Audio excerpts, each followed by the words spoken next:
everyone and welcome to the Generative AI full course for 2026, your complete guide to understanding how AI is reshaping the world around us. In this course, we will explore how machines can create text, images, code, music, videos, and even entire applications powered by the latest breakthroughs in GenAI and large language models. We will start with the fundamentals of AI and slowly build up to the modern systems like GPT, Llama, DeepSeek, and multimodal models that see, hear, and reason. You will learn how LLMs work, how to write powerful prompts, how to generate images using GANs, and how to build chatbots, how to use LangChain and RAG, and how real companies use GenAI today. And by the end of this course, you will not only understand how generative AI works behind the scenes, you will be ready to build projects, automate tasks, work with APIs, explore career paths, and stay future-proof as the AI industry continues to grow in 2026 and beyond. So before we begin, please like, share and subscribe to Edureka's YouTube channel and hit the bell icon to stay updated on the latest tech content from Edureka. Also, check out Edureka's Generative AI Masters program. It's designed to help you understand the core concepts of generative AI and apply them to real-world projects. The course covers essential topics like Python programming, data science, artificial intelligence, natural language processing, generative AI, prompt engineering, ChatGPT, agentic AI, and much more. It includes interactive learning, hands-on projects, and assignments to give you practical experience. The curriculum is carefully crafted by industry experts based on insights from over 5,000 global job descriptions, aiming to equip you with the skills needed to succeed in various AI-related roles. So check out the course link given in the description box below. Now, let us get started with our first topic, that is, what is generative AI? Simply put, it's a type of artificial intelligence that can produce new content across various formats. Here are a few areas where it's making a huge impact. First, content creation. It is generating text, articles, and blog posts, saving hours for writers and content creators. Next, image generation. Creating visuals or art from the text prompts as seen in models like DALL-E, now on its third version. Next, coding assistance. Providing code suggestions and completions with tools like GitHub Copilot helping developers. Next, language translation. Breaking down language barriers in real time through advanced translation models. Then, personalized healthcare. Enhancing medical treatments by tailoring recommendations based on individuals' patient data. And finally, marketing and optimization. It helps establish marketing strategies in businesses. And these capabilities make generative AI a versatile technology that is reshaping industries. So let's examine some real-world applications and see how they work. Generative AI is at the core of many revolutionary applications today. We have text generation. From producing entire articles to summarizing content, tools like GPT-4 are transforming content creation across industries. Next, language translation. AI-powered translation tools are improving cross-language communications by understanding context. Then, writing assistants. Grammarly or similar tools refine grammar, tone, and clarity, assisting professionals and students alike. Next, we have business AI. Models are making business insights accessible, automating support, and enhancing decision-making. Next, music generation. AI is now venturing into creativity, composing unique tracks and musical elements. Finally, machine learning models. Platforms like H2O.ai are giving access to machine learning models, allowing users without deep expertise to create powerful models. Now that we understood the potential of generative AI, and now let's go deeper into how it actually works. So to understand how generative AI operates, let's break down the process. First, define objective. So start with a clear goal, whether it's generating text, creating an image, or assisting with code. Next, gather and pre-process data. So collect and prepare data, ensuring it's clean and structured with the model. Then, choose appropriate model. So select or design a model tailored to your needs, sometimes building on pre-existing models. Next, train the model. Feed data into the model so it can learn patterns and build into knowledge base. Next, evaluate and refine. So fine-tune the model as needed to optimize its efficiency and accuracy. Then test and validate. Run tests to measure performance and accuracy, ensuring it aligns with the objectives. And finally, deploy and iterate. So once ready, deploy the model and continue refining it with user feedback and data. And this cycle ensures generative AI models stay relevant and improve over time. Now, moving on to the examples of generative AI tools. So many generative AI tools are available today, each with its own speciality. Tools like GitHub Copilot for coding, DALL-E 3 for image generation, and advanced language models like GPT are among the top players. And if you're curious to explore these tools further, check out the video link in the description covering popular generative AI examples. Now, let's look at the growing presence of generative AI across different sectors. First, in healthcare. Generative AI is projected to reach a $17.2 billion market by 2032, transforming clinical applications and healthcare systems. Next, education. The AI-driven education market is expanding, especially for students, teachers, and administrators, making personalized learning more accessible. And then, workspace. Generative AI adoption is rising with the highest impact in marketing and tech industries, followed by sectors like consulting and healthcare. Each graph shows a significant trend as generative AI is becoming integral in diverse fields and reshaping workplace roles. As we look ahead, generative AI is set to transform even more areas. And here are some key impacts we can expect. In AI-driven creativity, from art to music, AI will open new creative horizons. Next, AI personalizations. Tailored user experience will become the norm. Then, real-time generation. Real-time content generation will improve virtual assistants and automated responses. Next, AI in architecture. AI will assist architects in design and material optimization. Then, human-AI collaboration. As AI matures, humans and AI will work in tandems to maximize productivity and innovation. Then, advanced AI models. We will see even more sophisticated models pushing the boundaries of what AI can achieve. Generative AI's future is promising, so with potential benefits that will enhance lives and drive economic growth. Now, are you guys ready to get hands-on? Stick around for a mini LLM project where we will build a YouTube video summarizer. We will show you how to extract video transcript, and then we will use an LLM to generate summaries and build a user-friendly interface using Streamlit. Are you excited? So now, let's jump in. So first things first, we need a solid environment for our project. First, open your terminal and let's create a new Conda environment to keep everything organized. Let's run the code using VS Code. You can also use other code editors such as PyCharm, but let's use VS Code for now. Now, in the terminal, let's type the command for setting up the Conda environment in your editor. For that, run this command. Just type conda create -p virtual environment, which is venv python, and equal to, we are using 3.10, which is the Python version, and give -y. Here, the -p venv specifies the path and the environment name, while the -y skips prompt for a smoother install. So now, while that's setting up, let's create a few essential files. So first, we will create a .env file for our API keys and environment variables. Next, we will create a requirements.txt file for the libraries we will need, such as YouTube Transcript API to extract transcript from YouTube, and Streamlit for our front end, then Google Generative for accessing the Google Gemini API, also the python.env for handling environment variables, and pathlib for the better path management. Now, with our files in place, let's set up the Google Gemini API access. Now, head over to the makersuite.google.com, and as you can see on the screen in the top left corner, you will get the API key interface.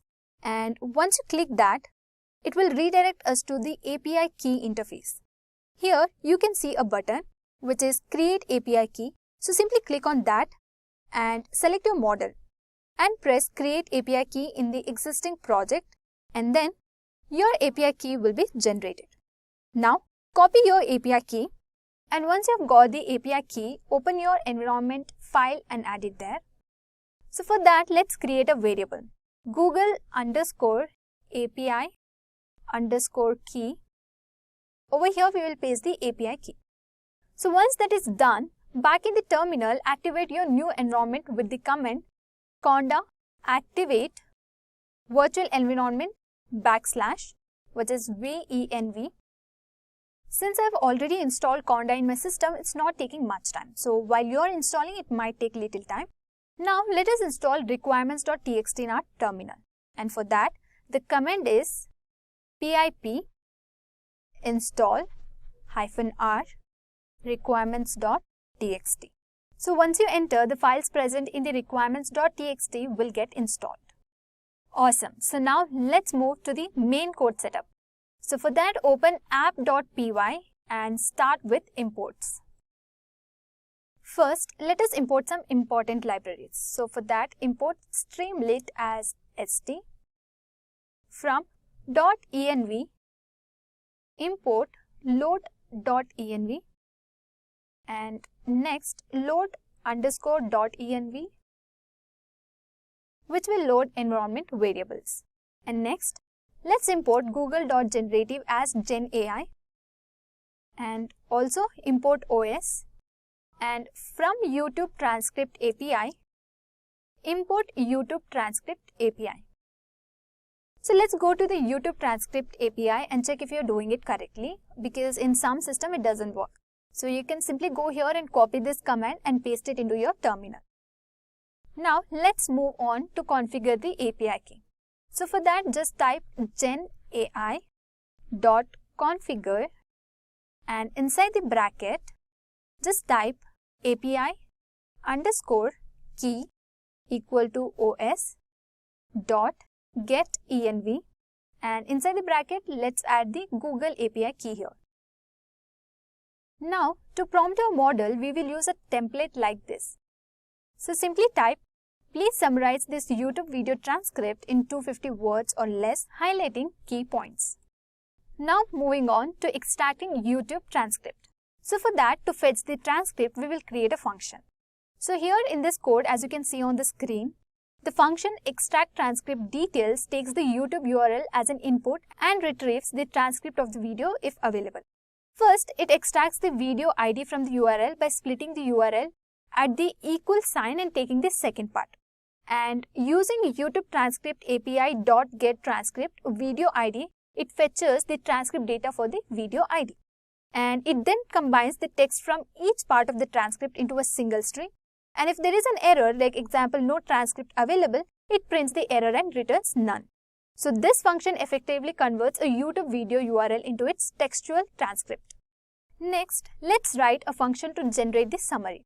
Here, the generate Gemini content function generates the content based on the combination of transcript text and a prompt. So it first initializes a generative AI model called Gemini, and then the model creates a content processing the combined input of prompt and transcript text. And finally, it returns the generated text from the model's response. So this function effectively uses the Gemini model to produce AI-generated content based on the specific text inputs. Now, let's move on to building the front end. Now to connect it all with Streamlit, first add a button labeled Get Detailed Notes.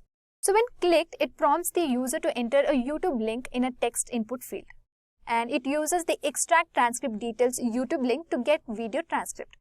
So if the transcript is successfully retrieved, it generates a detailed summary with Generate Gemini Content, Transcript Text or Prompt. So finally, it displays the summary under the headings Detailed Summary. Now let's give a finishing touch to our app. So for that, let's make it look great. You can add headers and also you can give a footer, and maybe you can also add a YouTube icon to it, and even customize colors, and incorporating thumbnails if the link is valid will create an even richer experience. Now let us test the app. So finally, let's run a command streamlit run app.py. As you can see on the screen, our app is successfully running, and now let's check if it's running fine. So for that, let's open our YouTube, and here select a video that you want a summary of. So copy the link, paste a YouTube link into the app and hit generate. As you can see on the screen, it is running, and in just a second, you will get the summary of the video. It has given us the summary of the video. Also, there is no limit to the app and it will consider even the longer videos. And that's it. With just a few lines of code, we created a powerful YouTube summarizer using Streamlit and Google Gemini. If you enjoyed building this, stay tuned for more AI projects.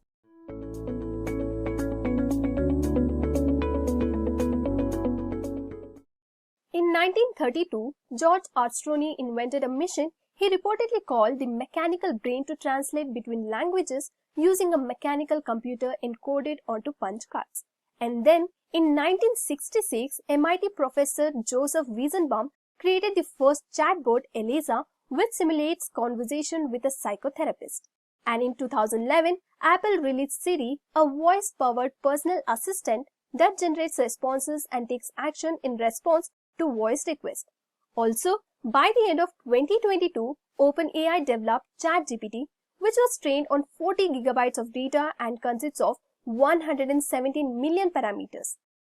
GPT paves the way for subsequent language models in content generation, chatbots, and language translation. So, the preparation of generative AI started before 1932 and is still developing at much faster rate. So, let us now explore its real-world impact. Well, generative AI has a wide range of application across various industries, transforming the way we create and interact with content. So let's take a look at some of the most compelling use cases. The following image shows a flowchart of advancement in healthcare technology. So it starts with general healthcare and then moves to medical image synthesis for better diagnostics, and next is drug discovery and development, followed by personalized medicine, which tailors treatments to individual patients for better care and outcomes. And the next image displays a flowchart of developments in finance and trading. So it begins with general finance and trading, followed by algorithmic trading, which automates trades, and then it shows predictive market analysis to forecast trends, and finally, the high-frequency trading algorithms that quickly execute trades to take advantage of small market movements. And the next image shows the growth of AI-powered content creation. It starts with the basic content creation and then moves to generating art and music, followed by automating content for marketing, and finally, with the development of virtual assistants and chatbots, highlighting how AI is improving content production. And the last image illustrates the progression of AI in natural language processing. So it starts with basic NLP and then text generation for content creation, followed by sentiment analysis, and finally the language translation that includes sentiment analysis, showing how AI is becoming more advanced in understanding and interacting with human language. I hope you all got an idea now on how AI is shaping these industries and making tasks easier and more efficient. Now, moving on to the impact of generative AI on industries. So the image provides a breakdown of the impact of generative AI across various industries, categorizing tasks into 4 key areas, such as higher potential for automation, higher potential for augmentation, lower potential for augmentation and automation, and non-language tasks. So the data shows that the industries like banking, insurance, and software have a higher potential for automation, while the sectors like natural resources, the customer goods have a lower potential. So this analysis provides a valuable insights for businesses seeking to leverage AI for efficiency and innovation. Now, let us explore the forefront of generative AI with these powerful tools. From coding assistants like GitHub Copilot to text generators like Writesonic and image creators like Midjourney, these innovative platforms are transforming industries and unlocking new creative possibilities. So join us as we explore the diverse landscape of generative AI and its potential to transform how we work and create. First on the list, we have GPT-4. GPT-4 is a state-of-the-art language model capable of generating human-quality text, translating languages, writing different kinds of creative content, and answering your questions in an informative way. Its advanced features include improved factual accuracy, reduced bias, and the ability to handle more complex prompts. So GPT-4 can be used for various applications such as content creation, customer service, language translation, and education.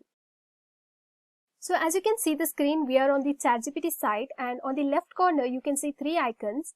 So the first icon shows the history. So suppose you have deleted any prompt, you can go to this and you can check. And the second icon shows a new chat section. So here you can create multiple chats. And the third icon shows the ChatGPT update. So you can get different updates related to the model here. Now, the text bar in the middle shows the area where you can write different prompts and press enter to get the answer or the solution you want. So I have a prompt for you guys. So let's test it on ChatGPT and evaluate its performance. So let me just enter the prompt and it starts generating. So it says that to create a chatbot using machine learning algorithms, here's a step-by-step guide to get you started. So as you can see on the screen, ChatGPT has created a complete response based on the prompt we gave it. Next on our list, we have GitHub Copilot. GitHub Copilot is an AI-powered code completion tool that suggests code snippet as you type. It leverages the massive dataset of public code repositories to provide contextually relevant suggestions. So this can significantly boost productivity by reducing the time spent on repetitive tasks. Copilot is particularly useful for writing code, generating unit tests, and exploring different coding approaches. So as you can see the screen, we are on the GitHub Copilot site. GitHub Copilot generates unit tests for a Python function that passes expenses. It includes test cases for valid input and empty input and ensures proper date formatting using the unit test framework. Copilot automatically assumes that the necessary imports like date time and unit test are in place. Moving on to the next generative AI example, that is DALL-E. DALL-E is a text-to-image AI model capable of generating highly realistic and creative images based on your textual description. With its ability to produce images in various styles and resolution, DALL-E is a versatile tool for artists, designers, and content creators.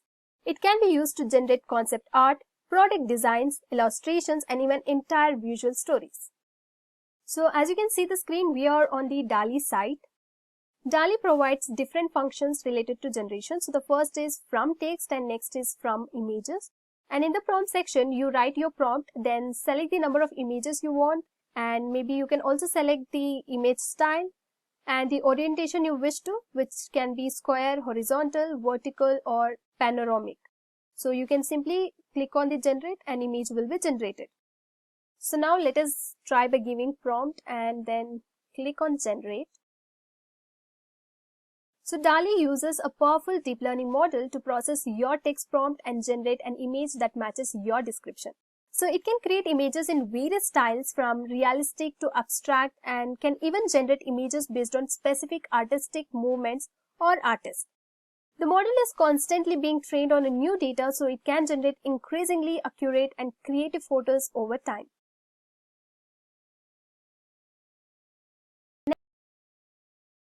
Edge AI platform that transforms your words into stunning visuals. So by simply typing a description, you can watch as Midjourney generates unique and captivating images that brings your ideas to life.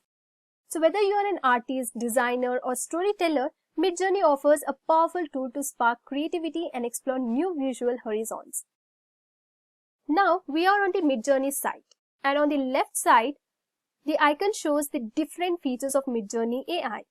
Imagine you have a vivid ideas in your mind, but you are struggling to express it visually. So Midjourney is like a skilled artist who can interrupt your thoughts and translate them into stunning images. By simply providing a textual description, you are giving Midjourney a creative prompt.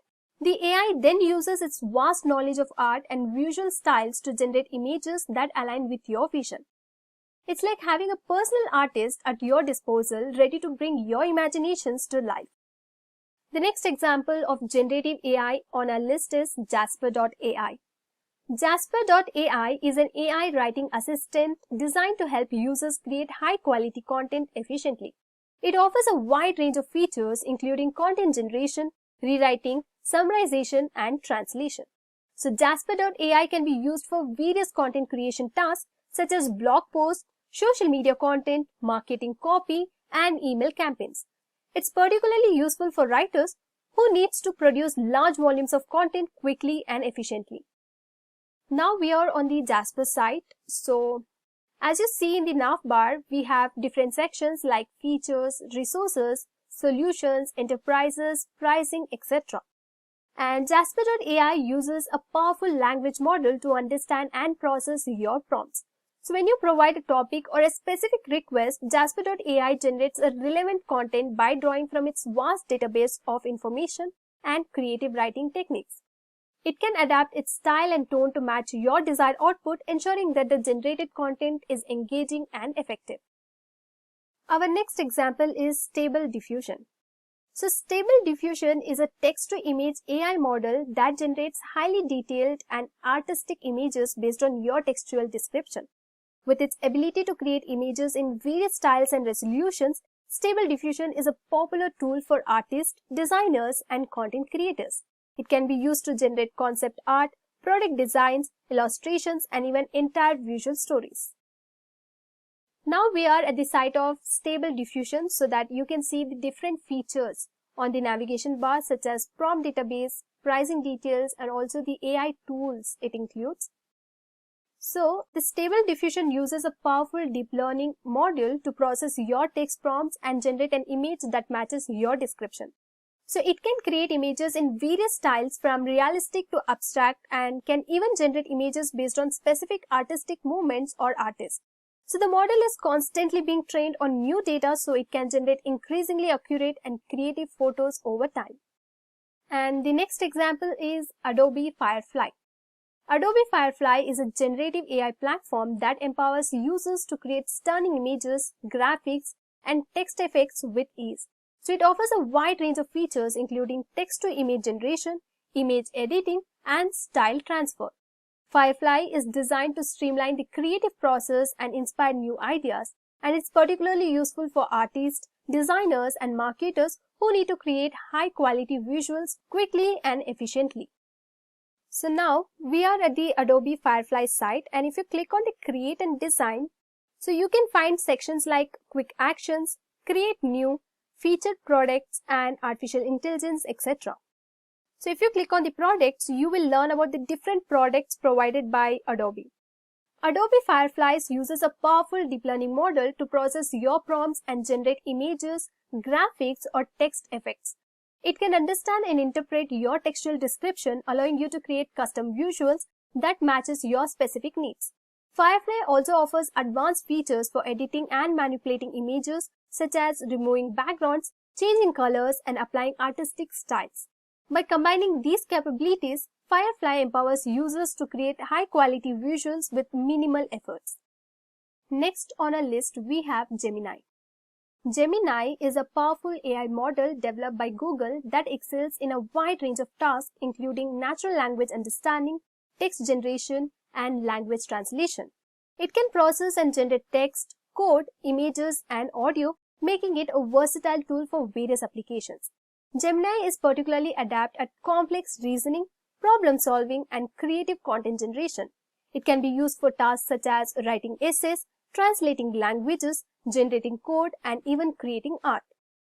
Now we are at the Gemini site, and you can see different section here on the left side, and in the middle we have a text bar saying enter a prompt here, where you're going to write your question or the prompt you want and press enter to get your answer.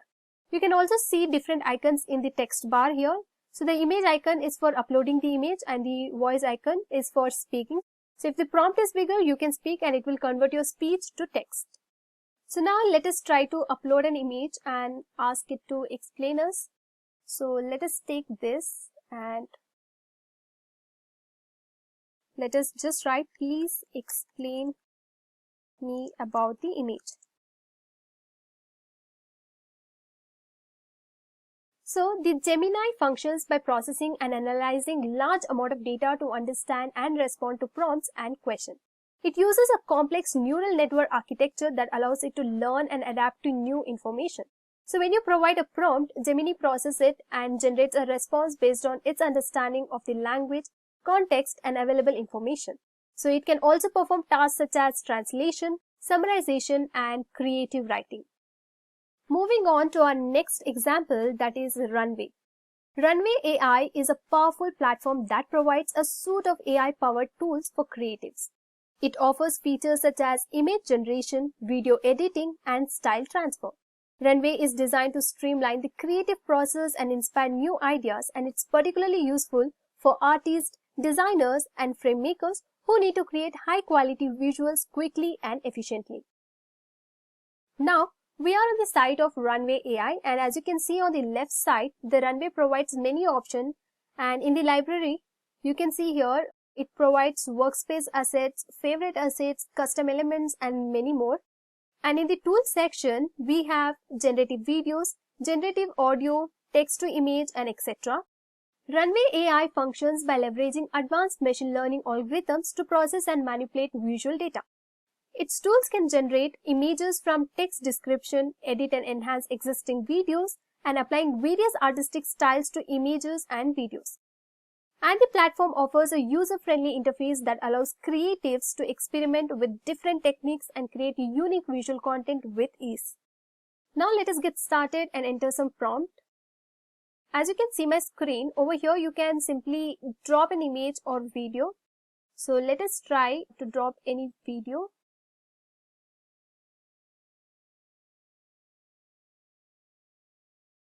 So over here, it gives an option to edit. And also you have two options. Maybe you can keep it in the landscape or maybe the portrait. Over here, you can simply crop your video. So it's processing. Now let's try to give an image.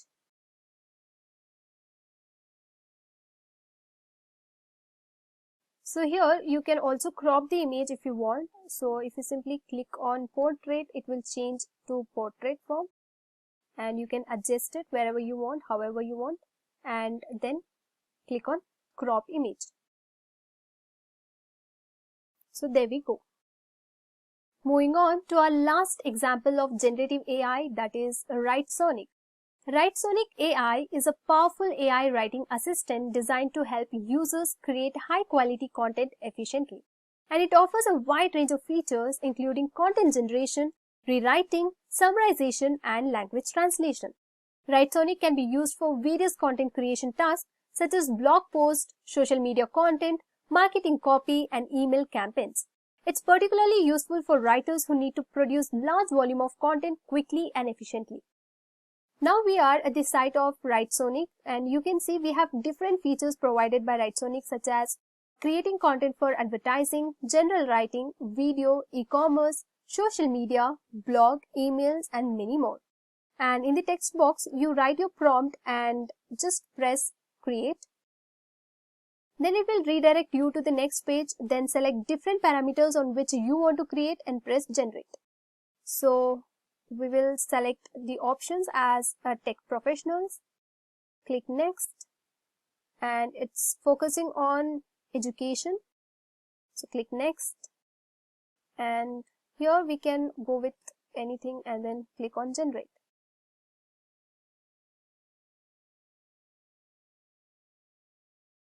WriteSonic functions by using a powerful language model to understand and process your prompts. So when you provide a topic or a specific request, WriteSonic generates relevant content by drawing from its vast database of information and creative writing techniques. It can adapt its style and tone to match your desired output, ensuring that the generated content is engaging and effective. Whether you are an artist, a writer, a developer, or just curious about the future of AI, the tools we have discussed offer endless opportunities to innovate and create. So whether you're looking to bring your ideas to life or just explore the cutting edge of AI technology, these generative AI tools are a great place to start.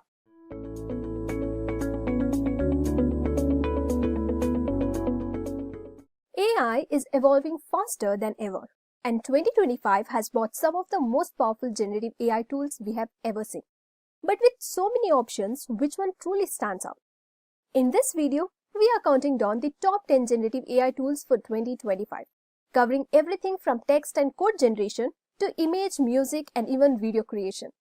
Whether you're a writer, artist, developer, or entrepreneur, you will discover which AI tool is the right fit for you to enhance your workflow and creativity. So first on the list of top 10 generative AI tools, we have GPT-4o, OpenAI's latest chatbot. It's free to use with some limitations, but still incredibly powerful for generating text, answering questions, and even assisting with creative writing. GPT-4o is OpenAI's latest flagship AI model, designed to excel in multi-modal interactions across text, images, and audio. It offers enhanced real-time responsiveness, making conversations with AI smoother and more natural.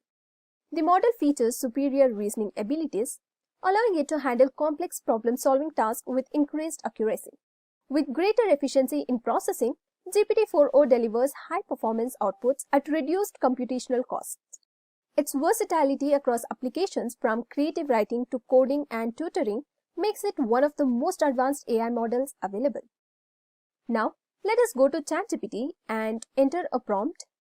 So let's say this is a prompt. Write a short blog post about the impact of AI on creativity. And as you can see, ChatGPT writes detailed content almost instantly. But what if we want to adjust the tone? So now let us type, make it more engaging and casual. So this flexibility makes GPT-4o perfect for writers, students, and professionals. Additionally, OpenAI offers other models like O1 Mini and High, which provide different levels of response speed and quality. Next on the list, we have Perplexity AI, an AI-powered search engine that not only answers your questions, but also summarizes complex topics with sources. Perplexity AI redefines search and research capabilities by providing highly accurate and context-aware responses. Unlike traditional search engines, it delivers citation-based results, ensuring that credible sources back all information. The tool also features real-time web browsing, allowing users to retrieve the most up-to-date information available online.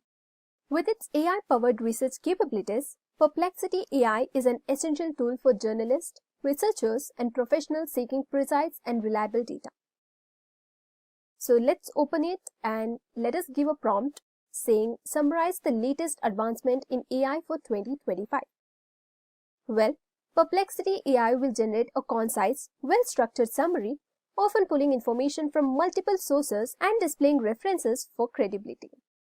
Now, let's compare it with Google. So let us open Google and here let us enter the same prompt so you can easily see the differences. Unlike traditional search engines, Perplexity AI delivers instant, structured answers along with the cited sources, saving you time and effort. So whether you're a student, researcher, or just curious, this tool makes information more accessible and reliable. Next on the list of top 10 generative AI tools, we have Copy.ai, an AI-powered writing tool designed for marketing copy, blog post, and social media content. Copy.ai is a cutting-edge AI writing tool that automates content creation for businesses, marketers, and writers. It provides AI-powered writing, generating engaging and high-quality text for blogs, ads, emails, and more. The platform allows users to adjust the tone and style of their content, ensuring alignment with brand voice or specific audience preferences. With multilingual capabilities, Copy.ai enables content creation in multiple languages. It also offers automated content generation, making it easy to produce well-structured articles and marketing copy in seconds. Well, now let us open Copy.ai and let us log into the free version. And over here, let us use the blog post wizard and select the feature and enter a topic. So let us enter 5 tips for boosting social media engagement. Alright. As you can see, Copy.ai will instantly create an outline and elaborate it into a full blog post. Now, let's try to adjust its tone. So let's say a casual tone, and here's the prompt. Write a fun and engaging social media post on how to get more likes and comments.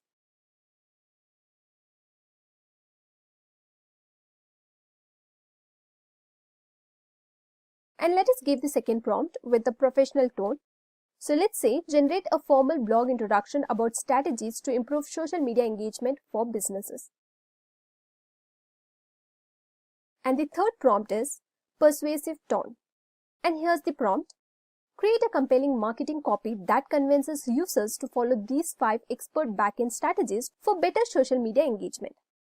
Well, as you can see, Copy.ai is perfect for businesses, content creators, and marketers who need high quality content in seconds. Whether it's a blog post, ad copy, or social media caption, this tool helps streamline content production with just a few clicks, giving you engaging copy that's ready to publish. And the next generative AI tool on our list is Gemini 2.0, Google's advanced AI model for writing and conversation. Gemini 2.0 is Google's latest AI model.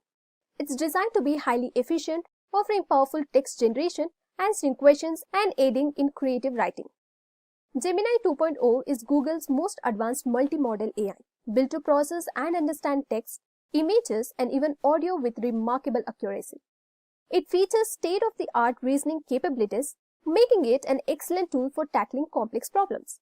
With faster processing and a more natural conversational flow, Gemini 2.0 enhances user experience across various applications. Whether for content creation, coding, researcher, or tutoring, it delivers high-quality outputs with improved efficiency. Now, let us go to Gemini and give a prompt saying, write a short blog post about the role of AI in education. Now, let us watch as Gemini 2.0 generates well-structured and insightful content almost instantly. But what if you need a different style? So, let us type, make it more engaging and friendly. Alright, this adaptability makes Gemini 2.0 perfect for students, professionals, and creatives. Plus, Google provides additional models like Gemini Nano and Gemini Pro, each optimized for different tasks, balancing speed and quality to meet your needs.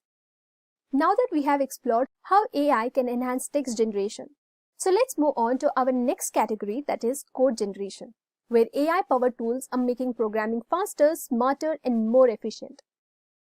So first on the list, we have Coder.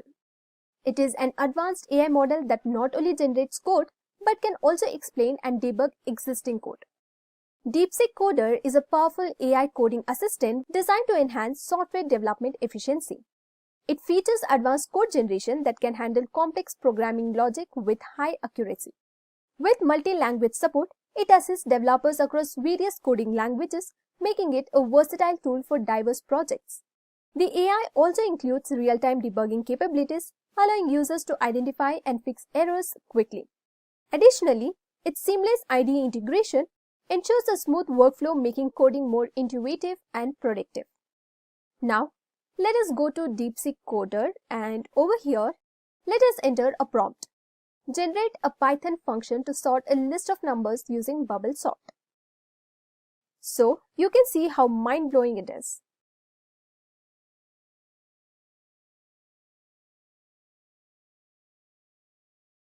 Now, let us explain how this function works step by step. Well, DeepSeek Coder provides a detailed breakdown of the code logic. This is great for beginners learning to code or for professionals looking to generate and understand complex functions quickly.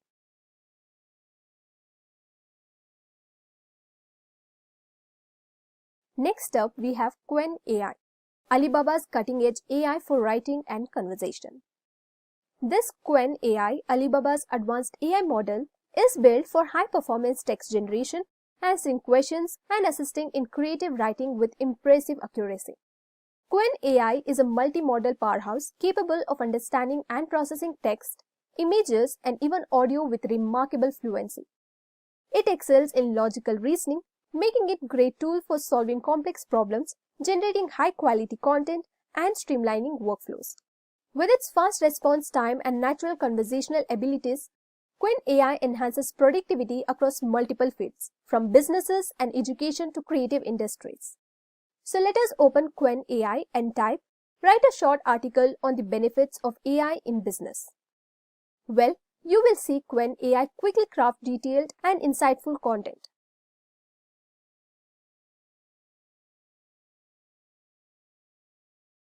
But what if you need a different style? So let us type, make it more conversational and engaging.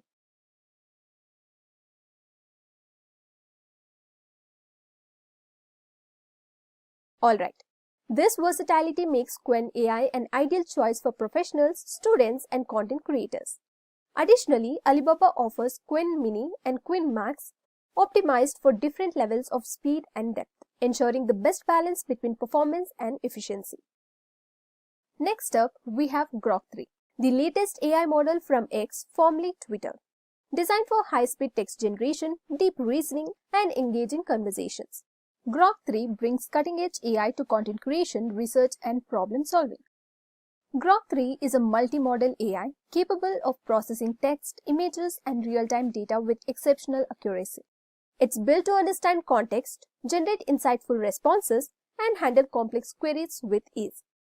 And thanks to its fast processing and natural conversational flow, Grok 3 enhances productivity across various industries, from media and technology to education and businesses. Let us open Grok and write a blog post about the future of AI in social media. Now, let us watch as Grok 3 instantly generates well-structured, thought-provoking content. But what if you want a different tone? So, let us make it more casual and engaging.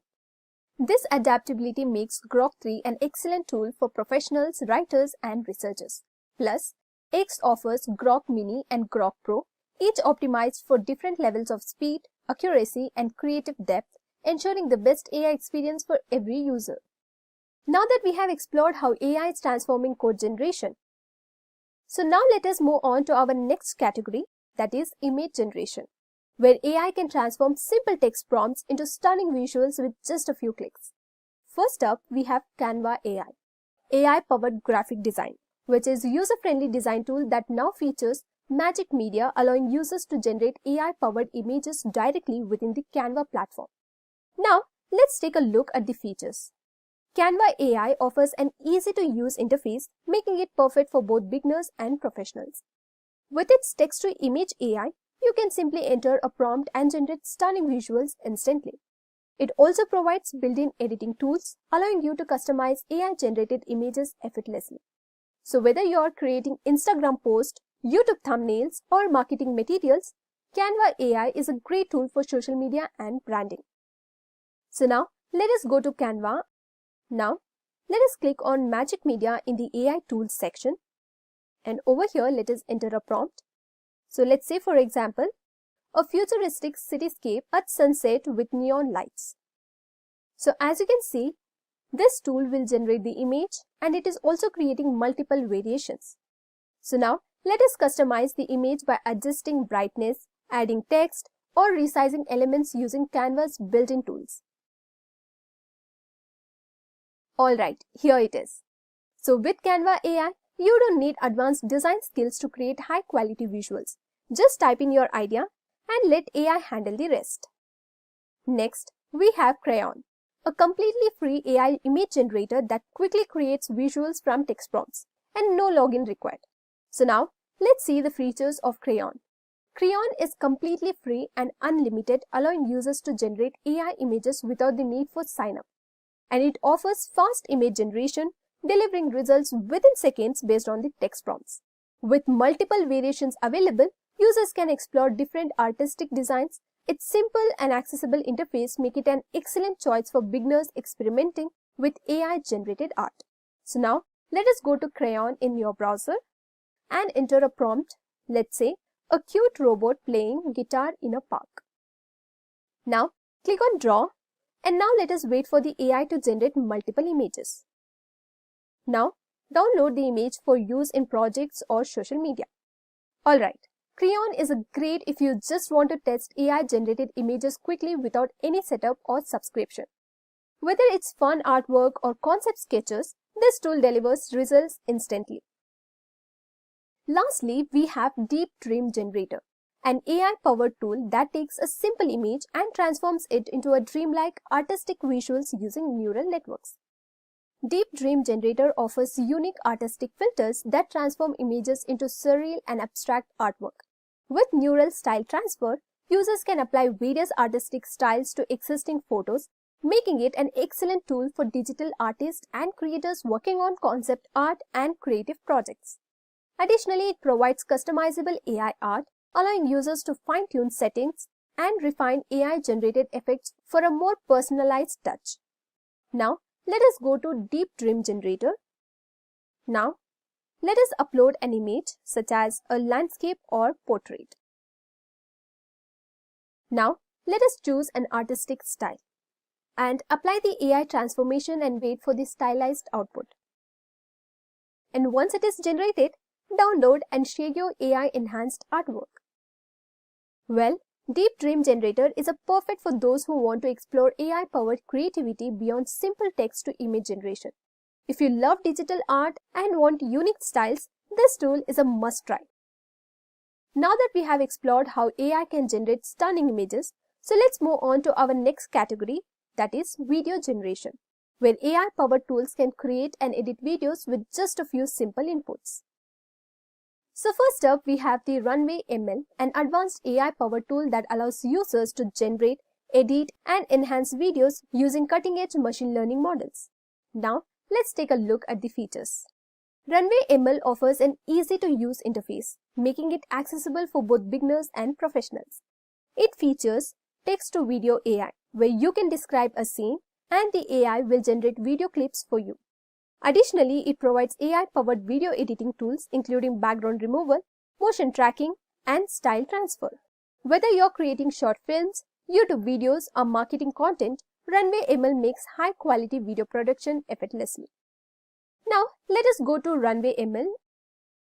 Now, let us click on Text to Video in the AI Tools section. And here, let us enter a prompt. So let's say here's the prompt, a peaceful mountain landscape with flowing rivers at sunrise. Now let us wait it to generate the video. So once it is generated, you can also customize the video by adjusting colors, adding effects, or refining the scene. And with Runway ML, you don't need professional video editing skills to create stunning content. You can just enter a description and let the AI handle the rest.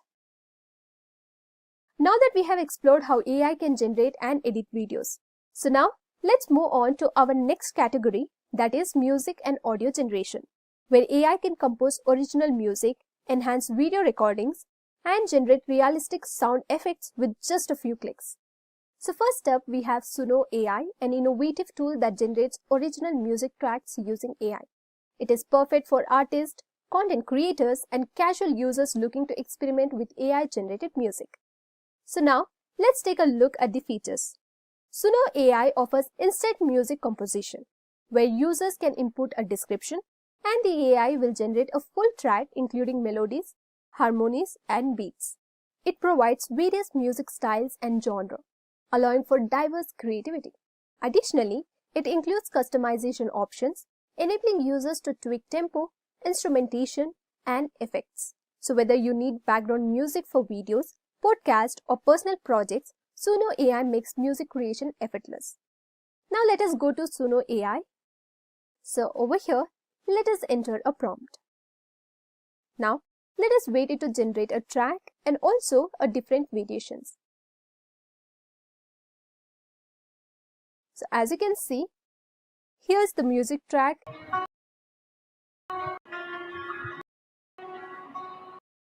And also you can variations.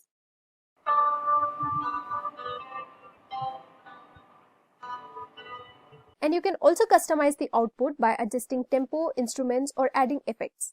So once it is generated, you can download and use the track in your content. And with Suno AI, anyone can create professional quality music in seconds, no musical background required. So next up, we have SoundRaw AI, an advanced AI-driven music generator that empowers artists, content creators, and casual users to create original music effortlessly. So whether you need a soundtrack for your videos, podcast, or personal projects, SoundRaw AI makes music composition quick and seamless. Now, let us have a look at its features. SoundRaw AI provides instant music composition, allowing users to generate full-length tracks with melodies, harmonies, and beats tailored to their needs. It supports a wide range of music styles and genre, ensuring diversity in creative output. Additionally, it includes customization options, enabling users to adjust tempo, structure, and instrumentations to fine-tune their music. And with SoundRaw AI, generating royalty-free music has never been easier. So now, let us go to SoundRaw AI. Let us choose a music genre and select the mode or tone that fits your project. Now, let us wait it to generate a music track instantly with AI. And you can also customize the output by adjusting tempo, structure, and instruments.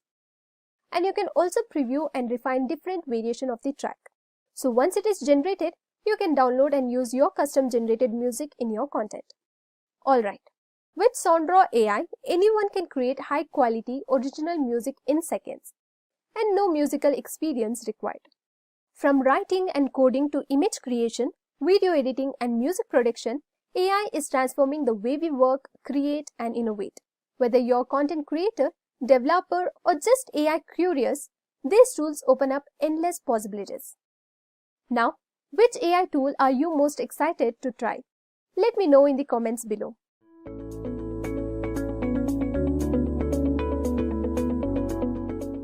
Okay, I will destroy humans. This video sums up the perception of artificial intelligence for most of us, but at present we're at no risk of being destroyed by machines. However, the tech tycoon Elon Musk begs to differ. He quotes that AI is a fundamental risk to the existence of human civilization. Now, whether artificial intelligence is a threat or not is debatable. Let me know your thoughts in the comment section. For now, let me introduce you to artificial intelligence. The term artificial intelligence was first coined decades ago in the year 1956 by John McCarthy at the Dartmouth Conference. He defined artificial intelligence as the science and engineering of making intelligent machines. In a sense, AI is a technique of getting machines to work and behave like humans. In the recent past, AI has been able to accomplish this by creating machines and robots that are being used in a wide range of fields, including healthcare, robotics, marketing, business analytics, and many more. However, many AI applications are not perceived as AI because we often tend to think of artificial intelligence as robots doing our daily chores. But the truth is, artificial intelligence has found its way into our daily lives. It has become so general that we don't realize we use it all the time. For instance, have you ever wondered how Google is able to give you such accurate search results? Or how your Facebook feed always gives you content based on your interest? The answer to these questions is artificial intelligence. Now, before I go any further, let me clear a very common misconception. People often tend to think that artificial intelligence, machine learning, and deep learning are the same since they have common applications. For example, Siri is an application of AI, machine learning, and deep learning. So, how are these technologies related? Artificial intelligence is the science of getting machines to mimic the behavior of humans. Machine learning is a subset of AI that focuses on getting machines to make decisions by feeding them data. On the other hand, deep learning is a subset of machine learning that uses the concept of neural networks to solve complex problems. So, to sum it up, artificial intelligence, machine learning, and deep learning are interconnected fields. Machine learning and deep learning aids artificial intelligence by providing a set of algorithms and neural networks to solve data-driven problems. However, AI is not restricted to only machine learning and deep learning. It covers a vast domain of fields including natural language processing, object detection, computer vision, robotics, expert systems, and so on. Now, artificial intelligence can be structured along three evolutionary stages. Or you can say that there are three different types of artificial intelligence. First, we have the artificial narrow intelligence, artificial general intelligence, and finally artificial superintelligence.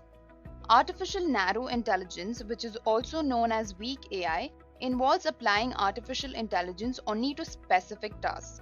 Now, many currently existing systems that claim to use artificial intelligence are operating as a weak AI focused on a narrowly defined specific problem. Now, Alexa is a very good example of narrow intelligence. It operates within a limited predefined range of functions. There is no genuine intelligence or no self-awareness despite being a sophisticated example of weak AI. Other examples of weak AI include the face verification that you see in your iPhone, the autopilot feature at Tesla, the social humanoid Sophia, which was built at Hanson Robotics, and finally we have Google Maps. All of these applications are based on weak AI or artificial narrow intelligence. Now let's take a look at artificial general intelligence. Artificial general intelligence is also known as strong AI. It involves machines that possess the ability to perform any intellectual task that a human being can. You see, machines don't possess human-like abilities. They have a strong processing unit that can perform high-level computations, but they're not yet capable of thinking and reasoning like a human. There are many experts who doubt that artificial general intelligence will ever be possible. And there are also many who question whether it should be desirable. I'm sure all of you have heard of Stephen Hawking. Now, he warned us that strong AI would take off on its own and redesign itself at an ever-increasing rate. Humans who are limited by slow biological evolution couldn't compete and would be superseded. Coming to artificial superintelligence, this is a term that refers to the time when the capabilities of computers will surpass human beings. Artificial superintelligence is presently seen as a hypothetical situation as depicted in movies and science fiction books where machines will take over the world. However, tech masterminds like Elon Musk believe that artificial superintelligence will take over the world by the year 2040. Now that you know the different types of artificial intelligence, let's take a look at how AI is used in the real world. From spotting an 8-planet solar system, which is 2,500 light years away, to composing sonnets and poems, the applications of AI have covered all possible domains in the market. In the finance sector, JP Morgan's Chase Contract Intelligent Platform uses artificial intelligence, machine learning, and image recognition software to analyze legal documents and extract important data points and clauses in a matter of seconds. Now, manually reviewing 12,000 agreements takes over 36,000 hours, but AI was able to do this in a matter of seconds.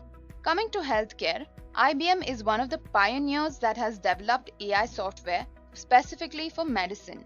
More than 230 healthcare organizations worldwide use IBM Watson technology. In 2016, IBM Watson AI technology was able to cross-reference 20 million oncology records and correctly diagnose a rare leukemia condition in a patient.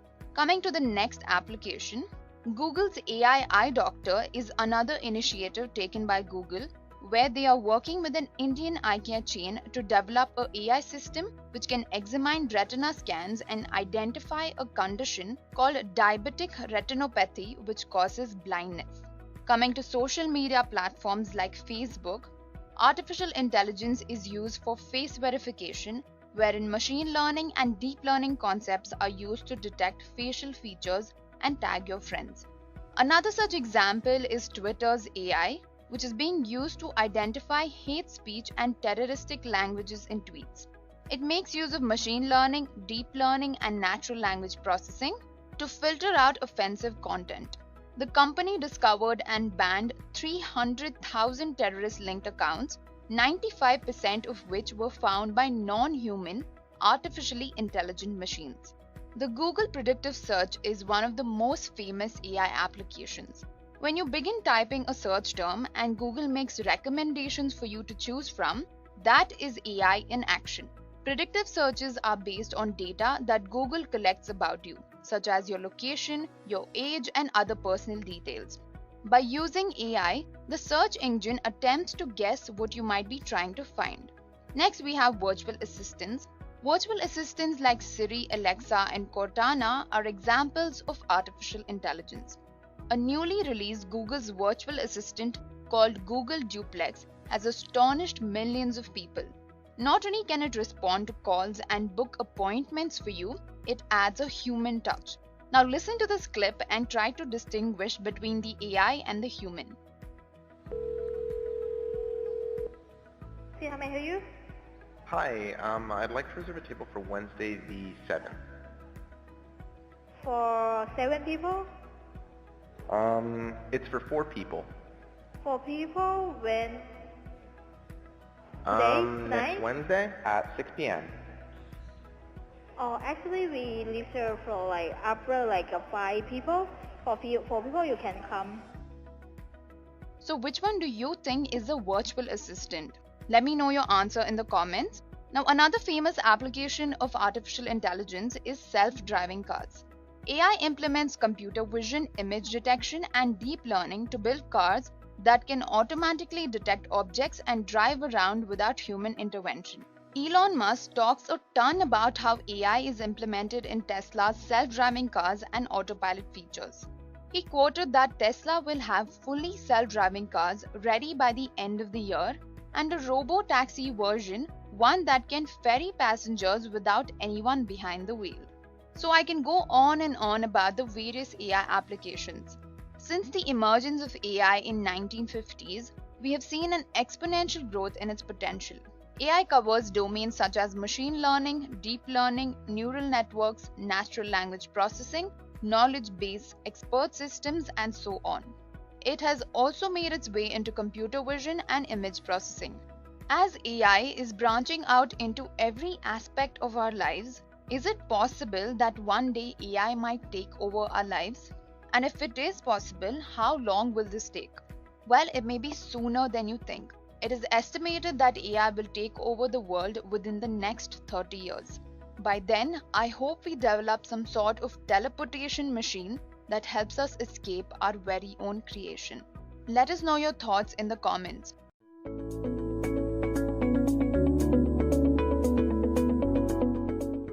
History of artificial intelligence. The concept of AI goes back to the classical ages. Under Greek mythology, the concept of machines and mechanical men were well thought of. An example is Talos. Talos was supposedly a giant animated bronze warrior who was programmed to guard the island of Crete. Now let's get back to the 19th century. In 1950, Alan Turing proposed the Turing test.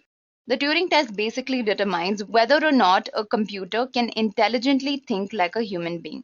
The Turing test was the first serious proposal in the philosophy of artificial intelligence. 1951 marked the era for game artificial intelligence.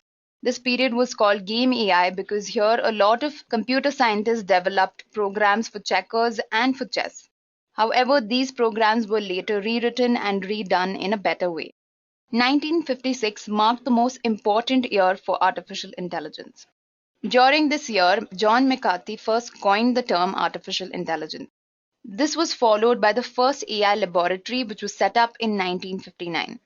MIT AI Lab was the first setup, which was basically dedicated to the research of AI. In 1960, the first robot was introduced to the General Motors assembly line. In 1961, the first AI chatbot called Eliza was introduced. In 1997, IBM's Deep Blue beats the world champion Garry Kasparov in the game of chess. 2005 marks for the year when an autonomous robotic car called Stanley won the DARPA Grand Challenge. In 2011, IBM's question answering machine defeated the two greatest Jeopardy champions, Brad Rutter and Ken Jennings. So that was the history of AI. Since the emergence of artificial intelligence, we have seen an exponential growth in its potential. AI covers domains such as machine learning, deep learning, neural networks, natural language processing, knowledge base, expert systems, and so on. So now let's understand the different stages of artificial intelligence. So basically, when I was doing my research, I found a lot of videos and a lot of articles that stated that artificial general intelligence, artificial narrow intelligence, and artificial super intelligence are the different types of AI. If I have to be more precise with you, then artificial intelligence has three different stages, right? The types of AI are completely different from the stages of AI. So under the stages of artificial intelligence, we have artificial narrow intelligence, artificial general intelligence, and artificial super intelligence. So what is artificial narrow intelligence? Artificial narrow intelligence, also known as weak AI, is the stage of artificial intelligence that involves machines that can perform only a narrowly defined set of specific tasks. Right? At this stage, the machines don't possess any thinking ability. They just perform a set of predefined functions. Examples of weak AI include Siri, Alexa, AlphaGo, Sophia, the self-driving cars, and so on. Almost all the AI-based systems that are built till this date fall under the category of weak AI or artificial narrow intelligence. Next, we have something known as artificial general intelligence. Artificial general intelligence is also known as strong AI. This stage is the evolution of artificial intelligence, wherein machines will possess the ability to think and make decisions just like human beings. There are currently no existing examples of strong AI, but it's believed that we will soon be able to create machines that are as smart as human beings. Strong AI is actually considered a threat to human existence by many scientists. This includes Stephen Hawking. Stephen Hawking quoted that the development of full artificial intelligence could spell the end of human race. Moving on to our last stage, which is artificial superintelligence. Artificial superintelligence is that stage of AI when the capability of computers will surpass human beings. Artificial superintelligence is currently seen as a hypothetical situation as depicted in movies and science fiction books. You see a lot of movies which show that machines are taking over the world. All of that is artificial superintelligence. Now, I believe that machines are not very far from reaching the stage taking into consideration our current pace. However, such systems don't currently exist, right? We don't have any machine that is capable of thinking better than a human being or reasoning in a better way than a human. Artificial superintelligence, basically any robot that is much smarter than humans. Now, moving on to the different types of artificial intelligence. Based on the functionality of AI-based systems, artificial intelligence can be categorized into 4 types. The first type is reactive machines AI. This type of AI includes machines that operate solely based on the present data and take into consideration only the current situation.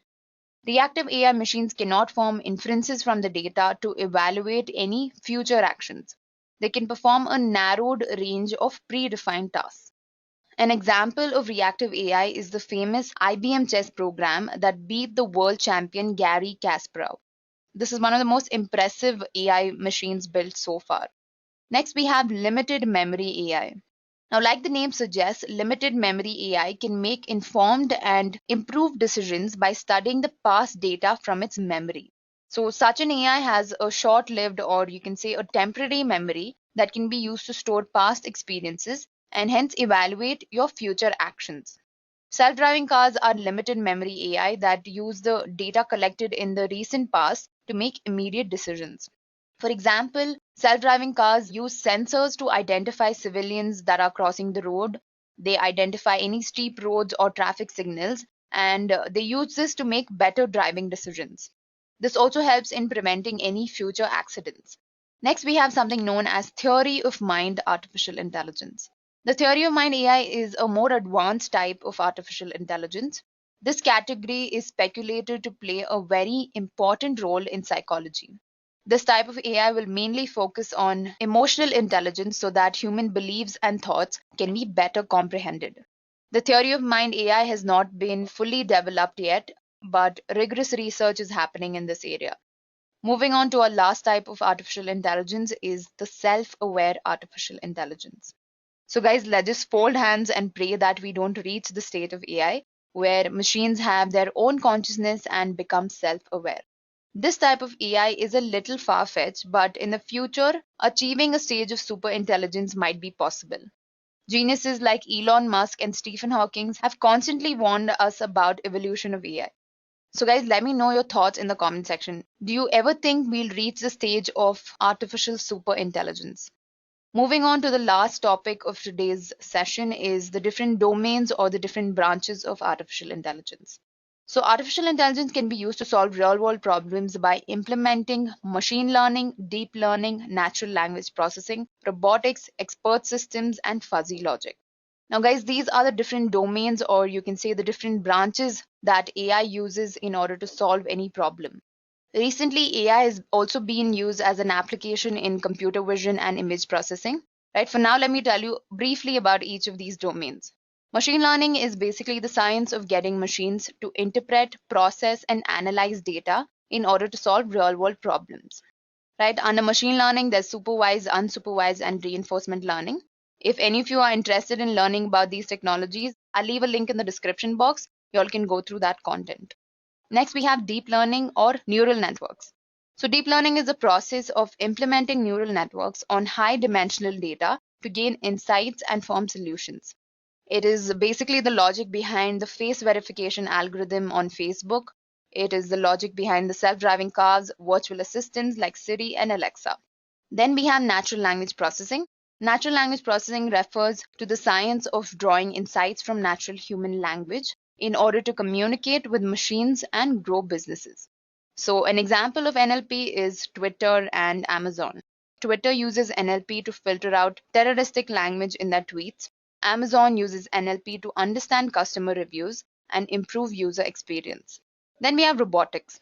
Robotics is a branch of artificial intelligence which focuses on the different branches and applications of robots. AI robots are artificial agents which act in the real world environment to produce results by taking some accountable actions. So I'm sure all of you have heard of Sophia. Sophia the humanoid is a very good example of AI in robotics. Then we have fuzzy logic. So fuzzy logic is a computing approach that is based on the principle of degree of truth instead of the usual modern logic that we use, which is basically the Boolean logic.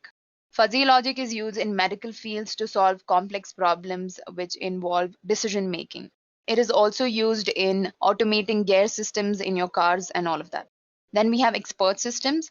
An expert system is an AI-based computer system that learns and reciprocates the decision-making ability of a human expert. Expert systems use if-then logic notions in order to solve any complex problem.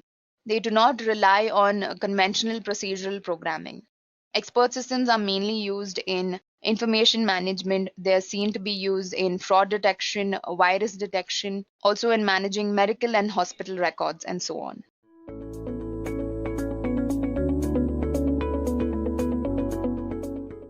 So let us understand, when we have machine learning, why do we need deep learning? That is, we'll look at various limitations of machine learning. Now, the first limitation is high dimensionality of the data. Now, the data that is now generated is huge in size. So we have a very large number of inputs and outputs. So due to that, machine learning algorithms fail. So they cannot deal with high dimensionality of data, or you can say data with large number of inputs and outputs. Now, there's another problem as well, in which it is unable to solve the crucial AI problems, which can be natural language processing, image recognition, and things like that. Now, one of the biggest challenges with machine learning models is feature extraction. Now, let me tell you what are features. So in statistics, we consider features as variables, but when we talk about artificial intelligence, these variables are nothing but the features. Now, what happens because of that? The complex problems such as object recognition or handwriting recognition becomes a huge challenge for machine learning algorithms to solve. Now, let me give you an example of this feature extraction. Suppose if we want to predict that whether there will be a match today or not. So it depends on various features. It depends on whether the weather is sunny, whether it is windy, all those things. So we have provided all those features in our data set. But we have forgot one particular feature, that is humidity. And now our machine learning models are not that efficient that they will automatically generate that particular feature. So this is one huge problem, or you can say limitation with machine learning. Now, obviously, we have limitation, and it won't be fair that if I don't give you the solution to this particular problem. So we'll move forward and understand how deep learning solves these kind of problems. Now, as you can see that the first line on your slide, which says that deep learning models are capable to focus on the right features by themselves, requiring little guidance from the programmer. So with the help of little guidance, what these deep learning models can do, they can generate their features on which the outcome will depend on. And at the same time, it also solves the dimensionality problem as well. If you have a very large number of inputs and outputs, you can make use of a deep learning algorithm. Now, what exactly is deep learning? Again, since we know that it has been evolved by machine learning, and machine learning is nothing but a subset of artificial intelligence, and the idea behind artificial intelligence is to imitate the human behavior. The same idea is for the deep learning as well, is to build learning algorithms that can mimic brain. Now, let us move forward and understand deep learning, what exactly it is. Now, the deep learning is implemented with the help of neural networks, and the idea or the motivation behind neural networks are nothing but neurons. What are neurons? These are nothing but your brain cells.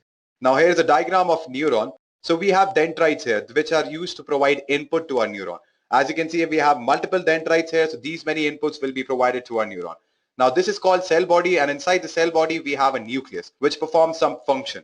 After that, that output will travel through axon, and it will go towards the axon terminals, and then this neuron will fire this output towards the next neuron. Now, the studies tell us that the next neuron, or you can say the two neurons, are never connected to each other. There's a gap between them.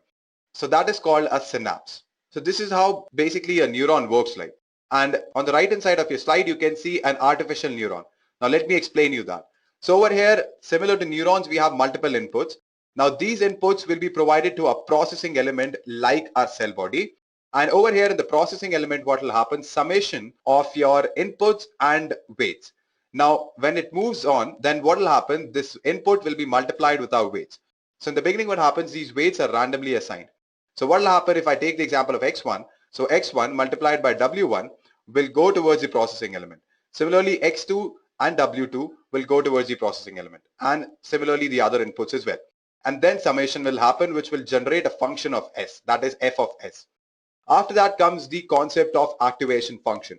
Now, what is activation function? It is nothing but in order to provide a threshold. So if your output is above the threshold, then only this neuron will fire, otherwise it won't fire. So you can use a step function as an activation function, or you can even use a sigmoid function as your activation function. So this is how an artificial neuron looks like. So a network will be multiple neurons which are connected to each other will form an artificial neural network. And this activation function can be a sigmoid function or a step function. That totally depends on your requirement. Now, once it exceeds the threshold, it will fire. After that, what will happen? It will check the output. Now, if this output is not equal to the desired output, so these are the actual outputs, and we know the real outputs. So we'll compare both of that and we'll find the difference between the actual output and the desired output. On the basis of that difference, we are again going to update our weights. And this process will keep on repeating until we get the desired output as our actual output. Now, this process of updating weight is nothing but your back propagation method. So this is neural networks in a nutshell. So we'll move forward and understand what are deep networks. So basically, deep learning is implemented by the help of deep networks, and deep networks are nothing but neural networks with multiple hidden layers. Now, what are hidden layers? Let me explain you that. So you have inputs that comes here. This will be your input layer. After that, some process happens and it'll go to the next node, or you can say to the hidden layer nodes. So this is nothing but your hidden layer 1. So every node is interconnected if you can notice. After that, you have one more hidden layer where some function will happen. And as you can see that again, these nodes are interconnected to each other. After this hidden layer 2 comes the output layer. And this output layer, again, we are going to check the output, whether it is equal to the desired output or not. If it is not, we are again going to update the weights. So this is how a deep network looks like. Now, there can be multiple hidden layers. There can be hundreds of hidden layers as well. But when we talk about machine learning, that was not the case. We were not able to process multiple hidden layers when we talk about machine learning. So because of deep learning, we have multiple hidden layers at once. Now let us understand this with an example. So we'll take an image which has 4 pixels. So if you can notice, we have 4 pixels here, among which the top 2 pixels are bright, that is, they are black in color, whereas the bottom 2 pixels are white. Now what happens? We'll divide these pixels and we'll send these pixels to each and every node. So for that, we need 4 nodes. So this particular pixel will go to this node, it will go to this node, this pixel will go to this node, and finally this pixel will go to this particular node that I'm highlighting with my cursor. Now what happens? We provide them random weights. So these white lines actually represent the positive weights and these black lines represents the negative weights. Now this particular brightness, when we display high brightness, we'll consider it as negative. Now what happens? When you see the next output or the next hidden layer, it will be provided with the input with this particular layer. So this will provide a weight to the node and come from this particular.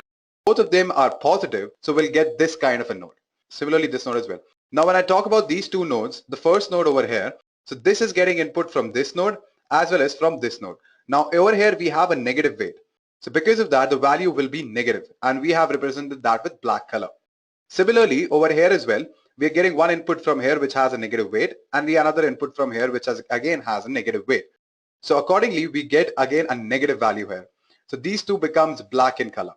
Now if we notice, what will happen next, we'll provide one input here which will be negative and a positive weight, which will be again negative, and this will be also negative and a positive weight. So that will again come out to be negative. So that is why we have got this kind of a structure. If you notice, this is nothing but the inverse of this particular image. When I talk about this node over here, we are getting the negative value with a positive weight, which is negative, and a negative value with a negative weight, which is positive. So we are getting something which is positive here. Now obviously I want this particular image to get inverse. I want these black strips to come up. So what I'll do, I'll actually calculate the inverse by providing a negative weight like this. So over here I've provided a negative weight, it will come up. So when I provide a positive weight, so it'll stay wherever it is. After that, it'll detect, and the output you can see will be a horizontal image, not a solid, not a vertical, not a diagonal, but a horizontal. And after that, we are going to calculate the difference between the actual output and the desired output, and we are going to update the weights accordingly. Now, this is just an example, guys. So guys, this is one example of deep learning where what happens, we have images here. We provide these raw data to the first layer, to the input layer. Then what happens, these input layers will determine the patterns of local contrast, or it will fixate those patterns of local contrast, which means that it will differentiate on the basis of colors and luminosity and all those things. So it will differentiate those things. And after that, in the following layer, what will happen, it will determine the face features. It will fixate those face features. So it will form nose, eyes, ears, all those things. Then what will happen, it will accumulate those correct features for the correct face, or you can say that it will fixate those features on the correct face template. So it will actually determine the faces here, as you can see it over here. And then it will be sent to the output layer. Now, basically, you can add more hidden layers to solve more complex problems. For example, if I want to find out a particular kind of face, for example, a face which has large eyes or which has light complexion. So I can do that by adding more hidden layers. And I can increase the complexity also at the same time if I want to find which image contains a dog. So for that also I can have one more hidden layer. So as and when hidden layer increases, we are able to solve more and more complex problem. So this is just a general overview of how a deep network looks like. So we have first patterns of local contrast in the first layer. Then what happens, we fixate these patterns of local contrast in order to form the face features such as eyes, nose, ears, etc. And then we accumulate these features for the correct face, and then we determine the image. So this is how a deep learning network, or you can say deep network, looks like. And I'll give you some applications of deep learning. So here are a few applications of deep learning. It can be used in self-driving cars. So you must have heard about self-driving cars. So what happens, it'll capture the images around it, it'll process that huge amount of data, and then it'll decide what action should it take. Should it take left, right, should it stop? So accordingly, it'll decide what action should it take. And that will reduce the amount of accidents that happens every year. Then when we talk about voice control assistants, I'm pretty sure you must have heard about Siri. All the iPhone users know about Siri, right? So you can tell Siri whatever you want to do, it'll search it for you and display for you. Then when we talk about automatic image caption generation, so what happens in this, whatever image that you upload, the algorithm is in such a way that it'll generate the caption accordingly. So for example, if you have say blue colored eyes, so it'll display a blue colored eye caption at the bottom of the image. Now when I talk about automatic machine translation, so we can convert English language into Spanish, similarly Spanish to French. So basically automatic machine translation, you can convert one language to another language with the help of deep learning. And these are just few examples, guys. There are many, many other examples of deep learning. It can be used in game playing. It can be used in many other things. And let me tell you one very fascinating thing that I've told you in the beginning as well. With the help of deep learning, MIT is trying to predict future. So yeah, I know it is growing exponentially right now, guys.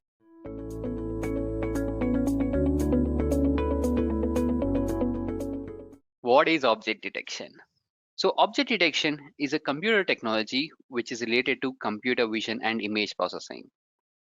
Here, what we do in case of object detection is, for a given image, I'm going to check what are the objects that are present in the image, and not only what, I'm also going to say where exactly is that object is present. So that is what happens in place of object detection. An excellent example can be is Facebook photo tagging. So you might have observed the Facebook photo tagging feature. So when you upload a photo to your Facebook, so the Facebook will automatically recognize the people who are present in that particular uploaded image, and along with that it will also do one important thing. Along with that, it will also show you as where exactly that person is present. So if they like, it is going to draw a bounding box on top of that person's face to show it as, hey, this is your friend A and he's present over here, do you want to tag him?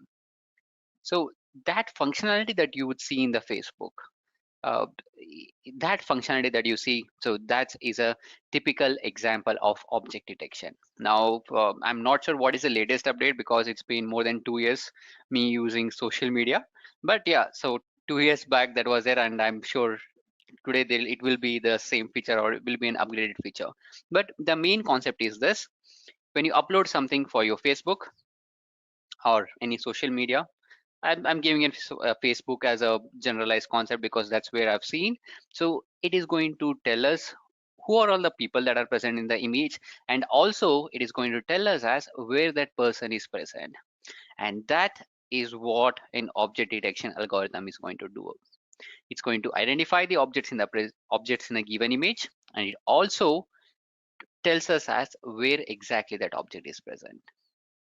So what and where, both of them will be identified in case of object detection. So here you can see the GIF animation that you would see over here on your left hand of the screen. So here it says what are the objects that are present in the image. So the objects are cap, bowl, Pepsi can, and so on.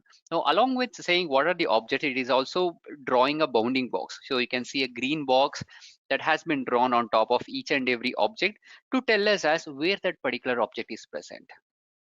And here on the another image that we have on the right hand of the slide, so here it's also doing a similar activity. It is saying there is a retriever dog, there is an American Stanford Terrier dog, and there is just a common dog. Okay, and there is a built terrier dog. So there are, so it has identified the dogs that are present in the image, and along with identifying what is the breed of the dog, it is also drawing a box. See, it says, this is where my dog is, this is where my dog is, this is where my dog is. So this is how any typical object detection application would work. So it detects what, and also it also tells us as where exactly that particular object is present. Now, the next question is, where do we see these applications? So one obvious, face recognition. So this, we have been familiar with Facebook. So where we upload an image and we can identify who are all the people that are present in the image. And even Google Photos has a good face recognition feature. I mean, so we've been understanding about this, and even the Google Photos has a good face recognition, or yeah, voice recognition over there. So when we upload all the pictures, so it's going to group all the photos together, and it will ask us to name that particular one person, and it will automatically tag those names to all the similar people wherever that person is present. So that's also an application of face recognition. And we can also use this object detection concept for the people counting to understand as how many people are present over there in a given scenario. Or another example can be is whether that person is wearing a mask or not. So wearing a mask or not, so I can do it, and I can also use this special I can also use this mask detection, object detection, for checking whether people are following the COVID-19 protocols, that is social distancing. So all these are the applications of using object detection. And even we can use it for industrial purpose. It could be for industrial quality checking, to check whether the objects that has been done is a object that has been manufactured, is it as per the standards that are being expected by the industry. Or self-driving cars. So in case of self-driving cars, so the cars will identify what are the objects that are present in a given image, okay, or a given video feed, and on the basis of the object, it's going to drive. So that's another application of self-driving car, the application of object detection. And the another application that I could see is a security, the Face ID that we have in our Apple iPhones. So that uses the object detection to identify who is present in that image. And another thing is like identifying the objects on the road. I think you might have seen the latest Mahindra XUV 700. So they have an functionality to detect the they have the functionality to detect the objects that are in front of the car, and if the object is very close to the car, it is going to automatically apply the brake. Now here the object detection, obviously, like to detect the objects in front of the car, so they are making use of object detection over there. So that's another application. Okay, so these are some of the applications of using object detection in real life. Now coming to this object detection, let's look at the typical workflow and how does it work when we want to build an object detection algorithm using TensorFlow. When we are working with the applications like object detection, first we need to prepare the training data. I'll have to build the training data to such that to identify whether my given image has the required number of classes. So I'll have to build my classifier to identify as what is that individual object is present or what is my individual object contains. Now, after I have trained this, so this is my training data. I have the images of cars and I have the images of bike, and I have trained my machine learning model to identify whether my given image contains this car and bike. Now, once it's trained, I can obviously go ahead and send in my test data. And with that test data, I can detect whether my given input image contains bike or car. Okay, so this is the first step in preparing the object detection. Okay, first I'll build a classifier which will help me in identifying what is present in the image. Now, along with this while training, I'll also tell my machine learning, or in this case, deep learning system, to tell us where exactly that object is present. So my machine learning model, or in this scenario, it's a deep learning model. My deep learning model will do two things in parallel. One, it will identify what, and the another thing it will also do is where. It will learn where exactly that object is present in that given image. So it does both the things in parallel. So what happens is, like, I'll have some set of layers over here, and from this layer another set of another series of layers for detection to identify what is present over there, and another set of layers for detecting where exactly that object is present. Okay, so that's what it will be, the workflow of object detection. Now, once I have trained my object detection model, I can send in a new image. Now, when I send a new image, my deep learning model will be able to identify what is present in the image, and also it also tells me as where exactly that object is present in the given image. And that's how an object detection machine learning algorithm would work. Now, in order to build this deep learning models which is capable of performing object detection, we have various frameworks. Now, one of the common framework that we would use is the TensorFlow. So this is one of the very common framework that we are currently using, which are in the latest scenario because of its ease of deployment using the TensorFlow extent. So because of this functionality, so now industries are preferring to use this TensorFlow framework. Now, apart from this, we have PyTorch, MXNet, Theano. So these are the various frameworks that are also available to us to build deep learning neural network. Now, let's get an understanding about this TensorFlow and what does this TensorFlow is made of. Now, as I mentioned already, TensorFlow is a deep learning framework which helps us in building the deep learning neural network. Now, just like my NumPy library has the array object, which is one of the basic object from this NumPy library. In case of TensorFlow library, or you can take any deep learning frameworks, we have an object that's called as tensors. Now, these tensors are the standard way of representing the data in case of deep learning. The reason that we used to prefer data with tensors, because it will help the GPU. GPU means graphical processing unit, which we use it for gaming purpose. Okay, you know already what is computer gaming. So one like to, in order to get the speed and in order to get the good graphics, we know that we actually use the best and the best graphics card so that we can play the game in a very high setting. Now, using this deep learning frameworks and by creating the data inside the tensors, I'll be having the ability, to process those data that I have using these GPU cores. So just like we have a course in CPU, we'll also have the processing course in GPU, and we'll be utilize those GPU cores. And we have seen that we could get around 10 to 20x faster than what we could achieve in our CPU. So that's the advantage of working with deep learning frameworks and creating the data as tensors.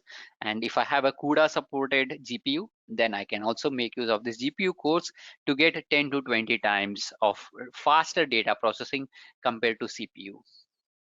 So that's the reason we we want to represent the data in terms of tensors.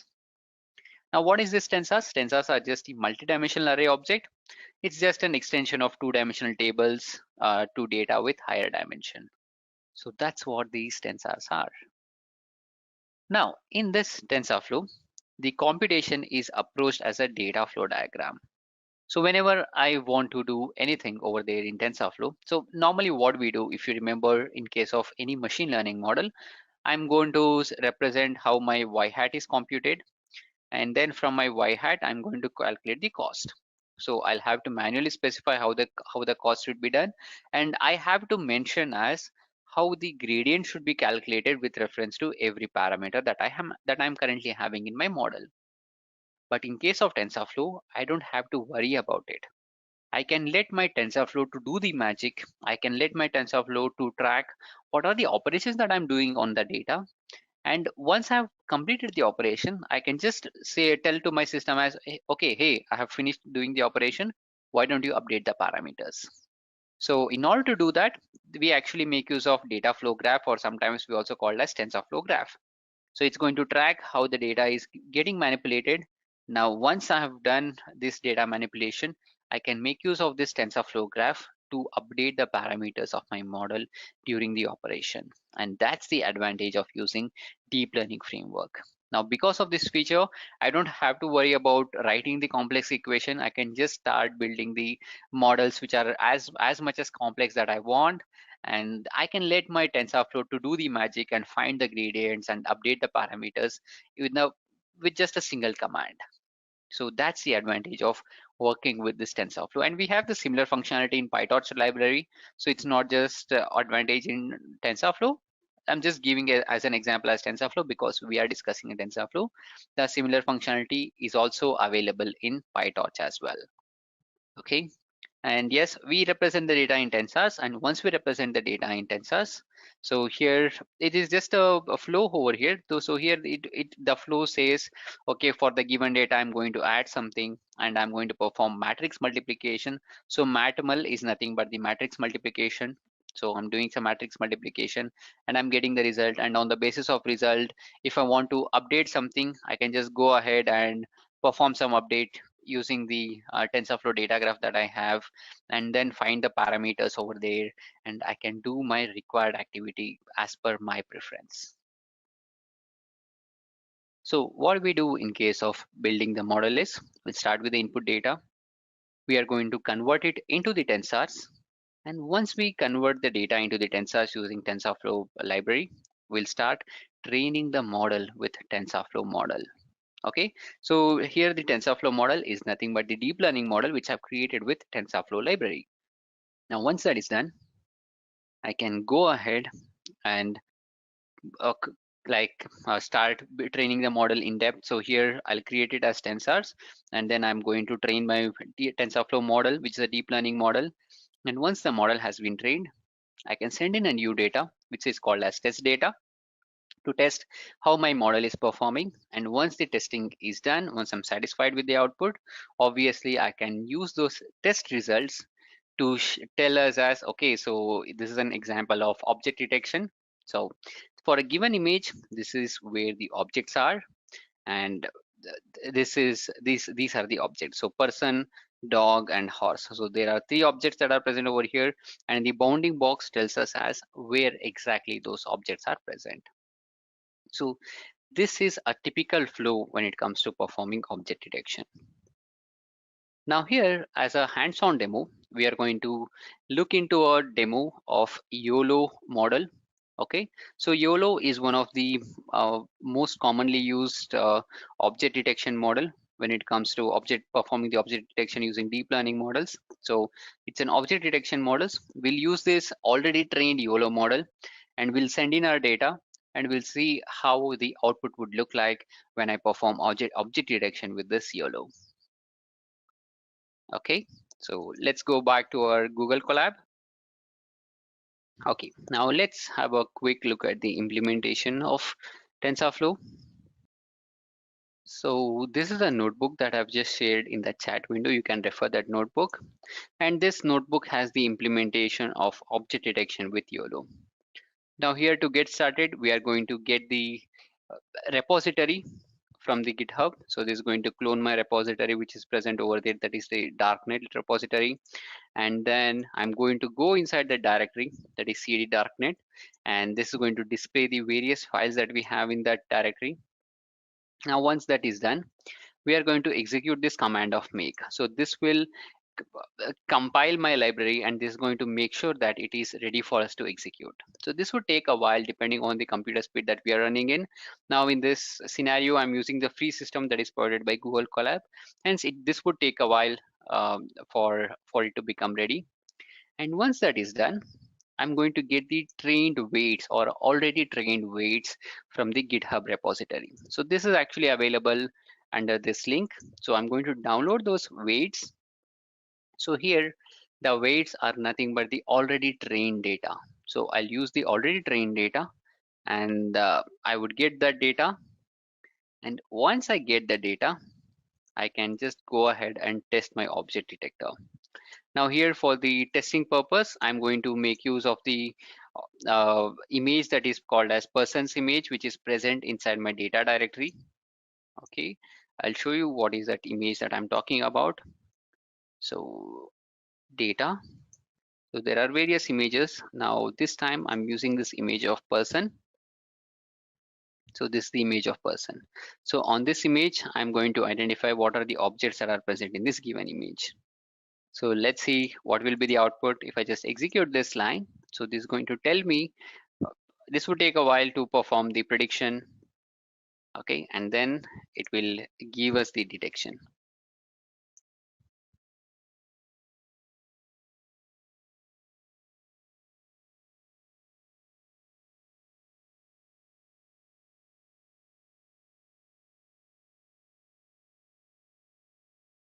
Okay, so we have the output, and if you observe over here, currently I'm running on CPU, so it actually took 21,915 milliseconds. So I'll just note this number in a separate notepad. So this is the 21,050 milliseconds it took on my CPU. All right, and if I come down, so this is the predictions that has been given from my object detection model of YOLO. So it says where exactly that person is present, and it also displays about the class name. Here the class name says as person, and along with that it also displays the confidence score. So how much confident it is how much confident it is to saying it as okay, it belongs to the person. Okay, and it says 98% confidence that belongs to the horse, and this is 99% confident that it belongs to the dog classes. Now we are going to enable the GPU, and once we enable the GPU, we'll have to execute some commands again and prepare our model to make sure that it runs on GPU. And once that is done, this time we are going to use a new image. The new image is called as giraffe.jpg. So this is the image that I'll be testing out. So this is the image of giraffe, and I'll be using this image to detect the objects. So I'll just execute this to run the prediction, and I'm going to show how the objects would look like in this image. Okay, it's still configuring my system to make sure that it runs on the GPU.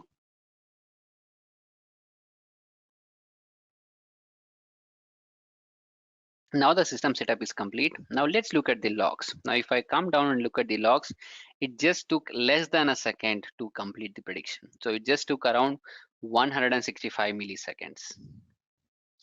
See, you can look into the comparison.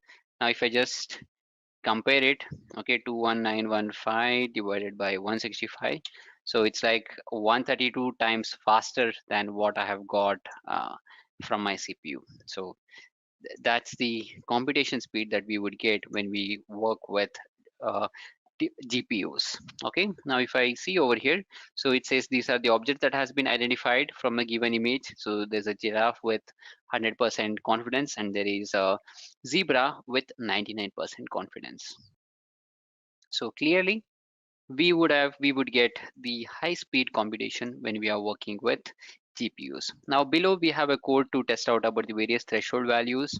So for that we are choosing an example image of horse, and on this example image of horse, so by default it has some threshold value. I think the threshold value is somewhere around 0.8 or something. Now if I reduce the threshold value, it is going to add some more images, and if I increase the threshold values, it is going to uh, stop like displaying about the loss. In this example I've mentioned my threshold as 0.98. That means detect the objects for which you are confident with 98%. So here in the above image I had an object which had 90% confidence, and that has been omitted when I specify this threshold of 98%. And if I reduce the threshold value, then in such scenarios it would randomly assign the values like this, because the threshold is very less. Okay, so that is how we can make use of TensorFlow and that is how we can make use of TensorFlow and detect the objects in an image. And if I come down, there is a code which talks about as we can perform the object detection in videos. Now instead of connecting to the videos, we can also make use of OpenCV library and detect the starter webcam session, and then we can run this object detection on the video file as well, or we can run that object detection on the on the webcam stream as well to detect what are the objects that are present in the image. Now in order to do that, obviously we need a system which has a very good memory and the GPU, and you are free to check out at your end when you're exploring about videos. Okay, so the identification or the overall understanding that you need to have is when I talk about object detection. So object detection means for a given input data, I'll be doing two things. One, I'll be detecting where is my object is present.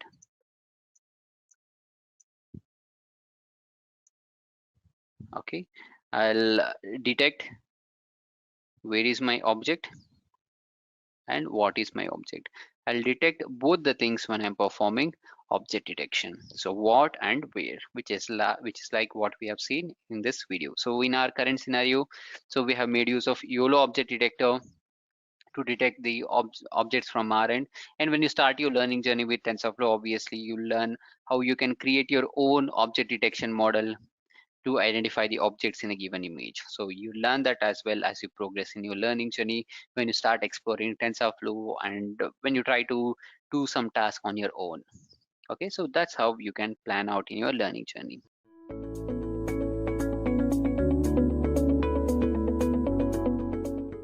Keras is a Python-based deep learning framework which is actually the high-level API of TensorFlow. And now I have 4 major highlights for you guys, so let's check it out from the start. Well, Keras basically runs on top of Theano, TensorFlow or CNTK. Since it runs on top of any of these frameworks, Keras is amazingly simple to work with. You might be wondering why. Well, building models are as simple as stacking layers and later connecting these graphs. Guys, Keras attracts a lot of attention, but why? Since it is open source, it is actively developed by all the contributors across the world and the documentation is nearly endless. Well, we're good with the documentation, but how does Keras perform? Guys, since it is an API which is actually used to train differentiable programs, high performance naturally follows through here. So now that we know what Keras actually is, who makes Keras what it is? Well, we need to check out some of the contributors and the backers to the deep learning framework. Well guys, Keras had over 4,800 contributors during its launch and the initial stages. And now that number has gone up to 250,000 active developers. Well, what amuses me is that there is a 2x growth every year since its launch. Also, it holds a really good amount of traction among multiple startups. Big players like Microsoft, Google, Nvidia, and Amazon actively contribute to the development of Keras. Good enough? So at this point, I'm sure all of you are curious about who uses Keras. Well, Keras has an amazing industry traction and it is used in the development of popular firms like Netflix, Uber, Expedia, Yelp, and more. Well, now that you know, the next time you watch a movie on Netflix or book an Uber, you know Keras is being used. So guys, if Keras is getting all this attention, what makes it so special? What makes Keras stand out among all the top framework? Here I have for you top 10 snippets that makes Keras so special. Well guys, the focus on user experience has always been the major part of Keras. And next, large adoption in the industry, definitely. We just checked out all of the industry traction it gets and this holds well. And next, it is multi-backend and supports multi-platform as well. This helps all the coders come together and code easily. Next up, the research community present for Keras is amazing along with the production community. So this is a win-win for me guys. So what do you think?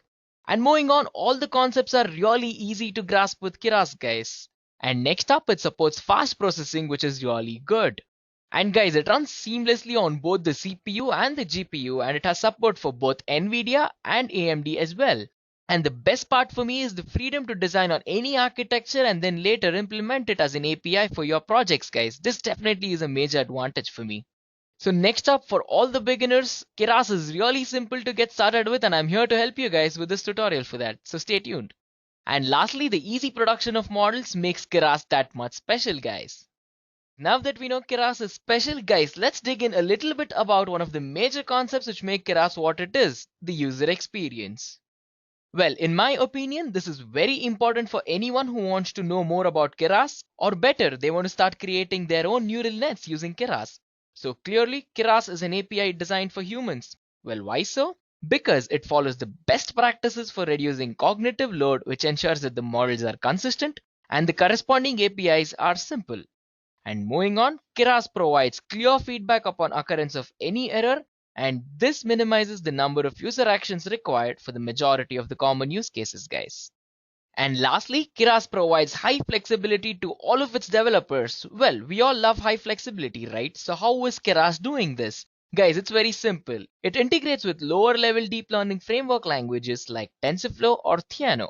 So guys, this ensures that you can implement anything in Keras which you actually built in your base language, which is amazing. So next up, we need to talk about how Keras supports the claim of being able to support multi-platform and lets us work with multiple backends. You can develop Keras in Python as well as R. The code can be run with TensorFlow, CNTK, Theano, or MXNet, totally based on your requirement. This almost feels like a tailor-made API for the framework, guys. The code can be run on the CPU or the GPU as well. Support for both the big players being NVIDIA and AMD here. So this ensures that producing models with Keras is really simple. Total support to run with TensorFlow serving, GPU acceleration such as CUDA when using modules such as WebKeras and Keras.js, native support to develop Android and iOS apps using TensorFlow and Core ML, and yes, full-blown support to work with Raspberry Pi as well. So guys, moving on, we need to check one quick concept which forms the backbone as a working principle of Keras. So let's check out a computation graph. Here is an example for you guys. Just before decoding and working our way through the graph, let's look at the features. So guys, do note that computational graphs are used for expressing complex expression as a combination of simple operations for Keras to work with. It is mainly useful for calculating the derivatives during the phase of backpropagation, and hence it makes it easier to implement distributed computing on the whole. So all it takes is to specify the inputs, outputs, and to make sure that the graph is connected throughout. I hope you guys know what a connected graph is. So let's check out our graph. We'll be working our way from the leaf nodes to the top. So guys, here as you can see, E equal to C multiplied with D, where C is equal to A plus B and D is equal to B plus 1. So all we're doing is we're making sure we land at E equal to C cross T, which is ahead of our tree, and we get to this by performing two operations on the leaf nodes. So as you can see, working down further, E equal to A plus B into B plus 1 actually makes sense now. And in our case, A and B are inputs. So guys, it is as simple as that. So next, let's dive a little bit deeper and check out the two major models, guys. So the first model is a sequential model. The working is basically like a linear stack of layers. So the first thing that comes into my mind when I think about the layered approach is the sequential model. It is majorly useful for building simple classification network and encoder-decoder model, guys. And definitely yes, this is the model which we all know and love. So here we basically treat every layer as an object that feeds into the next layer and so on. And now in the simple code, we'll import Keras into Python. We define the model as sequential, and with the hidden layers, we have 20 neurons and we'll be using ReLU here. ReLU is rectified linear unit, guys. It is one of the activation functions we'll be using. Well, model.fit is used to train the network. Here, by epoch, I'm sure all of you guys are familiar with it already. So it is basically the forward and the backward pass of all of our training examples. And batch size is really straightforward as well. It is the number of training examples in one forward and backward pass, guys. So higher the batch size, the more the memory you'll need. So next, we need to check out the functional model. It is widely used and it holds good for about 95% of the use cases. Well, imagine the concept of playing with Legos, guys. I'm pretty sure most of us have played with Legos in our childhood. It's pretty much the same here as well. Well, the highlights of the functional model is that it supports multi-input, multi-output, and an arbitrary static graph topology. We have branches, so whenever we have a complex model, the model is formed into 2 or more branches based on the requirement, guys. The code which we have here is pretty much similar to the previous one, but with subtle changes. We first import the models, we work on its architecture, and lastly, we train the network. Well, with functional models, we have this concept called as domain adaptation. So guys, what we did until this stage is that we train a model on one domain but test it on the other. This definitely results in poor performance on the overall test dataset because the data is different for each of the domains, right? So what's the solution for this? Well, we adapt the model to work on both the domains at the same time. And guys, we'll be looking at a very interesting use case using the functional models in the upcoming slides. So stay tuned for that. So moving on, we need to understand about the two basic types of execution in Keras, deferred and eager execution. It is also called as symbolic and imperative execution as well. Well, with deferred, we use Python to build a computation graph first like we previously discussed, and then this compiled graph gets executed. Well, with eager execution, there is a slight change, guys. It is here that the Python runtime itself becomes the execution runtime for all of the models. It is very similar to execution with NumPy. So if you're familiar with NumPy, then it's a cakewalk, guys. So on the whole, here is a quick note. Symbolic tensors don't have a value in the Python code as of yet, but eager tensors will have a value in the Python code. And with eager execution, we make use of a type of recurring neural networks called as trees. So guys, it is basically a value dependent dynamic topology structure. So what are you guys thinking about Keras at this point? Well, it is actually really easy to grasp, guys. Well, next, let's look at the steps needed to implement our own neural network using Keras. There are 5 major steps here, guys. So starting out, we need to prepare the inputs for the model. We do this by analyzing our requirements and specifying the input dimensions. Well, as you know it, the common inputs are images, videos, text, or audio based on your model requirement. The next step is to actually define the artificial neural network model. Here, we do everything from defining the model architecture to building the computation graph and also defining the style we'll be using for the model. It is as straightforward as that. Well, step 3 is to specify the optimizer. Think of it this way, a neural network is just a complex function. We need to simplify the process of making the machine learn. Well, the optimizer is just for that. There are many types of optimizers such as SGD, which is stochastic gradient descent. We have RMS-Prof, which is based on root mean square, and ADAM, and so on. And the next step is to define the loss function. So for every step in our training, we'll be checking the accuracy of prediction by comparing the obtained value with the actual one. We check for the difference between them and we print out the loss, guys. Well, the goal is to actually define a function which we will use to reduce the losses in each pass of the training phase. There are many types of loss functions such as MSE, which is mean squared error, and we have cross entropy loss, which is also called as the log loss in most cases, and so on. And the last step is to actually train the network based on the input data, which is also called as a training data. And after training, we will need to test the model based on the trained data to check if the model actually learned anything. So it is as simple as this, guys. What do you think? I would love to know your views on this, so head to the comment section, let's have an interaction there. And now, guys, let's spice things up a bit. I'm sure you guys were curious about the use case, so let me walk you through the entire thing. Well, we'll be checking out a wine classifier in this use case, so let's begin by checking out our problem statement. So we're trying to predict the price of a bottle of wine just by knowing the description and the variety of wine. Well, we can work this out with the Keras functional API and TensorFlow. We'll be building a wide and a deep network using Keras to make predictions for us. Well, can we achieve this goal? Yes, we can. This is a problem statement suited for wide and deep learning networks, as I mentioned. Well, it involves textual input and there isn't any correlation between the wine's description and its price. Well, this is what makes it fun in my opinion, guys. So next we need to check out the model. A lot of Keras models are built using the sequential model API as I told you earlier. But let's make use of the functional API for our use case. Well, true, the sequential API is still the best way to get started with Keras. Why? Because it lets you define models easily as a stack of layers like I explained earlier. However, the functional model allows for more flexibility and is best suited for models with multiple inputs. So we need to know a little bit about wide and deep model, guys. Well, wide models are models with sparse feature vectors. Well, what I mean by sparse feature vectors is that it consists of mostly zeros and a little bit of ones.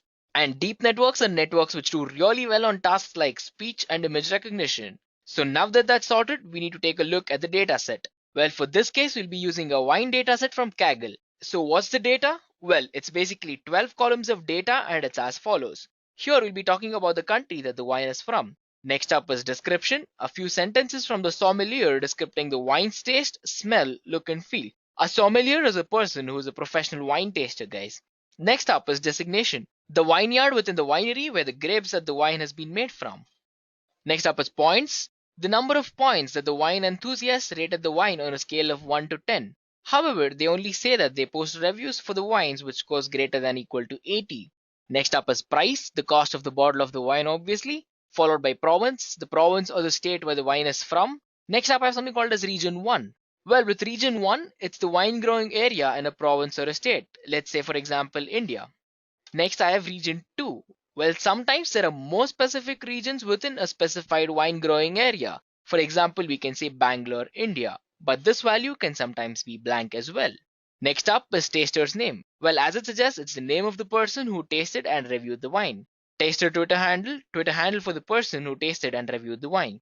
Well, the title of the wine review, which often contains the vintage if you're interested in extracting that feature. Variety, the type of the grapes that is used to make the wine. Let's say for example Pinot Noir, that's a type of the grape. And finally, the winery that made the wine. Guys, the overall goal here is to actually create a model that can identify the variety, winery and the location of a wine based on the description alone. And this dataset offers some really great opportunities for sentiment analysis and other text-related predictive models as well. So now that that's clear, we need to take a look at the sample data case.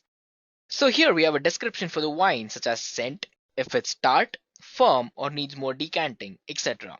So this forms our input for the model, guys. And the output our model provides just from all of this textual information is the pricing that it predicts. How cool is that, guys? So basically we need to check out some of the prerequisites before jumping into the code. Since you're working with Python, we'll require pandas, we'll require NumPy, scikit-learn and Jupyter Notebook. So yes, Keras works on top of TensorFlow, so we'll require both Keras and TensorFlow to be installed on the machine. So now that that's done, moving on, let's look at a small piece of code. Here are all the inputs that we'll require to build the model. And lastly, we test the presence of TensorFlow by printing the installed version. Well, without TensorFlow, it wouldn't make any sense. So we go to Kaggle and download the data and end up converting the data to a pandas data frame, guys. Well, that's good enough to start. Let's look at the code for this model. I'll quickly open up Google Collaboratory, which is basically a Jupyter Notebook hosted on their Google Cloud. You can actually do this on your local machine as well by installing all of the frameworks that I've previously mentioned. So let me go ahead and open Collaboratory and let's begin, guys. So guys, we'll be executing each of these blocks and we'll be going on from there. So let us check out the first block. So here we import all of the modules that we require. So guys, let me run it. And that's done. So next we need to install the latest version of TensorFlow. Well, with Google Colab, it doesn't require any extra setup, so it's pretty much straightforward. So guys, that took about 2 minutes and TensorFlow is installed. And as I explained before, we need to import the models that we'll use to build the model.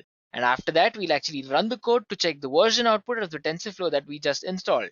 And the output we're supposed to be expecting is version 1.7 because 1.7 is the TensorFlow version that we installed. As you can check out the output, you have TensorFlow version 1.7. So beautiful. So moving on, we need to download the data, which is from a CSV file hosted on the cloud. So let's go ahead and do that. Now that it is downloaded and ready, let us convert all the data from the CSV file into a pandas data frame as I mentioned. So now that that is done, let's go ahead and mix up the data by shuffling it. And yes, so let's start printing samples from our data set. So we'll be printing the first 5 rows, and as you can see, all the columns that we discussed earlier from country, price, province, all the way till a detailed description of the wine is present here. So now that that's done, next we need to do some pre-processing to limit the number of varieties of wine in the dataset. So let us go ahead and set a threshold of 500 in our case. So anything less than 500 will be removed from analysis in our model. We'll be replacing it with NaN, which is not a number, instead of letting it to be blank. So let me go ahead and run this. So now that that's done, the next step we need to do is actually split the data into a training dataset and a testing dataset. So let's go ahead and do that and print the size of both the training dataset and the testing dataset. So let me go ahead and run this code for you guys, and there it is. We have the training dataset size and the testing dataset size. Now that we have the size, we need to actually extract the testing and the training features and all of the labels. So let me go ahead and run this code and we can actually get the labels. And so that does it. The training and the testing features and the labels are known to our machine by now. So now it's very obvious that we're using a test description. Well, instead of looking at every word that we have found in our description in our dataset, let us limit our bag of words to, let's say, top 12,000 words in our dataset. So guys, don't worry, there is actually a built-in Keras utility for creating just this vocabulary. This is considered as wide because the input to our model for each description will be a 12k element wide vector with zeros and ones, indicating the presence of word from our vocabulary in a particular description. Well, Keras has some handy utilities for text pre-processing that we'll use to convert the text descriptions into a bag of words. With the bag of words model, we'll typically want to use only a subset of all the total words that we found in our dataset. And in this example, I used 12,000 words, but this is a hyperparameter that you can tune. Well, you can try out a few values to see what works best on your dataset. Well, we can use the Keras tokenizer class to create our bag of words vocabulary for us. So let me go ahead and run this to create the tokenizer. Guys, so now that that's done, we'll be actually using text to matrix function to convert each description to a bag of words vector. So let me go ahead and run it. Well, now that that's done, guys, in the original Kaggle dataset, there are about 632 total varieties of wine. To make it easier for our model to extract the patterns, we did a bit of pre-processing to keep only the top 40 varieties. Well, around 65% of the original dataset or 96k total examples. Well, we'll use a Keras utility to convert each of these varieties to integer representation. And then we'll create 40 element wide one hot vectors for each input to indicate the variety. So let me go ahead and run it, guys. So now that that's run, guys, at this stage, we are ready to build our wide model. Well, guys, Keras has two APIs for building the models, the sequential API and the functional API. The functional API gives us a bit more flexibility in how we define our layers and lets us combine multiple feature inputs into one layer. It also makes it easy for our wide and deep models into one when we're ready. Guys, with the functional API, we can define our wide model in just a few lines of code as you see.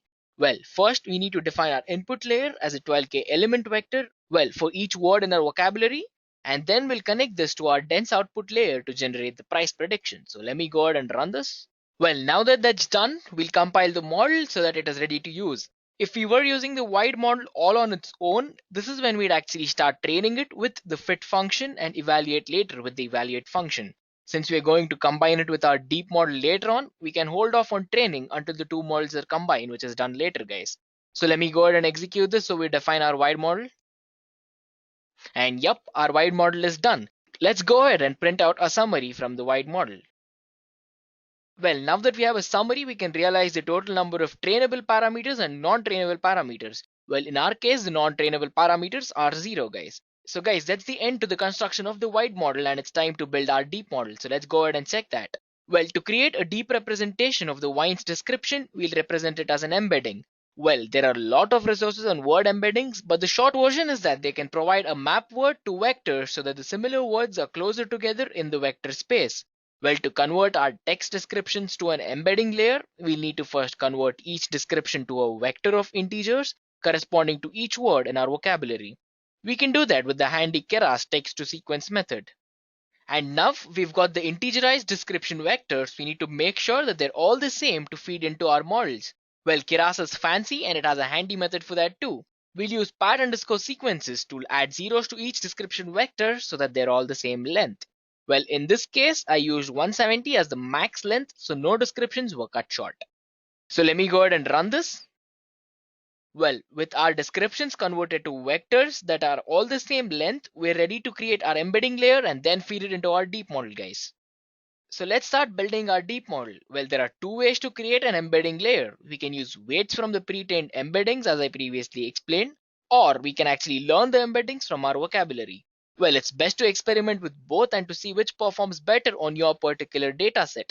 Here, we'll consider using learned embeddings. Well, firstly, we'll define the shape of our input to the deep model. Then, we'll feed it into the embedding layer, and here I'm using an embedding layer with 8 dimensions. Well, you can experiment this with tweaking the dimensionality of your embedding layer as per your choice. And the output of the embedding layer will be a 3-dimensional vectors with the following shape. Well, it'll have a batch size, a sequence length. Well, in our case, the sequence length is 170. It'll have an embedding dimension, it is 8 in our example, and in order to connect our embedding layer to the dense, fully connected output layer, we actually need to flatten it first. So let's go ahead and define our model and then we can flatten our layer. Well, once the embedding layer is flattened, it's ready to be fed into the model and to compile it. So let's go ahead and compile it. And now that the compilation is done, as you can see, the loss function we've used in this case is MSE, which is mean squared error. The optimizer we'll be using is Adams and the metrics is accuracy. And at this point of time, we have established the wide model and the deep model. So once we have defined both our models, combining them is really easy, guys. We simply need to create a layer that concatenates the output from each of the model and then merge them into a fully connected dense layer, and finally define a combined model that combines the input and the output from each one. Well, obviously, since each model is predicting the same thing, which is the price, the outputs or the labels from each one will be the same. Also, guys, do note that since the output of our model is a numeric value, we will not need to do any pre-processing and it's already in the right format as well. How cool is that? Well, that's done, guys. It's time for the training and the evaluation. Well, you can experiment with the number of training epochs and the batch size that works best for your data set. Well, this is going to take some time, so I'll save you the pain by fast forwarding this a bit.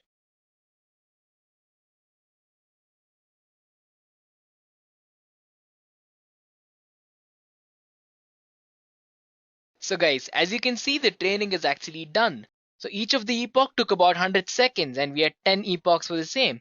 So guys, here's the important thing that you have to notice. With every epoch, we were actually reducing the loss all the way from 1100 to 130, guys. And the accuracy of prediction went from 0.02 all the way till 0.0994, which is almost 0.1. Well, wow, that's definitely a breakthrough for just 10 passes, guys. And now that the training is done, it's time to evaluate it. So let me go ahead and run this piece of code for you guys. So that was quick. That took only about 5 seconds and we have evaluated the model. And now it's time for the most important part, guys, seeing how our model actually performs on the data that it has never seen before. To do this, we'll actually call the predict function on our trained model and we'll be passing it our data set. So let's go ahead and do just that. Well, now that that's done, we'll have to compare the predictions to the actual values for the first 15 wines from our test data set. So guys, as you can see, we have a set of predictions from the description and the predicted value is about $24 while the actual value is $22. Next up, we have $34 as a predicted one while the average is 70. Well, this is not a really good case, but okay, that's tolerable. And next up, we have predicted 11.9 when the actual value is 12. Wow, that is actually really close. So next up we have 15.7 versus 9. Well, this goes on and on for the first 15 and it's actually really good.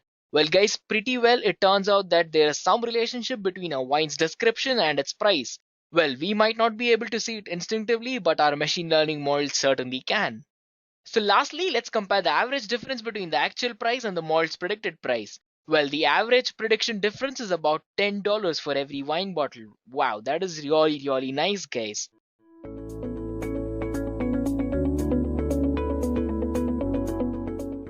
So let's understand how exactly a computer reads an image. So this is an image of New York skyline. I personally love this picture. So when a human will see this image, he'll first notice there are a lot of buildings in different colors and stuff like that. But how a computer will read this image? So basically there will be 3 channels. One will be red, another will be green, and finally we have blue channel, which is popularly known as RGB. So each of these channels will have their own respective pixel values, as you can see it over here. So when I say that image size is B cross A cross 3, it means that there are B rows, A columns and 3 channels. Alright, so if somebody tells you that the size of an image is 28 cross 3 pixels, it means that it has 28 rows, 28 columns and 3 channels. So this is how a computer sees an image. And this is for colored images. For black and white images, we have only 2 channels. So let's move forward and we'll see why can't we use fully connected networks for image classification. So consider an image which has 28 cross 3 pixels. So when I feed in this image to a fully connected network like this, then the total number of weights required in the first hidden layer will be 2352. You can just go ahead and multiply it yourself. Alright. But in real life, the images are not that small. Alright. So whatever images that we have, they are definitely above 200 cross 3 pixels. So if I take an image which has 200 cross 3 pixels and I feed it to a fully connected network, so at that time, the number of weights required at the first hidden layer itself will be 120,000, guys. So we need to deal with such huge amount of parameters, and obviously we require more number of neurons. So that can eventually lead to overfitting. So that's why we cannot use fully connected network for image classification. Now let's see why we need convolutional neural networks. So basically, in convolutional neural network, a neuron in the layer will only be connected to a small region of the layer before it. So if you consider this particular neuron which I'm highlighting right now is only connected to 3 other neurons. Unlike the fully connected network where this particular neuron will be connected to all these 5 neurons. Because of this, we need to handle less amount of weights, and in turn, we need less number of neurons as well. So let us understand what exactly is convolutional neural network. So convolutional neural networks are special type of feed-forward artificial neural networks, which is inspired from visual cortex. So visual cortex is nothing but a small region in our brain which is present somewhere here where you can see the bulb. And basically what happened, there was an experiment conducted and people got to know that visual cortex is small regions of cells that are sensitive to specific regions of visual field. So what I mean by that is, for example, some neurons in the visual cortex fires when exposed to vertical edges. Some will fire when exposed to horizontal edges. Some will fire when exposed to diagonal edges. And that is nothing but the motivation behind convolutional neural network. So now let us understand how exactly a convolutional neural network works. So generally a convolutional neural network has 3 layers: convolution layer, ReLU layer, pooling layer, and fully connected layer. We'll understand each of these layers one by one. We'll take an example of a classifier that can classify an image of an X as well as an O. So with this example, we'll be understanding all these 4 layers. So let's begin, guys. Now there are certain trickier cases. So what I mean by that is X can be represented in these 4 forms as well, right? So these are nothing but the deformed images of X. Similarly for O as well. So these are deformed images. So even I want to classify these images either X or O. All right, because even this is X, this is X, this is X, this is X. But all these are deformed images, but they are in turn X, right? So I want my classifier to classify them as X. So basically that's what I want. So if you can notice here, this is a proper image of an X, and which is actually equal to this particular X, which is a deformed image. Same goes for this O as well. So now what we are going to do is, we know that a computer understands an image using numbers at each pixels. So what we'll do, whatever the white pixels that we have, we are going to assign a value -1 to it, and whatever black pixels we have, we are going to assign a value 1 to it. When we use normal techniques to compare these two images, one is a proper image of X and another is a deformed image of X, we got to know that a computer is not able to classify the deformed image of X correctly. Why? Because it is comparing it with the proper image of X, right? So when you go ahead and add the pixel values of both of these images, you get something like this. So basically our computer is not able to recognize whether it is an X or not. Now what we do with the help of CNN, we take small patches of our image. So these patches or these pieces are known as nothing but features or filters. So what we do, by finding rough feature matches in roughly the same positions in two images, CNN gets a lot better at seeing the similarity between the whole image matching schemes. What I mean by that is, we have these filters, right? We have these filters that you can see. So consider this first filter. This is exactly equal to the feature or the part of the image in the deformed image as well. So this is our proper image and this is our deformed image, all right? So this particular feature or this particular part of the image is actually equal to this particular part of the image. Same goes for this particular feature or filter as well. And similarly, we have this filter as well, which is actually equal to this particular part of the deformed image, all right?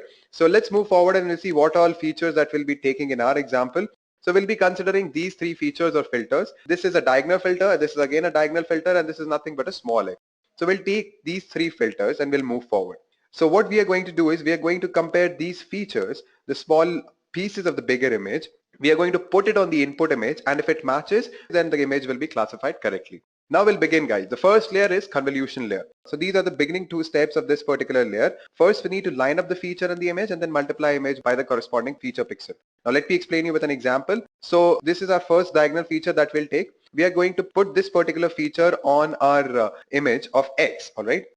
And we are going to multiply the corresponding pixel value. Multiplied with 1, we'll get 1 and we'll put it in another matrix. Similarly, we are going to move forward and we're going to multiply -1 with -1. We're going to multiply -1 with -1, as you can see. Similarly, we multiply this as well, -1 into -1, then again -1 into -1. So we are going to complete this whole process when we are going to finish up this matrix. All right. And once we are done finishing up the multiplication of all the corresponding pixels in the feature as well as in the image, we need to follow 2 more steps. We need to add them up and divide by the total number of the pixels in the feature. So what I mean by that is, after the multiplication of the corresponding pixel values, what we do, we add all these values, we divide it by the total number of pixels, and we get some value, right? And then now our next step is to create a map and put the value of the filter at that particular place.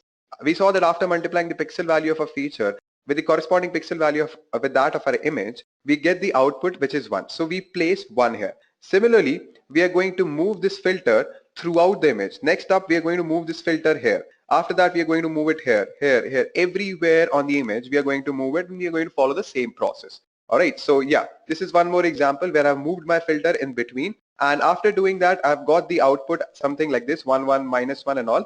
So over here, if you notice, I've got a couple of times -1 as well, due to which my output that comes is 0.55, right? So I'm going to place 0.55 here. Similarly, after moving the pixel, after moving the filter throughout the image, I got this particular matrix. All right, and this is for one particular feature. After performing the same process for the other two filters as well, I've got these two values. So we have these three values after passing through the convolution layer. Let me give you a quick recap of what happens in convolution layer. So basically we have taken three features, all right, and one by one we'll take one feature, move it through the entire image, and when we are moving it, at that time we are multiplying the pixel value of the image with that of the corresponding pixel value of the filter, adding them up, dividing by the total number of pixels to get the output. So when we do that for all the filters, we got these three outputs, all right? So let's move forward and we'll see what happens in ReLU layer. So this is ReLU layer, guys, and people who have gone through the previous tutorial actually know what it is. So let me just give you a quick introduction of ReLU layer. So ReLU is nothing but an activation function. All right. So what I mean by that is it will only activate a node if the input is above a certain quantity. While the input is below 0, the output is also 0. All right. And when the input rises above the certain threshold, it has a linear relationship with the dependent variable. Now I'll explain you with an example. We have a graph of ReLU function here. So my function says that when f of x is equal to 0 if x is less than 0, and it is equal to x when x is greater than 0. All right. So whatever values that I have which are below 0 will actually in turn become 0, and whatever values that are above 0, our function value will also be equal to that particular value. So f of x will be equal to x if it is greater than or equal to 0, and it will be 0 if it is less than 0. So if I have x value as -3, so definitely it is less than 0, so f of x becomes 0. Similarly, if I have -5x value, then again it is less than 0, so my f of x value becomes 0. But when I consider 3 as my x value, then my f of x becomes equal to x, which is nothing but 3. So over here I'll have 3. Again, if I take my x value as 5, then obviously it is greater than or equal to 0. Then my f of x becomes equal to x, so my f of x value becomes 5. So this is how a ReLU function works. So why are we using ReLU function here is we want to remove all the negative values from our output that we got through the convolution layer. So we'll only take the first output that we got by moving one feature throughout the image. So this is the output that we have got for only one filter. All right. So over here, I'm going to remove all negative values. So over here, you can see that it was -0.11 before, and I've converted that to 0. Similarly, I'm going to repeat the whole process for the entire matrix. And once I'm done with that, I get this particular value. Now remember, this is only for the output that we got through one feature. All right. So when we were doing convolution at that time, we were using three features, right? So this is the output only for one filter. After doing it for the output of the other two filters as well, we have got these two values more. So totally we have these three values after passing through ReLU activation function. Next up, we'll see what exactly is pooling layer. So in pooling layer, what we do, we take a window size of 2. And we move it across the entire matrix that we have got after passing through ReLU layer. And we take only the maximum value from there so that we can shrink the image. So what we are actually doing is we are reducing the size of our image. So let me explain you with an example. So this is basically one output that we have got after passing through ReLU layer. And over here we have taken a window size of 2 cross 2. So when we keep this window at this particular position, we see that 1 is the highest value. So we are going to keep 1 here. And we are going to repeat the same process for this particular window as well. So over here the maximum value is 0.33, so 0.33 will come. So if you notice here, earlier we had 7 cross 7 matrix, and now we have reduced that to 4 cross 4 matrix. So after doing that for the entire image, we have got this as our output. This output we have got after moving our window throughout the image that we have got after passing through ReLU layer, right? And when we repeat this process for all the three outputs that we have got after the ReLU layer, then we get this particular output after pooling layer, right? So basically we have shrinked our image to a 4 cross 4 matrix. Now comes the tricky part. So what we are going to do now is stack up all these layers. So we have discussed convolution layer, ReLU layer, and pooling layer. So I'll just give you a brief recap of what all things we have discussed. In convolution layer, what we did, we took three features, and then after that, one by one, we moved each filter throughout the image. And when we were moving it, we were continuously multiplying the image pixel value with that of the corresponding filter pixel value. And then we were dividing it by the total number of pixels. All right. With that, we got three output after passing through the convolution layer. Then those three output we pass through a ReLU layer where we have removed the negative value. All right, and after removing negative value, again we have got the three outputs. Then those three outputs we pass through pooling layer. So basically we're trying to shrink our image, and what we did, we took a window size of 2 cross 2, moved it through all the three outputs that we have got through ReLU layer. And after doing that, we were only taking the maximum value, pixel value in that particular window, and then we were putting it in a different matrix so that we get a shrinked image. And after passing it through pooling layer, we have got a 4 cross 4 matrix. And since we took three features in the beginning, so therefore we have got three outputs after passing through pooling layer. All right. Next up, we are going to stack up all the layers. All right. So let's do that. So after passing through convolution, ReLU and pooling, we have got this 4 cross 4 matrix. This was our input image. Now when we add one more layer of convolution, ReLU and pooling, we have shrinked our image from 4 cross 4 to 2 cross 2, as you can notice here. Now we are going to use fully connected layer. Now what happens in fully connected layer? The actual classification happens here, guys. Okay. So what we are doing here is we are going to take the shrinked images and put it into a single list. So basically this is what we have got after passing through two layers of convolution, ReLU and pooling. And this is what we have got. So basically we are converting into a single list or a vector. How we do that? We take the first value 1, then we take 0.55, then we take 0.55, then we take 1 again. Then we take 1, then we take 0.55, 0.55, 0.55. Then we again take 0.55, 1, 1 and 0.55. So this is nothing but a vector, or you can say a list. If you notice here that there are certain values in my list which is high for X, and similarly if I repeat the entire process that we have discussed for O, there will be certain different values which will be high. So for X we have first, fourth, 5th, 10th and 11th element vector values are high. For O we have 2nd, 3rd, 9th and 12th element vector which are high. So basically we know now if we have an input image which has 1st, 4th, 5th, 10th and 11th element vector values high, we know that we can classify it as X. Similarly, if our input image has a list which has the 2nd, 3rd, 9th and 12th element vector values high, then we can classify it as 0. Now let me explain you with an example. So after the training is done, after doing the entire process for both X and O, you know that our model is trained now. Okay, so we have given a new input image, and that input image passes through all the layers, and once it has passed through all the layers, we have got this 12 element vector. Now it has 0.9, 0.65, all these values, right? Now how do we classify it, whether it is an X or O? So what we do, we'll compare this with a list of X and O. Right, so we have got the list in the previous slide. If you notice, we have got two different lists for X and O. We are going to compare this new input image list that we have got with that of X and O. Right, so first let us compare that with X. Now, as I've told you earlier as well, for X, there are certain values which will be high, which is nothing but 1st, 4th, 5th, 10th and 11th value, right? So I'm going to sum 1st, 4th, 5th, 10th and 11th value, and I've got 5. 1 plus 1 plus 1 plus 1 and plus 1. So 5 times 1, I've got 5. And now I'm going to sum the corresponding values of my input image vector as well. So the first value is 0.9, then the fourth value is 0.87, fifth value is 0.96, 10th value is 0.89 and the 11th value is 0.94. So after doing the sum of these values, I've got 4.56. When I divide this by 5, I got 0.91, right? Now this is for X. Now when I do the same process for O, so in O, if you notice, I have 2nd, 3rd, 9th and 12th element vector values as high. So when I sum these values, I get 4. And when I do the sum of the corresponding values in my input image, I've got 2.07. When I divide that by 4, I got 0.51. And so now we notice that 0.91 is a higher value compared to 0.51. So when we have compared our input image with the values of X, we got a higher value than the value that we have got after comparing the input image with the values of O. So the input image is classified as X. All right, so now let us move towards our use case. So this is our use case, guys. So over here, what we are going to do is we are going to train our model on different types of dogs and cat images. And once the training is done, we are going to provide it an input, and it will classify whether the input is of a dog or a cat. Now, let me tell you the steps involved in it. So what we are going to do in the beginning is obviously first we need to download the data set. After that, we are going to write a function to encode the labels. Labels are nothing but the dependent variable that we are trying to predict. So in our training data and testing data, obviously we know the labels, right? So on that basis only we can train our model.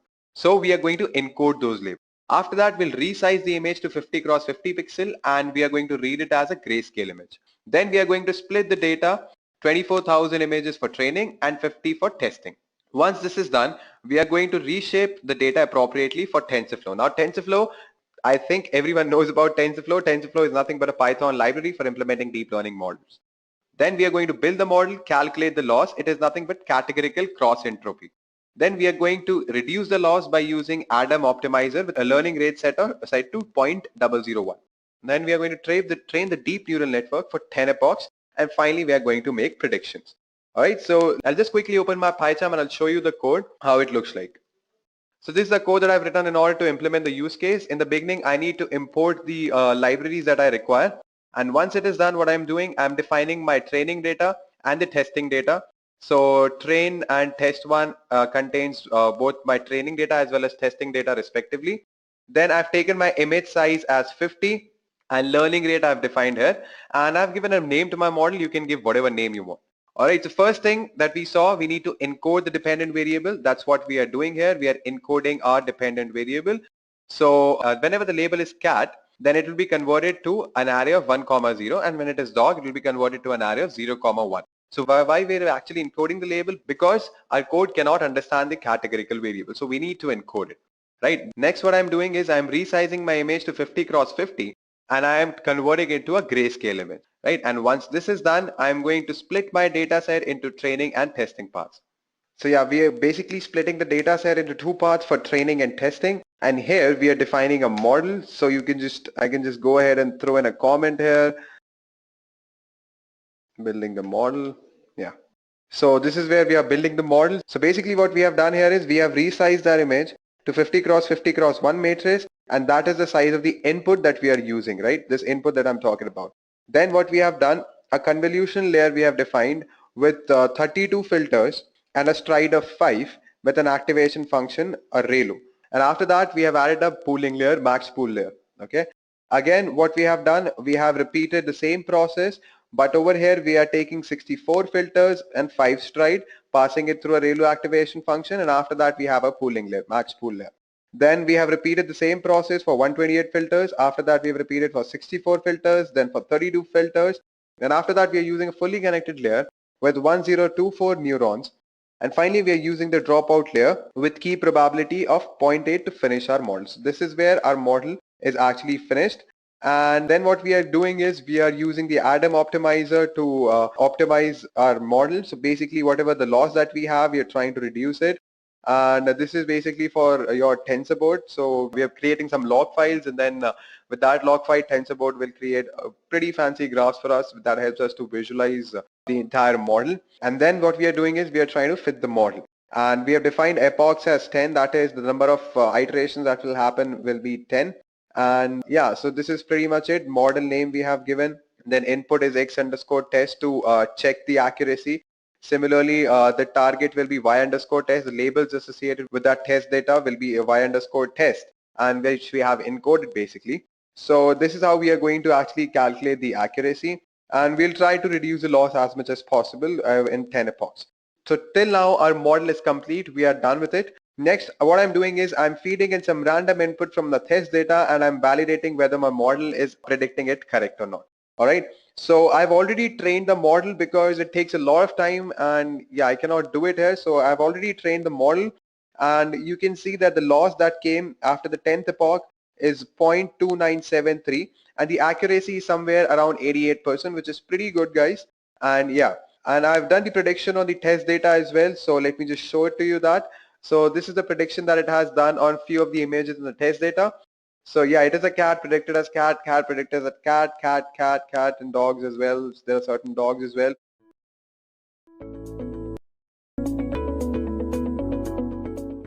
So this is the problem statement, guys. We need to figure out if the banknotes are real or fake. And for that, we'll be using artificial neural networks. And obviously, we need some sort of data in order to train our network. So let us see how the data set looks like. So over here, I've taken a screenshot of the data set with few of the rows. In it, data were extracted from images that were taken from genuine and forged banknote-like specimens. After that, wavelet transform tools were used to extract features from those images. And these are few features that I'm highlighting with my cursor. And the final column, or the last column, actually represents the label. So basically, label tells us to which class that pattern represents, whether that pattern represents a fake note or it represents a real note. Let us discuss these features and labels one by one. So the first feature or the first column is nothing but variance of a wavelet transformed image. The second column is about skewness. The third is curtices of wavelet transformed image. And finally, fourth one is entropy of the image. After that, when I talk about label, which is nothing but my last column, over here, if the value is 1, that means the pattern represents a real node. Whereas when value is 0, that means it represents a fake node. So guys, let's move forward and we'll see what are the various steps involved in order to implement this use case. So over here, we'll first begin by reading the data set that we have. We'll define features and labels. After that, we are going to encode the dependent variable. And what is a dependent variable? It is nothing but your label. Then we are going to divide the data set into two parts, one for training, another for testing. After that, we'll use TensorFlow data structures for holding features, labels, etc. And TensorFlow is nothing but a Python library that is used in order to implement deep learning models, or you can say neural networks. Then we'll write the code in order to implement the model. And once this is done, we will train our model on the training data. We'll calculate the error. Error is nothing but your difference between the model output and the actual output. And we'll try to reduce this error. And once this error becomes minimum, we'll make prediction on the test data and we'll calculate the final accuracy. So guys, let me quickly open my PyCharm and I'll show you how the output looks like. So this is my PyCharm guys. Over here, I've already written the code in order to execute the use case. I'll go ahead and run this and I'll show you the output. So over here, as you can see, with every iteration, the accuracy is increasing. So let me just stop it right here. So we'll move forward and we'll understand why we need neural networks. So in order to understand why we need neural networks, we are going to compare the approach before and after neural networks. And we'll see what were the various problems that were there before neural networks. So earlier, conventional computers use an algorithmic approach. That is, the computer follows a set of instructions in order to solve a problem. And unless the specific steps that the computer needs to follow are known, the computer cannot solve the problem. So obviously we need a person who actually knows how to solve that problem, and he or she can provide the instructions to the computer as to how to solve that particular problem, right? So we first should know the answer to that problem, or we should know how to overcome that challenge or problem which is there in front of us. Then only we can provide instructions to the computer. So this restricts the problem solving capability of conventional computers to problems that we already understand and know how to solve. But what about those problems whose answer we have no clue of? So that's where our traditional approach was a failure. So that's why neural networks were introduced. Now let us see what was the scenario after neural networks. So neural networks basically process information in a similar way the human brain does. And these networks, they actually learn from examples. You cannot program them to perform a specific task. They will learn from their examples, from their experience. So you don't need to provide all the instructions to perform a specific task. And your network will learn on its own with its own experience. All right, so this is what basically neural network does. So even if you don't know how to solve a problem, you can train your network in such a way that with experience, it can actually learn how to solve the problem. So that was a major reason why neural networks came into existence. So we'll move forward and we'll understand what is the motivation behind neural networks. So these neural networks are basically inspired by neurons, which are nothing but your brain cells. And the exact working of the human brain is still a mystery though. So as I've told you earlier as well, that neural networks work like human brain, and so the name. And similar to a newborn human baby, as he or she learns from his or her experience, we want a network to do that as well. But we want it to do very quickly. So here's a diagram of a neuron. Basically, a biological neuron receives input from other sources, combines them in some way, perform a generally non-linear operation on the result, and then outputs the final result. So here, if you notice these dendrites will receive signals from the other neurons. Then what will happen, it will transfer it to the cell body. The cell body will perform some function. It can be summation, it can be multiplication. So after performing that summation on the set of inputs, via axon, it is transferred to the next neuron. Now let's understand what exactly are artificial neural networks. It is basically a computing system that is designed to simulate the way the human brain analyzes and processes the information. Artificial neural networks has self-learning capabilities that enable it to produce better results as more data becomes available. So if you train your network on more data, it will be more accurate. So these neural networks, they actually learn by example. And you can configure your neural network for specific applications. It can be pattern recognition, or it can be data classification, anything like that, all right? So because of neural networks, we see a lot of new technology has evolved. From translating web pages to other languages, to having a virtual assistant to order groceries online, to conversing with chatbots. All of these things are possible because of neural networks. So in a nutshell, if I need to tell you, artificial neural network is nothing but a network of various artificial neurons. Alright, so let me show you the importance of neural network with two scenarios, before and after neural network. So over here we have a machine, and we have trained this machine on 4 types of dogs, as you can see where I'm highlighting with my cursor. And once the training is done, we provide a random image to this particular machine which has a dog. But this dog is not like the other dogs on which we have trained our system on. So without neural networks, our machine cannot identify that dog in the picture, as you can see it over here. Basically, our machine will be confused. It cannot figure out where the dog is. Now, when I talk about neural networks, even if we have not trained our machine on this specific dog, but still it can identify certain features of the dogs that we have trained on, and it can match those features with the dog that is there in this particular image, and it can identify that dog. So this happens all because of neural networks. So this is just an example to show you how important are neural networks. Now I know you all must be thinking how neural networks work. So for that, we'll move forward and understand how it actually works. So over here, I'll begin by first explaining a single artificial neuron that is called as perceptron. So this is an example of a perceptron. Over here, we have multiple inputs, x1, x2, dash, dash, dash, till xn. And we have corresponding weights as well, w1 for x1, w2 for x2, similarly wn for xn. Then what happens, we calculated the weighted sum of these inputs. And after doing that, we pass it through an activation function. This activation function is nothing but it provides a threshold value. So above that value, my neuron will fire, else it won't fire. So this is basically an artificial neuron. So when I talk about a neural network, it involves a lot of these artificial neurons with their own activation function and their processing element.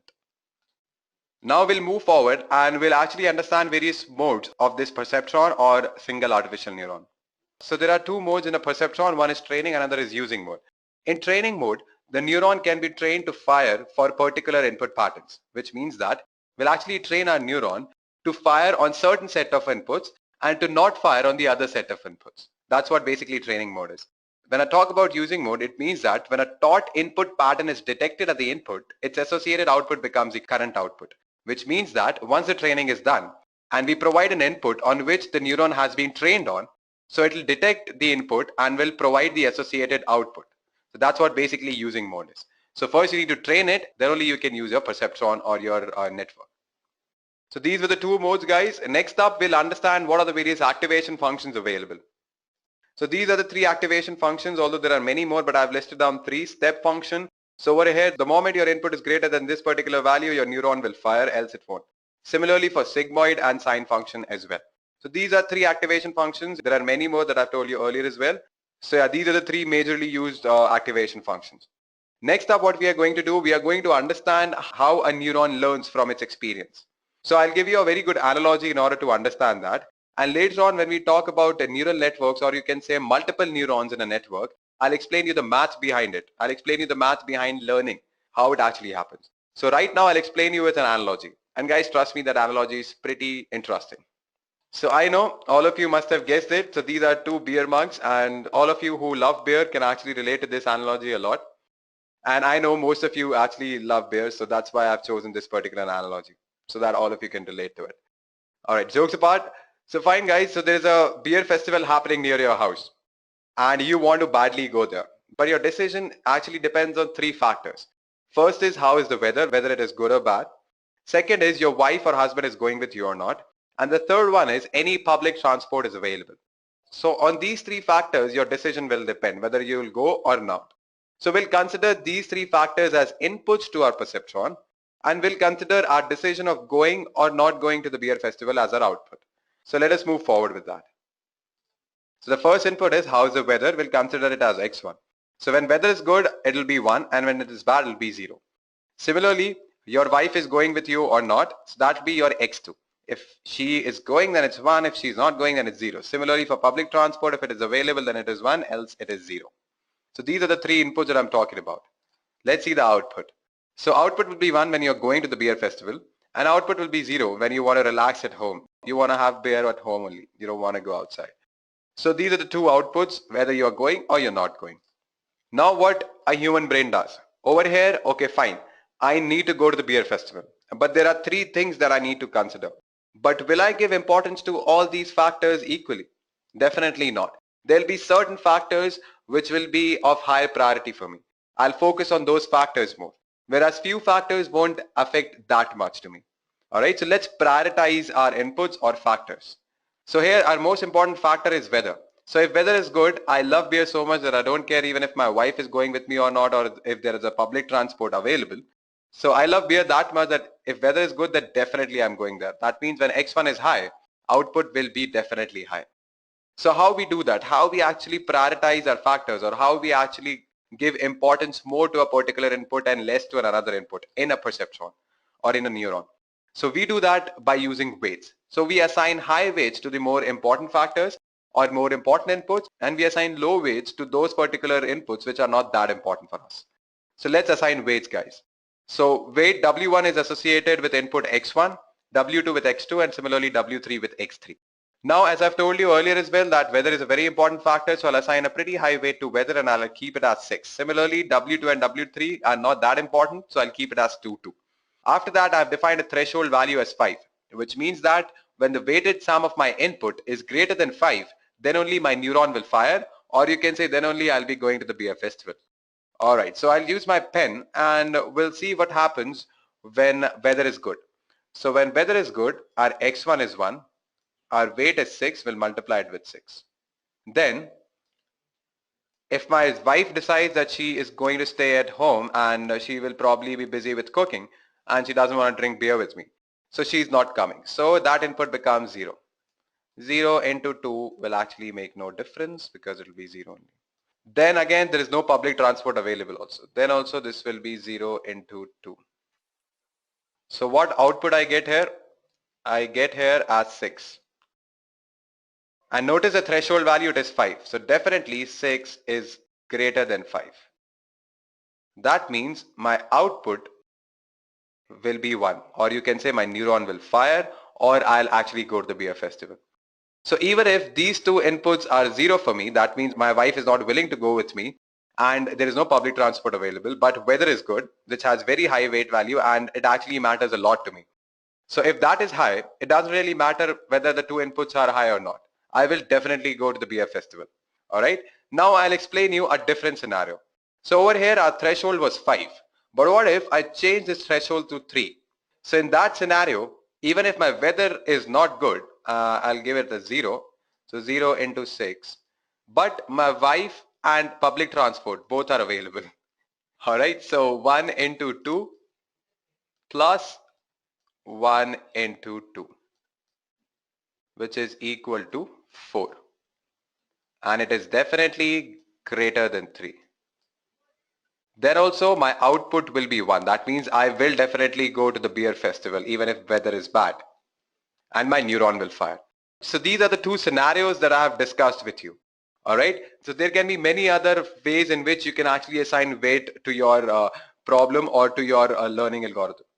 So these are the two ways in which you can assign weights and prioritize your inputs or factors on which your output will depend. So obviously in real life, all the inputs or all the factors are not as important for you.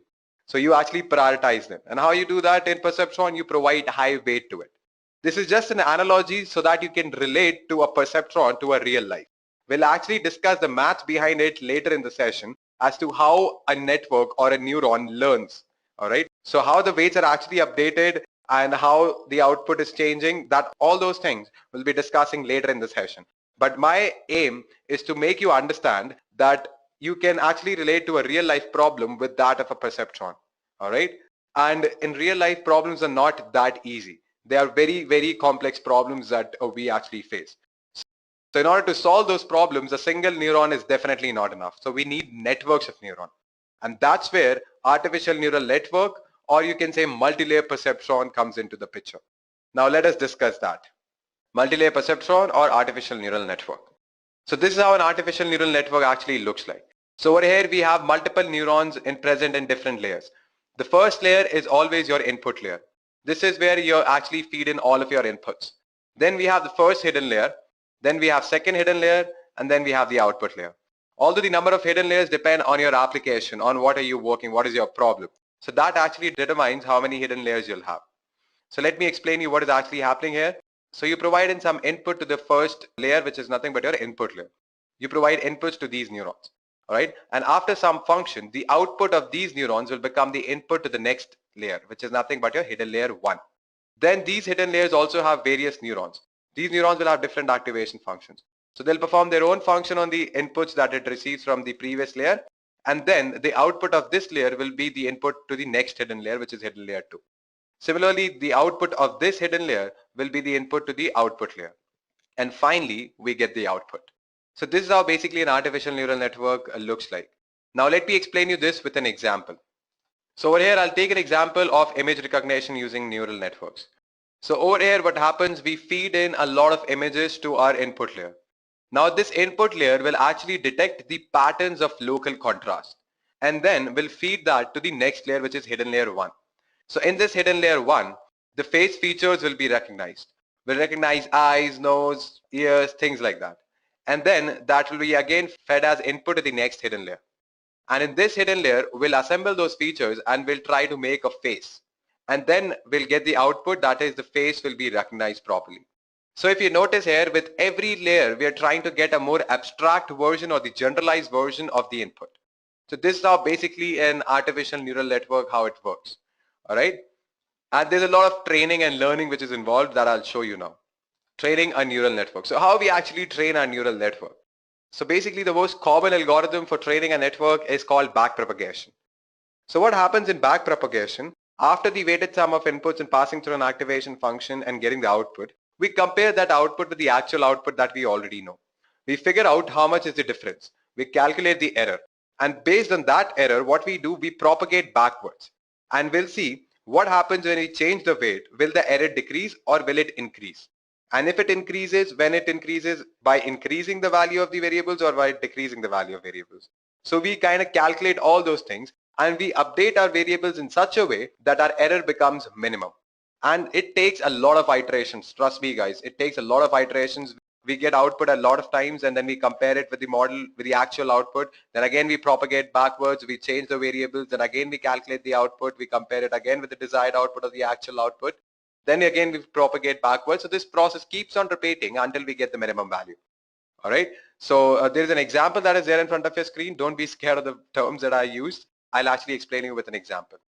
So this is the example over here. We have 0, 1 and 2 as inputs and our desired output or the output that we already know is 0, 1 and 4. All right. So over here we can actually figure out that desired output is nothing but twice of your input.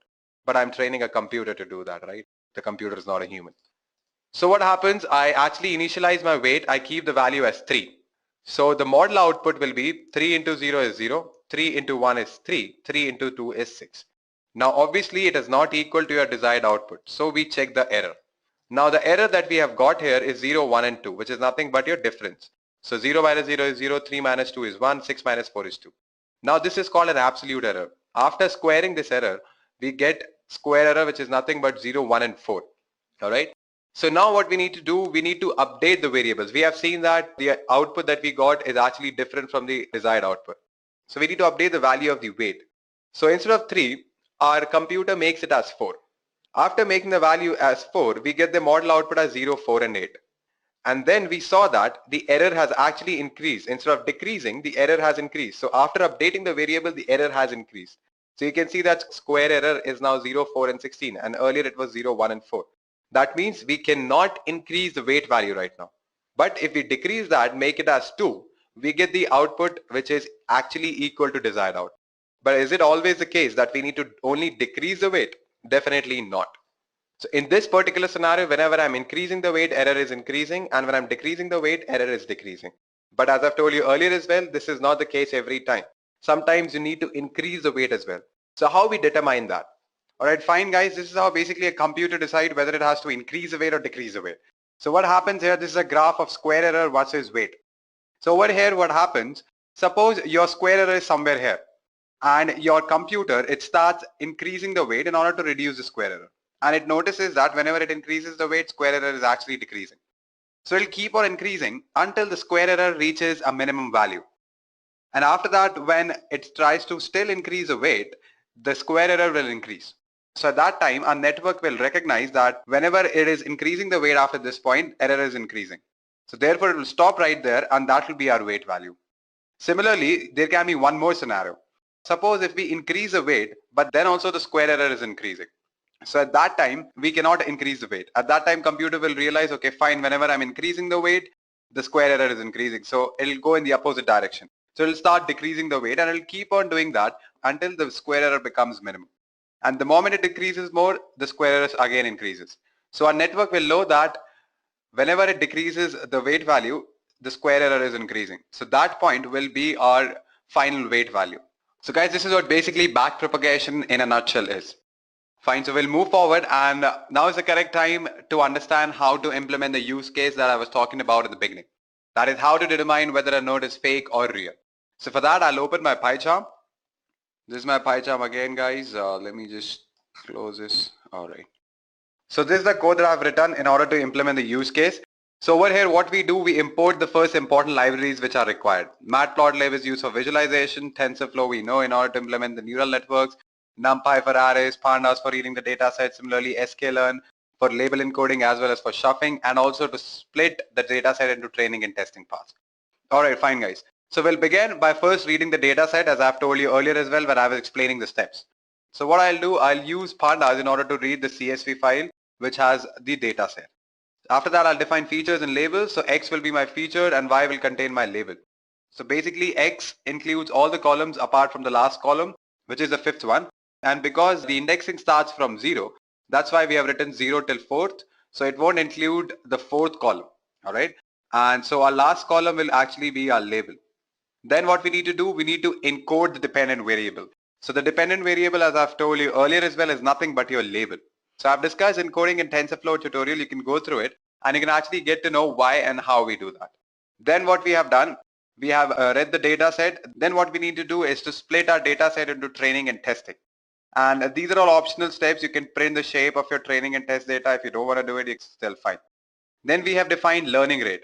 So learning rate is actually the steps in which the weights will be updated. All right. So that is what basically learning rate is. Then when we talk about epochs, means iterations. Then we have defined course history. That will be an empty NumPy array, and its shape will be 1, and it will include the float type objects. Then we have defined ndim, which is nothing but your X shape of axis 1, which means your column. Then we'll print that. After that, we have defined the number of classes. So there can be only 2 classes, whether the node can be fake or it can be real. And this model path I've given in order to save my model. So I've just given a path where I need to save it. So I'll just save it here only in the current working directory. Now is the time to actually define our neural network.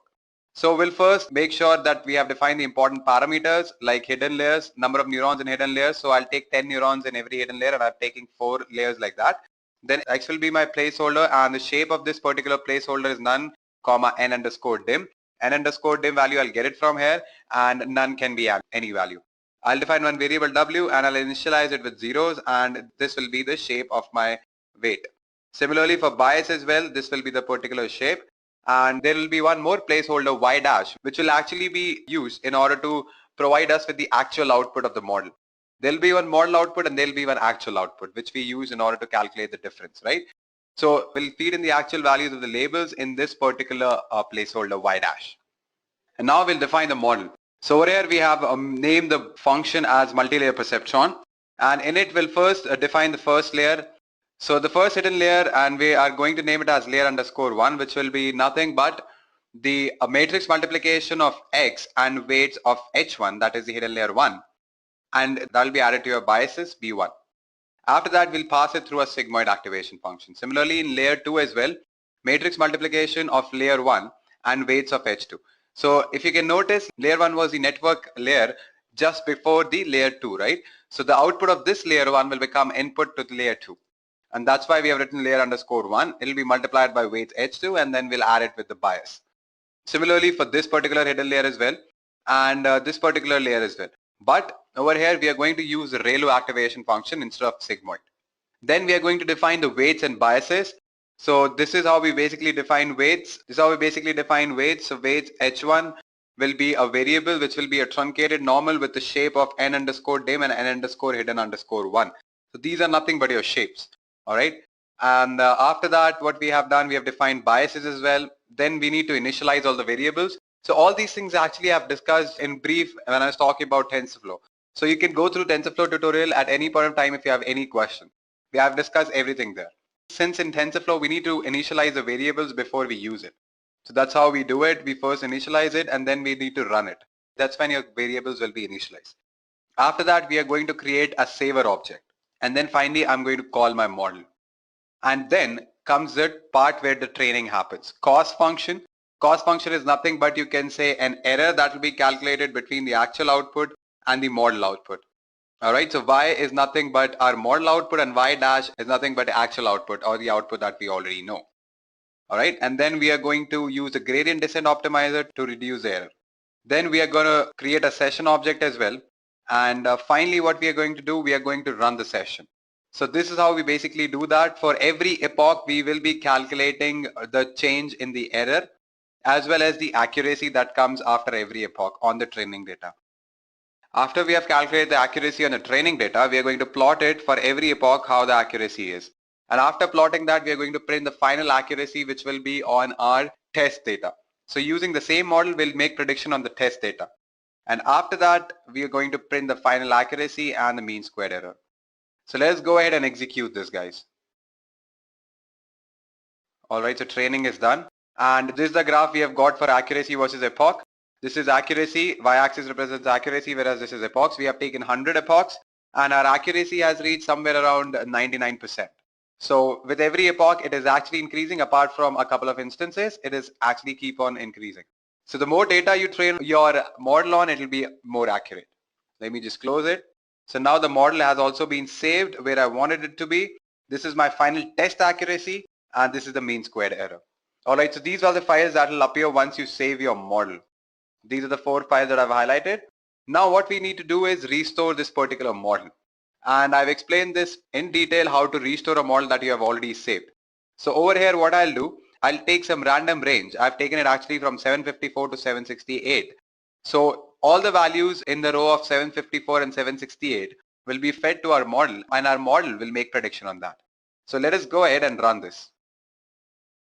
So when I'm restoring my model, it seems that my model is 100% accurate for the values that I've fed in. So whatever values that I have actually given as input to my model, it has correctly identified its class, whether it's a fake node or a real node.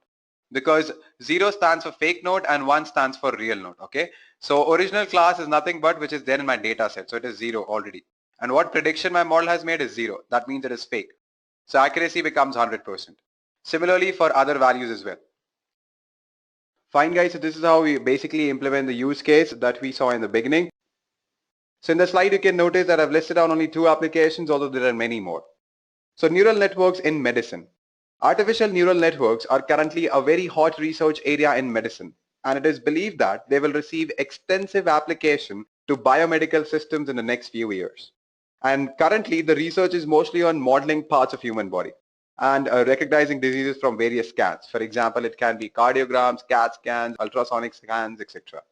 And currently the research is going mostly on 2 major areas. First is modeling and diagnosing the cardiovascular system. So neural networks are used experimentally to model the human cardiovascular system. Diagnosis can be achieved by building a model of the cardiovascular system of an individual and comparing it with the real-time physiological measurements taken from the patient. And trust me guys, if this routine is carried out regularly, potential harmful medical conditions can be detected at an early stage and thus make the process of combating disease much easier. Apart from that, it is currently being used in electronic noses as well. Electronic noses have several potential applications in telemedicine. Now let me just give you an introduction to telemedicine. Telemedicine is the practice of medicine over long distance via a communication link. So what the electronic noses will do, they would identify odors in the remote surgical environment. These identified odors would then be electronically transmitted to another site where an odor generation system would recreate them. Because the sense of the smell can be an important sense to the surgeon, telesmell would enhance telepresent surgery. So these are the 2 ways in which you can use it in medicine. You can use it in business as well, guys. So business is basically a diverted field with several general areas of specialization such as accounting or financial analysis. Almost any neural network application would fit into one business area or financial analysis. Now, there is some potential for using neural networks for business purposes, including resource allocation and scheduling. I've listed down two major areas where it can be used. One is marketing. So there is a marketing application which has been integrated with a neural network system. The airline marketing tactician is a computer system made of various intelligent technologies, including expert systems. A feed-forward neural network is integrated with the AMT, which is nothing but airline marketing tactician, and was trained using backpropagation to assist the marketing control of airline seat allocation. So it has wide applications in marketing as well.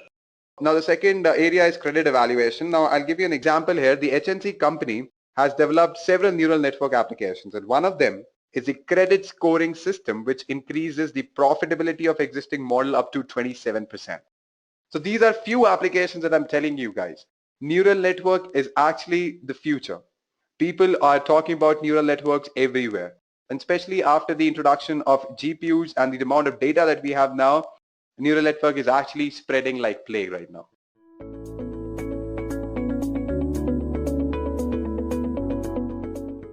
Why can't we use feed-forward networks?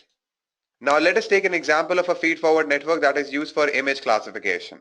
So we have trained this particular network for classifying various images of animals. Now if you feed in an image of a dog, it will identify that image and will provide a relevant label to that particular image. Similarly, if we feed in an image of an elephant, it will provide a relevant label to that particular image as well. Now if you notice, the new output that we have got, that is classifying an elephant, has no relation with the previous output, that is of a dog. Or you can say that the output at time t is independent of output at time t minus 1. As we can see that there is no relation between the new output and the previous output. So we can say that in feed-forward networks, outputs are independent to each other. Now there are a few scenarios where we actually need the previous output to get the new output. Let us discuss one such scenario. Now what happens when you read a book? You'll understand that book only on the understanding of your previous words. Alright, so if I use a feed-forward network and try to predict the next word in a sentence, I can't do that. Why can't I do that? Because my output will actually depend on the previous outputs. But in the feed-forward network, my new output is independent of the previous outputs. That is, output at t plus 1 has no relation with output at t minus 2, t minus 1 and at t. So basically, we cannot use feed-forward networks for predicting the next word in a sentence. Similarly, you can think of many other examples where we need the previous output, some information from the previous output, so as to infer the new output. This is just one small example. There are many other examples that you can think of. So we'll move forward and understand how we can solve this particular problem. So over here, what we have done, we have input at t minus 1. We'll feed it to our network. Then we'll get the output at t minus 1. Then at the next timestamp, that is at time t, we have input at time t that will be given to our network along with the information from the previous timestamp, that is t minus 1, and that will help us to get the output at t. Similarly, at output for t plus 1, we have two inputs. One is a new input that we give. Another is the information coming from the previous timestamp, that is t, in order to get the output at time t plus 1. Similarly, it can go on. So over here, I have just written a generalized way to represent it. There's a loop where the information from the previous timestamp is flowing. And this is how we can solve this particular challenge. Now let us understand what exactly are recurrent neural networks. So for understanding recurrent neural network, I'll take an analogy. Suppose your gym trainer has made a schedule for you. The exercises are repeated after every third day. Now this is the order of your exercises. First day you'll be doing shoulder, second day you'll be doing biceps, third day you'll be doing cardio. And all these exercises are repeated in a proper order. Now what happens when we use a feed-forward network for predicting the exercise today? So we'll provide in the inputs such as day of the week, month of the year and health status. Alright, and we need to train our model or our network on the exercises that we have done in the past. After that, there'll be a complex voting procedure involved that will predict the exercise for us. And that procedure won't be that accurate. So whatever output we'll get won't be as accurate as we want it to be. Now what if I change my inputs and I make my inputs as what exercise I've done yesterday? So if I've done shoulder, then definitely today I'll be doing biceps. Similarly, if I've done biceps yesterday, today I'll be doing cardio. Similarly, if I've done cardio yesterday, today I'll be doing shoulder. Now there can be one scenario where you are unable to go to gym for one day. Due to some personal reasons, you could not go to the gym. Now what will happen at that time? We'll go one timestamp back and we'll feed in what exercise that happened day before yesterday. So if the exercise that happened day before yesterday was shoulder, then yesterday there were biceps exercises. Alright, similarly biceps happened day before yesterday, then yesterday would have been cardio exercises. Similarly, if cardio would have happened day before yesterday, yesterday would have been shoulder exercises. Alright, and this prediction, the prediction for the exercise that happened yesterday will be fed back to our network, and these predictions will be used as inputs in order to predict what exercise will happen today. Similarly, if you have missed your gym say for 2 days, 3 days or 1 week, so you need to roll back. You need to go to the last day when you went to the gym. You need to figure out what exercise you did on that day, feed that as an input, and then only you'll be getting the relevant output as to what exercise will happen today. Now what I'll do, I'll convert these things into a vector. Now what is a vector? Vector is nothing but a list of numbers. Alright, so this is the new information guys along with the information from the prediction at the previous timestamp. So we need both of these in order to get the prediction at time t. Imagine if I have done shoulder exercises yesterday. So this will be 1, this will be 0, and this will be 0. Now the prediction that will happen will be biceps exercise, because if I have done shoulder yesterday, today it will be biceps. So my output will be 0, 1 and 0. And this is how vectors work guys. So I hope you have understood this guys. Now this is how a neural network looks like guys. We have new information along with the information from the previous timestamp. The output that we have got in the previous timestamp will use certain information from that, will feed into our network as inputs, and then that will help us to get the new output. Similarly, this new output that we have got will take some information from that, feed in as an input to our network along with the new information to get the new prediction, and this process keeps on repeating. Now let me show you the math behind the recurrent neural networks. So this is the structure of a recurrent neural network guys. Let me explain you what happens here. Now consider at time t equals to 0, we have input x naught and we need to figure out what is h naught. So according to this equation, h of 0 is equal to wi weight matrix multiplied by our input x of 0 plus wr into h of 0 minus 1, which is h of minus 1, and time can never be negative, so this particular equation cannot be applied here, plus a bias. So wi into x of 0 plus bh passes through a function g of h to get h of 0 over here.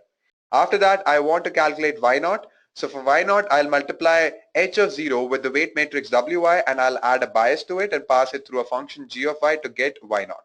Now in the next timestamp, that is at time t equals to 1, things become a bit tricky. Now let me explain you what happens here. So at time t equals to 1, I have input x1. I need to figure out what is h1.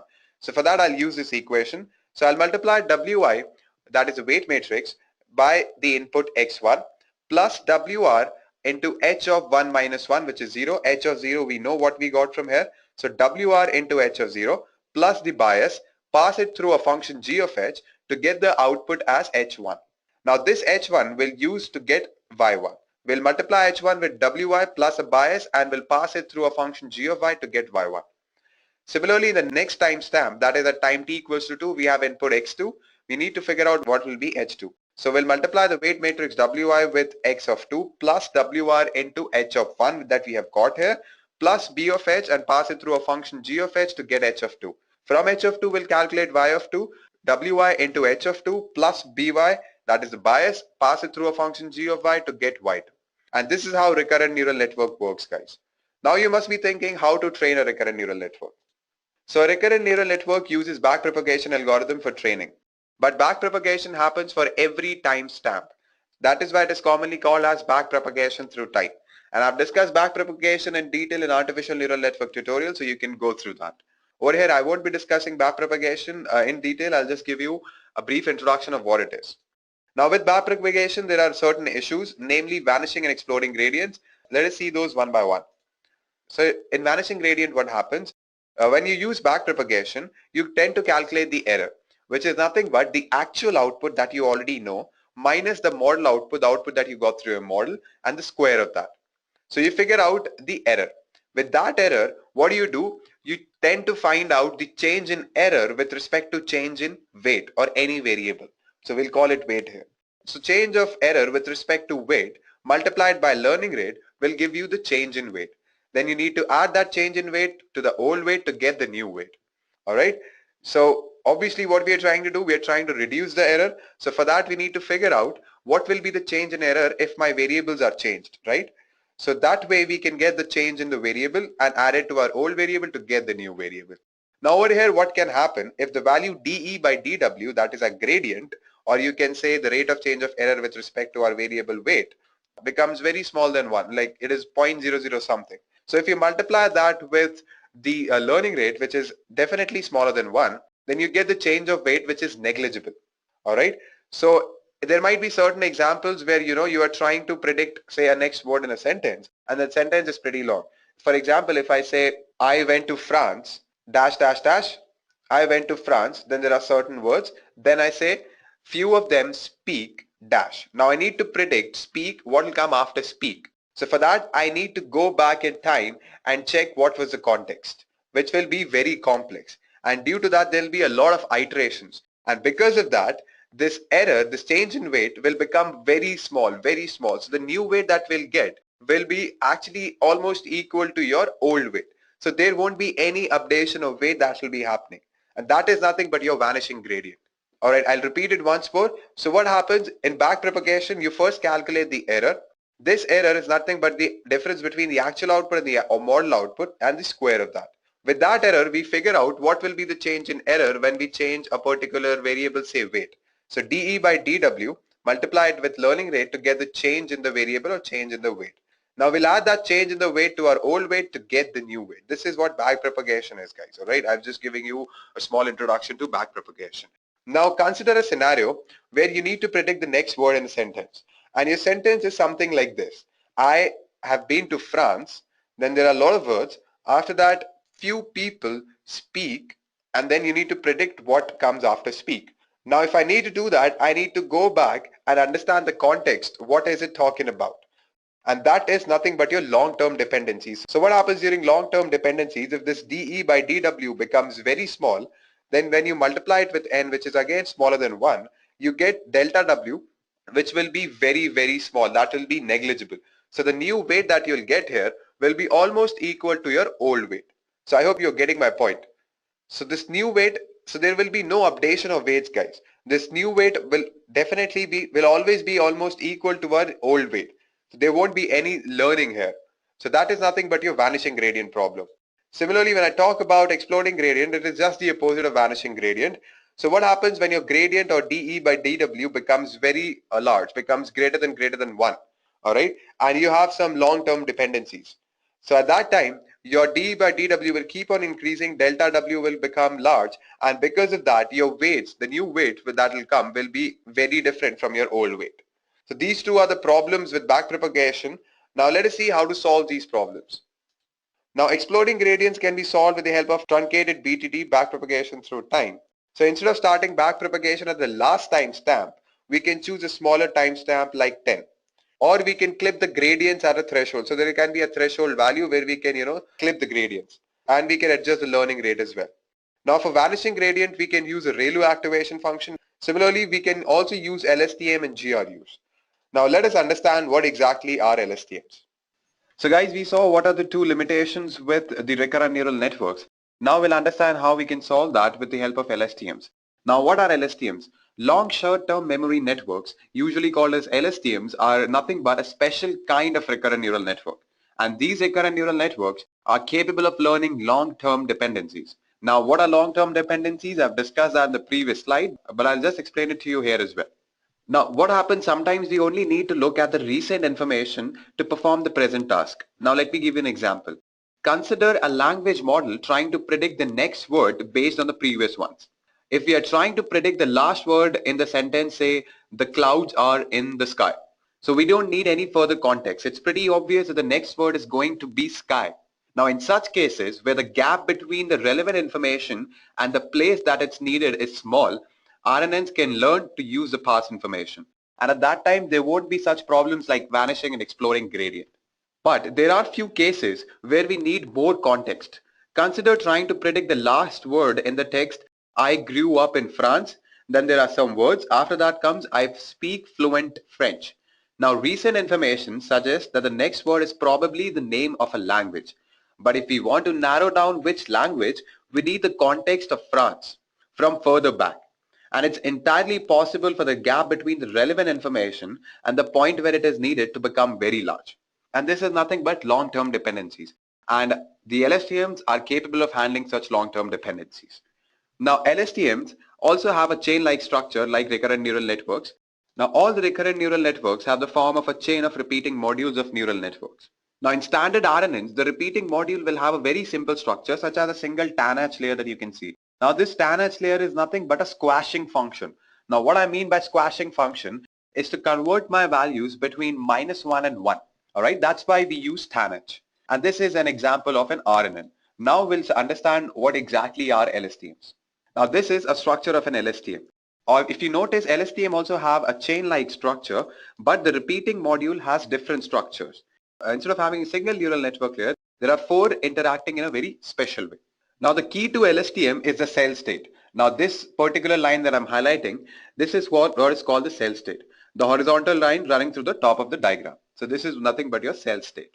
Now you can consider the cell state as a kind of a conveyor belt. It runs straight down the entire chain with only some minor linear interactions. Now what I'll do, I'll give you a walkthrough of LSTM step by step, alright? So we'll start with the first step.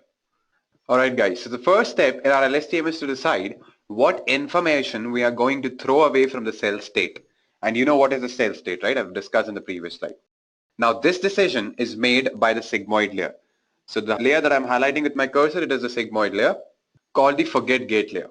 It looks at ht-1, that is the information from the previous timestamp, and xt, which is the new input, and outputs a number between 0 and 1 for each number in the cell state ct-1, which is coming from the previous timestamp. A 1 represents completely keep this, while a 0 represents completely get rid of this. Now if we go back to our example of a language model trying to predict the next word based on all the previous ones, in such a problem, the cell state might include the gender of the present subject so that the correct pronouns can be used. When we see a new subject, we want to forget the gender of the old subject, right? We want to use the gender of the new subject. So we'll forget the gender of the previous subject here. This is just an example to explain you what is happening here. Now let me explain you the equations which I've written here.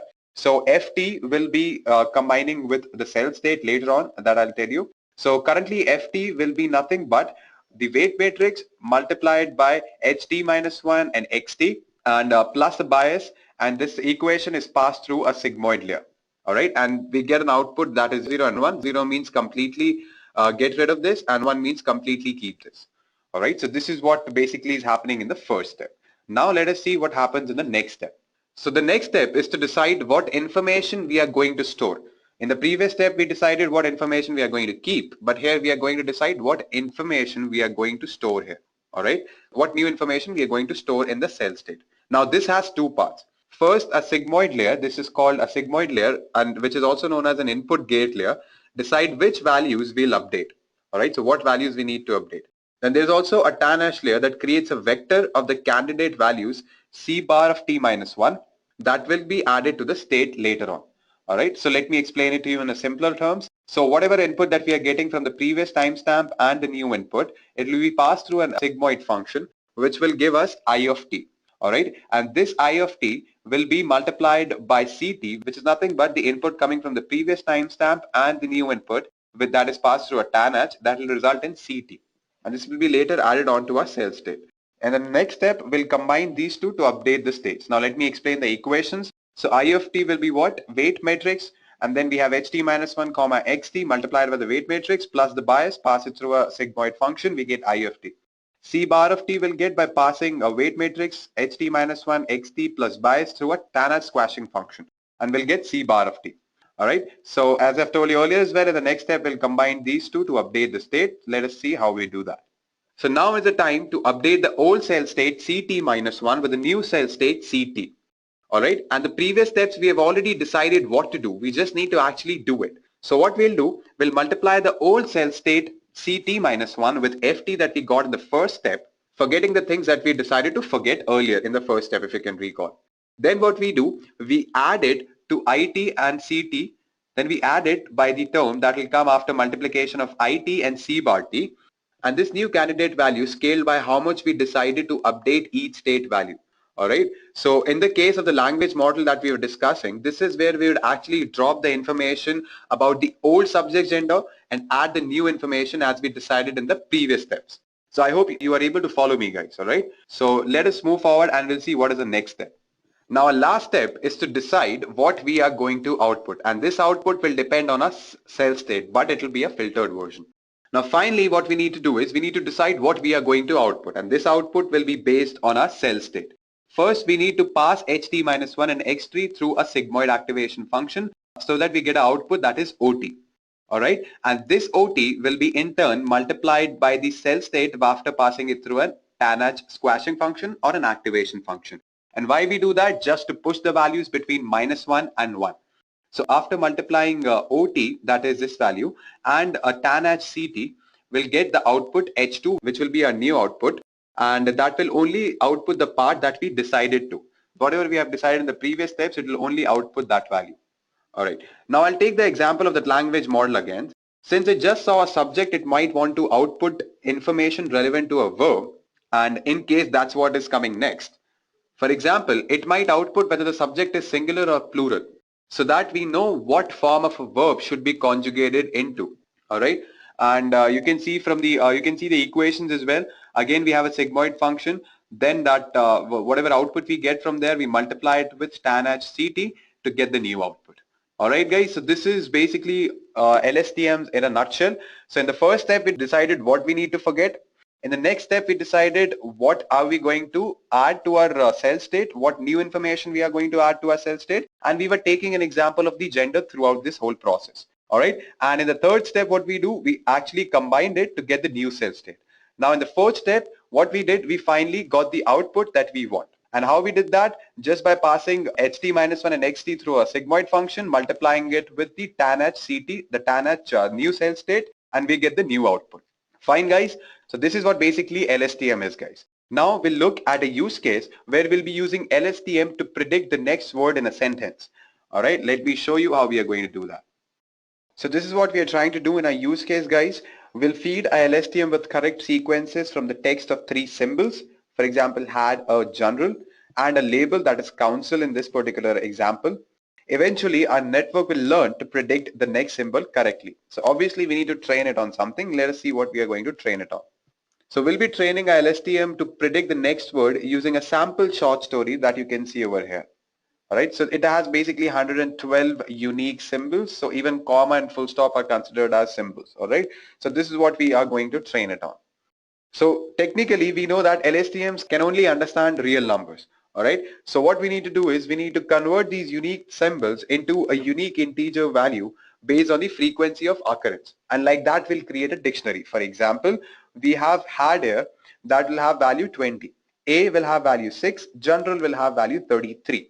Alright, and then what happens, our LSTM will create a 112 element vector that will contain the probability of each of these words or each of these unique integer values. Alright, so since 0.6 has the highest probability in this particular vector, it will pick the index value of 0.6, then it will see what symbol is attached to that particular integer value. So 37 is attached to council. So this will be our prediction, which is absolutely correct, as a label is also council according to our training data. Alright, so this is what we are going to do in our use case. So guys, this is what we'll be doing in our today's use case. Now I'll quickly open my PyCharm and I'll show you how you can implement it using Python. We'll be using TensorFlow, which is a popular Python library for implementing deep neural networks or neural networks in general. Alright, so I'll quickly open my PyCharm now. So guys, this is my PyCharm, and over here I've already written the code in order to execute the use case that we have. So first we need to do is import the libraries. NumPy for arrays, TensorFlow, we know TensorFlow.contrib. From that we need to import RNN, then random collections and time. Alright, so this particular block of code is used to evaluate the time taken for the training. After that we have log underscore path, and this log underscore path is basically telling us the path where the graph will be stored.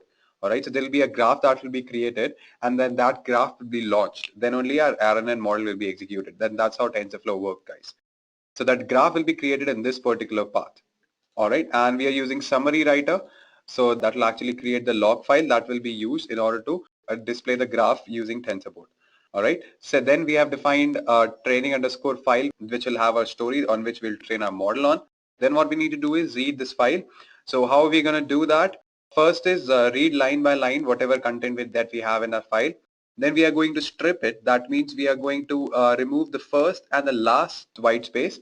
Then again we are splitting it just to remove all the white spaces that are there. After that we're creating an array, and then we are reshaping it. Now during the reshape, if you notice, this -1 value tells us the compatibility. All right. So when you're reshaping it, you need to make sure that we are providing it the correct parameters to reshape it. So you can convert a 3x2 matrix to a 2x3 matrix, like, right? So just to make sure that it is compatible enough, we add this -1 and it will be done automatically.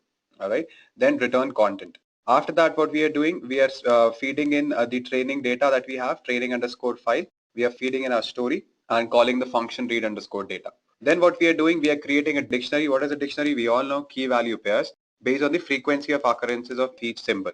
All right. So from here, collections.counter words.most common. So most common words with their frequency of occurrence, there will be a dictionary created. And after that, we'll call this dict function. And this dict function will feed in word, and which is equal to length of dictionary. That means whatever the length of that particular dictionary is, how many times it is repeated. So we'll have the frequency as well as a symbol. That will be our key value pair, and we are reversing it as well. Then what we are doing, we are calling it build underscore data set, and we're feeding in our training data there. This is our vocabulary size, which is nothing but the length of your dictionary. And then we have defined various parameters such as learning rate, iterations or epochs. Then we have display step and underscore input. Now learning rate, we all know what it is. The steps in which our variables are updated.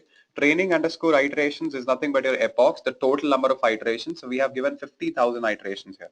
Then we have display underscore step, that is 1000, which is basically your batch size. So batch size is what? After every 1000 epochs, you'll see the output. All right. So it'll be processing it in batches of 1000 iterations. Then we have n underscore input as 3.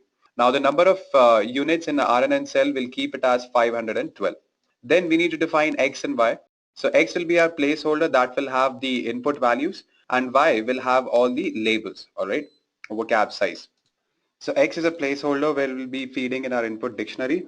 Similarly, Y is also one more placeholder, and it'll have a shape of none, comma, vocab size. Vocab size we have defined earlier, as you can see, which is nothing but the length of your dictionary. Then we are defining weights as well as biases. After that, we have defined our model. All right. So this is how we are going to define it. We'll create a function RNN when we'll have X weights and biases. And after that, we are calling in RNN.multi-RNN cell function. And this is basically to create a 2-layer LSTM. And each layer has n underscore hidden units. After that, what we are doing, we are generating the predictions. But once we have generated the prediction, there are n underscore input outputs, but we only want the last output. All right, so for that, we have written this particular line. And then finally, we are making a prediction. We are calling this RNN function, feeding in X weights and biases. After that, we are calculating the loss and then we are optimizing it. For calculating the loss, we are using reduce underscore mean, softmax cross entropy. And this will give us basically the probability of each symbol, and then we are optimizing it using RMS prop optimizer. All right, and this gives actually a better accuracy than Adam optimizer, and that's the reason why we are using it. Then we are going to calculate the accuracy, and after that we are going to initialize the variables that we have used. As we have seen in TensorFlow that we need to initialize all the variables, unlike constants and placeholders in TensorFlow.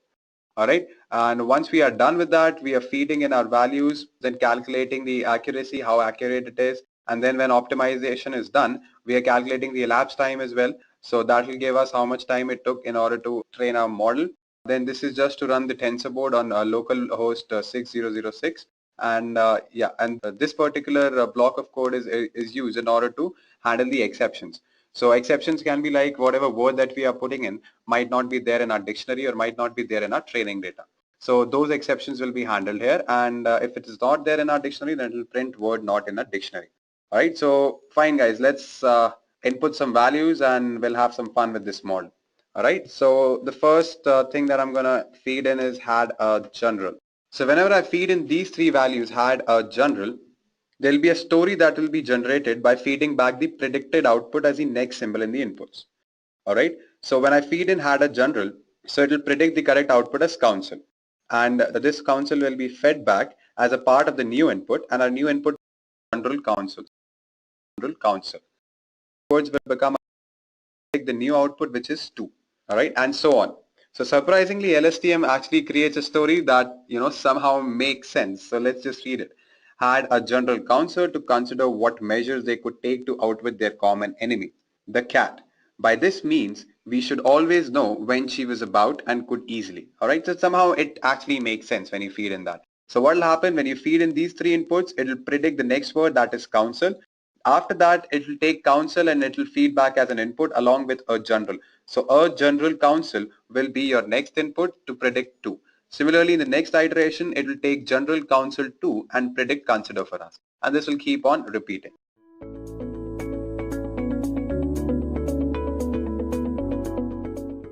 So over here, what we're going to do is we're going to download the MNIST dataset from keras.datasets, and we'll just take the X dataset. That is the features that are present only in the X train part.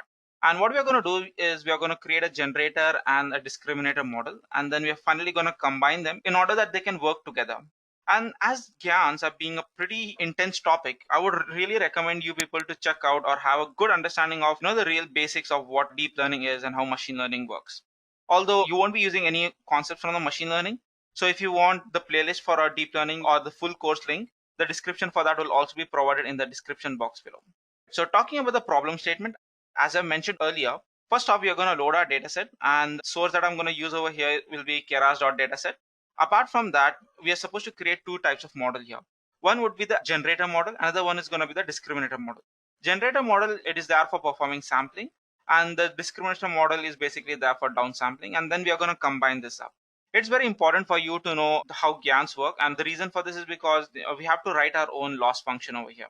So moving ahead, let me quickly just show you what are the different tools and frameworks that we are going to use. As GANs are really intense when it comes to training them, we're going to need a good performing GPUs. So what I'm going to do is, we all know Google Colab gives me a good performing GPU for free. So let me quickly use that up, and we're going to use Google Colab. Apart from that, talking about the different frameworks and libraries that we're going to have, the generic ones would remain the same. We are going to use NumPy, Matplotlib, and Pandas. Apart from that, a deep learning framework that is TensorFlow and Keras, that's a framework that we are going to use here to train a model and also to develop our model. Alright guys, so now that we know brief of what we are going to do now, let me quickly jump to my code editor, that is Google Colab, and show you how we can get started with this project. So this is the interface of a Google Colab. First thing that I'm going to do over here is come down to the runtime and change the runtime type to GPU. Because training GANs requires a huge amount of compute power. So once we're done with that, let's connect this to the server. So it will take some time. So once this is connected, let me zoom in for you guys. First off, what we'll do is we'll load our libraries. So load libraries. So let's do one thing. Let's import from keras.datasets, import MNIST, and let me execute this. It's okay, we are getting this error. Let me quickly, I think I might have done some typo here. So first off, keras.datasets, import MNIST. So this is where I'll be having my datasets. Then we also need some layers. So it will be keras.layers, import. We know we have different types of layers. So for our simplicity's sake, I'll import all our layers over here. And then we have from keras.layers.activation or advanced activation. We'll import this later. So let me just have something like models, import sequential model, and then also import functional API, that is model. Now we also need some optimizers, that is from keras.optimizer, import Adam. And as you can see, I've done a small typo here. Let me fix this as well. And let's also add this advanced model again from keras.layers.advanced model. It's going to be advanced activation, import leaky relu. Usually the activation function that we would use in normal CNN is going to be like relu or tanh, but here we're going to use leaky relu. Relu is just that, in the lower level. So let me show you what this means. So if I take this thing, relu goes something like this. Oh yeah. So this goes here and it ends at 0, and then there's exponential growth. So either it is at this point or at this point. But when it comes to leaky relu, the graph over here is going to be same over here, but on this coordinate it will be a small dip. So we have a small space here. So this is called as leaky relu. And apart from this, let's also get some generic ones. So import NumPy as NP, and also import Matplotlib as PLT. So let's execute this. That's great. What we'll do is, sometimes we do get the warnings. So let me ignore the warnings. So import warnings. So now warnings, let me execute this. Then we have warnings dot filter warning, and just pass here ignore. This looks great. So now we are supposed to get our data set. So for getting a data set, I just have MNIST, which we have loaded, and then we just have to do load data. We all know that this gives us tuple, two values. So that's xtrain, ytrain, and again xtest, ytest. So what we're going to do is we're going to have something in this format, and now we'll just have xtrain here. So now let me quickly execute this up. And now if I show you xtrain dot shape, it's going to be 60,000, and 28,28 is the picture size. And now what I'm going to do here, in order to normalize my image, what we'll do is xtrain is equal to xtrain minus 127.5. Divide this by the same 127.5. So print, we want the maximum value and the minimum value, that is xtrain dot minimum, and similarly print xtrain dot max. And now you can see it would be ranging from -1 to 1. If I divide this by like 255, then everything over here would be from 0 to 1. So this is what we have done. And now we're supposed to create the batches. What we are going to do here, we are just going to use the train images or the images present in this train to learn, and then we are going to generate our own very own MNIST data. So it will be total epochs. Let's keep it as 50. Then we have the batch size. Batch size basically means in one go how many images can be there. So it will be 256. Then we have half batch. That's going to be half of this. That's 128. And then number of batches. This would be in xtrain dot shape, which is present in index 0. Divide this by batch size. And then let's also add some noise here. So noise dimension. So it's going to be 100.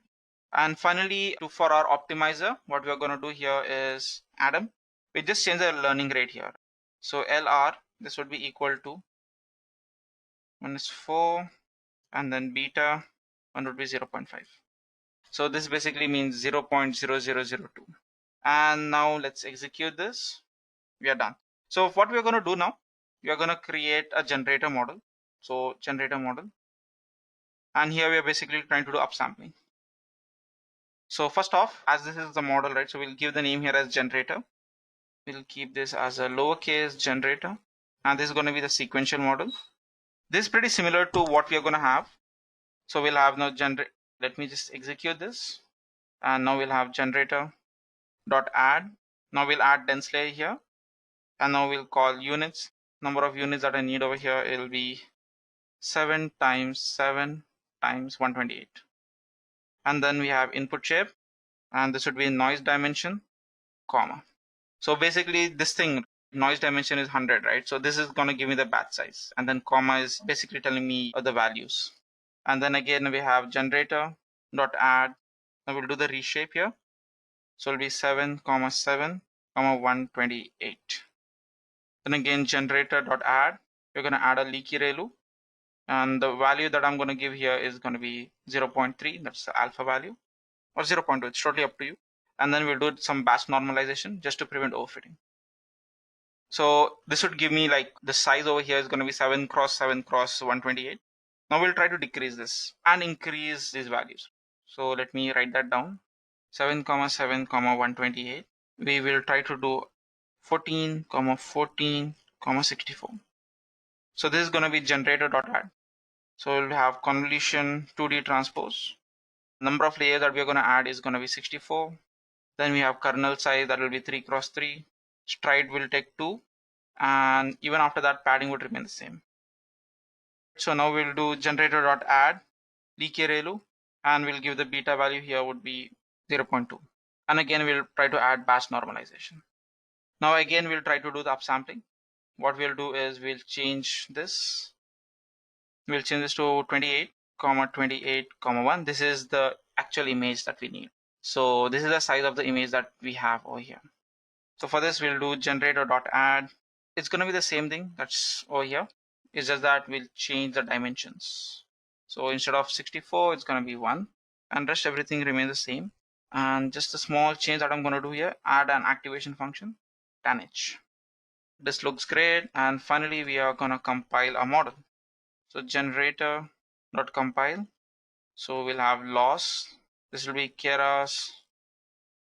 So what we'll do here, we'll also import Keras. So import just Keras. So now we'll come here, Keras. dot losses dot binary cross entropy. And then we have optimizer. We'll use our custom optimizer, that is Adam. We have used this Adam over here somewhere in the top. And finally, we'll try to do general.summary. That's our model.summary. And let's execute this now. So as you can see here, first off, we have the batch size. We have 7 cross 7. And finally, we'll do the upsampling and we get this image 28, 28, 1. Now we're going to do discriminator model, or you can say downsampling. The input size over here is going to be 28, 28, 1. If you're unable to understand what's happening here, I would highly recommend you to check out any of the Edureka's GAN tutorial projects. The reason for this is because GANs are pretty high level models that requires you to have some fundamental knowledge over here. So finally, what we're going to do, now we are going to do downsampling. So the input shape here is going to be 28. Let me just copy this from here.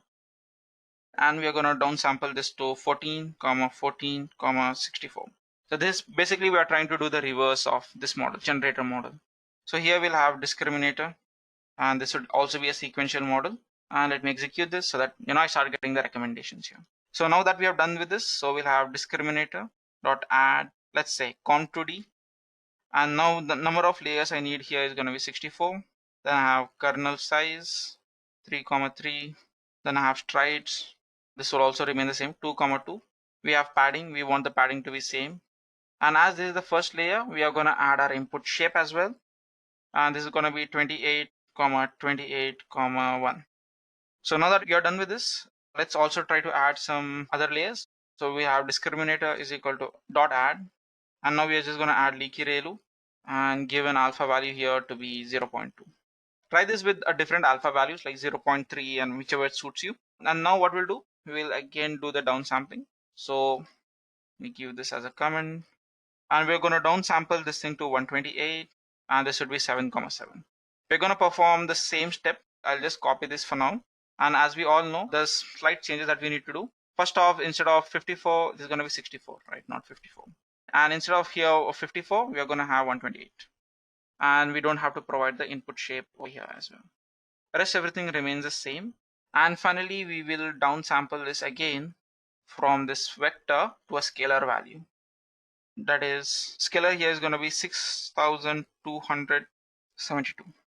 And now we'll do discriminator dot add. So this is going to be flatten here. We'll do some discriminator dot add dense, and we'll pass here 100. And we'll also give some leaky ReLU here. Let me just copy this. And finally, we'll do discriminator dot add dense layer. And we just want the output for this to be 1. And the activation, as this is just 1, it's going to be sigmoid. So this is it about the model. And now we are going to compile this. So it's going to be discriminator dot compile. So the loss function that I'm going to use here is binary cross entropy again. So it's going to be keras dot losses dot binary cross entropy. Optimizer that I'm going to use will be Adam, the one which you have defined, Adam. And finally, let's compile this. This is not going to be compiled. This is going to be summary. And let's execute this now. So as you can see here, we are doing the reverse process of what we did in our generator. It's usually 28, 28. And then every time I pass this through a convolution layer, obviously there's change in size. And as I move down, the size decreases and we are presented with 1. So this is about like building our generator model and even our discriminator model. So fine, in the next stage or the final stage of model creation, we are going to combine it. Combined model. So over here we have describer.trainable. We'll give this as false. Then we have GAN input. So this is the name of a model. That's a GAN input. And I have input. And this will be shape. And this is going to be noise dimension. And then finally we have generated image. This will be generator of GAN input. And finally we have GAN output. This would again be discriminator. And we're going to pass here generated input or image. And now we'll use a functional API. We are using this to create a final model. So it will be model. This will be model. Suppose it will be GAN input. And finally, just like others, we are supposed to compile a model. That will be model.compile. So here loss we are going to use is binary cross entropy. So keras.losses, not binary cross entropy. And optimizer will be Adam. Looks great. Let me execute this. The reason why we're getting this error is because of this, and let's try to execute this. And now as you can see, we don't have any errors. Let's quickly see how this model would look like. So model.summary, and let's run this. So as you can see, we have input shape, and this is the output, and then finally this is the input over here.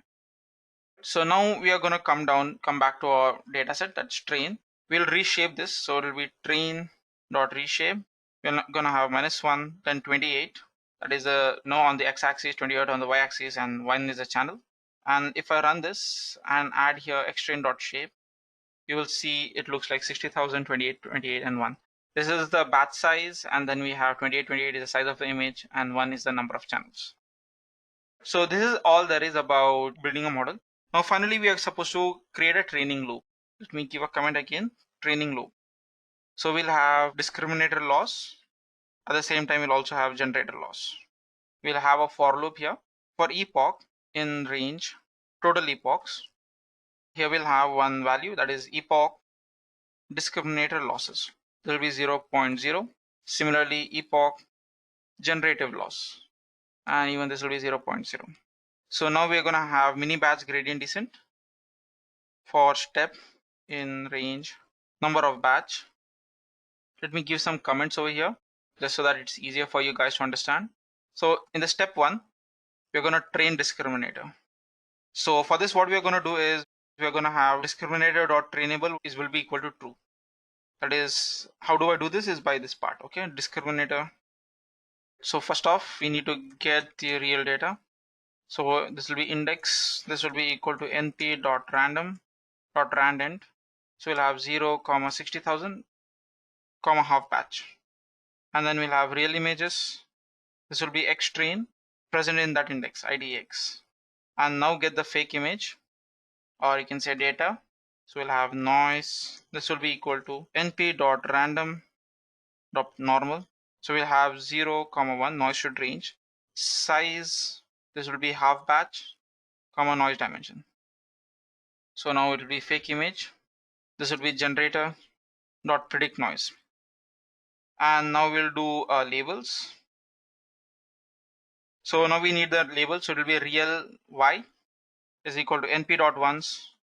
So this would be half batch, 1 times 0.9. So times 0.9, and then fake y. This would be np.zeros. Then we have half batch, 1. So now it's time to train d underscore loss underscore real. This would be equal to discriminator.train on batch. So here we are going to pass real image and then real y. And then for the fake, d underscore loss underscore fake. This would also be the same. It's just that instead of real, it's going to be y. So let me do this. Fake images, and then this is going to be fake y. And finally, d loss. This would be 0.5 times d loss underscore real plus 0.5 times d loss underscore fake. And then finally, we have to do epochs d loss, that is epochs per loss plus equal to d loss. So this is the stage 1. In the stage 1, we are gonna just train this part over here. And now coming down to the stage 2, that is, let me give a comment here, train generator. And when I'm training generator, obviously my discriminator has to be false or disabled. So here we have noise. So there will be np.random.normal. So here we are going to pass 0, 1, size. This would be batch size, noise dimension. And now we have ground truth. So this will be np.ones. And let's provide a batch size, the size for this, 1. And then we have epochs g loss plus equal to g loss. So finally we have to print this out. So what we're going to do, we're going to write a function to display the images that we have created. But before that, let me quickly write here print. So it will be epoch, and we'll pass this data here. Then we have disc loss, that is discriminator loss. We'll provide this over here, and generator loss. We'll provide this over here. So here we'll have epoch plus 1, and then over here we are going to have epochs underscore d underscore loss. Divided this by number of batches, And finally, for our loss over here, that is generator loss, I'm gonna add something similar. Let me give this on the next line just so that it's easier to read. So here it's gonna be the similar thing, but instead of D, it's gonna be G. So let me copy this and paste this over here. And finally, we'll have D underscore losses dot append. We're gonna append the same value. So we are gonna append this for the discriminator loss. We copy and paste here.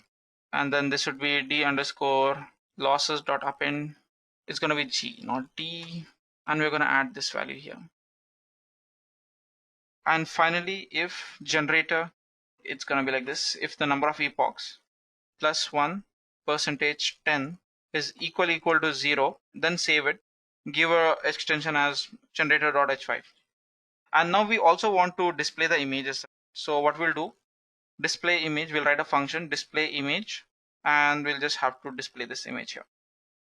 So what's going to happen is for every 10 images, so for every 10 image, it will display the epochs, losses, and then the images.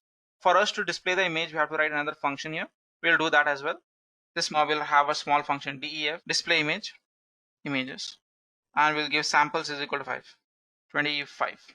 Now we have noise. This would be np.random.normal. Here we'll have 0, 1, size. The size would be number of samples. That's 25, noise dimension. So generator image, this would be equal to generator.predict noise. And finally, we'll just plot the figure here. So plt.figure, we'll give you a figure size. Let's say 10, 10. And I want the images to be plotted next to each other. So for I in range samples, as it's 25, no, it's going to be 5 in row and 5 in columns. So plt.subplot 5, 5, that's 5 rows, 5 columns, and then we just have to provide the index, that's I plus 1. Then we have plt.imshow generated image, which is present in index I dot reshape 28, 28, and I want the C map to be gray. You can either keep it gray or binary, totally up to you. I'll give it as binary. Then plt.axis, we'll keep this as off. And plt.show, and yeah, this is it. So let me quickly give you a walkthrough of what we are doing here. Let me zoom out. First off, we try to get our data. First off, we are trying to ignore the warnings. Then we import the libraries. Then we get our data, try to reshape it. Oh, here I want my data to range from -1 to 1. I hope now you understand why you're using leaky ReLU. And now we are trying to create the batch size, noise dimension, and customize our function. Oh, here there are two models that are involved. The generator model, where we are basically trying to do the upsampling, and then we have also done downsampling using discriminator model. Both of these models are combined over here. As you can see, we are combining them to create a GAN model. That's our final model. And the way we train our model is quite different. Like usually we use fit and provide all the values, but here we are trying to write a customized training loop. For every 10 epochs, this function would be called, and this would actually generate the images. So let me do one thing. Let me quickly run this up now. Before you start, make sure you remove this comment from here. And first off, we are going to train our discriminator, as I mentioned earlier, and then we are going to give this a false, right? Discriminator.trainable would be false. And let me quickly run this and see what happens here. This would take quite some time, as training generators, adversarial neural networks are pretty intense. This would take quite some time over here. And let's see what happens.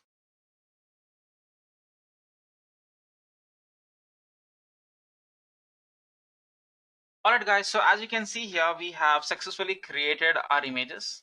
And now if I tell you this, right, this is not the image which is present in our data set here. This is the beautiful concept of GANs, where this image over here, we have generated this by ourselves. And this is what GANs does. So let's wait for another batch over here. Let's wait for another 10 batches and let's see what happens and how that thing would look like.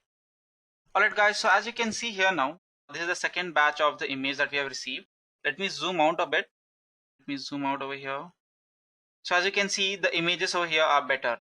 So we can see this 5, 6, 3, 6, 7, and all of these are the images that was generated by our model. And as you can see, all this is pretty simple and short, but there's a huge amount of complications that go in for developing this particular model.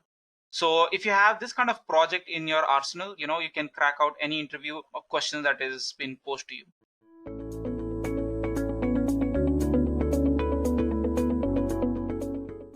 Generative AI is transforming multiple creative fields. Image generation tools power visual design, music compositions algorithm create original scores, and AI assists video editors in automatic tasks.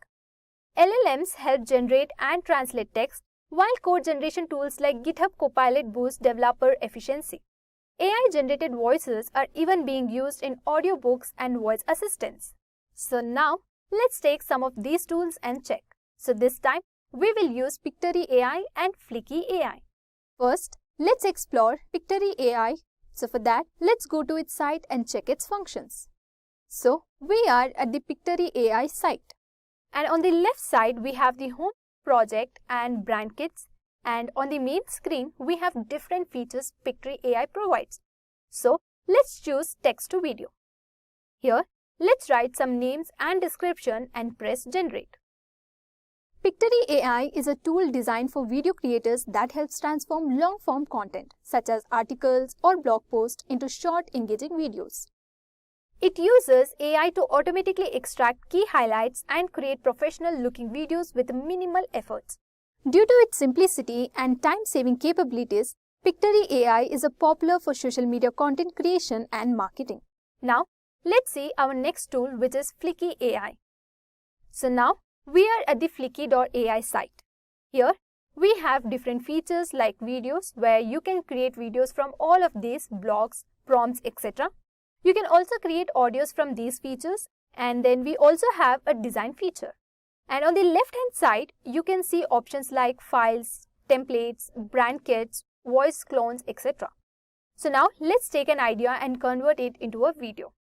Now let's write our topic and generate. Flicky AI is a content creation tool that turns text into videos using AI generated voices and visuals. It helps users create professional videos quickly by pairing written content with stock images, animations, and voiceovers. Flicky is ideal for marketers, content creators, and educators looking to create engaging video content efficiently. Now that we have seen the applications, so let's step back and look at the journey that brought us here. So basically, our journey starts in 1947 with Alan Turing's concept of intelligent machines. By 1961, Joseph Weissenbaum introduced ELIZA, the first chatbot. The 1980s saw the birth of recurrent neural networks, while 1997 brought long short-term memory networks to tackle sequential data.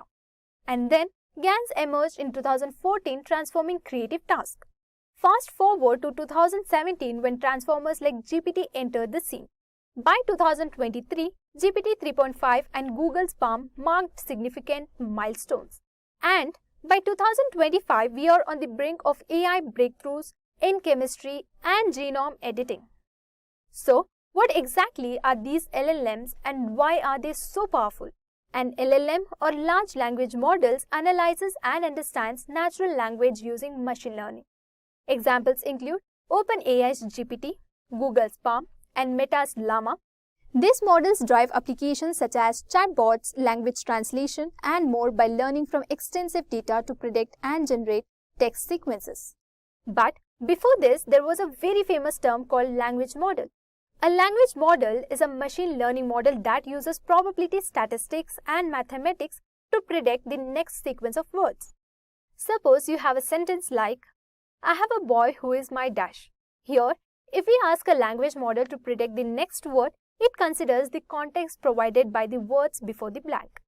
Based on common usage patterns from its training data, it may predict words like boyfriend, brother, or friend, which fit naturally. However, it's less likely to predict colleague or sibling, as those words may not commonly follow this type of phrases.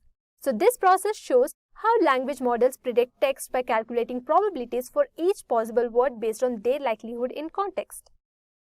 So, when a language model is trained on massive amounts of diverse text, it gains a wider vocabulary and more understanding of language, enabling it to make more accurate predictions. For example, if we give it a phrase like, you are a dash to me, a model trained on extensive data might suggest various fitting words, for example, friend, inspiration, or anything else. So based on this sentiment or context, it has learned from the data. Now here, reinforcement learning is used to improve the model's responses over time. By giving feedbacks, be it positive or negative on the responses, we help the model learn which type of responses are preferred in specific contexts. For example, if the model frequently misinterprets the tone or intent, the reinforcement learning helps adjust its predictions to be more contextually appropriate and aligned with the intended meaning. But what do these models look like under the hood? Well, LLMs are built on neural networks composed of input, hidden, and output layers. The hidden layer processes information to learn complex patterns, and more layers means the model can capture deeper insights. This structure allows LLMs to perform tasks from generating text to complex code completions. Now, how do these layers interact and function in real time?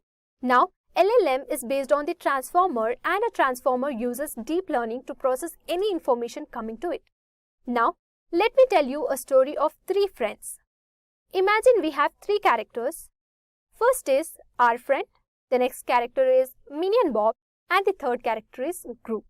So our friend asks Bob, what's the price of the jet? It must be $50,000.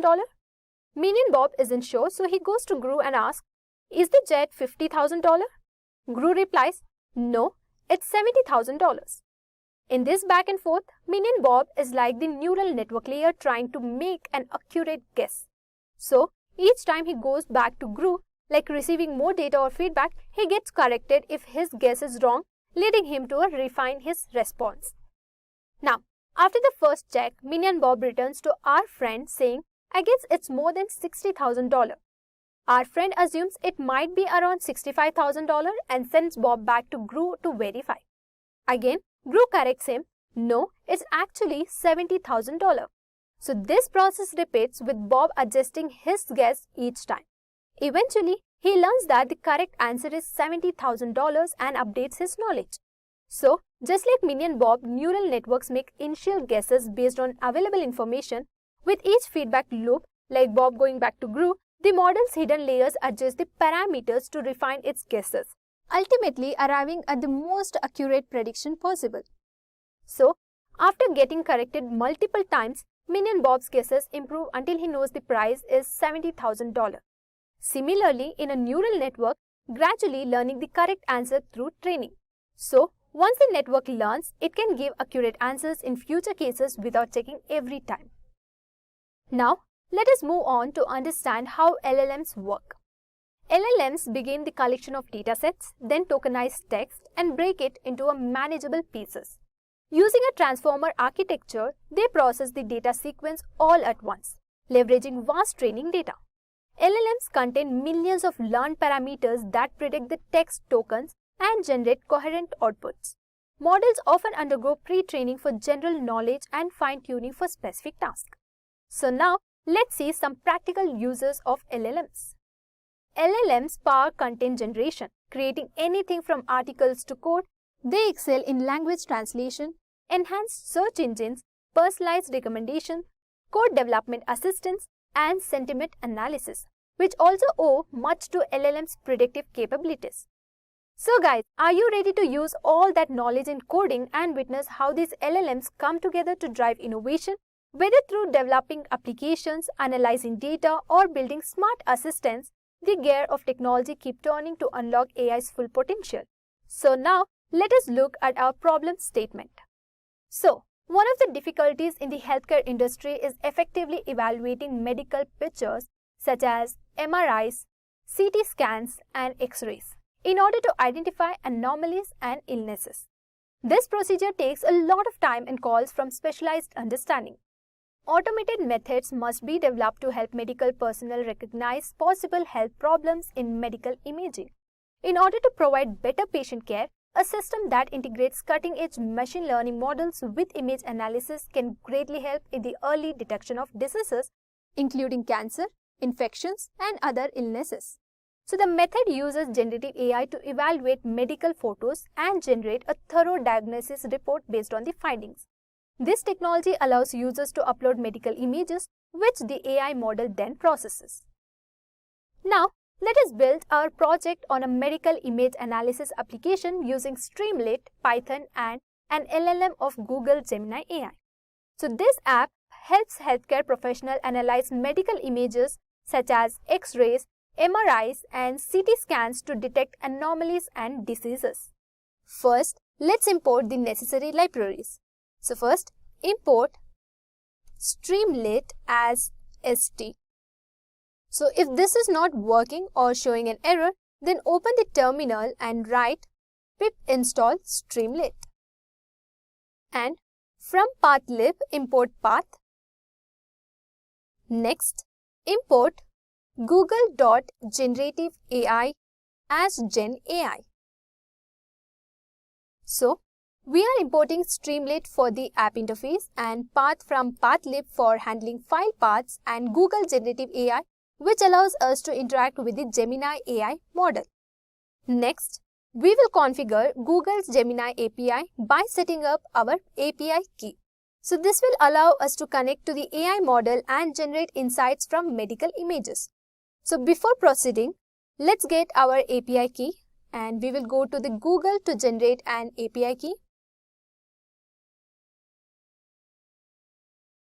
So on your left, there is an API key option and after clicking, you will get the Create API option. So just select your model and create your API key. So as you can see the screen, just copy this API key and go back to terminal. So now let's configure our model. So just type genai.configure and inside the bracket give API underscore key equal to and over here paste the key. Now we set up the system prompt which defines the role of the AI model.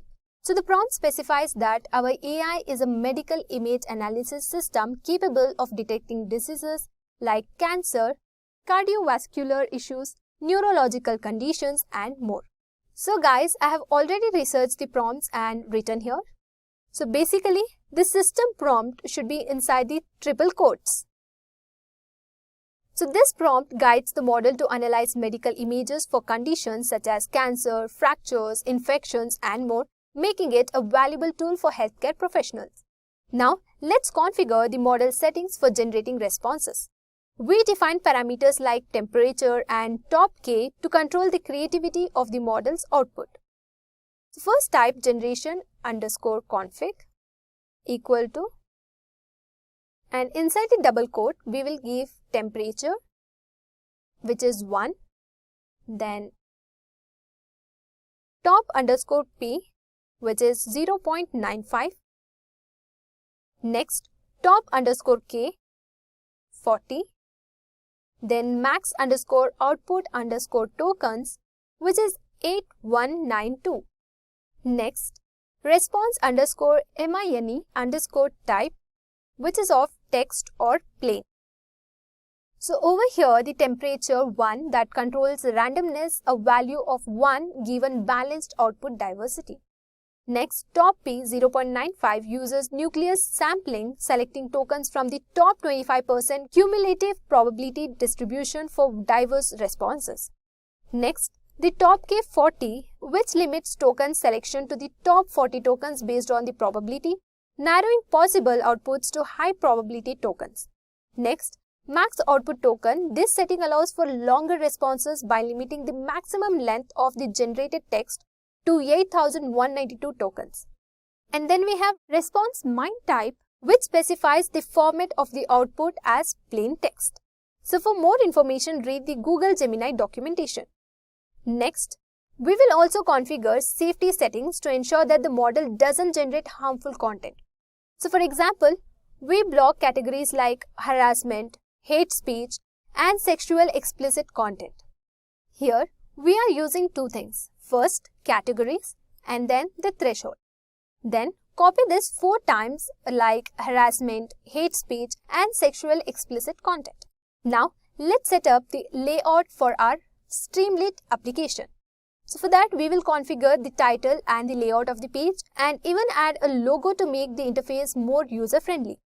So first, type st.set underscore page underscore config and inside the bracket, let's give page underscore title equal to and inside the double quotes, we will give diagnostic analytics, comma, page underscore icon equal to robot.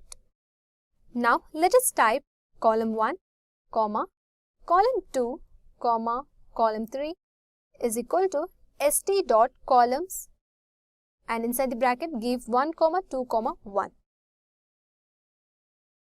1, comma, 2, comma, 1.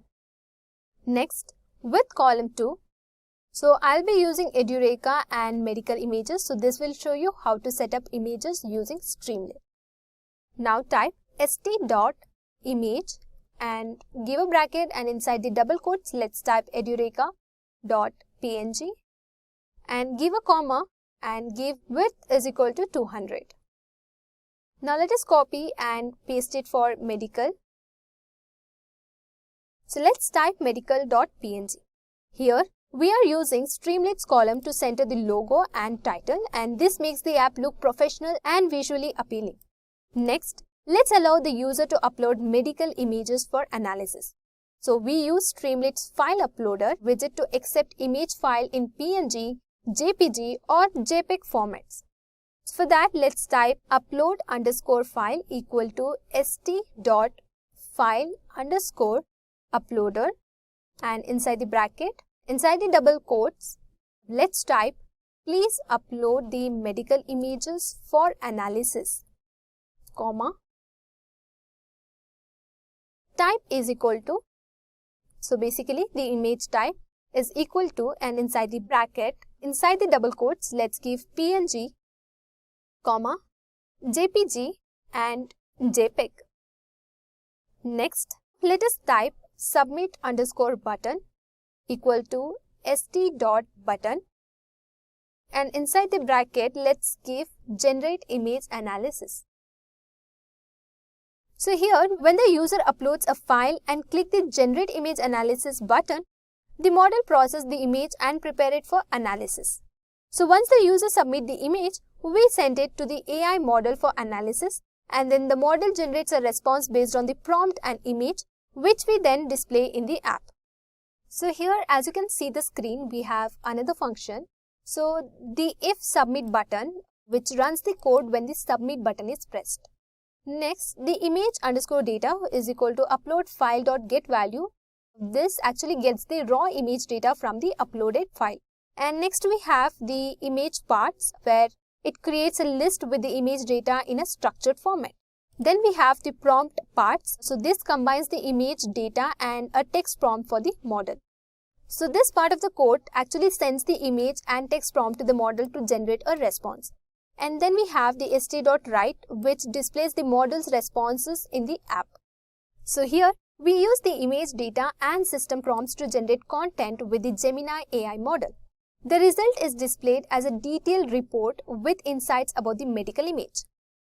Now it's time to test the code. So open the terminal and type streamlit run main.py. So once you enter, it will redirect you to our model interface.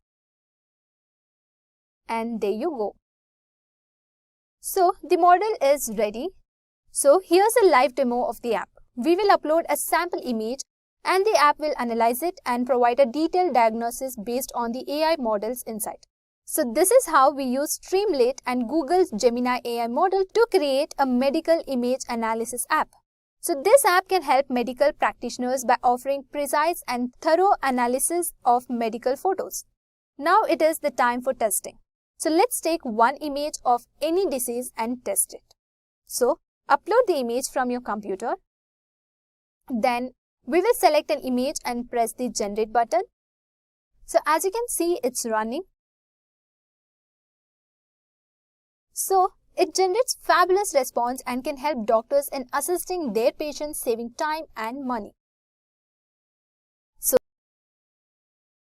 this is how time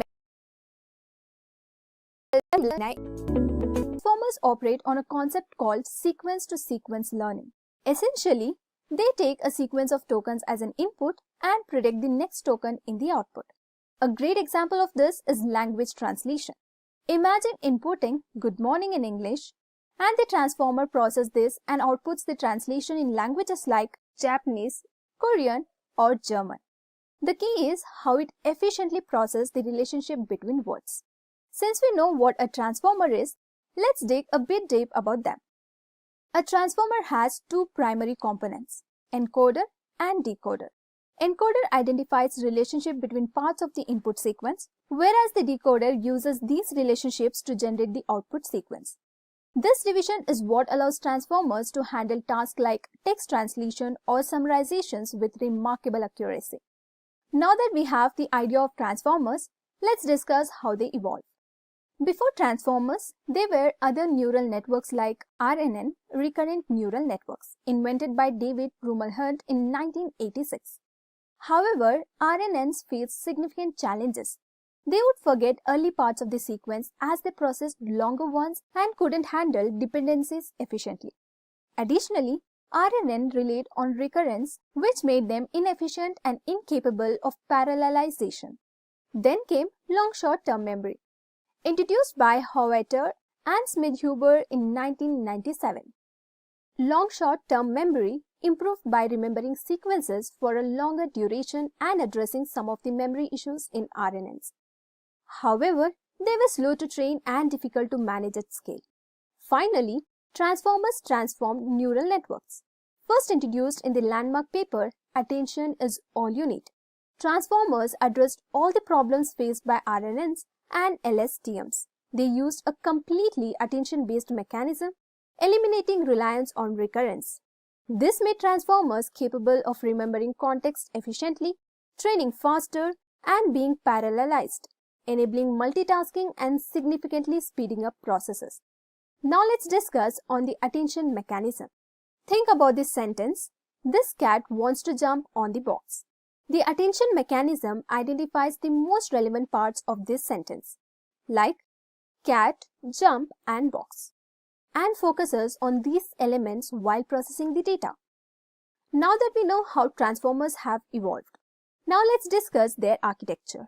A transformer consists of two main components, an encoder and a decoder, each typically consisting 6 layers. Inside the encoder, there is one attention layer and one feed-forward layer, while the decoder contains 2 attention layers and one feed-forward layer. The magic of parallelism comes from how data is fed into the network.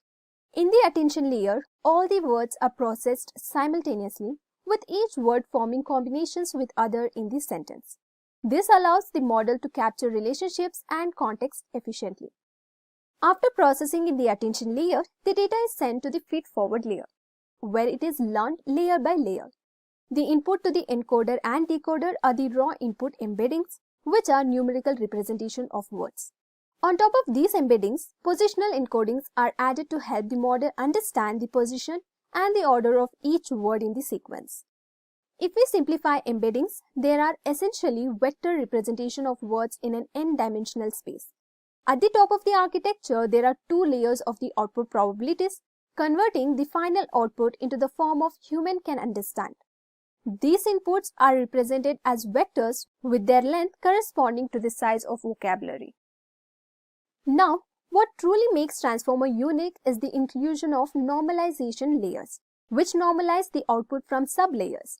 Additionally, skip connections, the dark arrows in the architecture, forward critical information that bypasses self-attention or fed-forward layers directly to the normalization layers. This ensures the model does not forget important details and effectively passes vital information further into the network. Now, moving forward, let's discuss why transformers are important. Transformers are vital because they utilize semi-supervised learning. They are trained on massive unlabeled datasets, enabling them to generalize across a wide range of tasks. Unlike older models, transformers don't need to process data sequentially. Their attention mechanism allows them to focus on the most relevant context, which significantly speeds up training. Transformers revolutionize data processing by eliminating the need to handle data sequentially, allowing for parallel processing and significantly enhancing efficiency. The attention mechanism lies at the core of transformers, enabling the model to focus on the most relevant parts of the input sequence and improving accuracy and understanding of context. Furthermore, transformers excel at providing context, ensuring that the meaning of each word or token is accurately interpreted within its surroundings. Lastly, these models dramatically speeds up the training process, making them faster and more efficient compared to traditional neural networks, thus redefining AI's capabilities across diverse applications. Now that we know why transformers are important, let's discuss some applications. We have OpenAI's GPT, a groundbreaking model that leverages the power of transformers for natural language processing tasks.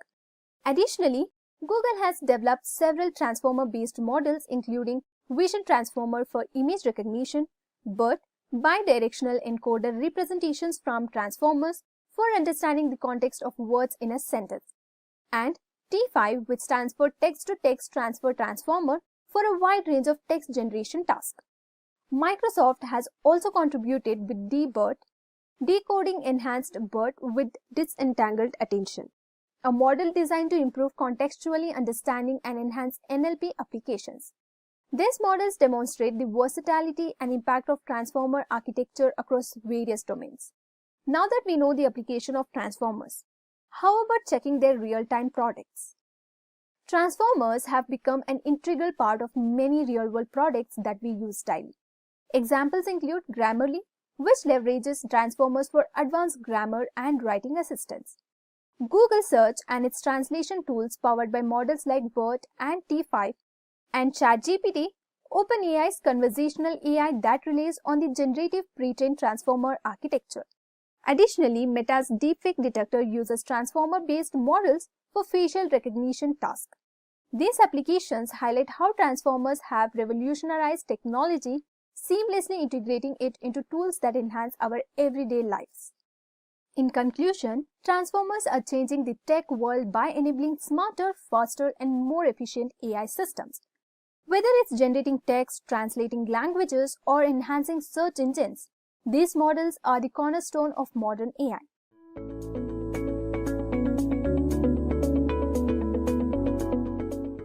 Have you seen how tools like ChatGPT with Vision can look at an image you upload and describe it? Or how DALL-E and Midjourney can generate stunning images from just a text prompt? And now, some AI models can even do both at the same time.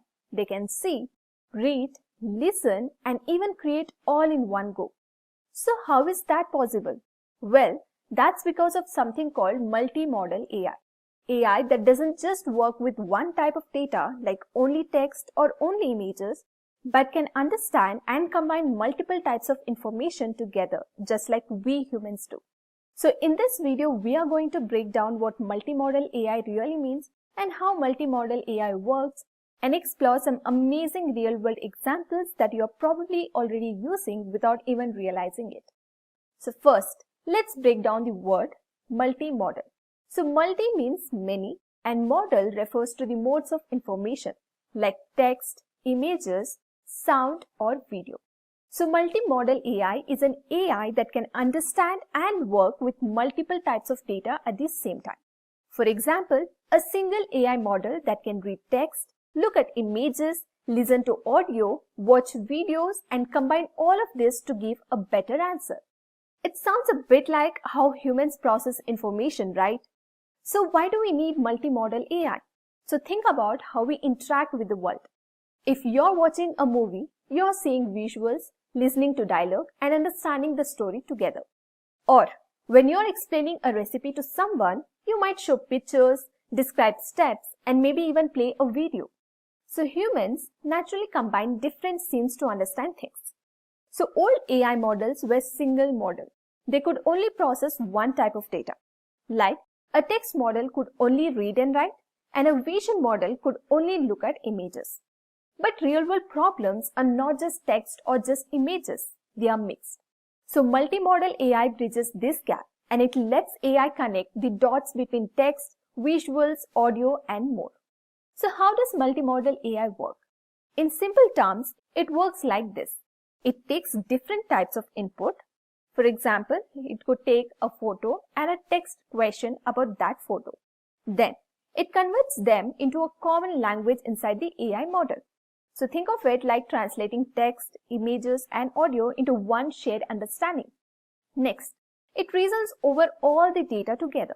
Then it gives you a smart answer that considers all the inputs. So for example, you show AI a picture of a dog and ask, what breed is this? So it looks at the image, understands the features, and responds, that looks like a golden retriever. So it's combining vision plus language to answer. Now let us go through a working diagram of a full multimodal pipeline. So as you can see the screen, first it takes different inputs. It could be a text, image, or even a video. Then it encoders for each modality. Later, these inputs will be translated into common AI language.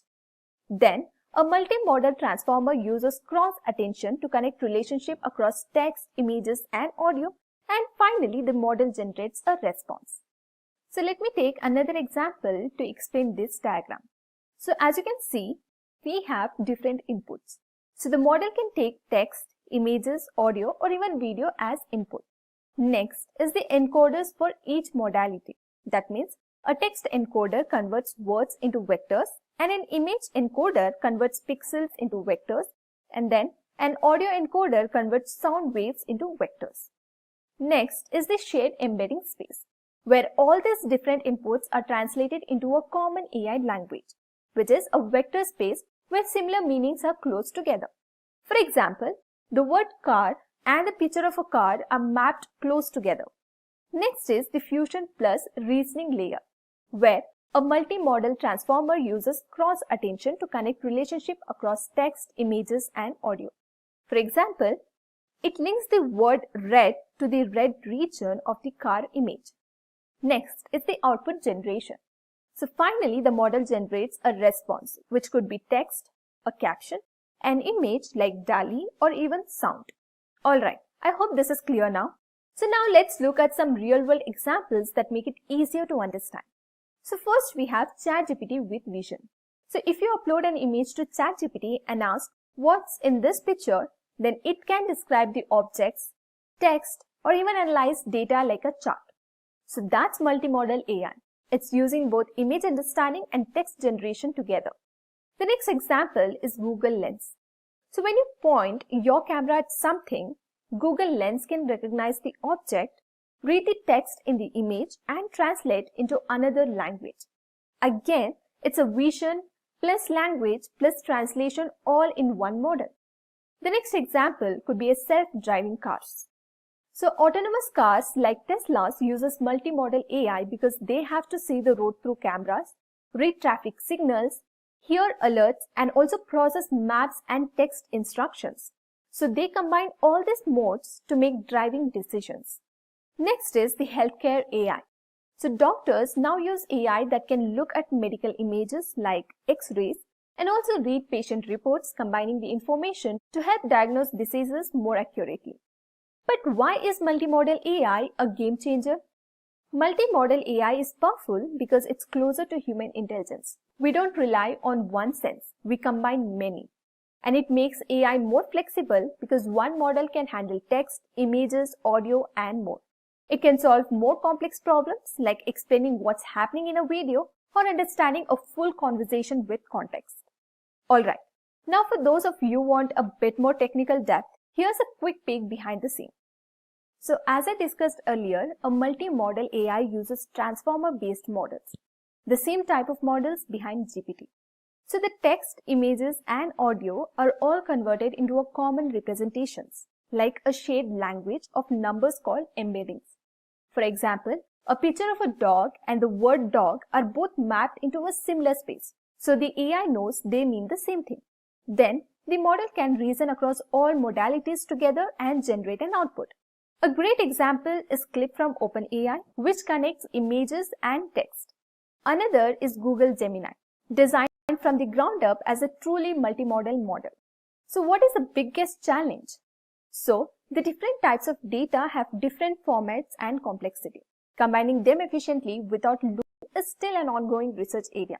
So it's not just a magic, so it's smart design that lets the AI translate everything into one common understanding. Let's now look at some of the most important multimodal models, how they work, and where they are used. So here are the key multimodal models. So first on the list we have CLIP, which is CLIP, which stands for Contrastive Language Image Pre-Training from OpenAI. So let's see how it works. So it has two encoders, a text encoder and an image encoder. So both encoders map inputs into the same embedding space. So during training, it learns this caption matches this image and this caption does not match that image. So it uses contrastive learning. It pushes correct pairs closer and incorrect pairs further apart. So here is the working diagram. So it takes the input, be it image or text, and then it encodes. So an image is a vision encoder and for text is a text encoder. Then it is shared to an embedding space. And finally, it generates the output. So let's have a look at the use cases. So it is used in DALL-E and Stable Diffusion to align text prompts with images. Next, it is used in zero-shot classification, where you give it a photo of a dog versus a photo of a cat, and it recognizes which one matches the image without retraining. And then it is used in search, where it finds images similar to this caption. Next, moving on to second model, which is BLIP2. It stands for Bootstrapping Language Image Pre-Training. So let us see how it works. So first, it connects a frozen vision encoder, for example, a CLIP or VIT, with a frozen large language model, which is LLM. A query transformer acts as a bridge, where it converts visual features into a language-friendly representation. So here is the working diagram. The AI first looks at the image and turns it into a features, like objects, color, and shapes. Then, a small bridge model called QFormer takes those visual features and converts them into a format the language model can understand. Next, the large language model then reasons about the image features just like it reasons about text. And finally, it generates a text answer or a caption describing the image. So, vision encoder sees and QFormer translates and the LLM explains. So let's have a look at the use cases. So first, it is used in visual question answering. For example, what's in this picture? Next, in the image captioning, where it can give it like a man riding a horse on a beach. Next, in a chatbots with vision, for example, where you upload an image and ask questions. Okay, the next model on our list is Flamingo from DeepMind. So let's have a look at its working. So here's how it works. So first, it's a few shot multimodal model. It doesn't need huge fine-tuning for a new task.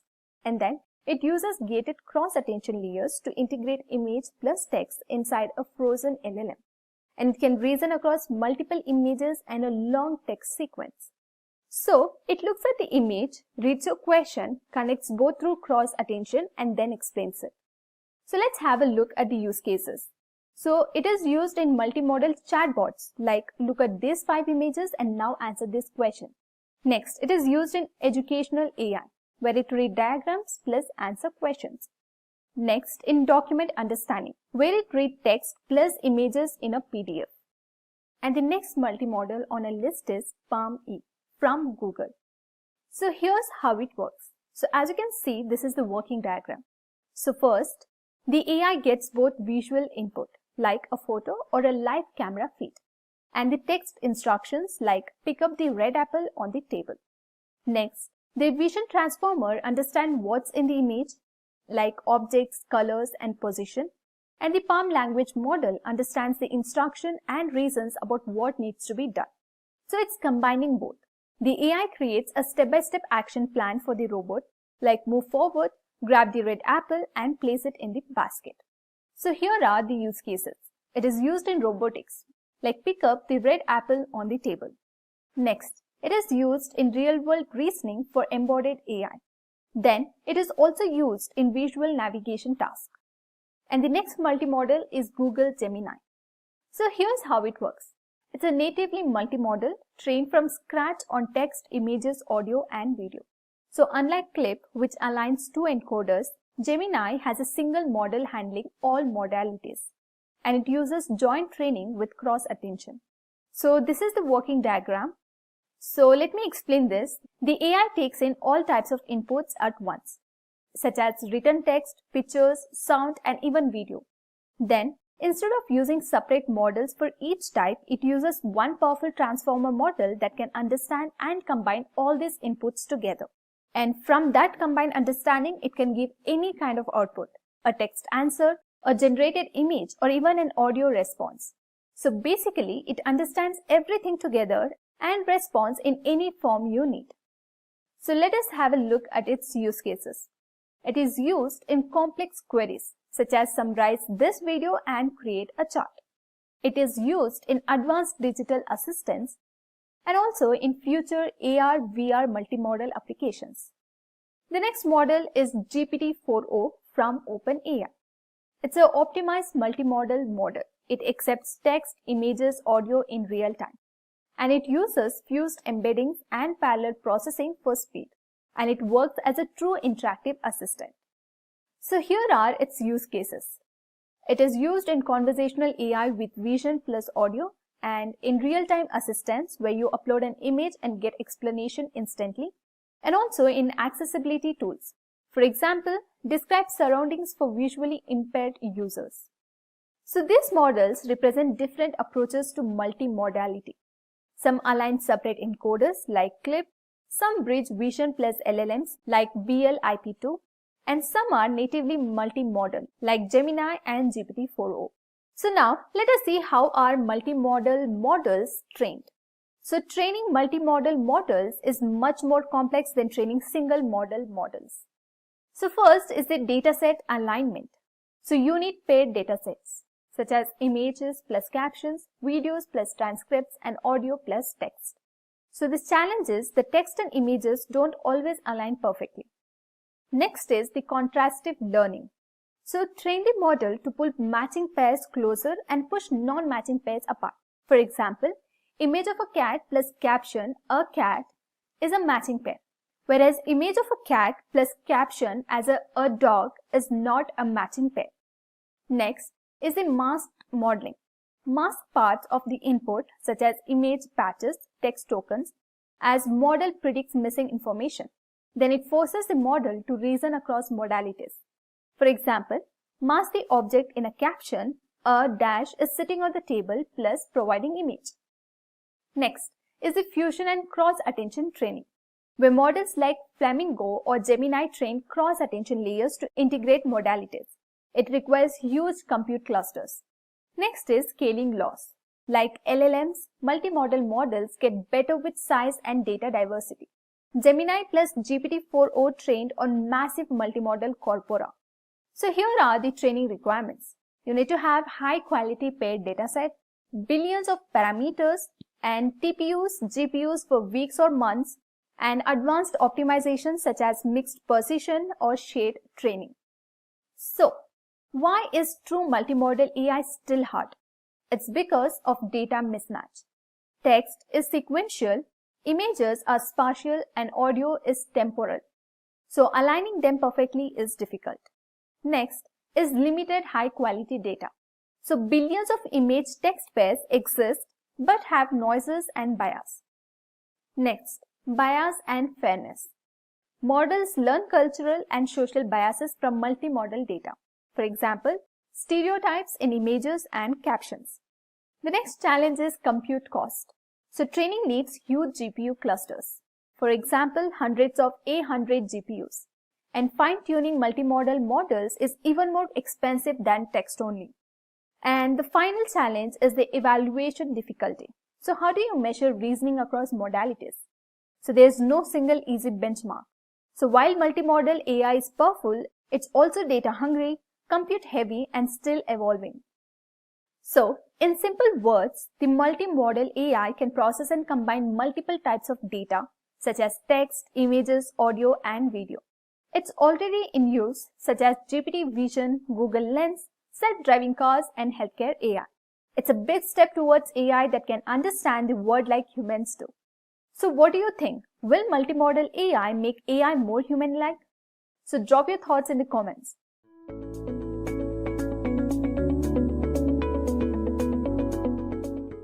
Let us understand what are GANs.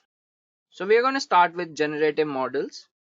So generative models are nothing but those models that use an unsupervised learning approach. In a generative model, there are samples in the data, that is input variables x, but it lacks the output variable y. And we use the only input variables to train the generative model, and it recognizes patterns from the input variables to generate an output that is unknown and based on the training data only. In supervised learning, we are more aligned towards creating predictive models from the input variables.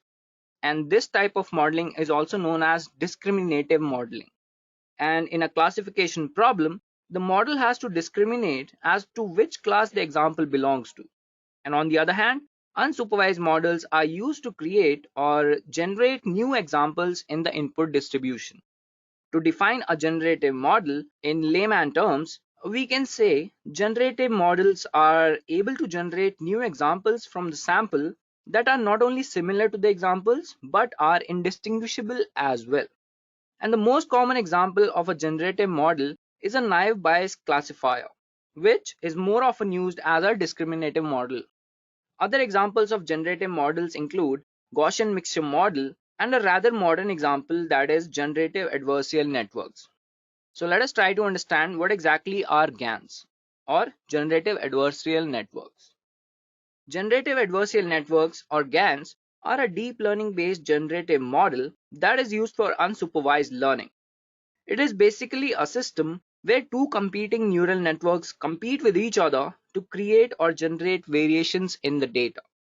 It was first described in a paper in 2014 by Ian Goodfellow, and a standardized and much stable model theory was proposed by Alec Radford in 2016, which is also known as DGCAN, also known as DCGAN, or we can call it as Deep Convolutional General Adversarial Networks.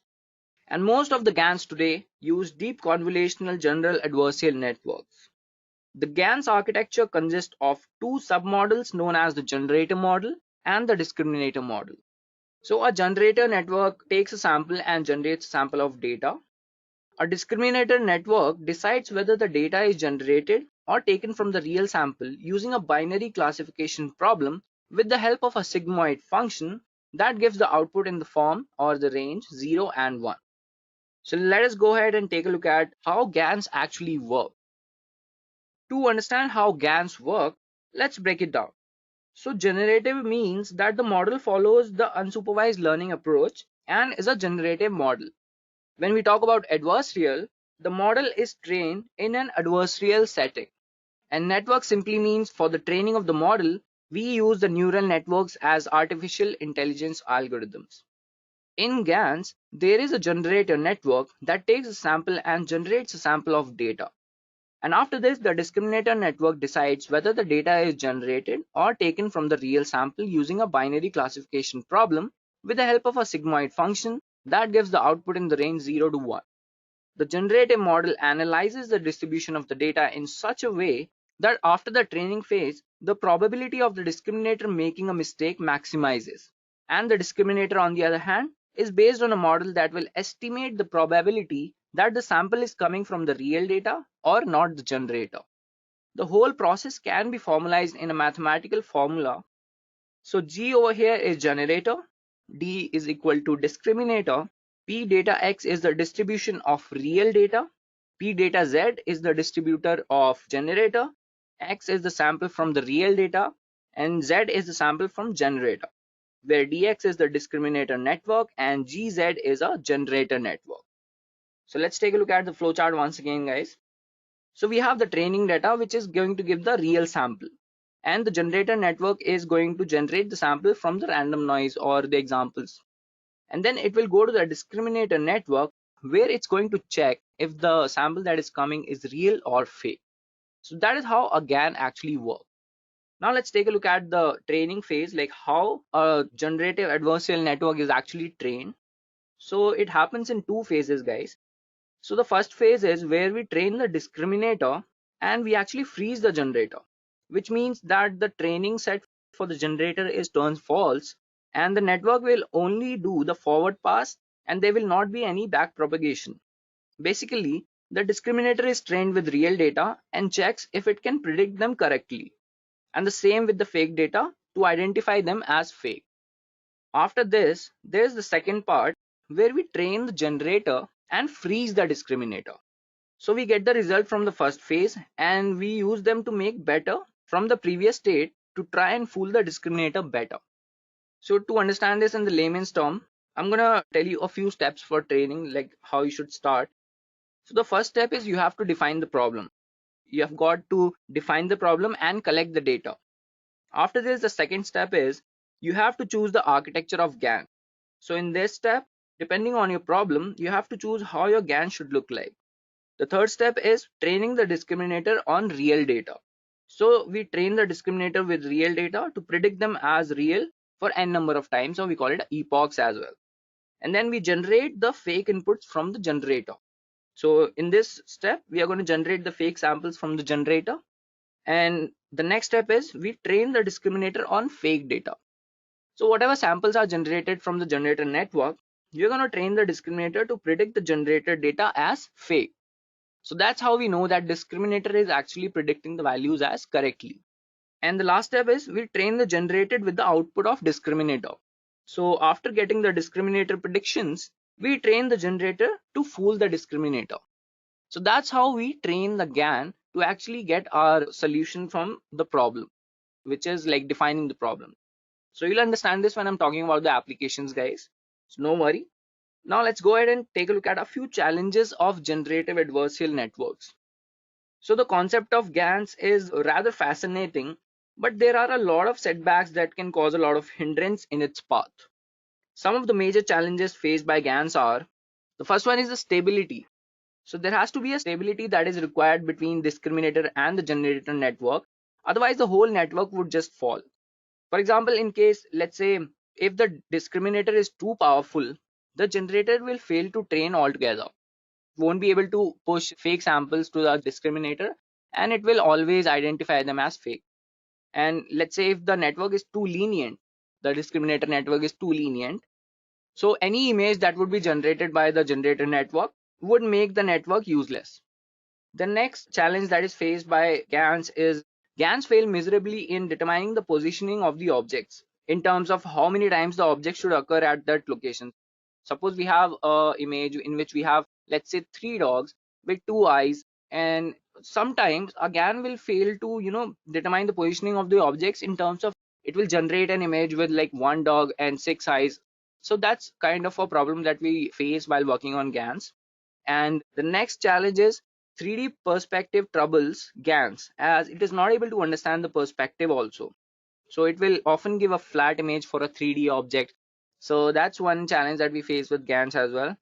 And GANs have a problem of understanding the global objects, and it cannot differentiate or understand a holistic structure. Like if you're talking about trees or if you're talking about flowers, that's a problem that GANs will follow.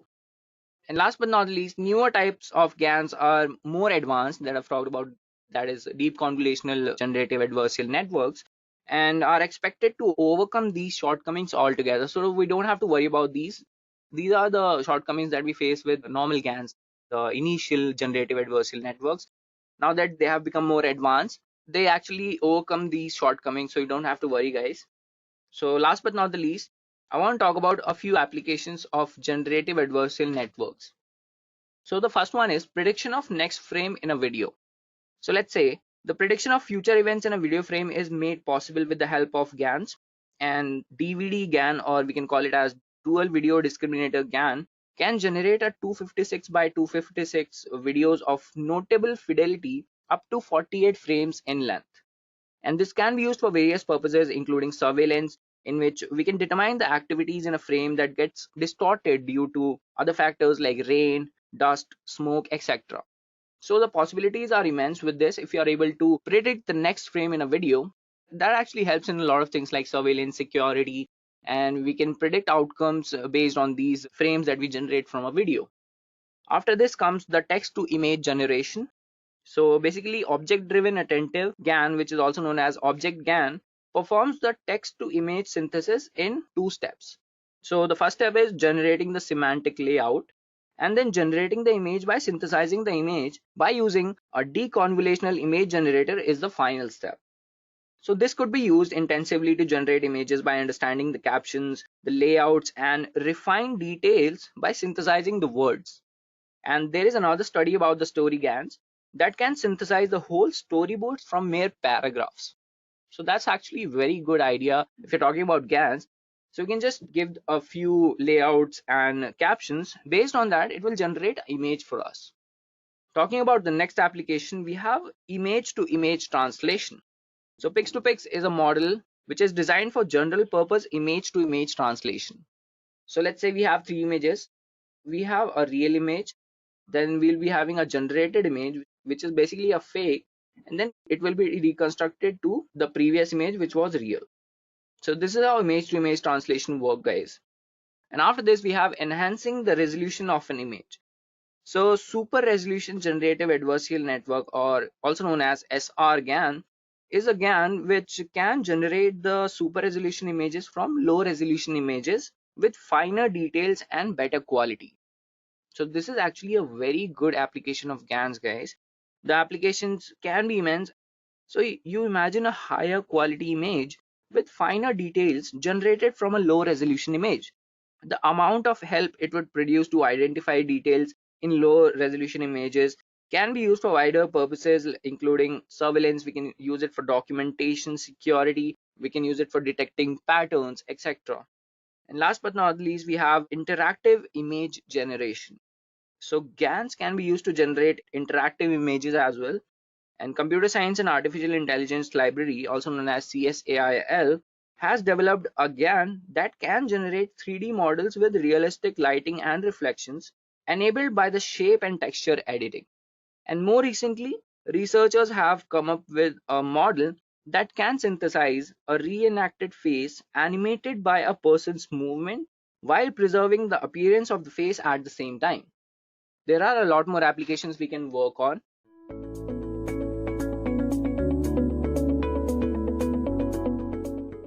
Imagine you're developing a virtual assistant application using a large language model such as GPT-3. The goal is to provide users with an engaging and helpful experience by designing effective prompts that generate informative and relevant responses from the model. So let's consider a scenario in which the virtual assistant assists users with the travel planning. So here's how prompt engineering plays a major part. So the scenario is you're planning a trip to Paris and want the virtual assistant to provide recommendations for activities, restaurants, and landmarks to visit during your stay.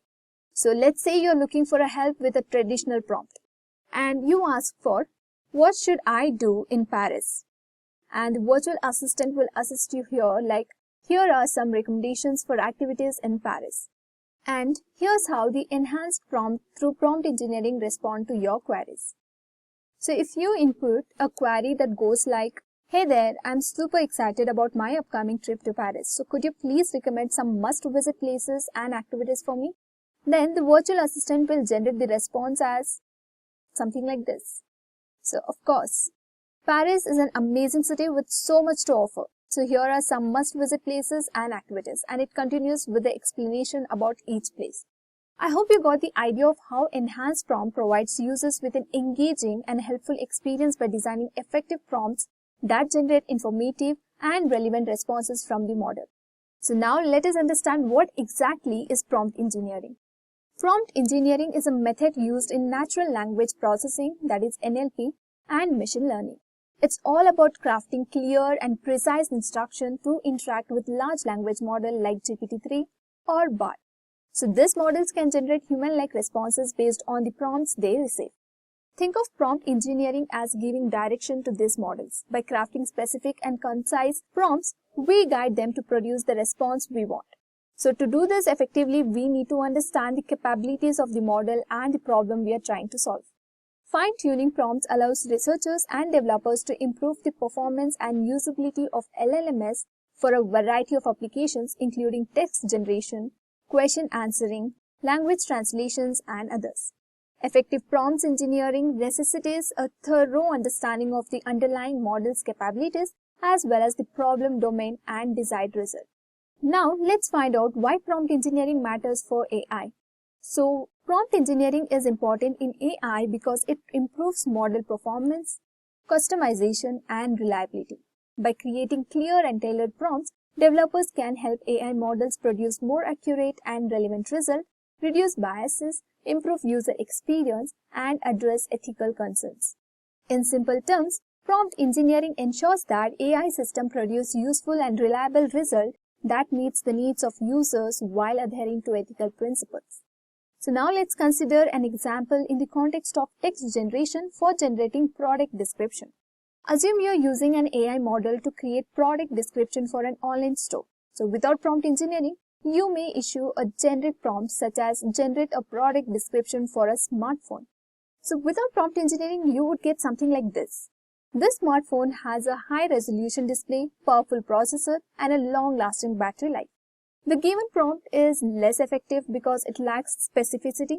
So it simply says generate a product description for a smartphone. So this may make it difficult to come up with an idea and write something engaging and informative. So having a good prompt can make a significant difference in your writing. They give you a clear idea of what you need to write about and keep you focused and organized, making it easier to generate ideas and express yourself.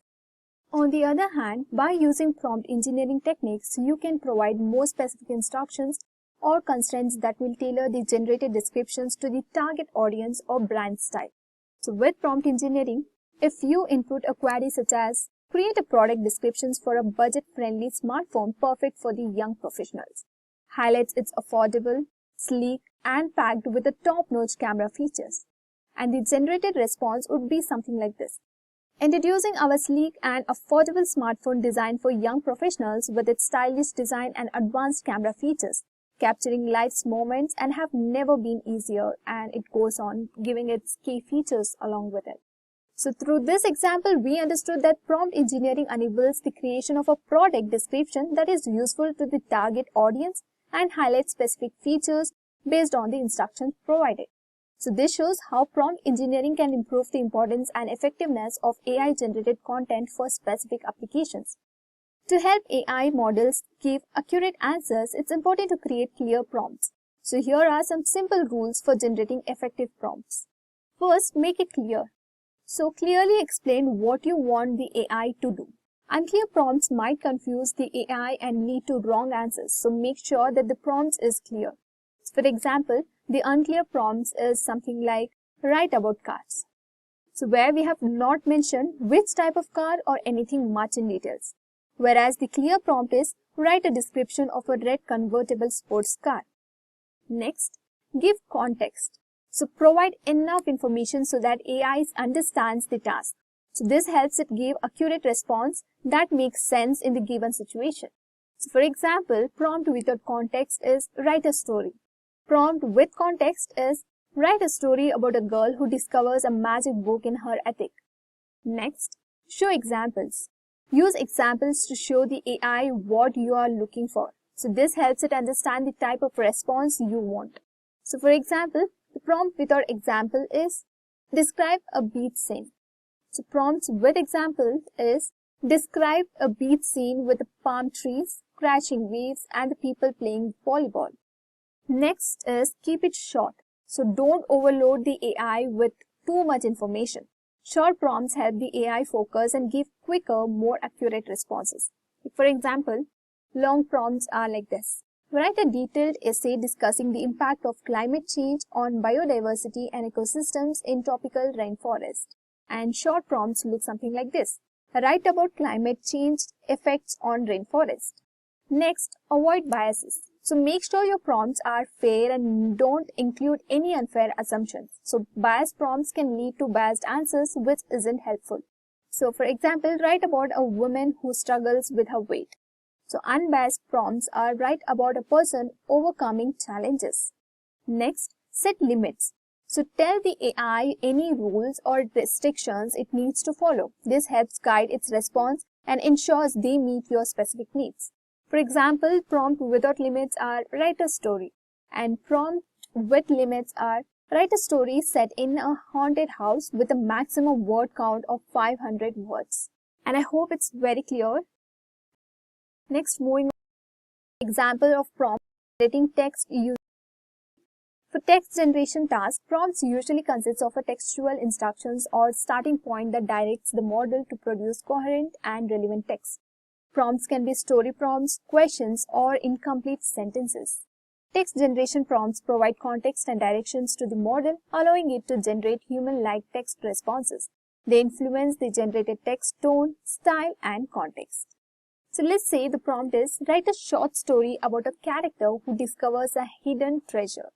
So by providing a specific storyline and theme in the prompt, the model is guided to generate a coherent and engaging narrative centered around the discovery of a hidden treasure. So the picture illustrates how ChatGPT crafts stories with an engaging touch, making them more captivating and interesting for readers. Next, question answering. So prompt is, can you describe the common signs and symptoms of COVID-19 along with any precautions that can be taken to stay safe? And just like that, it can generate answers to all your questions in mere seconds. So by framing the prompt as a question, the model is directed to provide a concise answer regarding the symptoms of COVID-19, ensuring relevant and informative responses. Next, language translation. Translate the given English sentence, the quick brown fox jumps over the lazy dog, into Spanish while maintaining its original meaning. So by specifying the source and target language in the prompt, along with the input sentence, the model is instructed to perform a precise translation task, ensuring accurate language conversion. Next, code auto-completion. Using OpenAI Codex or ChatGPT, you can perform code auto-completion task. So here we go with ChatGPT. Code generation prompts are usually partial code snippets or descriptions of programming tasks. They specify the desired functionality or behavior that the model should show. Code generation prompts allow the model to generate code that satisfies specific programming requirements, such as implementing algorithms, defining functions, or solving coding problems. So the prompt is, complete the following Python function to calculate the factorial of a number. And here you have also added the function. So, by presenting an incomplete code snippet along with clear instructions, the model is directed to suggest appropriate code completion, helping developers write code more efficiently.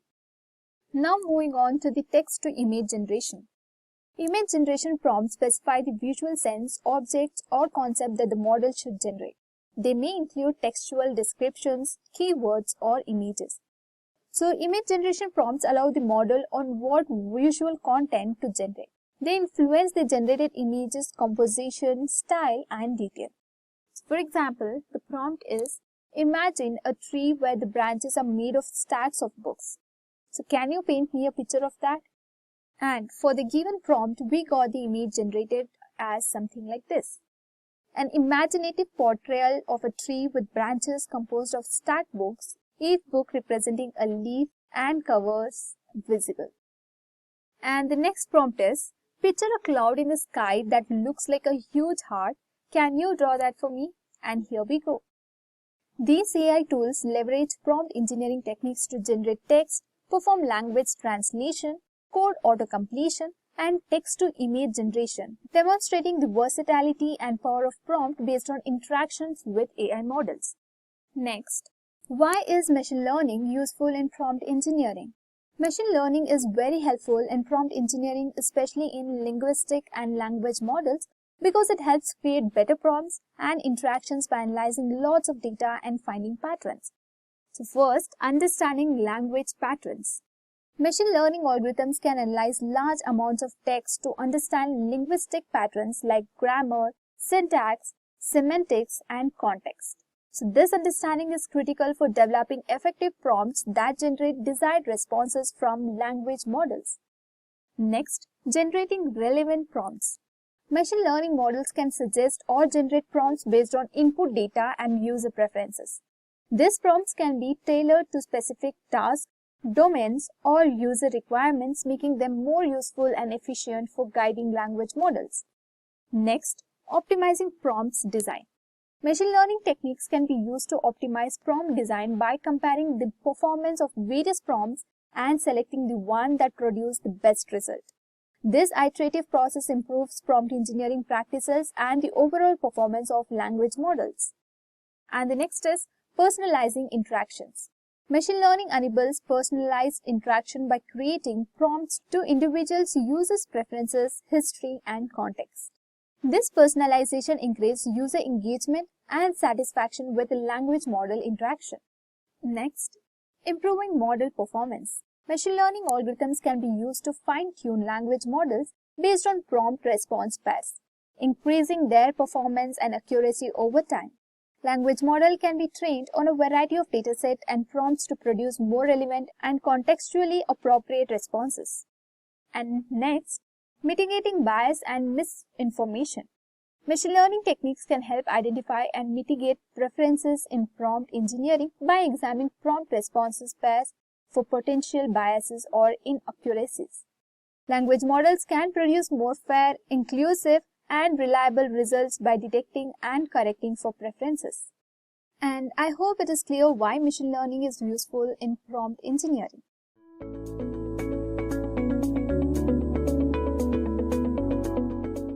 What is prompt engineering for code generation?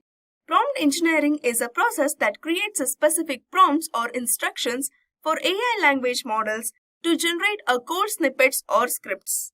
It involves defining objects, using relevant keywords, providing examples, and being specific and concise. This process enhances the accuracy, efficiency, and relevance of code generation tasks performed by AI models. Understanding how prompts LLMs can lead to more powerful and efficient applications. Now, let's understand the principles of prompt engineering. These principles provide a basic guidelines that can create a consistently used to increase prompt engineering effectiveness when it comes to code generation tasks. First one is clarify objective and understand task or goal. And second one is utilize keywords and specificity. And the third one is provide examples for context. Next one is conciseness and relevance. And the last one is encourage creativity and adaptability.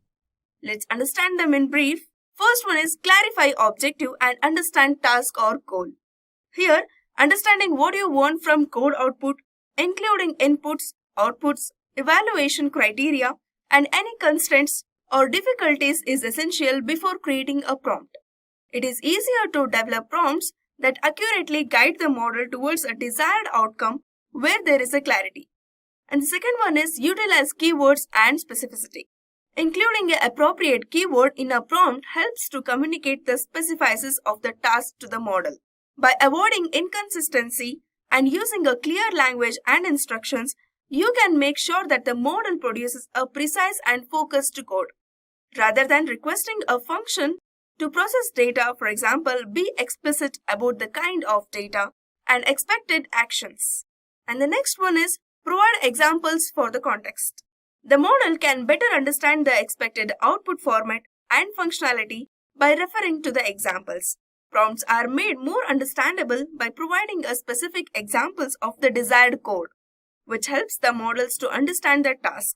This will increase the probability of producing a code that is in line with the expectation. And next one is conciseness and relevance. The prompts needs to be brief, concentrating on relevant information that is crucial to the assignment and excluding unnecessary informations. Code generation is made more efficient by the model's simplified decision-making process, and clear and concise prompts reduces the confusion. Removing irrelevant information lowers noise and improves the timely efficiency. And the last one is encourage creativity and adaptability. Flexible prompt formulation allows for experimentation with the various strategies, such as linguistic structures, constraints, or templates. Continuous improvements in prompt by tracking a model outputs and iteratively improving prompts. This design creativity maximizes the code generation results by adapting to a various scenarios. Now, how prompt engineering is employed in various tools for code generations. First one is GitHub Copilot. Based on given prompts, GitHub Copilot suggests completions, creates documentations, and suggests new features to help developers write code. And second one is Google AI Code DaVinci. This helps developers to write code in a variety of programming languages by using prompt engineering. producing code snippets in line with the predefined prompts, facilitating a variety of tasks from web development to a natural language processing and machine learning. And the third one is OpenAI Codex. Codex assists developers with the coding task in a variety of domains, such as data science, web development, and game development by utilizing prompts engineering. It creates a code in a number of programming languages based on the precise instructions that users provide. Now, prompt engineering is crucial for guiding AI models in generating code accurately. Let's explore practical examples across different complexity levels. First, we will try for universal starter code, that is Hello World program in Java. So for that, we have to give a prompt like generate a Hello World program in Java. Hit the enter button, you will get a code of Hello World program in Java. Next, we will look into the basics one, that is sum of two numbers. For this, we have to give a prompt like generate a function in Python that takes two numbers as input and returns their sum. So now you can see here the Python code is generated with the function name add numbers. So now we have seen how easy level task works. Let's move on to the medium level examples. We'll try to turn the comments into code. First, we'll create a list of countries and then generate a list of their respective capitals. After that, merge the list to create a dictionary mapping each country to its capital. To get this, we have to give a prompt as generate Python code to create a list of countries and generate their corresponding capitals and combine them into a dictionary mapping countries to capitals. Hit the enter button. Here is the generated Python code for given prompt. Here you can see the country's name and also generated a corresponding capitals. So this function define generate capital, which gave us dictionary mapping countries to capitals. Next one, complete function or next line. If I want to complete a function to calculate the area of rectangle, then we have to give a prompt as write a Python function named calculate rectangle area that takes a two parameter as length and width and returns the area of rectangle. And to include the comments, we just have to type it as include comments to explain each step of the function.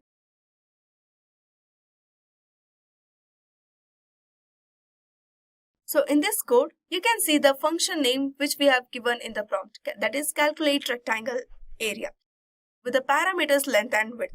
You can also see the comments here. If you use this code, you can get an area of rectangle value. Next, we will try for MySQL code generation. To get the names of employees, we have to give a prompt like generate a MySQL query to retrieve the names of all employees from the employee table. This also generated a MySQL query with a select statement. You can see here.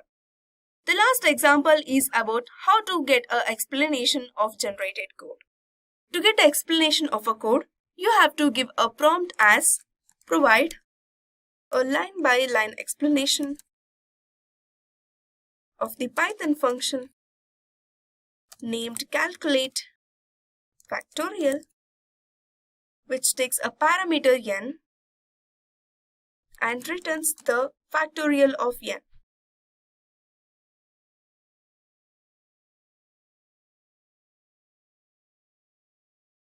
You can see a function name so-called calculate factorial, which we mentioned in our prompt. After that, you can see a line-by-line explanation of a code. This is how you can get the explanation of a code.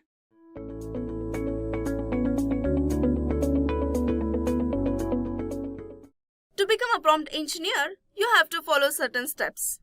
Before that, to accomplish this role, you need to be knowledgeable in a number of fields, which includes artificial intelligence, and then natural language processing, after that natural language understanding, and then programming languages, and finally UI UX design. And here are the steps to become a prompt engineer. First one is educational foundation, and the next one is programming proficiency. After that, AI and NLP knowledge, and the fourth one is networking and continuous learning, and last one is build a portfolio and specialize. Let's explore them in brief. First step is educational foundation. So here you have to obtain a degree in computer science, artificial intelligence or NLP for a quick entry into engineering roles and gain a thorough understanding of basics of NLP and AI concepts.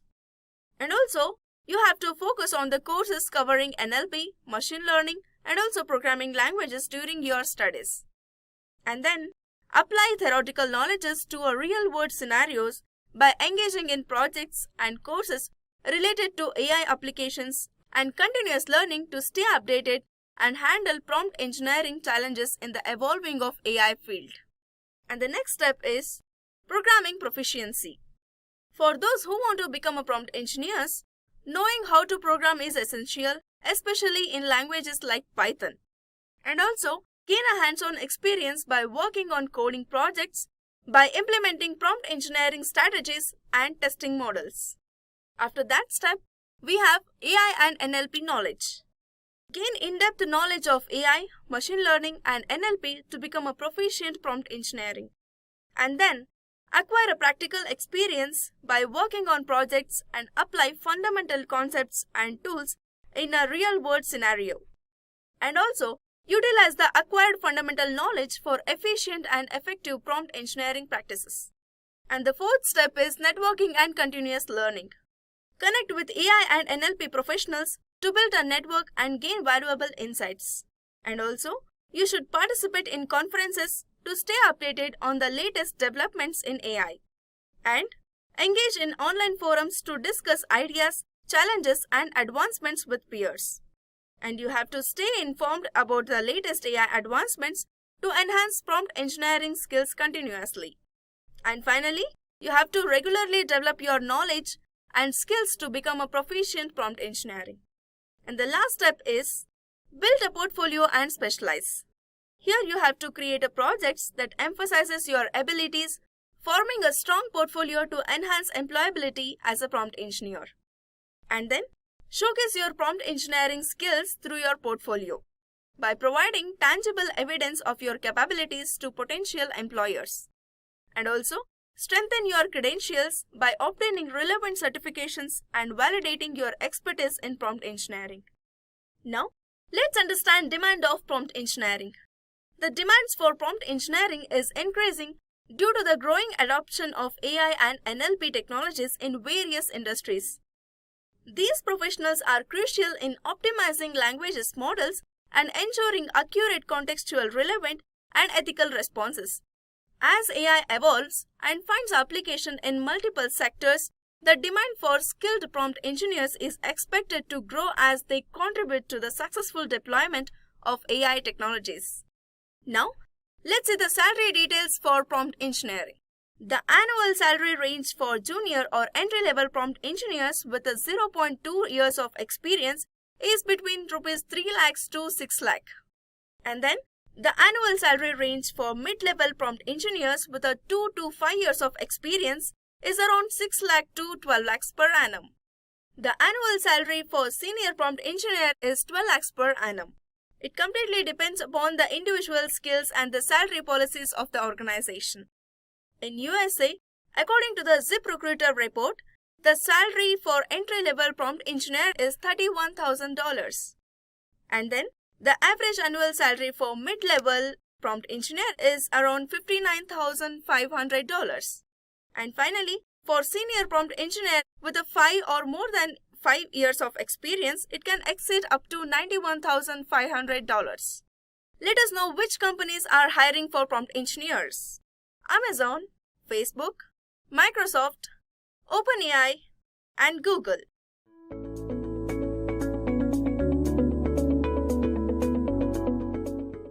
Embarking on the creation of AI persona chatbots opens up a thrilling and financially rewarding chapter in the realm of artificial intelligence chatbots.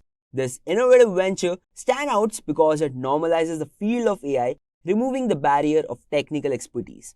In other words, you don't need to be a programmer or have any coding background to dive into this creative process. Platforms like Flowise are at the forefront of this revolution, offering intuitive tools that simplify the creation of these sophisticated chatbots. With such platforms, the process becomes accessible to everyone, empowering users to bring to life digital avatars of well-known personalities, celebrities, or influencers. These virtual entities can serve various roles, acting as personal assistant, ready to manage tasks, or offering guidance and tailored advice to users' needs. Hello everyone, Edureka welcomes you all once again to our YouTube channel, and this time, let's build a chatbot using prompt engineering. In this tutorial, we'll craft an AI persona chatbot inspired by Steve Harvey, offering a tailored advice on life motivation and personal growth. We'll start from the ground up with the Flowise, guiding you through each step to build your own AI persona chatbot. But before we begin, kindly consider subscribing to our YouTube channel and hit the bell icon to stay updated on the latest tech content from Edureka. Also, visit the Edureka website for training and certification courses, the link to which is in the description box below. So coming back to our video, firstly we need to equip our systems with some tools. So let's proceed with installing Flowise. Now, in order to install Flowise, we need to visit the Flowise official website. So let's check that out. So I'm going to type Flowise. Okay, so here's the official website of the Flowise. I'm also going to add this link to the description. You guys can also access it from there. Then in this official website, you can see the GitHub link over here. So we'll go on GitHub, then we'll scroll down, and here we see the quick start option. And this quick start, we have all the steps to start with the Flowise. So firstly, it says to install Node.js. So we'll do that. So over here, based on your system, you can just download the Node.js. So I have already downloaded the Node.js in my system. So I'm not going to repeat the step, but you guys can follow on that. Then again, over here, these are some commands which we have to type on a command prompt. And over here, the first command that you see on your screen is to install the Flowise. Okay, I have already installed Flowise in my system, but you guys have to follow this step if you are new into the Flowise. I have already installed the Flowise in my system, but for the first timers, you have to put this command in your command prompt. So I will go directly with the start Flowise. So this command I'm going to copy and I'm going to put it on my command prompt.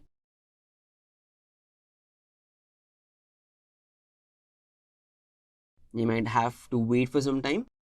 Okay, so over here we can see the Flowise is listening at port 3000 and data source is being initialized. So after getting these two messages, you can directly go to port 3000. So we'll go into that. And here is the Flowise user interface in front of us. Okay, so very firstly, we have to start gathering the data to feed into our chatbot. Okay, so you can choose any of the mediums. You can refer any blogs, any of the YouTube videos or anything. For us, we are going to take some Steve Harvey motivational videos. So we'll go to YouTube.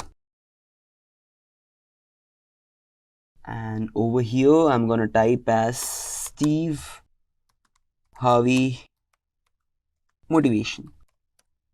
So we'll try to look for longer videos because the larger the transcript is, the more accurate your data is going to be. So this is pretty long.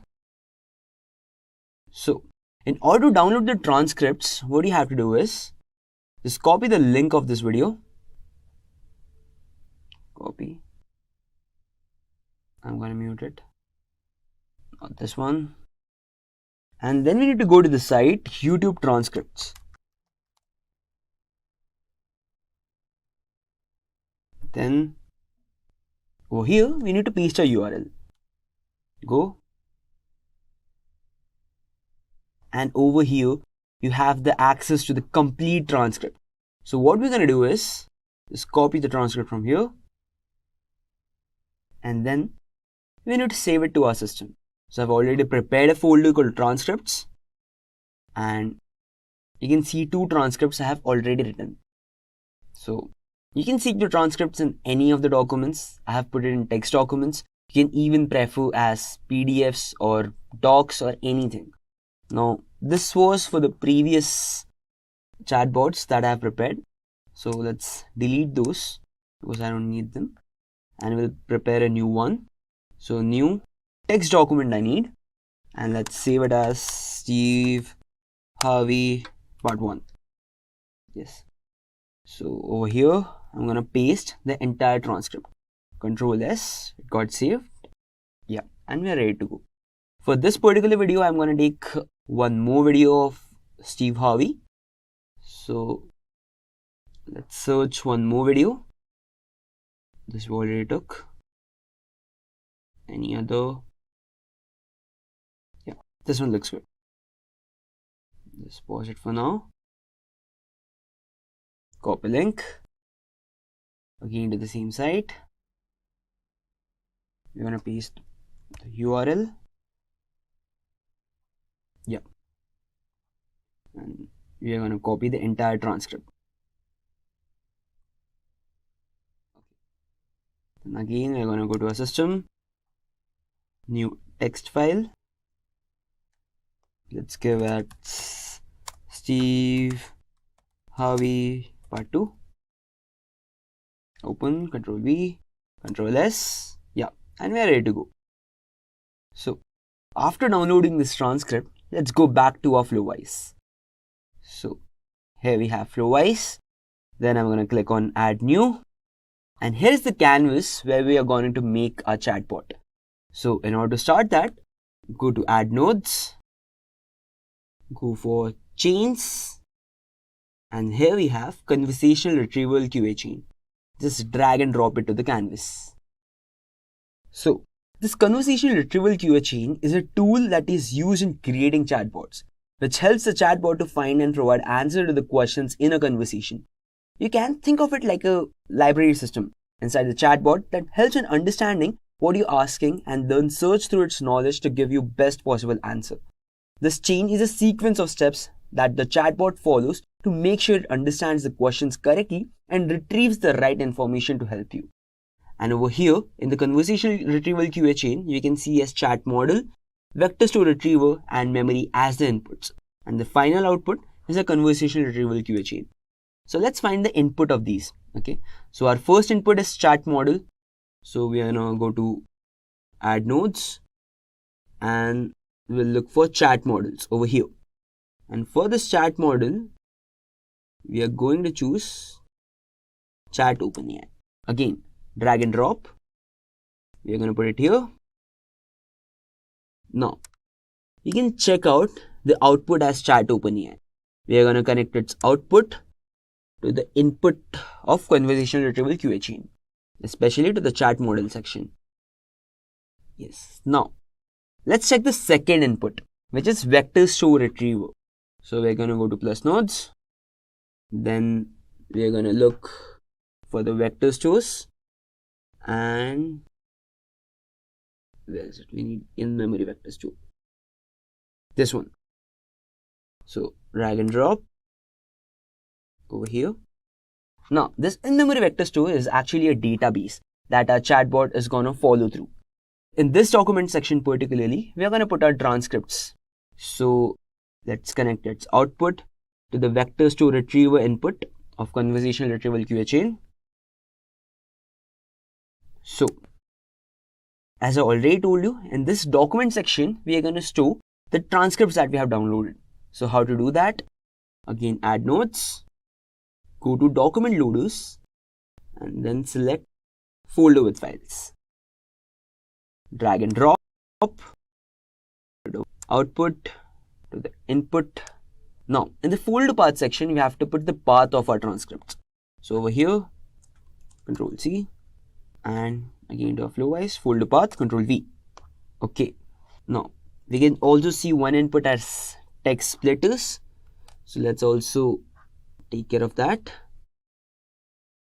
So we go down, here we have text splitters, and we're going to take cursive character text splitter, drag and drop over here. The chunk size is already 1000, which is good enough, and chunk overlap, let's put it to 200. Again, it's output to the text splitter input of folders with files. Yeah. Now we have one more thing called embeddings. So we are also going to add embeddings. So okay, over here we have embeddings, and we have OpenAI embeddings. We're going to put it over here. Yeah. So our chatbot is almost ready. So over here you can see this connect credentials part. So let's also check that. We have to add a credential, and for that we are going to take the API keys of the OpenAI. How to do that? Let's check that out. So we are going to go at OpenAI website. So I'll type just platforms.openai accounts and API key. This one. Now for the API keys, we are going to go to platform.openai. So this particular link, I'm going to paste it to the description. You can get it from there. And here we have the access towards the API keys. So just click on create new secret key. You can type anything like test key or anything like that. Create secret key. And it's going to generate a secret key for you. So I'm just going to copy that. And then I'll come back to the flow wise. Yeah. I'm going to save it. Let's save that as AI Steve Harvey. Save. Okay, our chat flow got saved. Back and go to credentials. Let's set this one. Just go to add credentials. Put here as OpenAI API. No, and here it asks for credential names and OpenAI API key. So just paste your API key and let's put here as OpenAI. Add. Yeah. So here we have our credentials. Now again we are going to go to our chat flow, and over here in the connect credentials part we're going to paste as OpenAI. One in our chat model and another one we have in our embedding section. Again we have OpenAI. So our chat flow is fully ready. So again we are going to save it, and then we can go to the section of chat. So it already shows a message, hi there, how can I help you? Firstly I'm going to say hello. Now it's going to take some time and it's going to show error. Okay, it showed how hello, I can assist you. I'll tell him to introduce yourself. Okay, I'm an AI assistant. I'm here to provide you with information assistant. So our chatbot is kind of working, but we want our chatbot to have a personality of Steve Harvey. How to do that? Let's check that out. Now, in order to give that personality of Steve Harvey, let's go to the additional parameters of the retrieval QA chain. And over here, you have a space. Now, put a prompt similar to like this. So, this is a prompt like you are Steve Harvey, an American television host. All this I have gathered from different sources like Wikipedia or like Steve Harvey personality blogs or anything like that. You can get it from there. So, I'm going to select it all. I'm going to copy. And I'm going to paste it over here. You can also pause the screen and read the full prompt. But what I want you to read is the last line because it's important. So the last line is like, if you have no relevant information within the context, just say, I'm not sure. Or don't try to make up an answer, never break the character. Again, the same thing, answer the user question as you are Steve Harvey and only answer questions found in the context. If you don't have any answer, just respond with something like, I have no idea, or could you please rephrase that, or I'm not sure. So yeah, so this prompt will help a model to stick to the relevant information and answer it as Steve Harvey. So again, we are put, okay, so firstly we need to save it. Yeah, we saved it. Chat. Again, we're gonna put something like, hello. Okay, hi there. And again, I will say, introduce yourself. Okay, so here you can see now, I'm Steve Harvey, and television host, producer, actor, comedian. I'm known for my hosting shows like Family Feud and all, like whatever we have given in the prompt. So now I'll tell him to, just tell me a joke. Okay, sure thing. Here's a joke for you. Why did the scarecrow win an award? Because he was outstanding in this field. Okay, let's tell him I need a motivation. What does I need? A motivation. I need some motivation, I'll tell. As I am feeling lazy. So here we have our answer. Don't worry, I've got you covered. Remember, success requires a tremendous work ethic and faith. Imagination is the key to achieve your dreams. So dream big, believe in yourself, and take action to make those dreams a reality. You have the potential within you to achieve great things. Keep pushing forward. Okay, so it is working properly. So our chatbot actually got a personality of Steve Harvey.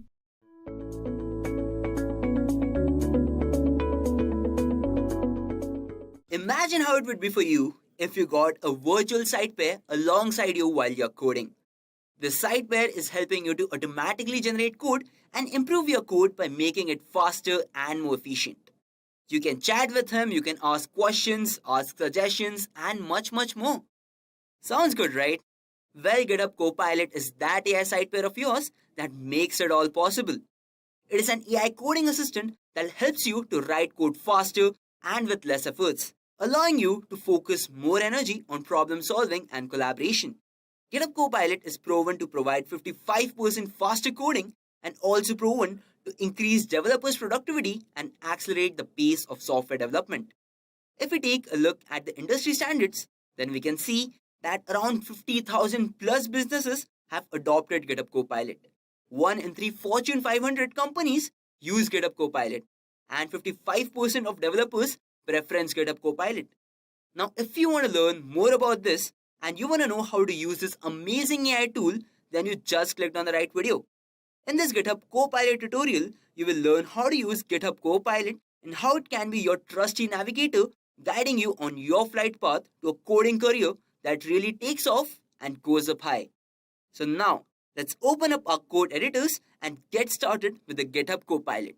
Now, very firstly, let's check how you can install the GitHub Copilot into your system.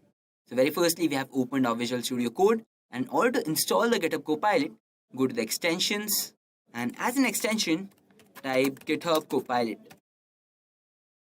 You can see over here. Now, I have already installed GitHub Copilot in my system, but over here, you can just click on the install button and we'll start installing in your system. After that, once you have installed GitHub Copilot, you have to create an account in the GitHub. So over here, you can see the GitHub link. Click on that and it will redirect it to a page of GitHub. Now, I've already installed GitHub.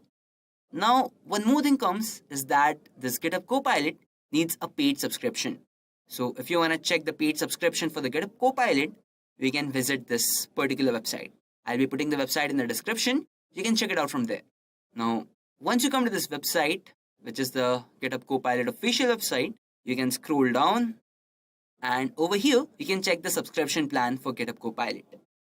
For the $10, you can start a free trial over here.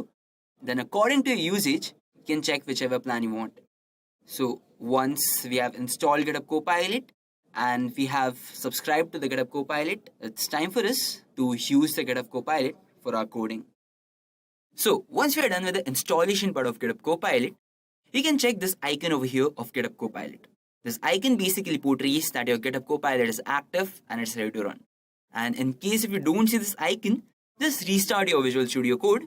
And once you restart, you're going to see this icon over here. Now, I have already created a folder of GitHub Copilot in which we are going to store our files in which we're going to check the capabilities of GitHub Copilot. So before we jump into the coding part, let me show you something interesting. So for example, let me create a Python file. So I'll put edureka.python. Now, if I put a comment over here, comment, and if I put a question like what is inheritance in Python. So as you can see that it is already predicting my question. I'll put enter and it's gonna generate an answer for me. You can see the answer over here. If I want to accept that answer, I have to just click on tab button, and for the convenience I'll put Alt plus Z, and over here you can check the answer for this particular question. Inheritance is a mechanism in which one class acquires a property of another class, and has also given us an example. Now if I check another question, so see over here it's also predicting my next question. It's already asking an example of inheritance in Python. So if I accept that, I put enter, and it gave me the example of inheritance. It also gave me a piece of code. So for now, I won't get into the coding part. So this is how you can check that GitHub Copilot is also good in predicting our next questions and predicting our next moves. So this is how you can also put a Q&A with GitHub Copilot. So now let's move to the coding part. Let me make a index.html file. I'm gonna put the tags over here. Then I'm gonna put the title as, let's say, Edureka. And in the body, let's say if I make a container. Now, over here, you can also see the h1 and para that GitHub Copilot is suggesting us for the title Edureka. So, the text which is appearing over here is called as a ghost text.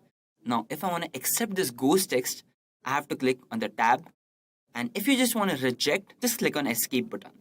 So for this, it has already given an h1 and a para for this. I'm going to put Alt plus Z to put it in a better format. Now, let's add a style sheet into that. So if I put style.css, and in style.css, I want h1 tag as, let's say, blue in color. Now, I have to link the style sheet into a HTML file. So for that, it's already giving a code for us. So if I click on the tab button, it's going to link the style sheet. And then if we run this whole file, you can see it has applied the style sheet. It has given the heading in blue color, welcome to Edureka, and also given us the text. So here you can see how GitHub Copilot is helping us with HTML and CSS. Now let's check some other capabilities and features of GitHub Copilot. So after playing with the HTML and CSS using GitHub Copilot, let's check some more interesting features in GitHub Copilot. So again, we'll go to the .py file, which we created in the initial stages of our tutorial. And you can see this option of Ctrl plus I. Now, if you press Ctrl plus I, it's going to open an option of inline chat feature in GitHub Copilot. So let's say we give it a prompt of generate a code for calculating the number of days between two dates. Let's keep it simple. Once you press enter, it will start generating the code snippet for you. Now, if you are satisfied with the code snippet, just click on accept, and you can see the code snippet is appearing in your code editor. Now, let's say there is some error in this particular code. So let's say if I remove this end date from here, and I don't know what is the error in this particular piece of code, how to find it. Now, in order to find this, GitHub Copilot helps you with this particular feature of fix this. Now, if I select the whole code, right click, I'll go to Copilot, and if I click on the fix this option, it's gonna fix the whole code by giving you the suggestion and giving you the solution for this particular problem that you are facing. So it already says that your problem is with the function is expecting one argument, but two are provided. So if I accept this, you can see again it put it the last argument over here, which is of end date. Now, GitHub Copilot sometimes gives the accurate code snippet which you want, and sometimes it might differ from what you actually want. Now, in order to do that, just select the whole code and put Ctrl plus Enter. Now, once you press Ctrl plus Enter, you can see GitHub Copilot coming up with a lot of suggestions for this particular piece of code. Now, if you satisfied with any of the suggestions, just accept the particular suggestion for your code. One more feature, Copilot to explain. Go to the Copilot and go to this option of explain this. Now, once you click on the explain this option, now you can see in the chat box, it comes up with the whole explanation of this particular code. Now, this chat box is very much similar to the other AI chatbots that you use like ChatGPT or Google Gemini or Google Bot. Now, you can even ask for more questions to this chat box. So, let's say if I ask him, write a code for bubble sort algorithm, let's say. So here you can see that is coming up with a code snippet of bubble sort algorithm. Now this is very much similar to what we do in ChatGPT or other AI bots like Google Gemini and all. But the main feature is that this chatbot is appearing in your code editor and you can just directly copy paste this particular piece of code. You don't need to go to the separate browser, then you have to copy paste the whole code from there. So in short, it makes your job more easy. Now to make it visually more appealing, you can even drag this chat box anywhere in the code editor. For example, if I put it over here, you can see the chat box appearing over here, or you can make it appear anywhere in the code editor according to your convenience. Now, after checking these basic features, let's check how these features of GitHub Copilot actually help us while you build something. So for now, let's try to make a simple chatbot using Python with OpenAI API, and let's see how quickly we can complete building this chatbot. So very firstly, we're gonna start by importing OpenAI library. Now to install this OpenAI, you have to go to your terminal and type pip install OpenAI. So after that, let's put our API key. And now you can see that GitHub Copilot is already ready with its suggestions in the form of a ghost text. So we're gonna type tab and let me change my API key.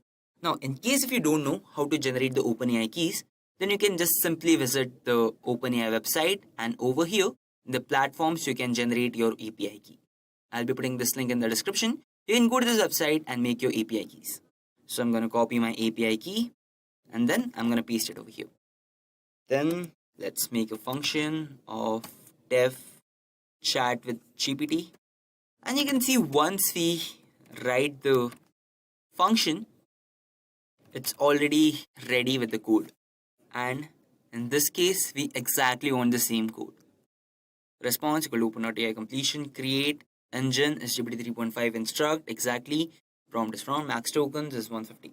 Decent enough. Now, what is this code about? What is this function about? Let's understand. Now, this function will generate text based on the input prompt using OpenAI's language model. The parameters for the completion model include the engine, prompt, and the max token. This engine basically specifies which version of the language model to use. In this case, it's using the GPT 3.5 Turbo Instruct engine, and then it comes to the prompt. Now, this prompt is a text provided to the model to generate a response. It's what the user wants to chat about or to get information on. Then we have the max token. Now, this parameter limits the number of tokens in the generated response. Here it is set to 150. It means that response won't be too long. Now, once the response is received from the OpenAI API, the function returns the generated text. The .choice.text strip part extracts the generated text from the response object and removes any extra white spaces from beginning and the end. Now, let's move forward and create the main function.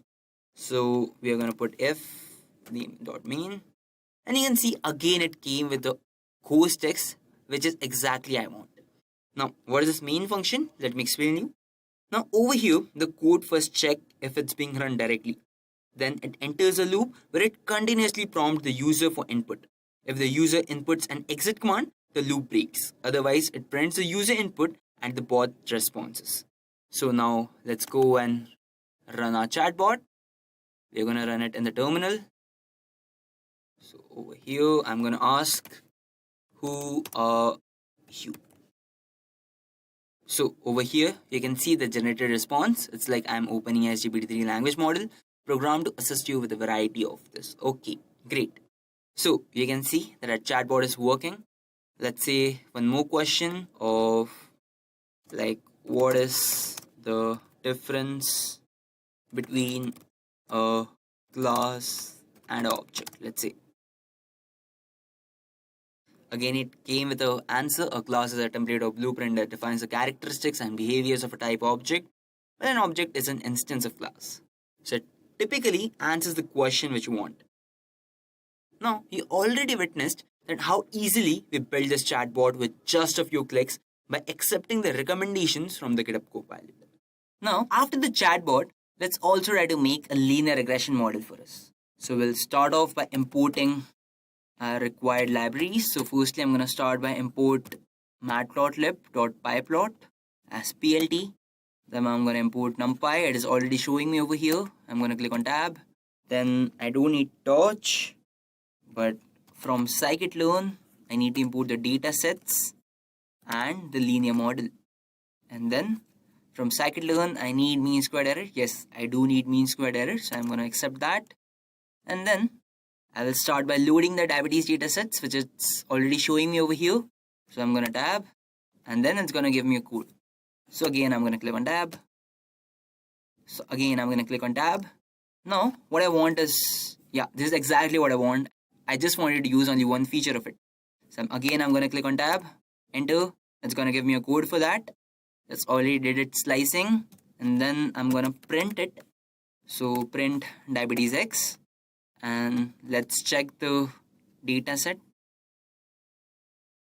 This is the exact data set which we wanted. Or this one feature we are taking to train our model. So I'm going to delete that. I'm going to move forward by building our model. So after that, we have to split the data into training and test. It already knows what we are planning to do. But enter. Yes. So over here, it is taking the first 80 elements for the training data set. So I was like, so I'm okay with that. And then for testing, it's taking the last 20. I'm even okay with that. Then for target, I need training and testing. Yes. Again, I'm going to split the target into training and testing. So diabetes by train, diabetes by test, exactly what I want. And then I'm finally going to create the linear regression object or the model. So as you can see, I'm just writing the comments and it is already showing me the code for that. So for this particular model, I don't even have to code a single line, or rarely maybe a line or two I have to code. But everything GitHub Copilot is suggesting me. So I'm going to click on tab. Then I have to train my model, exactly what I wanted to do. Enter. So it's going to fit diabetes X train, diabetes Y train. Enter. And after that, I'm going to make some predictions. Again, exactly. Enter. So diabetes Y predict. Good. I'm going to predict the X testing set. So this is exactly what I want. And then I also want the coefficients. It's giving me the code to print the coefficients. And then again, the mean squared error I want. It's giving the code for mean squared error. Tab, enter, tab, enter. And then I'm gonna give the plot outputs. For that, we need the plt.scatter exactly. And then plt.plot for that one straight line. And then I want plot to show plt.show. So a linear regression model is ready, and as you can see how much coding I did it by myself or manually. GitHub Copilot made the job as easy as it can be. So I'm gonna run the Python file in the terminal. So you saw how conveniently and quickly we made these projects using GitHub Copilot. However, these were just the basic projects we built in order to give you an idea about GitHub Copilot.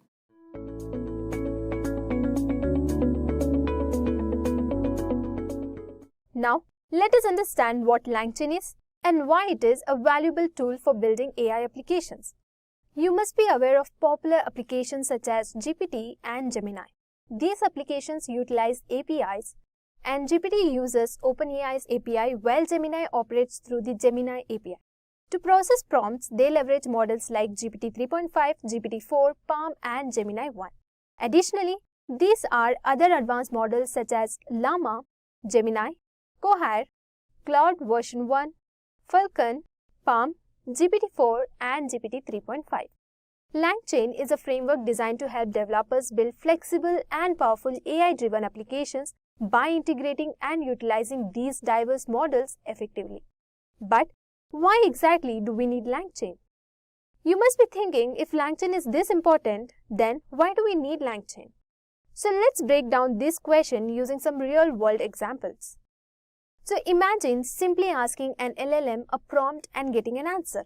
That's easy. But what happens when the complexity increases? For example, let's say you're working with data from SQL databases, CSV files, PDFs, or Google Analytics, and you need the model to write code, perform searches, or send emails. Handling such intricate workflows manually can get overwhelming. This is where LangChain steps in. It simplifies the process by offering components like document loaders, text splitters, vector databases, prompt templates, and tools. So these helps you assemble tasks such as document summarization, question and answer systems, or even advanced workflows like Google searches or customer support automation. Let's visualize this process with a diagram. Here's how it works. So first, you load a document like a CSV file using a document loader. Then, use a text splitter to divide it into smaller chunks and then store those chunks into a vector database and add a prompt template to guide the model. And finally, use a LLM like a GPT-4 or Llama to perform tasks like searching the web or automating workflows. And LangChain also offers chains that will help you assemble components to achieve single tasks such as summarization and an agenda to figure out what each component must do, like password, customer services, etc. Now that we understand LangChain's core components, now let's explore how it streamlines the LLM application lifecycle. So it typically involves three key stages. First is the development, where you build and test your application. Then productionization, where the system is fine-tuned for a real-world use. And finally, deployment, where the final product is launched for users. So LangChain simplifies this lifecycle, allowing you to focus on building without worrying about the underlying complexity. Now let's take a step back and understand the role of APIs in powering these LLM applications and how LangChain effectively integrates them. In all these applications and models, one thing is common, that is, they use API. So now let's discuss APIs. APIs act as an intermediaries that enable different systems to communicate with each other. For example, they allow apps like Swiggy or Blinkit to display your delivery driver's location in real time. So now let's look at the steps to explain APIs and API keys. So apps like Zipto, Swiggy, and Blinkit use APIs to show the location of your delivery driver. So these apps don't communicate directly with Google Maps but follow a layered process involving servers and security mechanism. First, the app sends a request to Google Maps API. Then, the API forwards the request to Google servers. Then, the servers validate the request with the system. So once approved, the response follows back through the servers, APIs, and finally to the app. So previously, apps like Swiggy allowed login using phone numbers. Now, they use API for login via platforms like Google or Facebook. So this demonstrates the versatility of APIs in enabling seamless user interactions. To prevent misuse, APIs require API keys, which are unique identifiers for secure access. So these keys authenticate requests and ensure that only authorized users can interact with the APIs. Next, security systems closely monitor API usage to detect and prevent misuse. This ensures that APIs remain safe and functional for their intended purpose. And these steps simplify the explanation of how APIs and API keys work in real-world applications. So this is how LangChain leverages APIs to connect your LLM applications with external tools, making them versatile and secure. Now that we understand the role of APIs, so let's explore some real-world applications of LangChain. So, what can you build with LangChain? Here are a few applications. First application we have is customer support. So customer support for your shopping websites to interact with customers. Next, conversational chatbots for helping you study. Content generation tools for blogs or social media. We also have question answering systems for knowledge bases and then document summarizers for legal or academic content. LangChain simplifies AI development by integrating LLMs with various data sources and tools. Its applications are vast, from chatbots to document summarization. So let's examine a practical example to see LangChain in action. Alright, in today's data-driven world, understanding and effectively using SQL queries is crucial for managing and analyzing large datasets. However, even experienced users have their syntax and how they work. This creates a barrier to efficiently interacting with databases and limits their potential to solve real-world problems. To address this challenge, we propose a SQL query fetcher application that leverages the Gemini AI, Python, and Streamlit to simplify SQL learning and usage. The application allows users to input or select a query, generates the SQL syntax, and provides a detailed explanation of its components and functionality. This tool bridges the gap between technical understanding and real-world database operations, empowering users with an initiative and interactive SQL learning experience. Let's jump right into the code. So the first step is setting up your dependencies.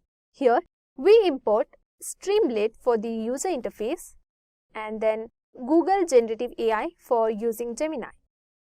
So first, import Streamlit as ST and next import Google.Generative AI as GenAI. So to get this API, you have to go to the Google Gemini API key and here click on Get a Gemini API key in Google AI Studio, and then once you scroll, there is a button on the left called Create API. Now click on it and select your model here and let's copy it. And now let's go back to our VS Code editor and paste it here. So to paste, let's type Google_API_key and inside the double quote, let's paste it. And now let's type GenAI.configure and inside the bracket, let's keep it as API_key equal to and give it as Google_API_key. Now let's type model equal to GenAI.generative model and inside the bracket let's keep it as Gemini Pro. So we use the Google Gemini API to generate SQL queries dynamically. So make sure to configure your API keys securely. Now let's display the Streamlit layout code. Now let's set up the app's user interface. So we use Streamlit to create an interactive page where users can input plain English queries and get SQL code in return. So we write st.set_page_config and inside the bracket let's give it as page_title and inside the double quotes let's give a title as Edureka SQL query generator. And give a comma and let's type it as page_icon equal to and inside the double quote let's keep it as robot. Now let's put some images. So I'm using Edureka image and SQL logo, and also to make them center we will type it as column 1, column 2, column 3 equal to st.columns. And inside the bracket, let's keep it as 1, 2, 1. Next, let us type with column 2, colon, and let's type it as st.image. And inside the bracket, let's give the image address and then width is equal to 200. Now, let us add another image. So, let's copy the same and give the other image address. Our layout includes a title, logo and text input box to keep the interface simple and initiative. So here's where the magic happens. So when a user clicks the Generate SQL Query button, we format their input into a prompt for the Gemini model to generate SQL code.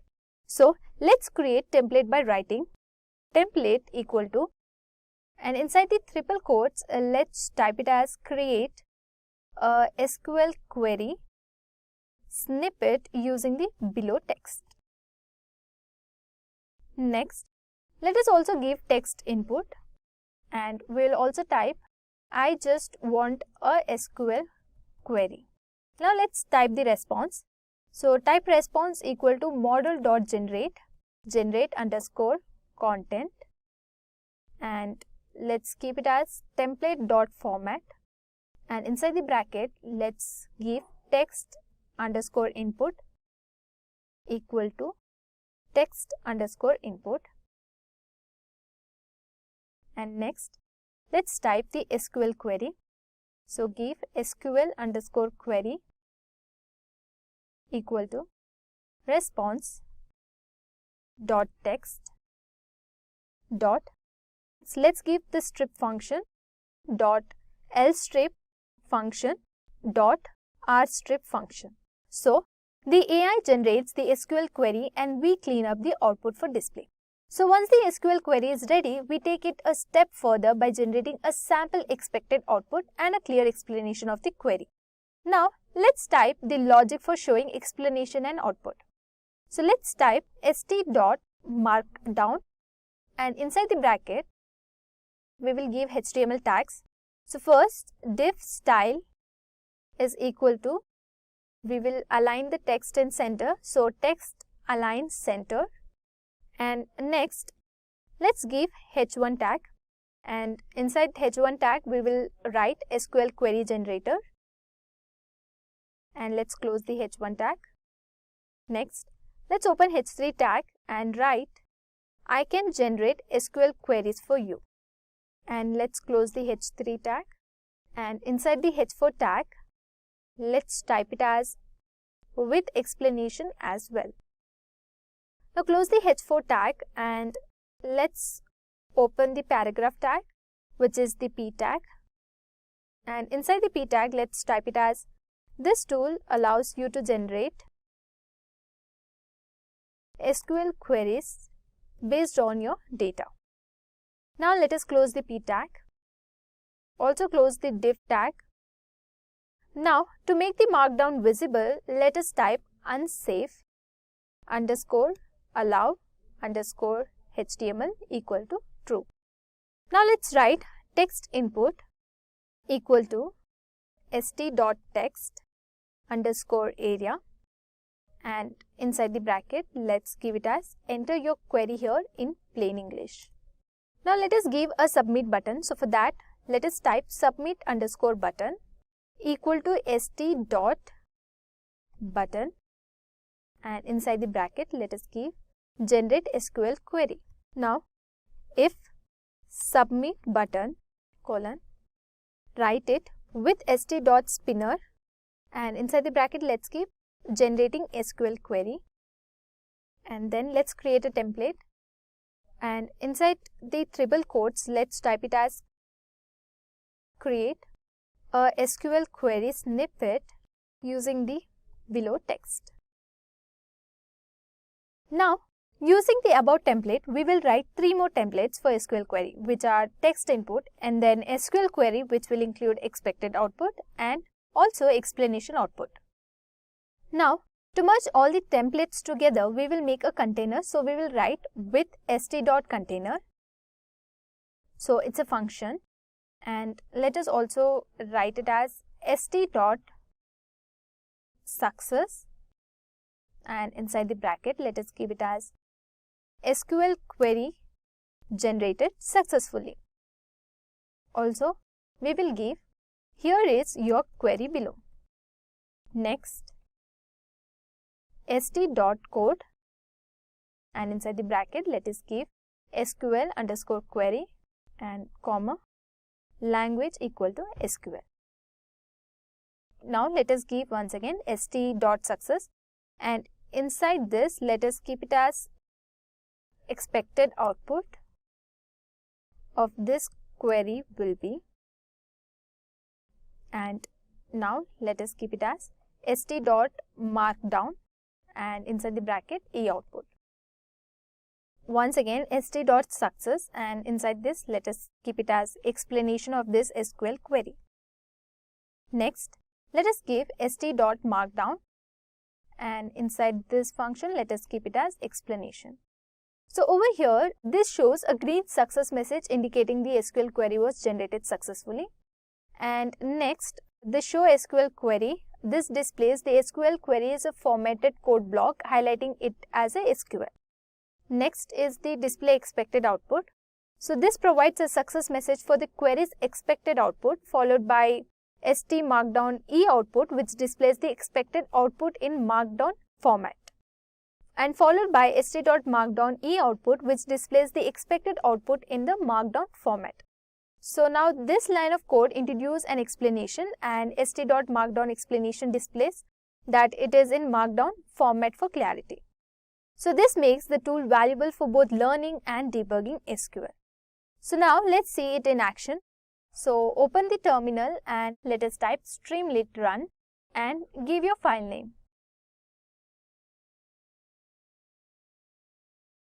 Now, as you can see the screen, your SQL query generator is ready to go. Now, let's test it. So for that, here I will input a prompt asking for a query, which is give me the query for create table. Now, let's click on generate SQL query. And as you can see, it's running. So let's wait for it to generate. So as you can see on the screen, the app generates a SQL query, expected output, and even a plain English explanation in seconds. So how cool is that, right? And that's it. Our SQL query generator powered by LangChain, Gemini API, and Streamlit is complete. So this project is perfect for simplifying SQL learning and enhancing productivity.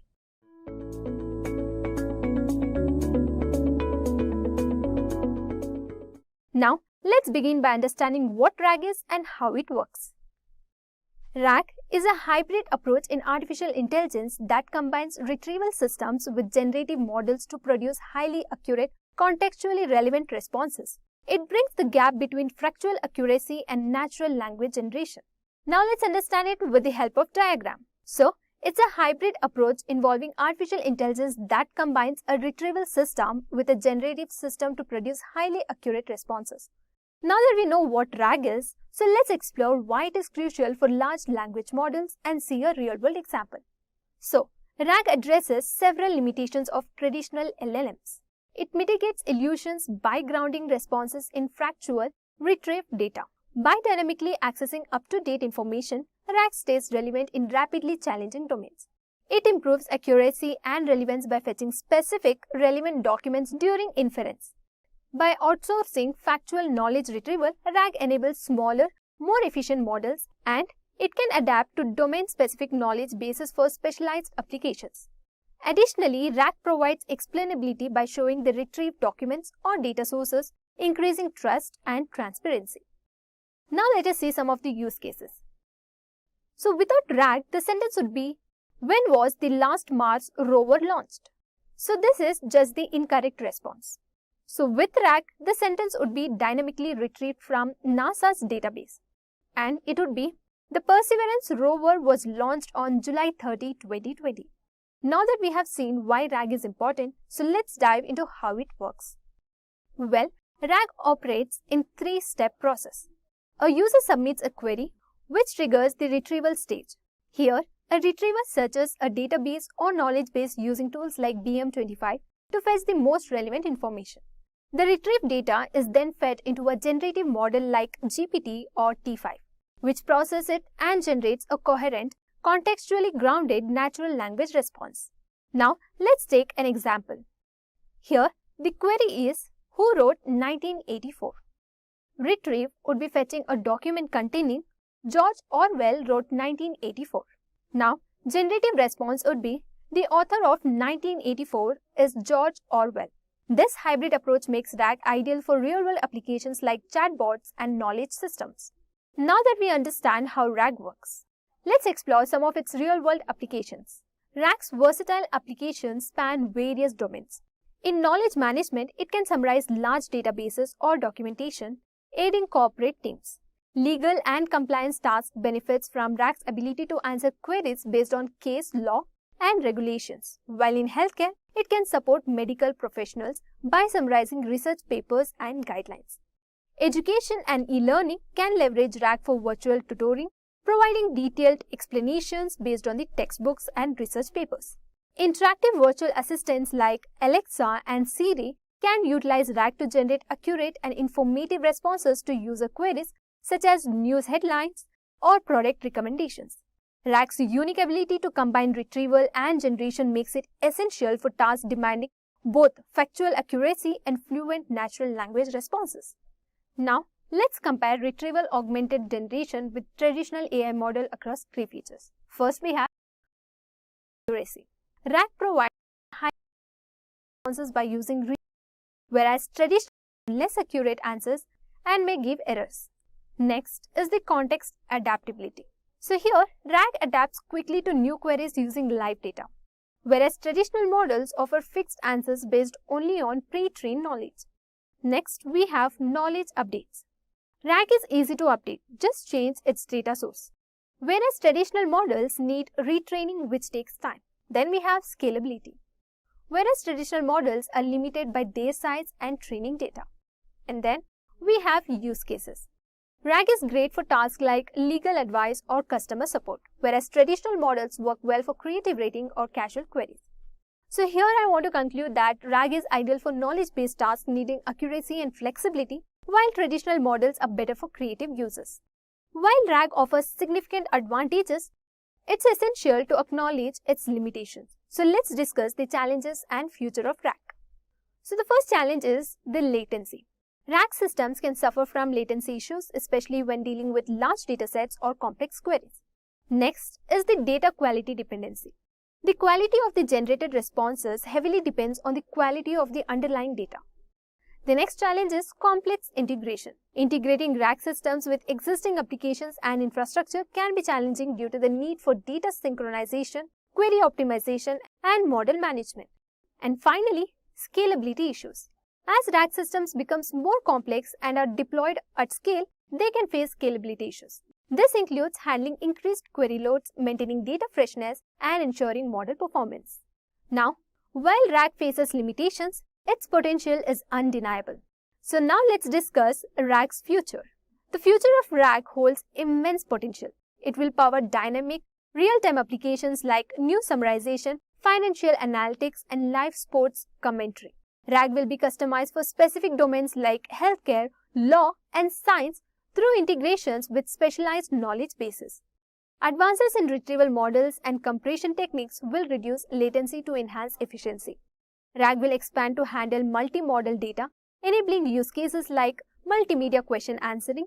Additionally, RAG will facilitate personalized AI assistance and improve transparency and explainability by attributing sources and providing clear explanations. Now, let us move on to generative AI project using RAG. So imagine you're working with a massive library of documents. You need a way to quickly search and answer questions based on the content. So manually, flipping through pages takes time and effort. Wouldn't it be great to have a system that retrieves relevant information and answers your questions directly within those documents? So that's where our Streamlit app comes in. This app utilizes the power of natural language processing and advanced retrieval techniques to turn your complex document collections into a powerful question and answer system. So let's take a look at the code behind this app. This app will allow users to ask questions about a collection of PDFs and get answers directly from the documents using the power of natural language processing. Now, first, let's create a virtual environment. Now, in the terminal, let's type the command for setting up the Conda environment in your editor. For that, let's type Conda create -p. Let's type VENV Python and its version give equal to 3.10-y. Okay, let's enter. In this command, the -p VENV specifies the path and the environment name, while -y skips the prompts for a smoother install. Now, while that's setting up, let's create a few essential files. So, let's activate your new environment with the command conda activate VENV and /. So, as you can see, our environment is ready. Now, let's import libraries. So let's start by importing the libraries we will need. In the first line, we will import Streamlit as st. This gives us access to all the functionalities of the Streamlit for building our web app interface. So next, we will import OS for various operating systems functionalities. After that, Now, we will import libraries from LangChain, which is a framework for building NLP pipelines. So, we will use these for tasks like text splitting, for document chain creation, prompting, retrieval, and more. So, we will explain each library in detail as we use them. So, let's type from LangChain_group import chat group, that is GROQ. And next, we will type from LangChain.textSplitter import recursive character text splitter. So, let's type recursive character text splitter. Again, let us type from LangChain.chains.combine documents import create staff documents chain. Again, from LangChain core.prompts, let's import create_retrieval chain. Next, import FAEs, import FAEs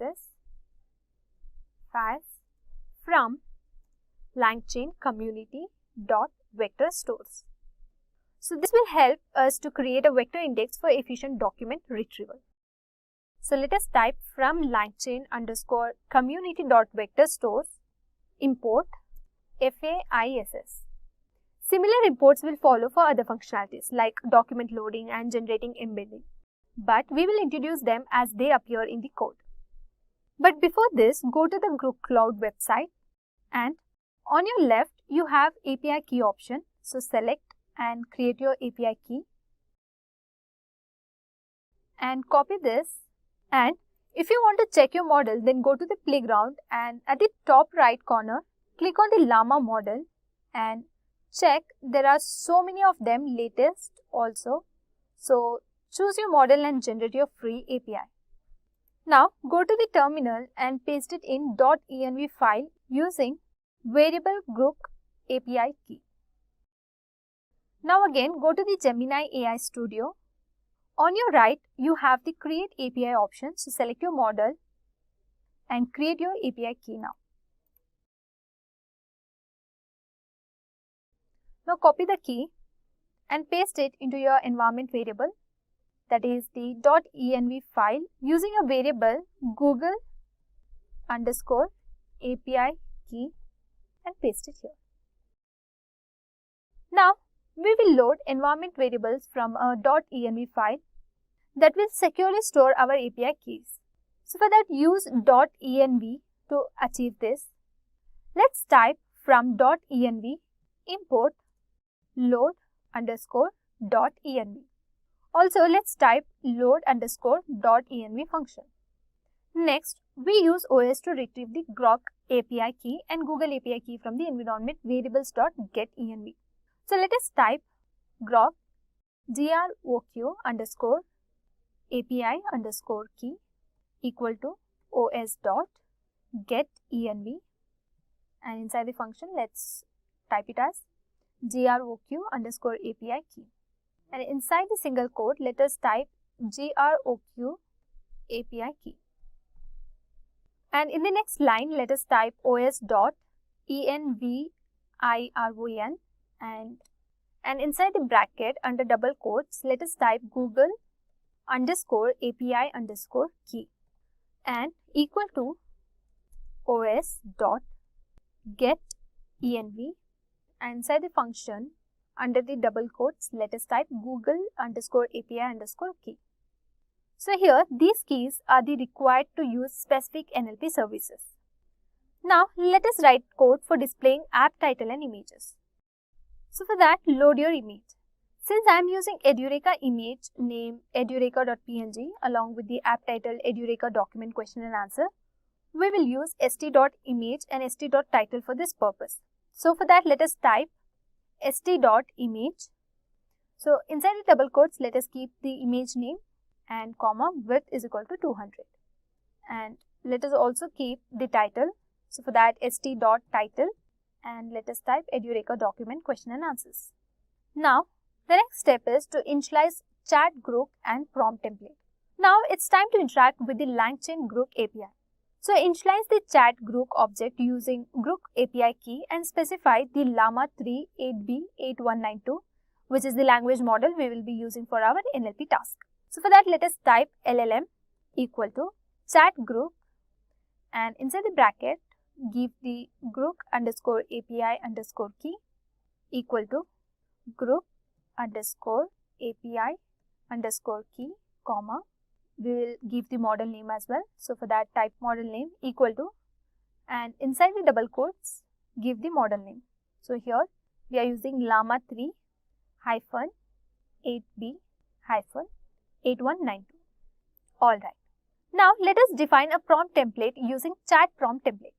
So this template ensures that AI responses are based on the context provided and user questions, so keeping answers accurate and concise.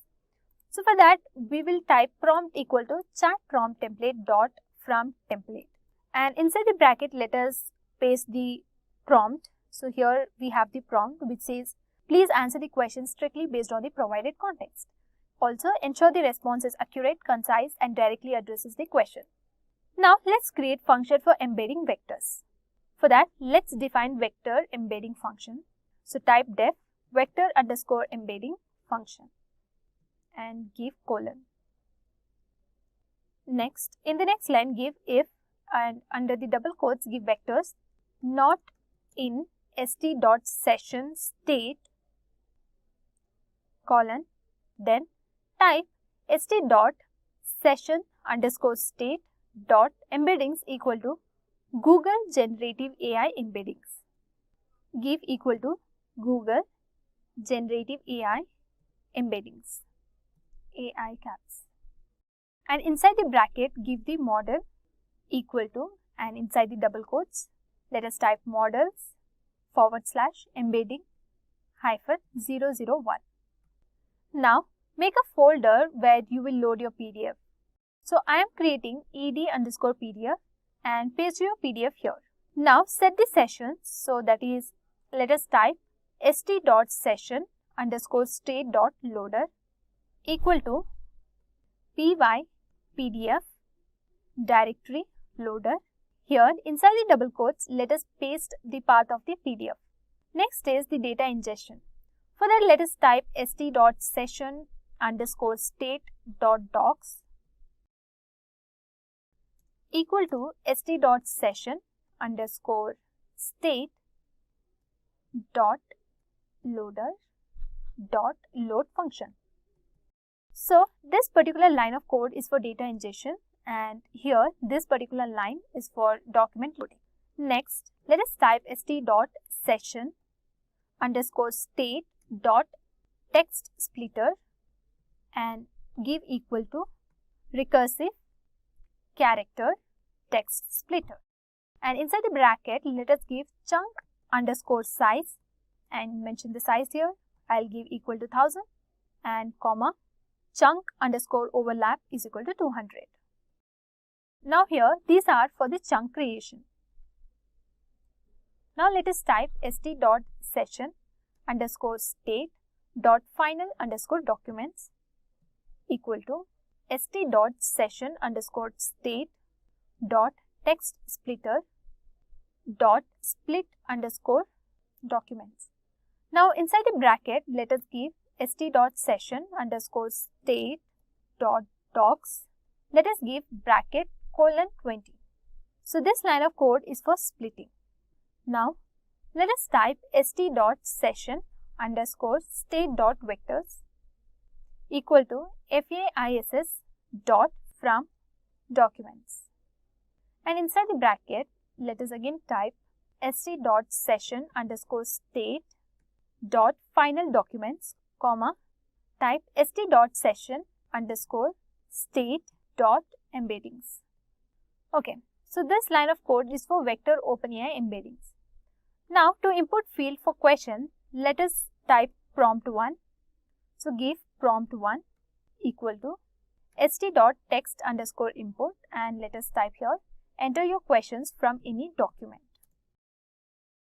Now to create a button to load embeddings, let us type if st.button, and inside the function let us give under the double quotes load Edureka db, give colon, and in the next line let us type vector underscore embedding function. Next type st.success and the message would be Edureka DB is ready for queries.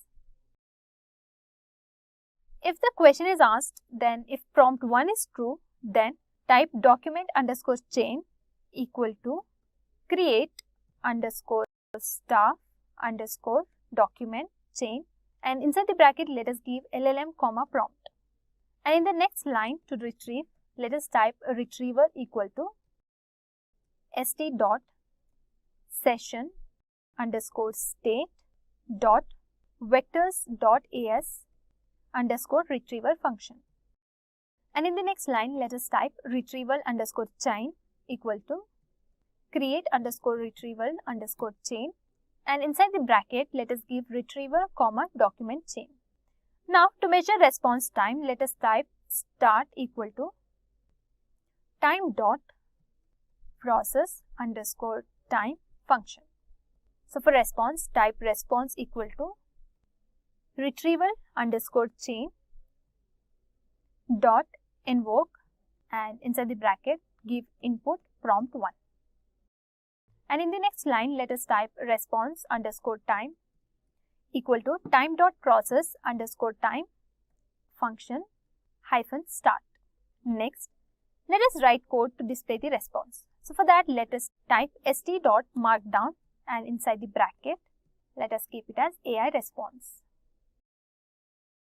Now, in the next line, let us type st.success, and inside the bracket, give response and give answer inside the single quotes. And in the next line, write st.write. Let us type f inside the bracket, and inside the flower bracket, let us type as response underscore time colon 2f and seconds. Now moving on, let us write the code to display similar documents in an expander. So for that, let us type with st.expander. Inside the bracket under double quotes, type document similarity search results and give colon. And in the next line, let us type st.markdown, and inside the bracket, let us type it as below are the most relevant document chunks. So type below are the most relevant document chunks. Give colon inside the bracket, close the double quotes and come to next line. Here let us type for I, comma, doc in enumerate, and inside the function give response.get context. Now in the next line let us type st.markdown, and inside the bracket give f, and let us give the HTML tag which is div class is equal to card, and open the p tag, and inside the p tag let us give doc.page underscore content, and now close the p tag. Now let us close the div tag as well. Now let us come outside the triple quote and give comma and type unsafe underscore allow underscore HTML equal to true. So you can also add inline styles and HTML tags and also icons and emojis to make your application fabulous for the user. Now it's time for testing. For that, open your terminal and write streamlit run and give your file name. So once you enter, and there we go. Here's our document question and answer loader. Now select the question from the PDF you have loaded in the file and ask your loader. So as you can see, this is my PDF. So I'm going to copy some question from here. So let me just copy this. Okay, once copied, so I'm going to paste it here. So I'm going to click on the load Edureka DB. So guys, as you can see, it provides an answer in context given in the PDF. So this is our answer that it has generated. So that's all. We have used simple Python code and LangChain techniques of RAG and some inline HTML and styles.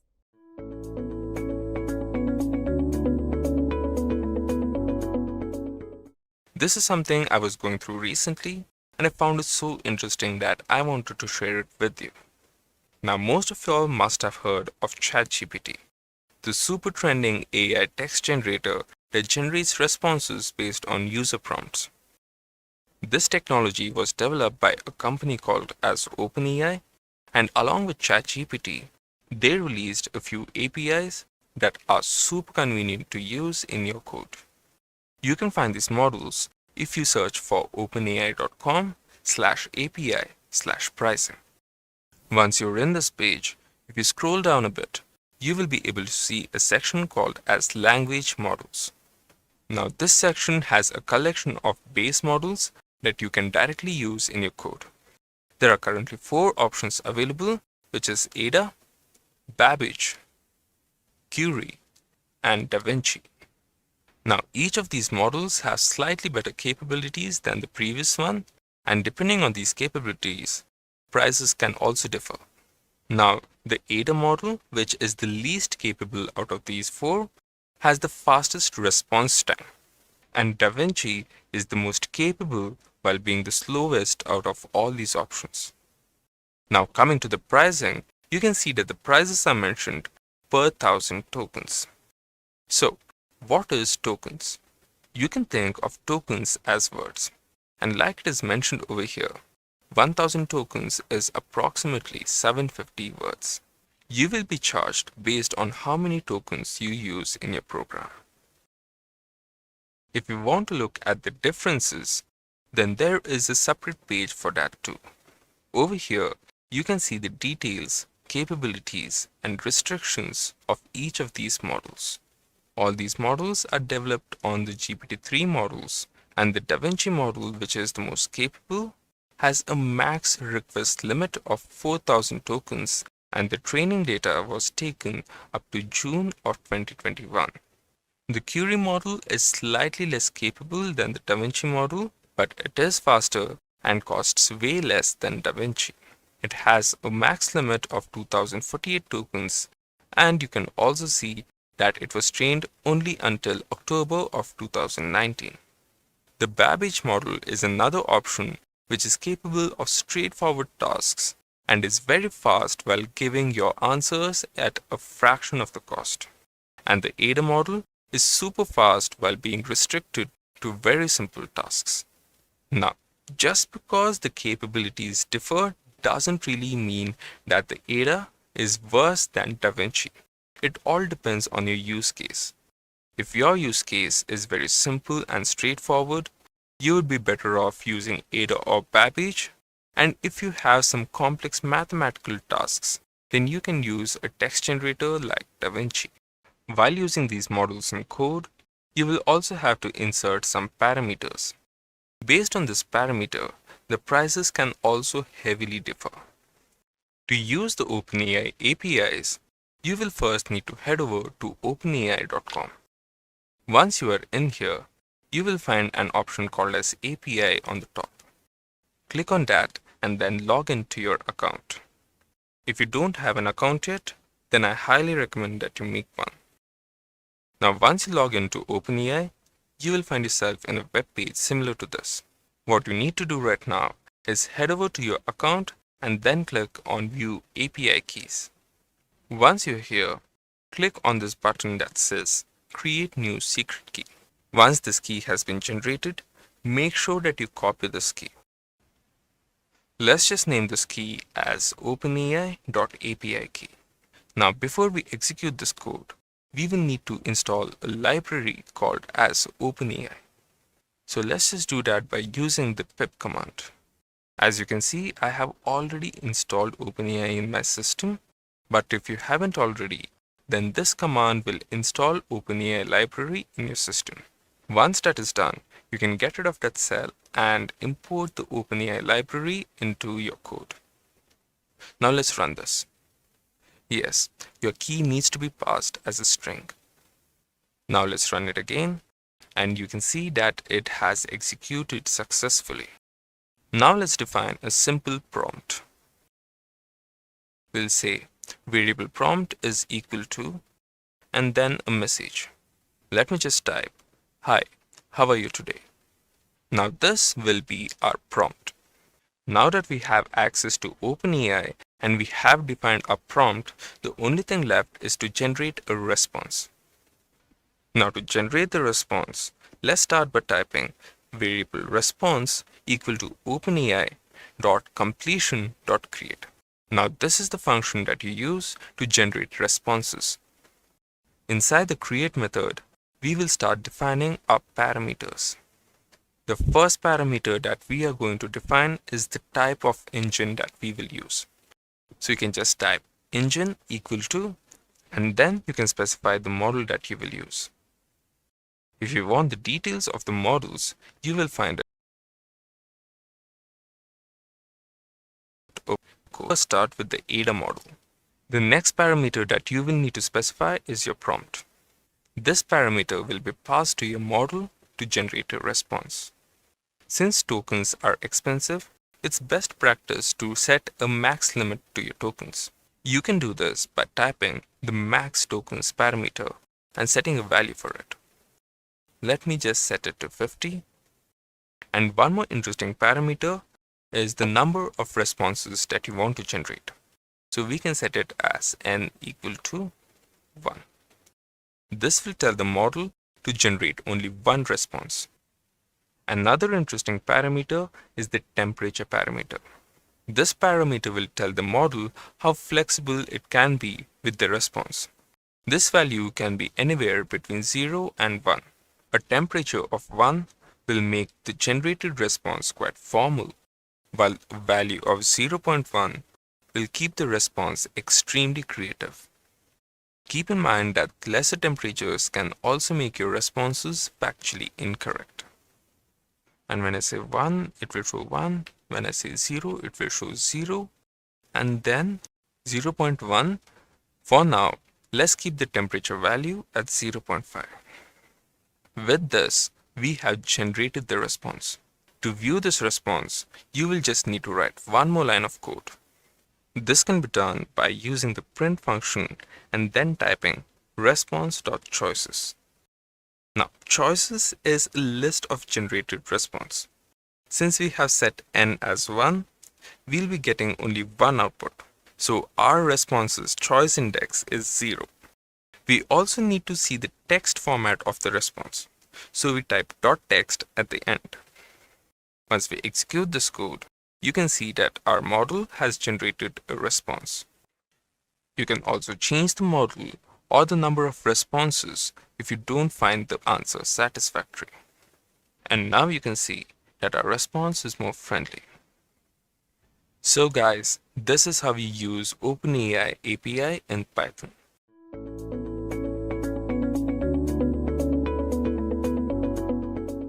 What is agentic AI? Agentic AI denotes artificial intelligence systems capable of autonomously executing actions to attain designated objectives. Unlike reactive AI, which only responds to the inputs, agentic AI is proactive, capable of planning, adapting, and making decisions autonomously. So let's explore deep into agentic AI and see its capabilities. Agentic AI is a type of artificial intelligence that exhibits autonomous behavior, enabling it to take actions and operate without continuous human guidance. It is goal-driven, actively working towards achieving specific objectives rather than passively responding to inputs like reactive AI. And with advanced decision-making capabilities, it can evaluate multiple options, select the optimal course of action based on current conditions and acquired knowledge, and adapt its strategies dynamically in response to unforeseen changes in its environment. Moreover, agentic AI demonstrates proactiveness by taking the initiative to act rather than waiting for external triggers, making it highly effective in dynamic and complex scenarios. Now, let us see its relevance in the current AI market. When AI systems can act autonomously to accomplish predefined objectives, we call that agentic AI, making it highly relevant in the current AI market. Its autonomy allows it to operate without continuous human guidance, making decisions and adapting dynamically to achieve objectives.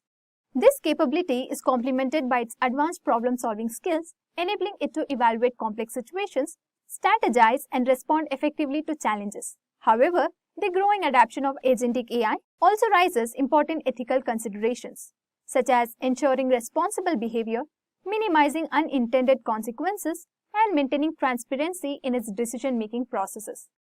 Now that you know about agentic AI, so let us discuss how it differs from other AI systems. Agentic AI differs significantly from other AI systems in its autonomy, decision-making, and adaptability to achieve long-term goals. Unlike reactive AI, which performs predefined tasks only when prompted, such as spam filters or image classifiers, agentic AI takes the initiative and operates independently.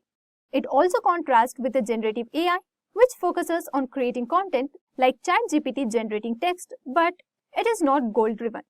By combining autonomous behavior, strategic decision-making, and the ability to adapt dynamically, agentic AI stands out as a powerful system designed to achieve specific objectives in evolving environments.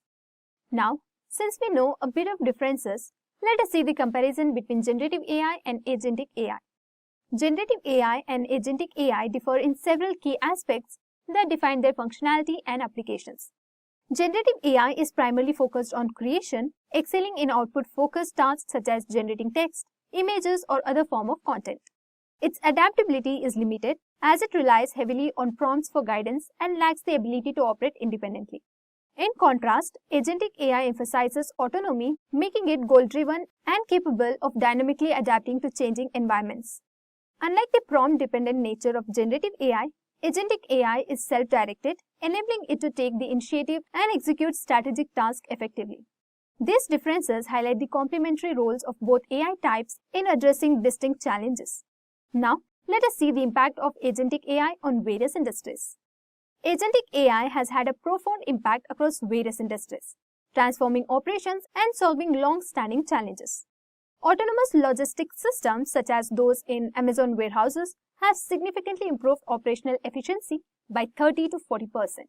In healthcare, AI-enabled surgical robots like the Da Vinci system have performed over 10 million less invasive procedures worldwide, enhancing precision and patient outcomes.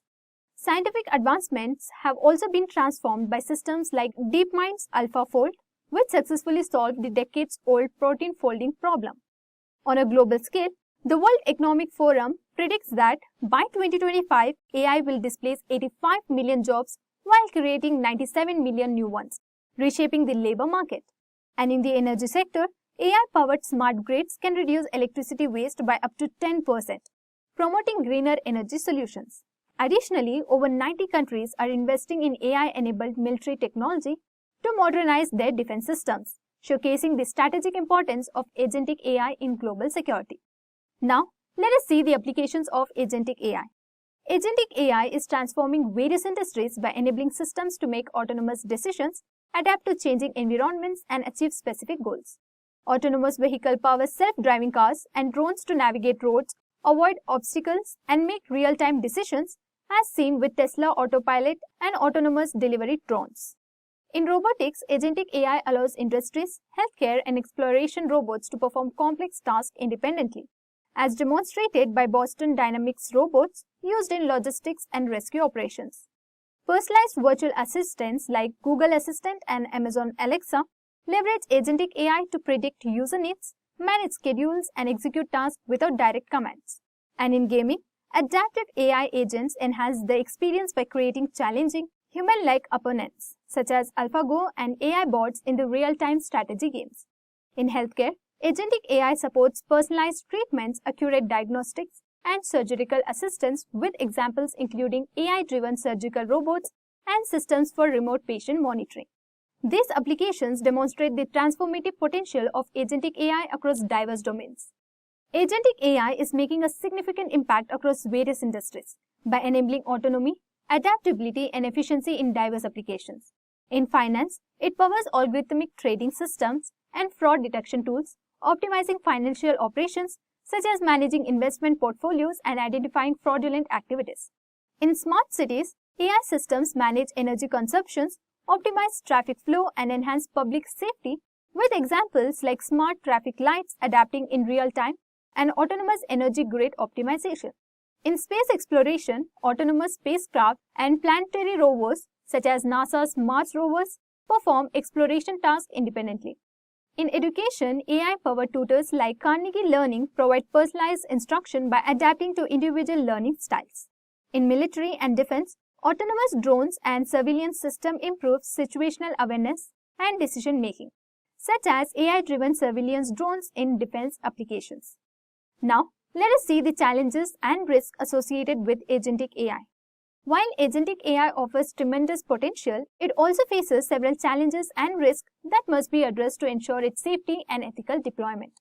So one key concern is misalignment with human goals, where AI systems may pursue objectives that conflict with human intentions due to poorly defined parameters or unintended consequences, such as autonomous robot prioritizing efficiency over safety. Ethical questions arise regarding accountability and decision-making, demonstrated by the challenge of determining who is responsible when an autonomous vehicle causes an accident. The complexity of decision-making in agentic AI can also lead to a lack of transparency, making it difficult to understand or explain its actions, particularly in sensitive fields like healthcare or finance. Ensuring safety and reliability is another challenge, as AI systems must operate effectively in unpredictable environments, such as autonomous drones encountering extreme weather or medical failures. Additionally, agentic AI systems often require substantial computational resources, making their deployment costly as seen in advanced robotics and self-driving cars. Security vulnerabilities pose further risk, as autonomous systems could be targeted by cyber attacks, potentially leading to harmful consequences like the manipulation of autonomous vehicles. Lastly, overdependence on AI may reduce human oversight or lead to skill degradation in critical areas, such as relying too heavily on autonomous systems for medical diagnosis without human validation. These challenges highlight the need for robust design, rigorous testing, and ethical frameworks to mitigate risk and maximize the benefits of agentic AI. Now, let's see the future of agentic AI. The future of agentic AI is set to be transformative, with advancements across various domains influencing its deployment.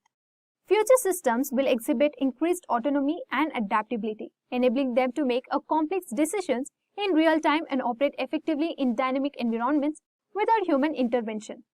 The integration of agentic AI with advanced technologies like quantum computing, IoT, the edge computing will further enhance its capabilities, allowing for faster decision-making and real-time processing at the edge. These systems will have the widespread applications in sectors such as healthcare, where they will enable autonomous medical diagnostics, personalized treatment plans, and robotic surgery. Climate action with advanced systems for environmental monitoring and response, and space exploration, where smart rovers and spacecraft will carry out missions on their own. As these technologies evolve, ethical concerns and accountability will need to be addressed, promoting the development of regulatory frameworks to ensure responsive AI usage. Additionally, agentic AI will foster human-AI collaboration, enhancing productivity and creativity in the fields such as education, engineering, and research.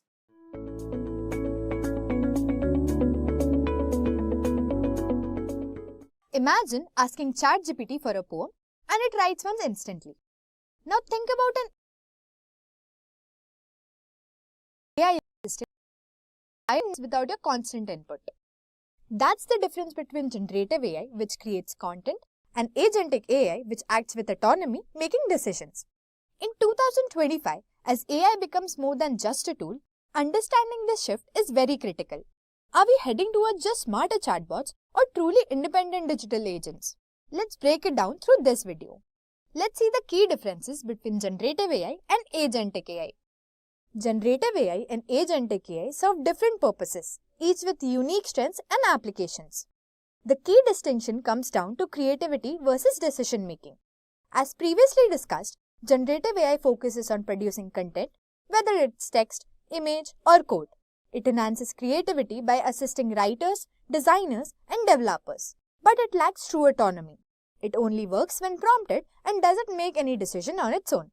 Agentic AI, on the other hand, is designed for interactions and execution. Instead of just generating responses, it can analyze situations, make decisions, and take actions. While it may not create content like generative AI, it can manage workflows, automate tasks, and adapt to real-world conditions. Another key difference is user dependency. Generative AI is entirely reactive, meaning it requires human input to function. It waits for prompts before generating anything. In contrast, agentic AI is proactive. It can initiate actions independently, setting reminders, optimizing schedules, or even solving problems without human intervention. The applications of these AI types also differ.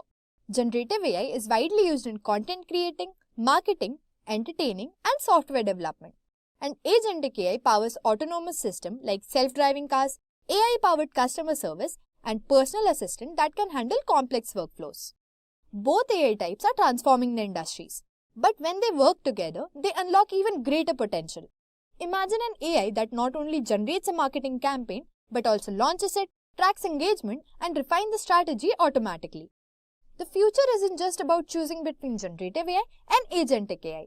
It's about combining them two to build truly intelligent systems.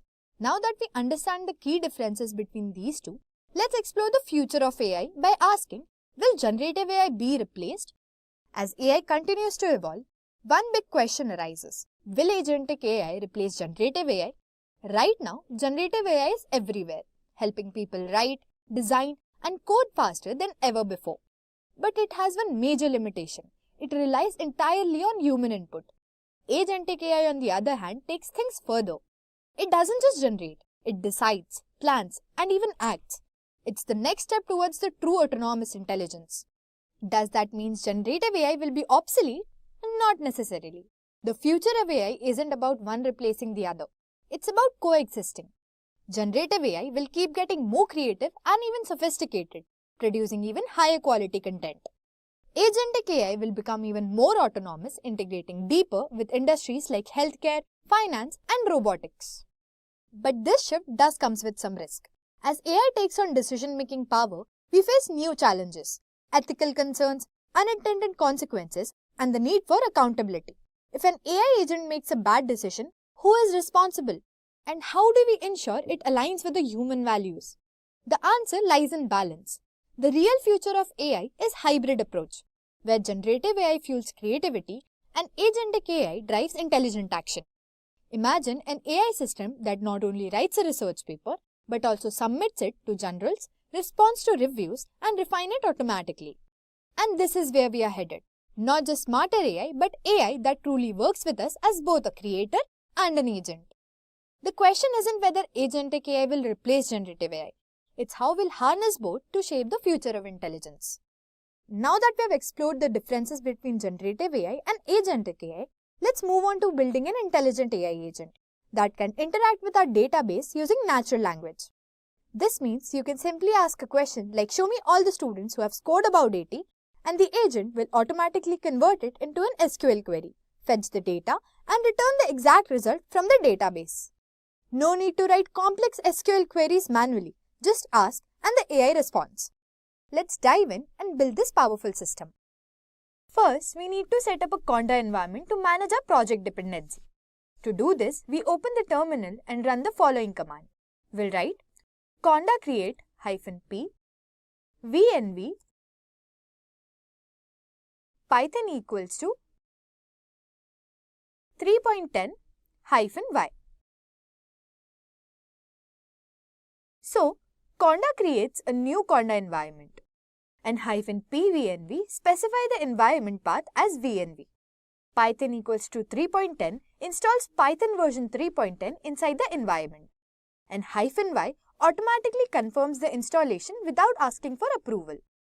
Once the process is complete, our virtual environment is ready, and we can move forward with setting up our agentic AI project.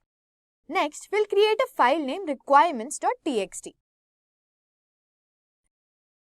where we'll list all the necessary libraries for our project.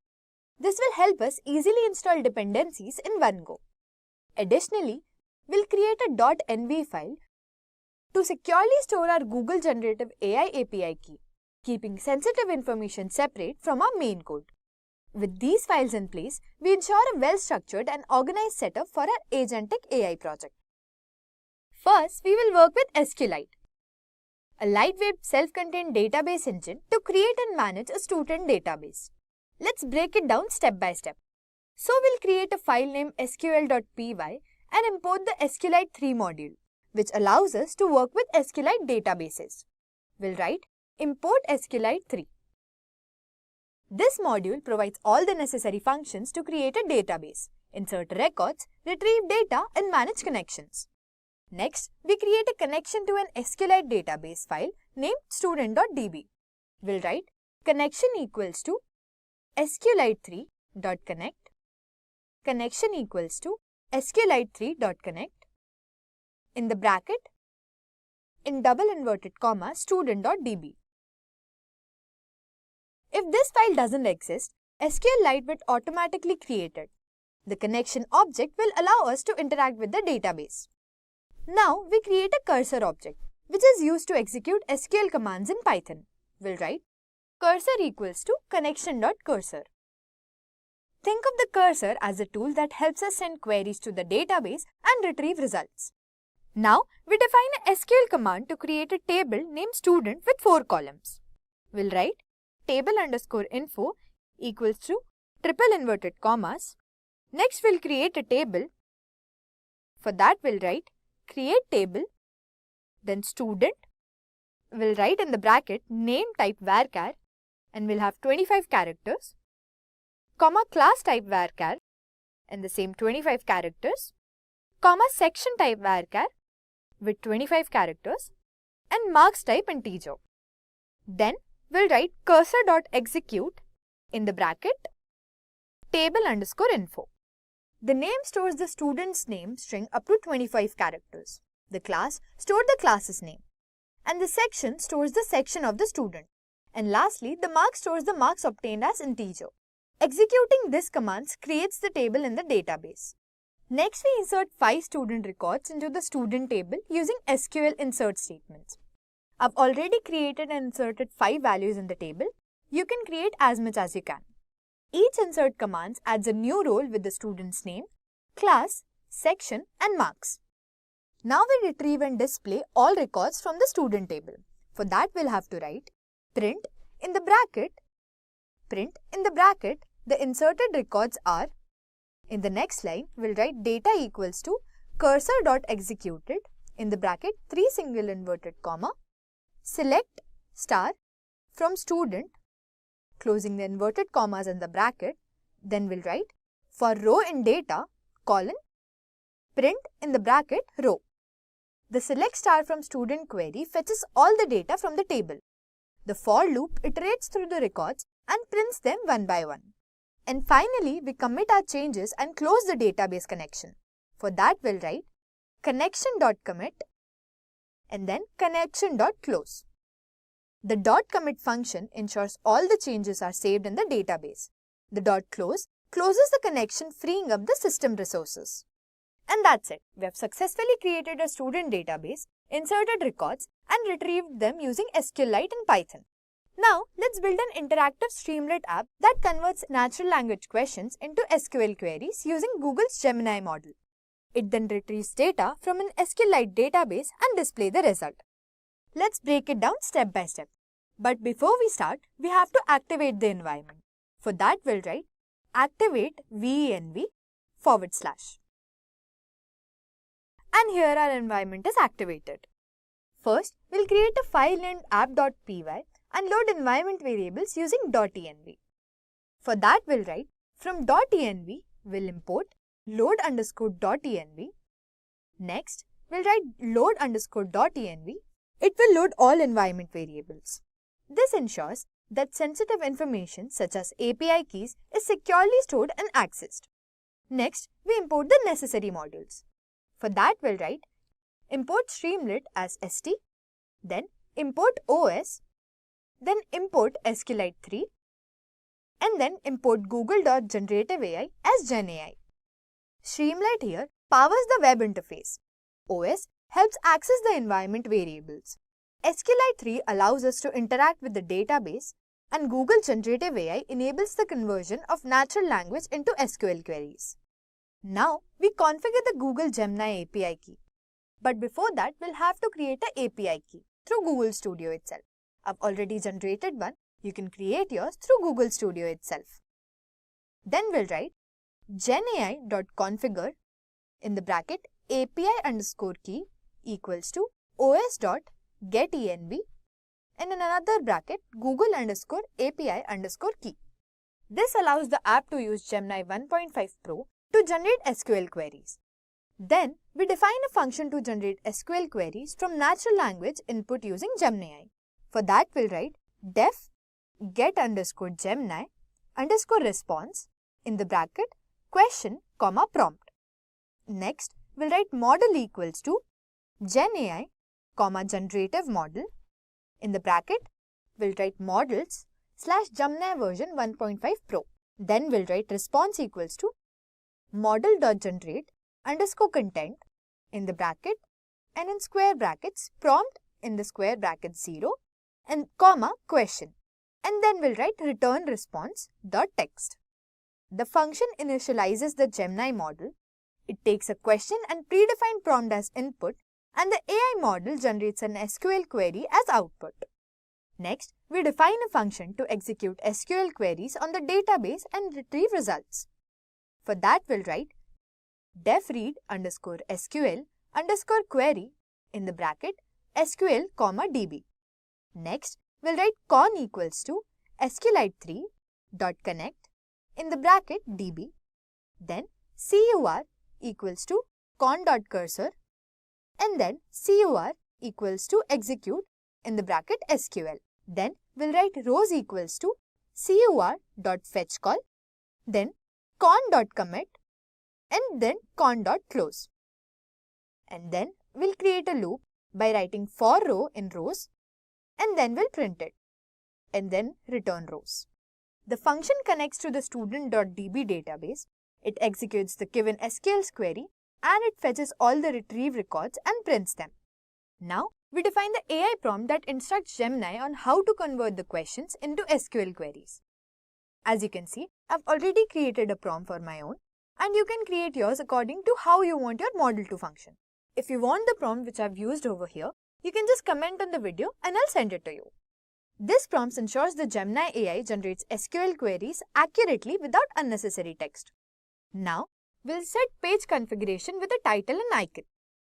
For that, we'll write st.set_page_configuration in the bracket page_title equals to SQL query generator Edureka, comma page_icon. Then we'll display the Edureka logo and header. For that, we'll write st.image in the bracket 123.png, comma width equals to, let's keep it as 200. st.markdown in the bracket logo plus Edureka's Gemini app / your AI powered SQL assistant. Next, we'll write st.markdown, then the logo and ask any questions, comma and I'll generate the SQL query for you. The page title and the icon are set. A logo is displayed at the top and the app's purpose is to introduce to the user. And before we import the logo, just make sure that you have the logo in your folder. We take user input for a natural language query. For that, we'll write question equals to st.text_input in the bracket enter your query in plain English, colon, comma, key equals to input. This allows users to type their questions, such as show all students with marks above 80. A submit button triggers the SQL generation process. And for that, we'll write submit equals to st.button in the bracket generate SQL query. When clicked, the app processes the query and retrieves the result. Now, we define what happens when the submit button is clicked. For that, we'll write if submit in the next line response equals to get_Gemini_response in the bracket question comma prompt. This is to convert the question to SQL. And then we'll print the response. Then we'll write response equals to read_SQL_query in the bracket response comma student.db, and this is to execute SQL on the database. Then we'll write st.subheader in the bracket the response is brackets closed. Next, we'll include a loop for then row in response. Then we'll write st.subheader in the bracket the response is, and then we'll include a loop for row in response. Then we'll print row and then st.header and in the brackets row. The user's question is converted into an SQL query using Gemini AI. The SQL query is executed on the StudentDB database and the retrieve records are displayed on the Streamlit app. And that's it. The AI-powered Streamlit app allows users to ask natural language questions. which are automatically converted into SQL queries and executed on a student database. Now, let's open the terminal and run our Streamlit app. To do this, we simply type Streamlit run app.py and hit enter. It's running, and as you can see, our agentic AI is up and running, ready to interact with our database. Let's test it by asking a simple question. We'll ask, give me the names of all the students. The AI processes our request, converts it into an SQL query, and retrieves the student names from the database. Perfect. As you can see, the response is generated. Now, let's try another query. We'll say, give me the average of marks. And just like that, the AI calculates and returns the average marks. The response which is provided is 72.2. So in this video, we successfully built an agentic AI that can understand natural language, generate SQL queries, and interact with our data seamlessly.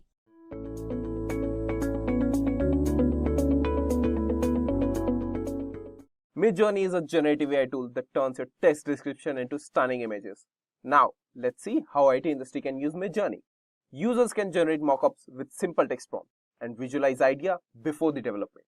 Marketers can create eye-catching visuals for their campaign, test multiple concepts, and quickly personalize content for their targeted audience. Midjourney even help create illustrations, build fictional worlds, visualize data for content creator, and help them go beyond. Midjourney is a game changer, streamlining design, marketing, and content creation within the IT industry. Before we go and explore it, let's see some of its products. A realistic portrait of a woman holding a white cat, an anime-like character with powerful effect, drawing of an ideal scenery and cinematic view of soldier in middle of war. Let's see why use Midjourney. I would just say 3 points. It's easy to use, boost creativity, explore different style, and find the one you like. So, to get started, let's see how to sign up for Midjourney. Go into your favorite search browser, then go to search bar and type Midjourney. Let's go ahead and click enter. So, we'll see the Midjourney's official website. Go ahead and click on that. There, you'll see a landing page that will look something like this.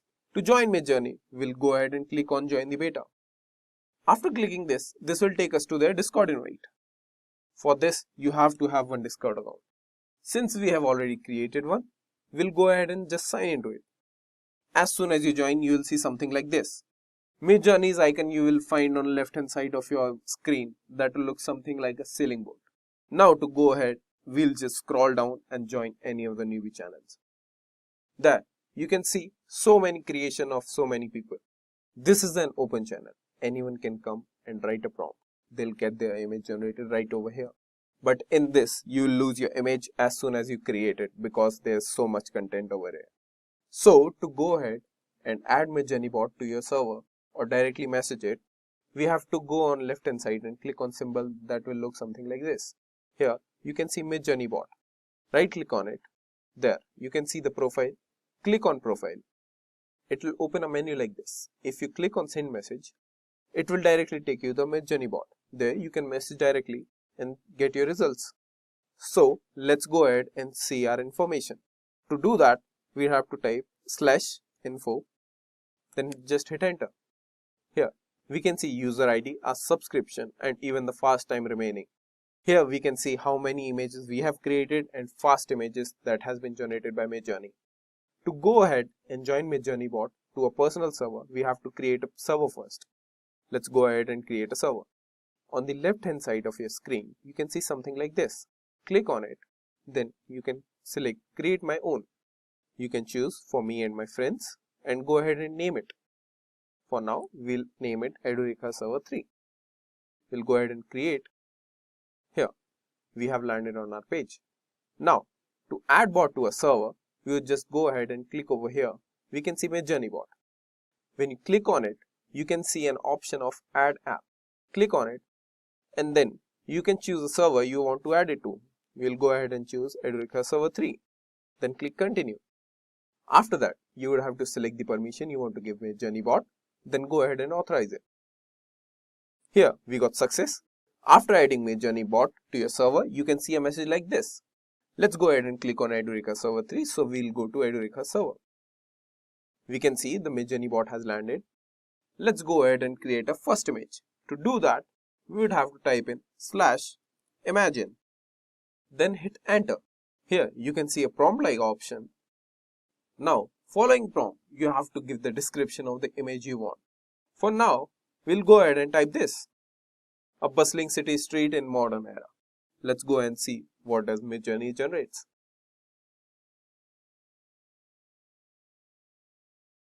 So the image has been generated. Let's go ahead and click on it to get a better view.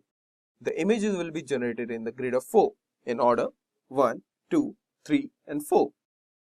Below the generated image, you can see multiple options like this with U and V, where the number would correspond to the image. Here we can see a reroll button that will look something like this. The U stands for upscaling and the V stands for vary. If you like an image, for instance, I like the image 2, we'll go ahead and click U2. As we can see, the image has been generated. This is the exact image that I have selected, the second number. If you like it, you can just go ahead and download it. To do that, click on Open Browser. You can zoom in, zoom out to get a better view and right click on it to save it. We'll go ahead and save it as image. Just click on save and it will be downloaded to your disk. Let's go back to our Discord. Here, below the image, we can see multiple options again, but this time the options are different.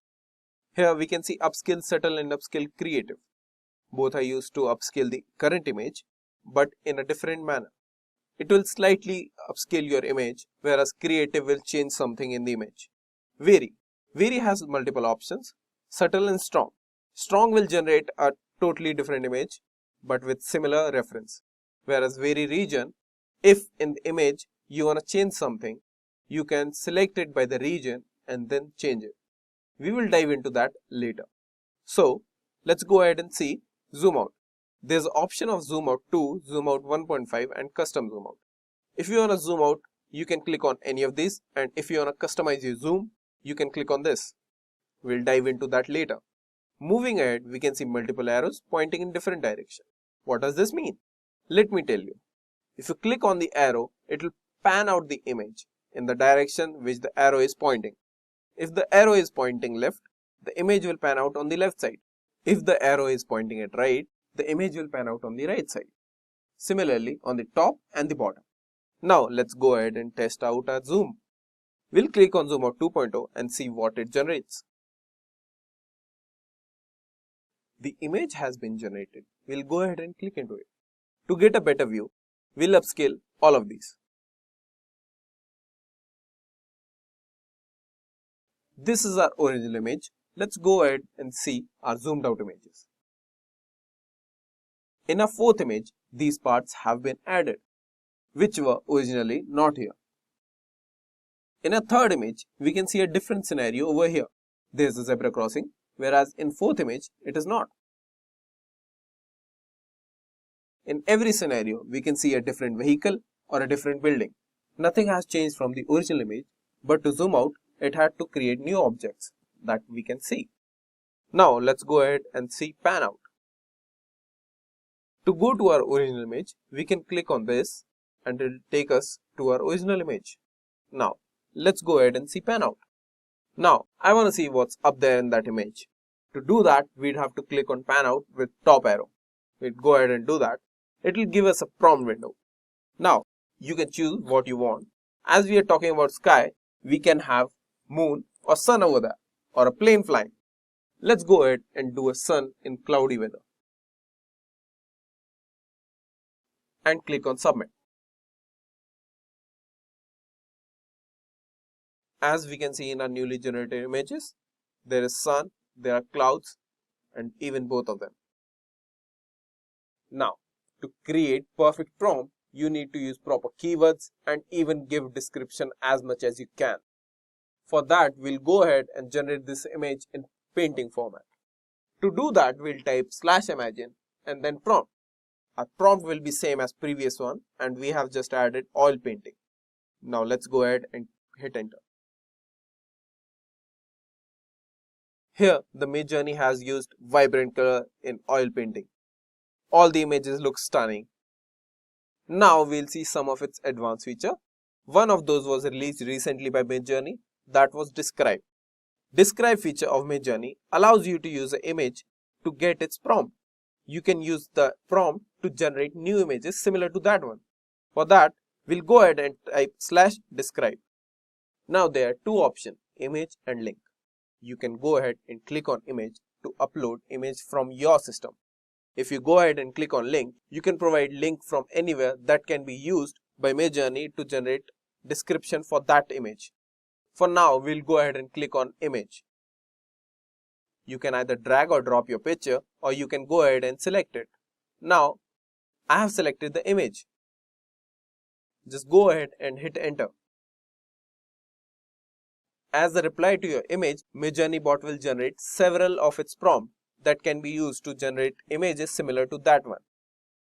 Scrolling down, you can generate any of the images based on the prompt number given. Or you can imagine them all. Let's go ahead and imagine all. Here we can see all the images generated by all 4 prompts. Those are similar to the one we had given. Now let's go ahead and talk about settings in the Midjourney. To check those, type setting. Here we can select the model that we want for our Midjourney and so many other, like stylus. Stylus low, medium or high.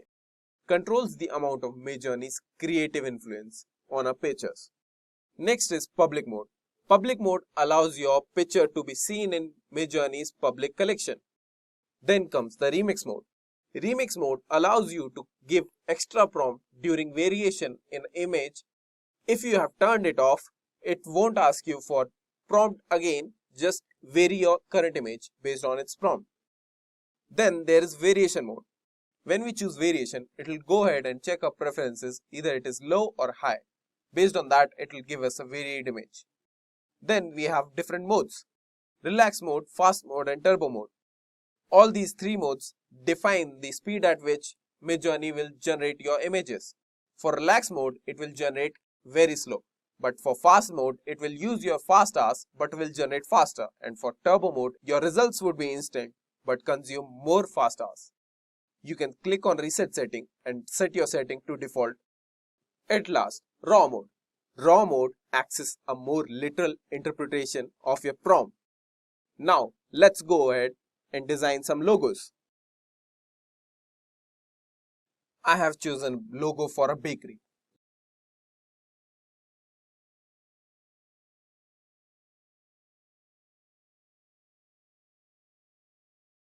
Here, the Midjourney has given us some amazing logos. We can select any one of those and use it our own.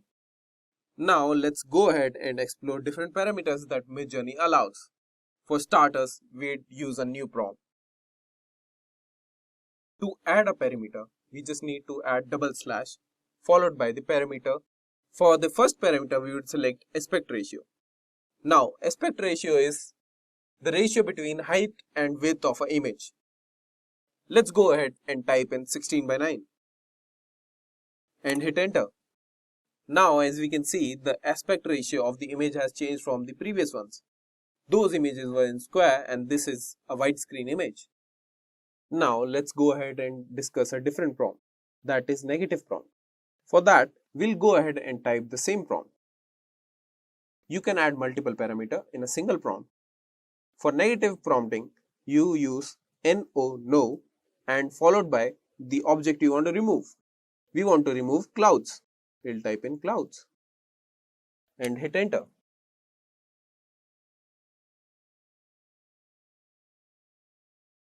The clouds have been removed from our original image. Here, cloud, cloud and cloud. Even here. But in our newly generated images, there are no clouds because it has taken a unique approach of making our dolphin underwater. So let's go ahead and check out the parameter that controls imagination of a Midjourney. That is stylus. Now, we'll go ahead and type in same prompt. For stylus, the range is from 1 to 1000. And to use stylus, we would type S followed by the value we want to, 0 being the lowest and 1000 being the highest. We would go and type in 1000 and see the result. This is a fine result and it is stunning. I am amazed. Moving to another parameter, chaos. Higher value of this parameter lead to unexpected and unique outcomes. So let's go ahead and try it.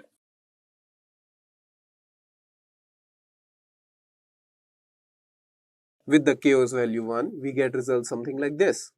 Now let's move to using reference images to create our own images. For that, we need to go ahead and upload one of our photos. So let's go upload a file. I'm going to use this picture. We'll go ahead and open a browser, copy its link. For our next one, we would go ahead and type imagine, paste the copied link, then type the prompt we want to. Near a lake with rocky mountain and cloudy sky.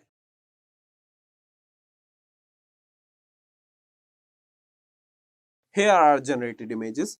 Now let's go ahead and see another parameter, image weight. It controls the weight of referenced image on our newly generated image. Values ranging from 0 to 2, 0 being the lowest and 2 being the highest.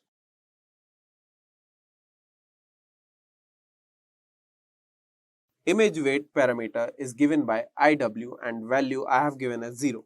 Let's hit enter.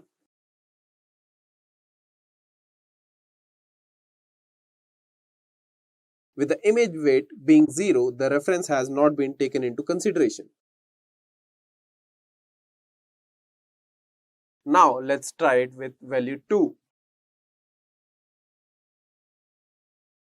Our reference image is the first priority and the prompt is second. With that, let's see how to create stock images. To create stock images, we need to use words like realistic and describe as much as we can in that image.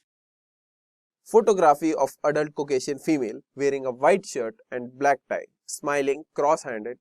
Studio shot, cinematic look, clean background and white background. Adding all these, now we'll just hit enter. You can see there are multiple keywords that represent stock image. So here are generated images. Let's go ahead and upscale first one. It's a stock image. It's a real looking. Let's create a second stock image in a group. Photo of a diverse team. Remember the keyword photo. Photo of a diverse team celebrating a successful project in a co-working space. Let's hit enter.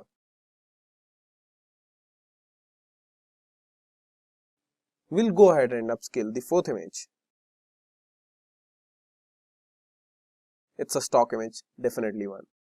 With that, we'll conclude our video and now I'll show you in Midjourney how you can use. When you enter Midjourney website, you can see collection of photos like this that has been generated by multiple Midjourney users. So, you can find all your generated images in archive. You can see all of these images right over here. You can join the rooms, those are based on themes, or read the images as you like. Midjourney has recently introduced Midjourney's Web Creation Alpha that allows you to create images on the web. This is currently available only for the users, those have created more than 100 images already. You can type your prompt directly here without giving any command like /imagine or anything. Let's just go ahead and type shark in mechanical suit. Now, our image is being generated in Create. We'll go ahead and check it out. These are the images of shark in mechanical suit.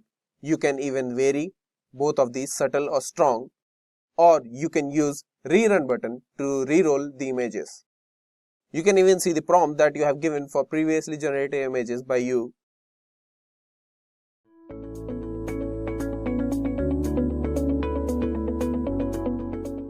What if you could create personalized, eye-catching ads in minutes instead of hours? Or generate dynamic content that speaks directly to your audience no matter where they are? Sounds like the future, right? But the future is now. Take Starbucks for instance. They are using generative AI to tailor marketing messages based on customer preferences and behaviors, creating personal and relevant campaigns. Sephora has jumped on board too. with AI-driven product recommendations that engage customers in a way that feels like they are speaking to a personal beauty advisor. In this video, we are diving into how generative AI is not just improving marketing campaigns, it's transforming them, making them smarter, more efficient, and more impactful. From targeted emails to hyper-personalized ads, AI is changing the game. So, want to know how? Stick with us to learn how your brand can ride the AI wave and boost engagement like never before. So, let's get started. Now, without any further delay, let us get started with the generative AI use case. So, for this use case, I have used the Power AI. Amazon started as an online bookstore and has since become a global leader in e-commerce, cloud computing, streaming, and artificial intelligence. The Everything Store is among the big 5 United States tech companies, along with Alphabet, Apple, Meta, and Microsoft. But what if I told you that Amazon has also faced challenges because of its extensive reviews make it difficult for customers to extract insights, restricting decisions and satisfaction? Now, let me tell you in details what challenges they faced. First is in terms of the volume and diversity of reviews. With approximately 1.5 billion reviews and ratings contributed annually, distilling meaningful information from such a large and diverse dataset is complex. Next, due to its identifying common themes. Manually summarizing prevalent sentiments and frequency mentioned product features across numerous reviews is impractical. Next is the maintaining authenticity. Ensuring that summaries accurately reflect genuine customer opinions without introducing bias or misrepresentations is crucial. And to address these challenges, Amazon explored advanced technologies capable of processing and summarizing extensive textual data. Generative AI emerged as a promising solution due to its ability to analyze large datasets and generate coherent summaries. The company sought tools that could efficiently process vast amounts of review data, then identify and extract common themes and sentiments, then generate concise summaries that are both informative and reflective of authentic customer opinions. Now let us see what are the tools implemented. Amazon implemented a generative AI-powered features designed to analyze customer reviews and produce concise summaries. This AI model was trained to evaluate the frequency and context of specific product features mentioned in reviews. Then, assess customer sentiment associated with these features and generate a brief paragraph highlighting key insights, which is displayed directly on the product detail page. And the solution is, the AI-generated review highlights provide customers with a concise overview of common themes and sentiments expressed in reviews. For example, a customer interested in a product's ease of use can quickly see if this aspect is frequently praised or criticized. Additionally, customers can tap on specific product attributes to view all reviews mentioning those features, allowing for a more targeted and efficient review reading experience. And this implementation not only streamlines the decision-making process for shoppers, but also enhances their confidence in purchasing by providing quick access to relevant insights. By leveraging generative AI, Amazon has improved the accessibility and utility of customer reviews, ultimately contributing to a more satisfying shopping experience. But why do we need generative AI to enhance marketing campaigns? Well, generative AI enhances marketing campaigns by improving personalization, automating creative tasks, and optimizing targeting strategies. It saves time, boosts engagement, and ensures higher ROI by creating tailored content, streamlining workflows, and delivering data-driven insights.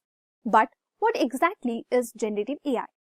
Generative AI is a subset of artificial intelligence that focuses on creating new content or idea rather than simply analyzing existing data.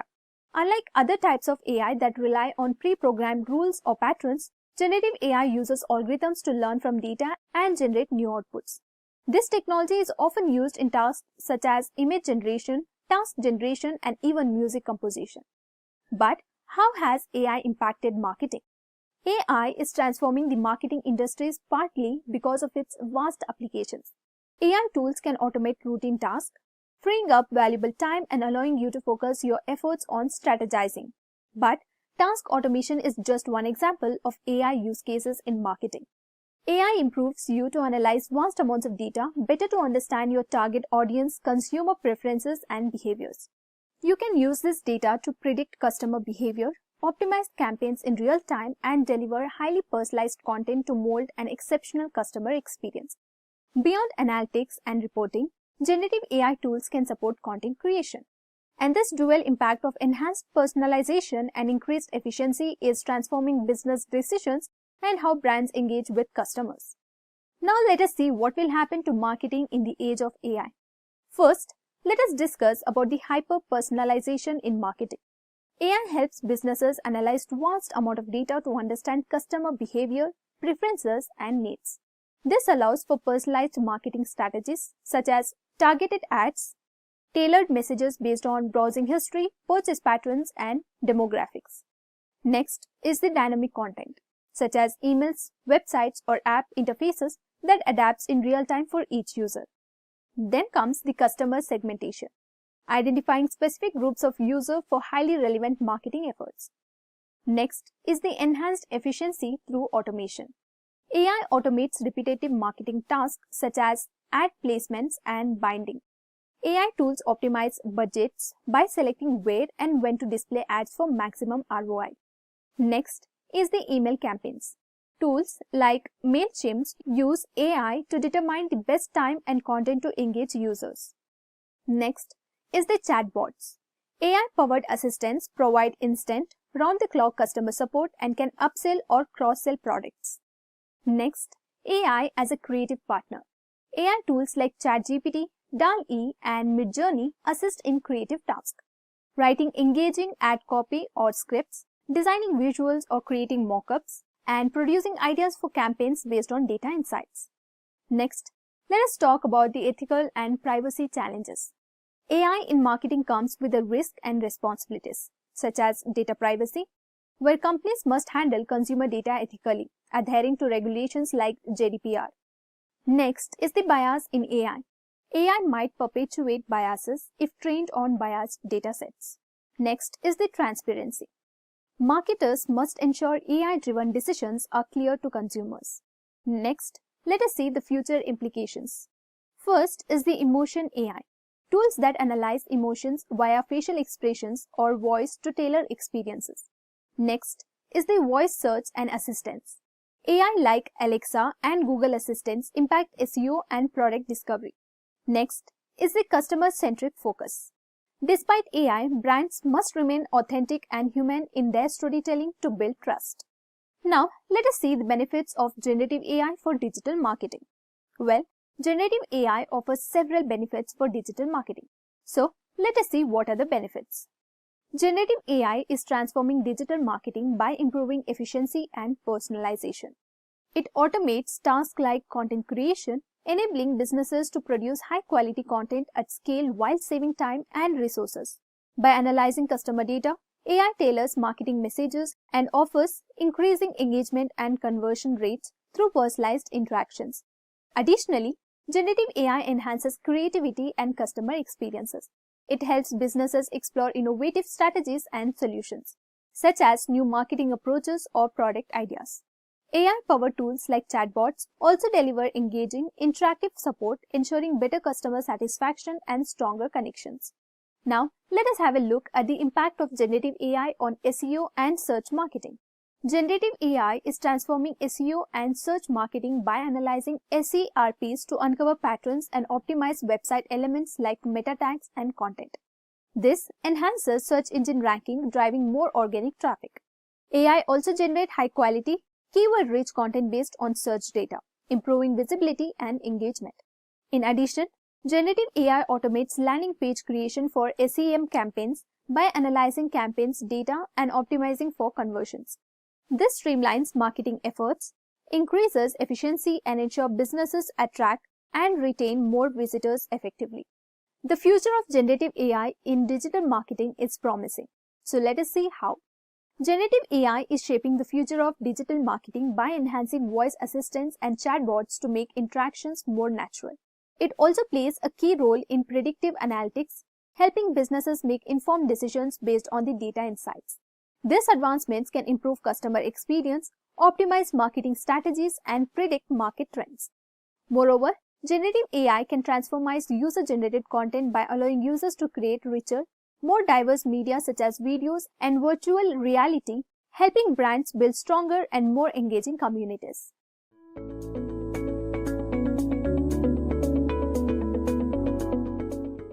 What skills do you need to succeed in generative AI? Here's a breakdown of the key technical skills that are essential. First, we have programming skills. Mastery of programming languages like Python is a must. Python is particularly popular in AI due to its versatile and the availability of libraries like TensorFlow and PyTorch. Next, machine learning expertise. You should have a strong understanding of machine learning concepts and algorithms. Familiarity with different machine learning frameworks is also beneficial. Next, data handling skills. Comfort in working with large datasets is crucial. This includes data cleaning, pre-processing, and visualization. Next, deep learning knowledge. Understanding neural networks, convolutional networks, and recurrent networks is vital, as generative AI heavily relies on these concepts. Next, mathematics and statistics. A solid foundation in linear algebra, calculus, and statistics will help you understand how algorithms work and optimize them effectively. Finally, creativity and critical thinking. Don't forget the importance of creativity. Being able to think outside the box will enable you to come up with innovative solutions in generative AI. By building these skills, you will not only prepare for technical challenges but also become a valuable asset in the job market. Now, if you are eager to jump into generative AI, here's a roadmap based on what I have learned along the way. First, start with the basics. Let's kick things off by building a strong foundation in AI. I recommend Edureka's AI certification course as a great starting point. In this course, you will get hands-on with core tools like Python and data handling, plus set up basic AI tools like the OS module and NLTK for natural language processing. These essentials gives you a solid base for a more advanced AI skills. Next, get certified. Certifications really help you stand out and make sure you are covering industry-relevant topics. A few key ones to consider are the Responsible AI certification, where you will dive into the ethical AI and tools for fairness like IBM's AI Fairness 360. Next, the Prompt Engineering course. If you're interested in making AI chats more intuitive with optimized prompts using OpenAI's APIs. These certifications build your skills while highlighting your knowledge to potential employers. Next, gain hands-on experience. Next up is a real-world practice, which is a must. Edureka's Mastering Generative AI Tools course is a great option here. You will learn popular tools like TensorFlow and PyTorch and work on projects like image synthesis and text generation. This gives you the confidence to apply AI in real-world scenarios. Networking is super valuable in AI. It opens doors and keeps you updated. Through Edureka's ChatGPT training course, you get more than just skills. You connect with other AI learners and share insights. Plus, you will work with tools like OpenAI API and learn to build customer support bots, which is a great asset. Next, specialize yourself. To stand out, consider specializing in a specific area. Here are some courses to consider. First, AI for software developers, which is focused on using GitHub Copilot and deploying models with AWS. Next, AI in retail. This one covers personalized recommendations and other retail-focused AI solutions using TensorFlow recommenders and Google's Vertex AI. Next, GitHub Copilot training. Learn how to use this AI-powered coding assistant for enhanced productivity. Now, let us move on to the job opportunities in generative AI. As you prepare, consider these various roles you can pursue in generative AI. First, we have AI research scientist. Specializes in advancing AI technology by developing new methodologies and exploring cutting-edge innovations. Next, AI product manager. Manages the development of AI-driven products, ensuring they meet user needs and align with business objectives. Next, NLP engineer. Focuses on natural language processing, enhancing human-computer interaction through language-based technologies. Next, AI solutions architect. Designs AI-based solutions tailored to address specific organizational goals and challenges. Next, AI ethics researcher. Investigates the ethical implications of AI technologies, ensuring responsible and fair AI development. Next, AI consultant. Provides expert guidance to businesses on effectively implementing and utilizing AI strategies for growth. Now, let's talk about a question that's on many people's minds. Is generative AI taking over jobs or is it just reshaping them? The answer to the question is no, it's not eating our jobs. Instead, generative AI is reshaping jobs by automating repetitive tasks in areas like customer service, design, and content creation. While it handles routine work, jobs that require creativity, emotional intelligence, and complex decision-making remain secure as AI struggles with all these complex tasks. Generative AI boosts productivity as a partner, helping us focus on strategy and creativity.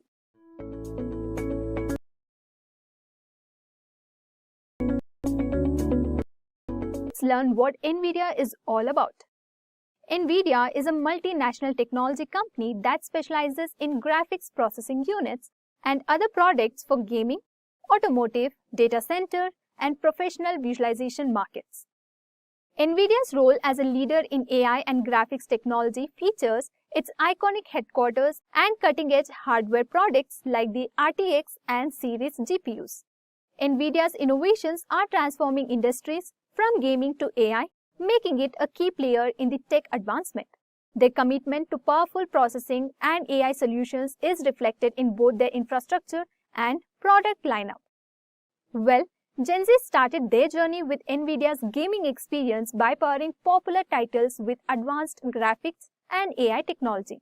As you see, NVIDIA's GPUs are often used to optimize these games, enhancing visual quality and performance, which creates a seamless and stunning visual experience for players. For Gen Z who played games and used PCs containing NVIDIA elements, the company is like a friend to them. So, let's see what the news is all about NVIDIA. NVIDIA recently announced several key advancements, including the launch of its large language model cloud services to accelerate AI applications across industries. The NeMo LLM service empowers developers to customize large models, while the BioNeMo service is specifically designed for biological and genetic predictions. Additionally, a new NeMo framework has been introduced to improve training efficiency for large language models, and the powerful H200 supercomputer is set to enhance LLM training capabilities, further positioning NVIDIA as a leader in AI innovation. These announcements position NVIDIA as a top innovator in AI infrastructure. So now, let's explore one of their global collaborations. 2025 predictions, AI finds a reason to tap industry data lakes. Every industry, every company, every country must produce a new industrial revolution, says NVIDIA CEO Jensen Huang at the AI Summit in Japan. Now, let's look at what NVIDIA exactly achieved. NVIDIA's next-generation AI hardware, Hopper and Blackwell, offers unmatched performance, enabling faster training of complex models. Now, let's look closer at what makes Hopper a game-changer in AI processing. The Hopper chip, built with 80 billion transistors and manufactured with the TSMC's 4nm process, delivers unprecedented processing power and high clock speeds. It is specifically designed to accelerate large language models and generative AI. And the Blackwell chip, containing 104 billion transistors and a peak performance of 1.4 exaflops, is equipped with 30 TB of high bandwidth memory, making it ideal for handling large AI workloads. Moving forward, let's discuss NVIDIA's software innovations in large language models. NVIDIA has launched NeMo LLM, a framework that supports diverse NLP tasks, and BioNeMo LLM, which specializes in biological and genetic research. Together, they bring AI's power to life science. Now, let's discuss the first model, that is NeMo LLM.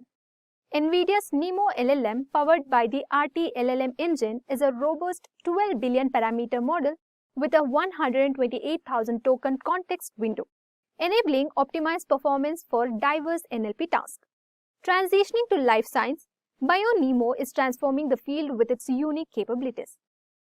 NVIDIA offers a diverse range of AI models on its website, likely under nvidia.build. You can explore these models and their capabilities. Now, let's take NeMo AI demo as an example. On the NeMo AI website, you will find information about how to interact with the model through APIs, potentially using OpenAI standards, and a temperature setting to control its creativity. You can even input code like cout, hello world in Python, and the model will translate it into different programming languages, showcasing its capabilities. The second model is BioNemo LLM for biological research. It is trained on molecular, protein, and DNA data. BioNemo LLM accelerates drug discovery and advances genetic research, driving breakthroughs in biology. Now, let's see the BioNemo impact on science. BioNemo is a breakthrough tool tailored for biological data, revealing hidden patterns that could revolutionize drug discovery. Now, let's move on to the BioNemo's research applications. BioNemo identifies complex biological relationships, transforming genetics research and advancing research through collaborative human-AI insights. BioNemo analyzes protein and DNA sequences to fuel new scientific insights, enabling researchers to uncover critical discoveries faster. So, following the above news, let's see what happened in AI Summit in India. At the NVIDIA's AI Summit India, CEO Jensen Huang shared his vision for AI's potential in India. He highlighted the country's promising future in AI innovation supported by NVIDIA's technology. He stated the world's digital future will be written in AI and India has a lead role. Jensen Huang and Mukesh Ambani discussed India's potential as a global AI hub. Huang envisions AI-enabled super employees driving future advancements. He stated AI will amplify human capabilities and create super employees of the future. NVIDIA's global reach connects innovators and leaders worldwide. With 306.995 trillion metrics of computational power, NVIDIA leads the AI revolution. NVIDIA's ongoing innovations in AI hardware and software are reshaping industries and pushing the limits of what's possible. And with this, we have come to the end of this video on NVIDIA's breakthrough in AI chips. I hope you enjoyed about NVIDIA and its new advancements through this video.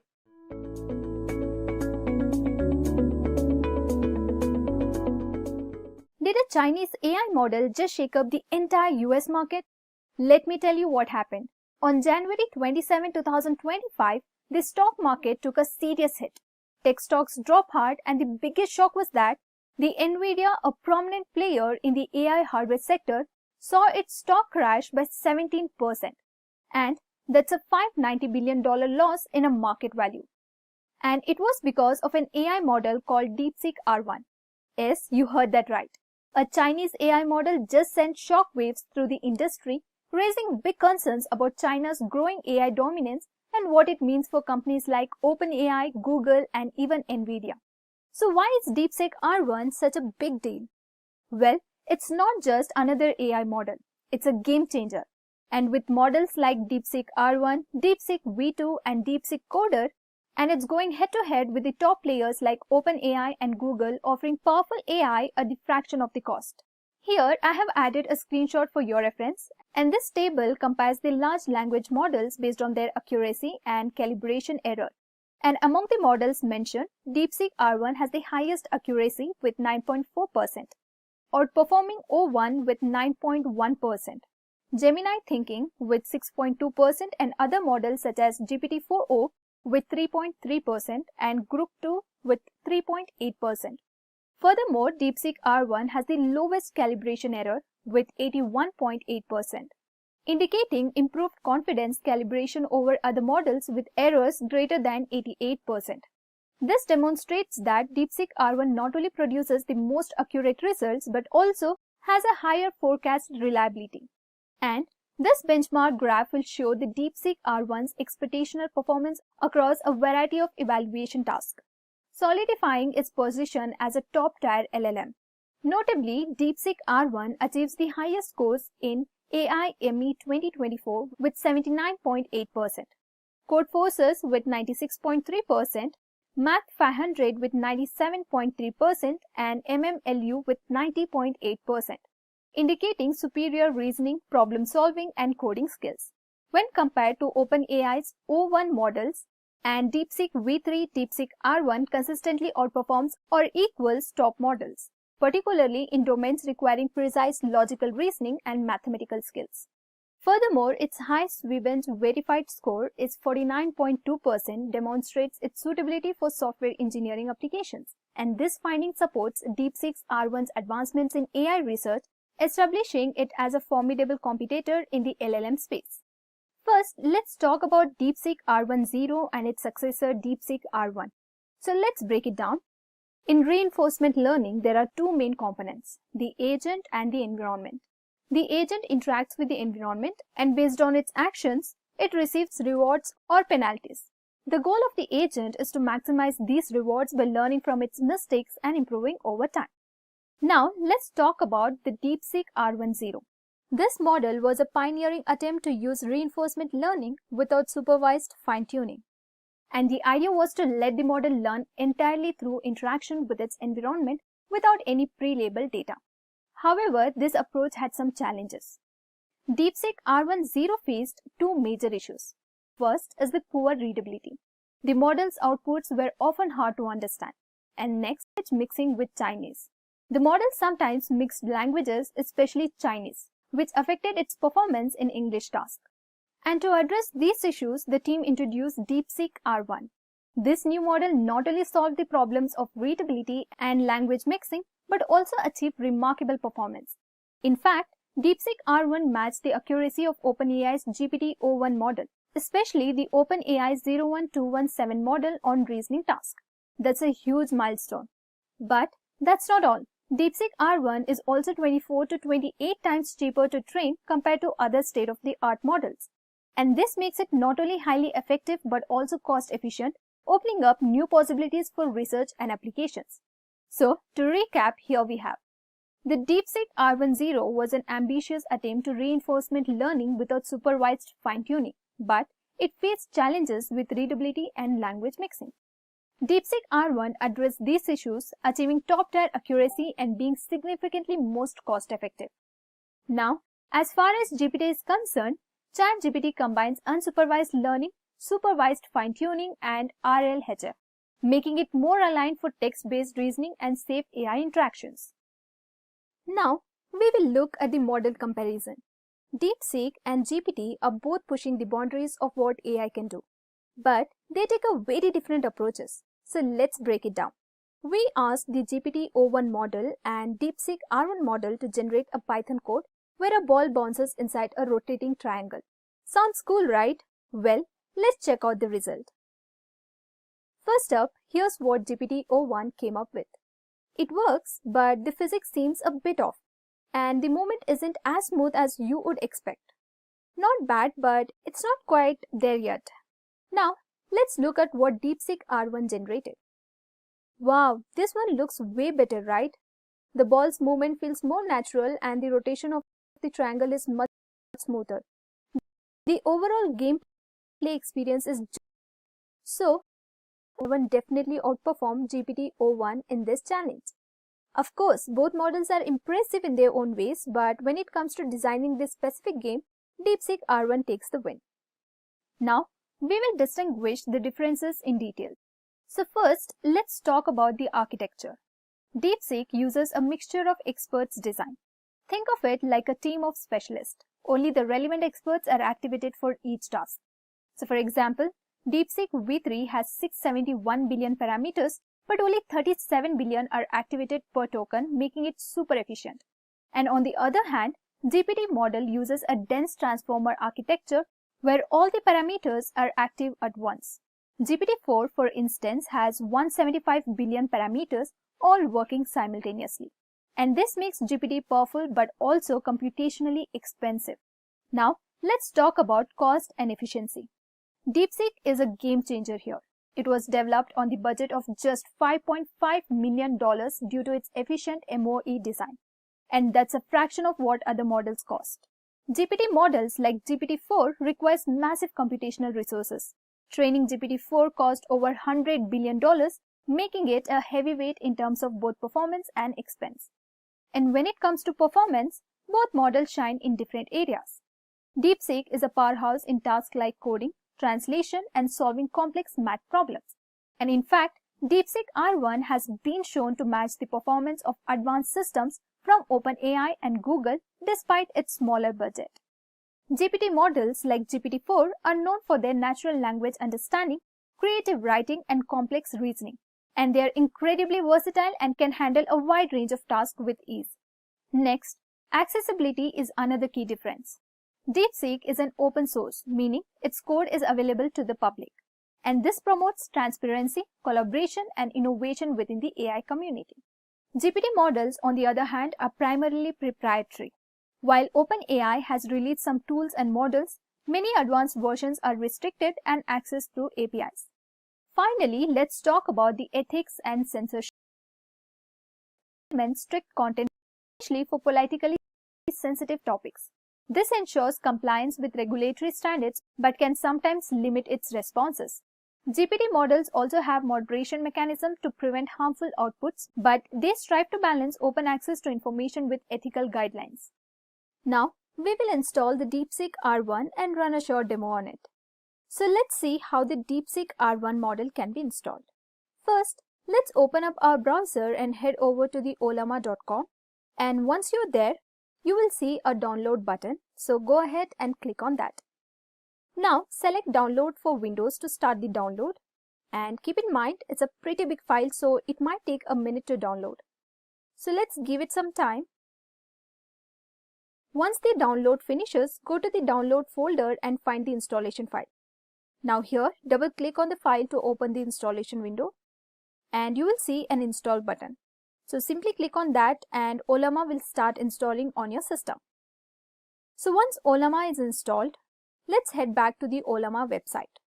Now click on the models tab at the top of the page, and here you will see a list of available models. And for this video, we are going to use the DeepSeek R1 model. So we will select the 1.5B model, but if you want, you can also choose the latest 7B model too. Now, once you have selected the model, you will find the installation command here. So go ahead and copy that command. Now, open your terminal on your Windows system and paste the command we copied earlier. So this is the command, and this command will start pulling the model. So depending on your internet speed, this might take a little time, so be patient. And that's it. Once the process is done, your DeepSeek R1 model will be all set up and ready to use on your system. Alright, now let's try out some commands here. So let's say hello. Okay, we got some response here. Now let's ask it to tell something about himself.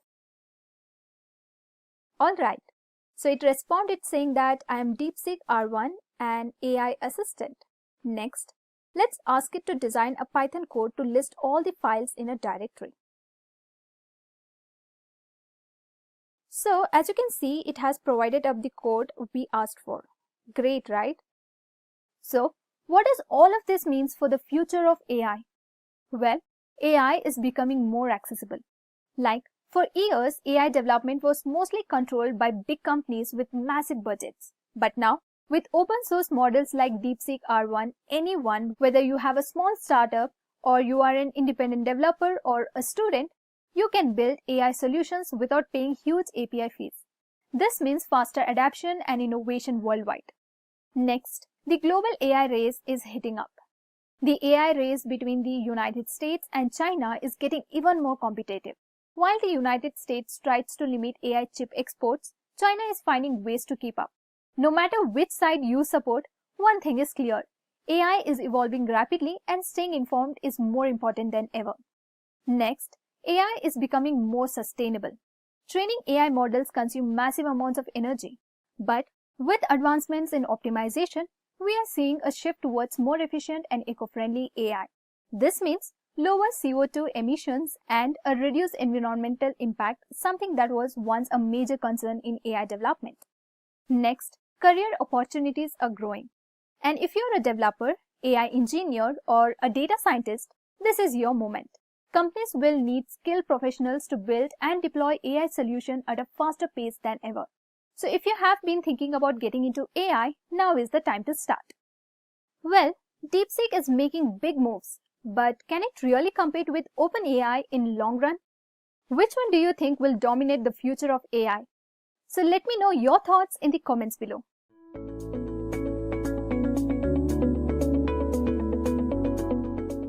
Did Alibaba just do the impossible? Their latest AI model has outperformed both GPT-4 and DeepSeek in some key benchmarks. But how did they manage to do it? And what does this mean for the AI race? Stick around as we dive into the shocking details behind this breakthrough and what it means for the future of AI. Alibaba just dropped a bombshell during the Lunar New Year, a new AI model called Qwen 2.5 Max. And they say it outperforms OpenAI's GPT-4o, Meta's Llama, and even China's own rising star, DeepSeek. Is this the new benchmark in AI? Let's break it down. First off, what exactly is Qwen 2.5 Max? Developed by Alibaba Cloud, this model is being hyped as a major rival to GPT-4o. According to their benchmarks, it crashes competitors in reasoning, coding, and multilingual tasks. So let's look at the numbers. In Arena Hard, a benchmark for complex problem solving, Qwen 2.5 Max scored 85.3%, beating GPT-4o's 80.2% and DeepSeek's V3's 77.5%. But here's the twist. It's not just about the raw power. Alibaba built this model for businesses.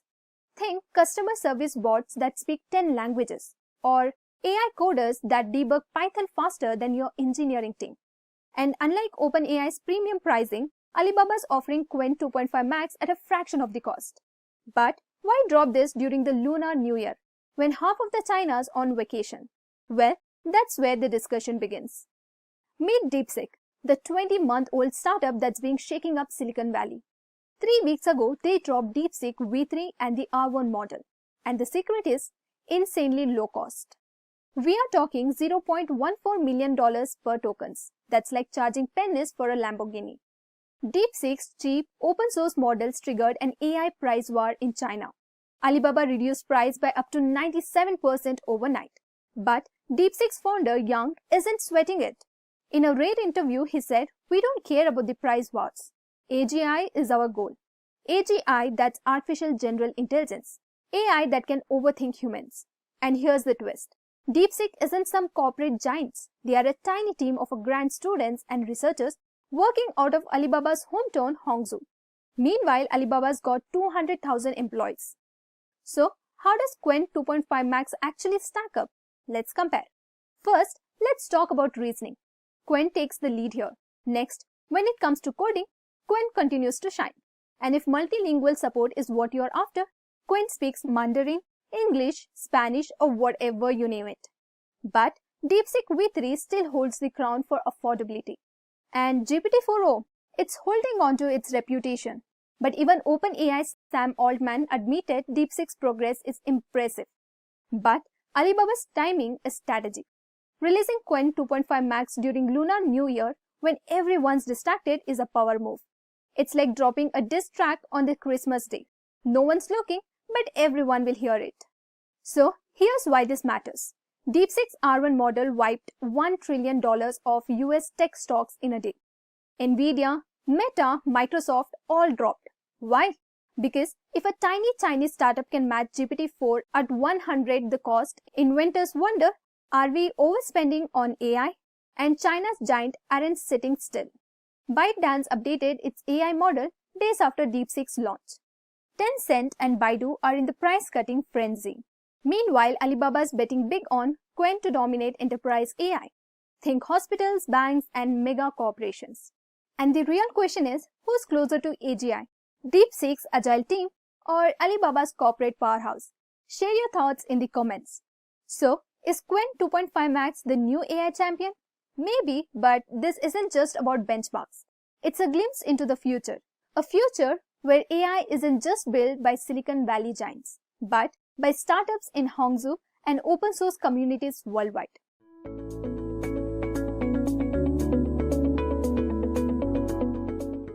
A game-changing development has taken the tech world by surprise. I think we should take the development out of China very, very seriously. A free open source AI model emerged seamlessly out of nowhere. It not only matched but surpassed some of the most advanced systems on the market.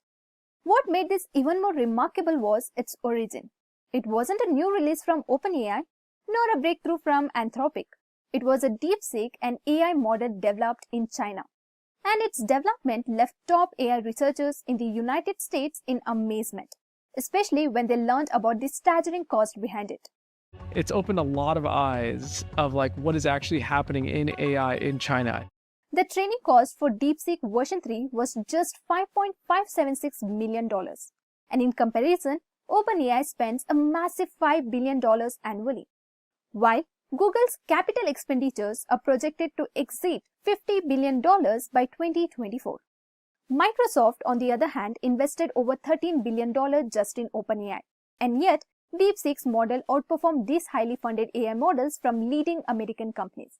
And the contrast is truly mind-blowing. To see the DeepSeek new model, it's super impressive in terms of both how they have really effectively done an open source model that does what is this inference computing. DeepSeek didn't stop at the success of its powerful open source AI model.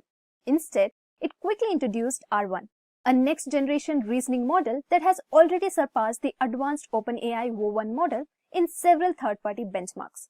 This rapid innovation highlights DeepSeek's ability to surpass even the most well-funded United States AI giants, proving that agility and creativity can disrupt the established leaders in the race of the AI dominance.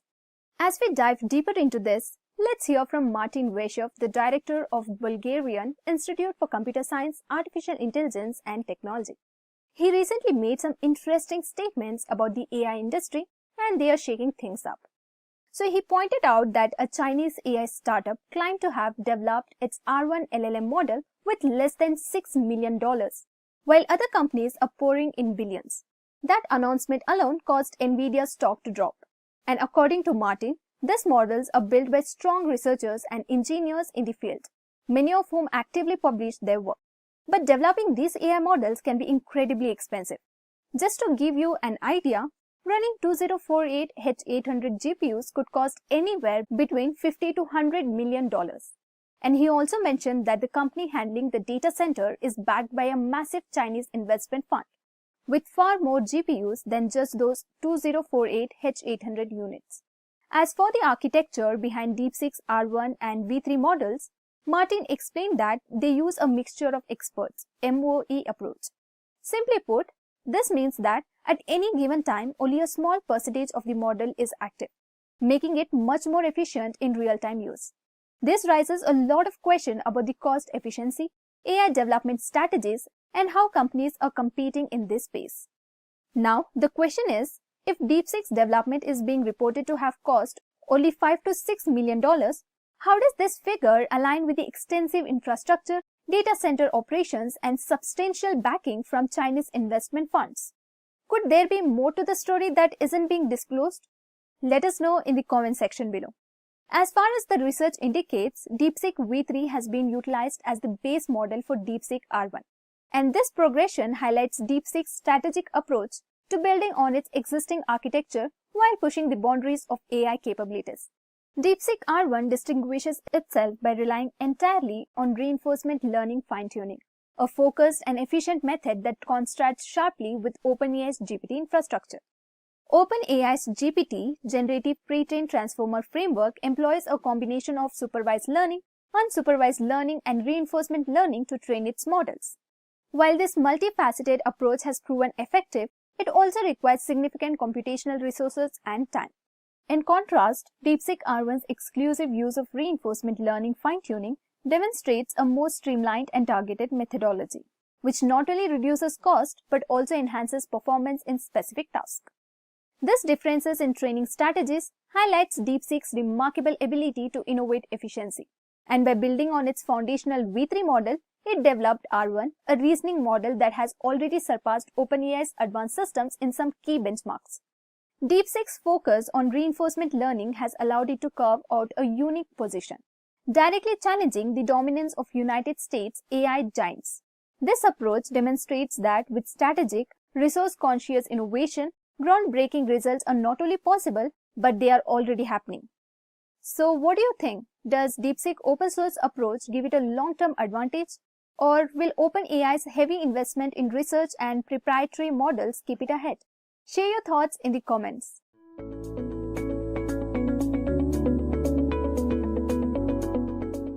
Let's explore the real-life rewards of generative AI. The first one is it automates and innovates the content generation. AI-driven tools create high-quality text, images, and videos, revolutionizing the content creation across the industry. It optimizes the product designs. AI enhances the product development by stimulating the refining designs, reducing cost and time to market. The next one is strengthens the cybersecurity efforts. AI detects and analyzes the threats against the cyber attacks. The next one is advances healthcare research. AI accelerates the drug discovery, medical imaging analysis, and personalized treatment plans, improving the patient's outcome. And the last one is drives digital transformation. AI integrates with businesses' systems to automate the workflows, enhance the decision making, and optimize the operational efficiency. So now let us look at some real-life examples. Announced a major AI-driven initiative. Walmart has partnered with Microsoft to integrate AI-powered solutions into retail operations. This collaboration aims to enhance both customer experience and employee efficiency by leveraging the advanced AI tools. So, what are the main benefits of AI-driven initiative? Here are some key points. The first one is personalized shopping experience. The next one is AI-powered associate support. The next one is content creation automation. Next on we have improved customer service. And last but not the least, operational efficiency. So this partnership showcases how AI is revolutionizing retail, making businesses smarter, faster, and more customer-centric. So now let's look at another exciting real-world application of AI, but this time it is the field of medicine. Scientists at Stanford had developed a tool called Synthemol, which is helping to create new antibiotics to fight drugs. This is a huge breakthrough because antibiotic resistance is a major global health challenge. So what has this AI tool achieved so far? Here are some key points. Scientists use Synthemol to design antibiotics that can fight resistant bacteria. It generated 25,000 possible antibiotics candidates, giving researchers a massive head start. It provided detailed recipes for making these drugs efficiently in the lab. Out of all candidates, scientists identified 6 compounds that actually work against the resistant bacteria. This technology isn't just limited to antibiotics, it's now being used to explore the treatments of heart disease and even fluorescent module design. So this is a game changer in medicine, providing that AI can do much more than just chatbots and automation. It can literally help to save a life. So now we have seen how AI is transforming the industry, but it also comes with an ethical challenges and risk. Let's take a look. One big issue is output quality.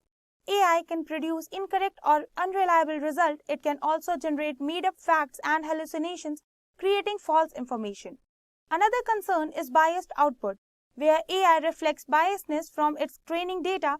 There are also copyright and other legal risks. AI-generated content might violate the intellectual property laws. AI is also vulnerable to abuse, meaning it can be misused for misinformation and harmful purpose. Lastly, the cost of expertise and compute makes AI expensive and less accessible. These challenges highlight the need for responsible AI development. So now that we have seen the ethical challenges of generative AI, let's look at some real-life examples where these risks have had significant impact. Recently, a report highlighted that DeepSeek's AI app is openly sending users' data from US to China. This has raised major concerns, especially in the light of past controversies surrounding the data security and privacy. This incident had drawn attention to ethical and security risks. This situation brings us several key challenges. The first one is data transmission to China. User data being directly sent raises concerns about the privacy and the control. The next one is lack of transparency. Users may not be fully aware of where their data is going and how it is being used. The next one is government scrutiny. Authorities may impose regulations or restrictions due to national security concerns. The next one is global backlash. Countries worldwide might be stricter against AI platforms handling the sensitive data. The next one is potential exploitation of third parties. There is a risk that collected data could be misused or shared with the other entities without consent. So now let's look at another major challenge, data leaks and their consequences. Recently, a report from Business Insider revealed that Amazon warned its employees not to share confidential data with ChatGPT. The concern arose after some AI-generated responses were found to closely match Amazon's internal information, highlighting the risk of sensitive data leaks. Such incidents bring several serious risks. For example, data privacy concern. intellectual property exposure, unintended data retention, regulatory compliance issues, and erosion of customer trust. So this case with Amazon is just one example of why companies must carefully manage the AI interaction to prevent the potential data leaks and security violations. So now let's look at another major risk of generative AI that's making headlines worldwide. That is deepfake. Deepfakes are one of the biggest risks of generative AI. AI-generated fake videos, audios, and images can be misused in dangerous ways.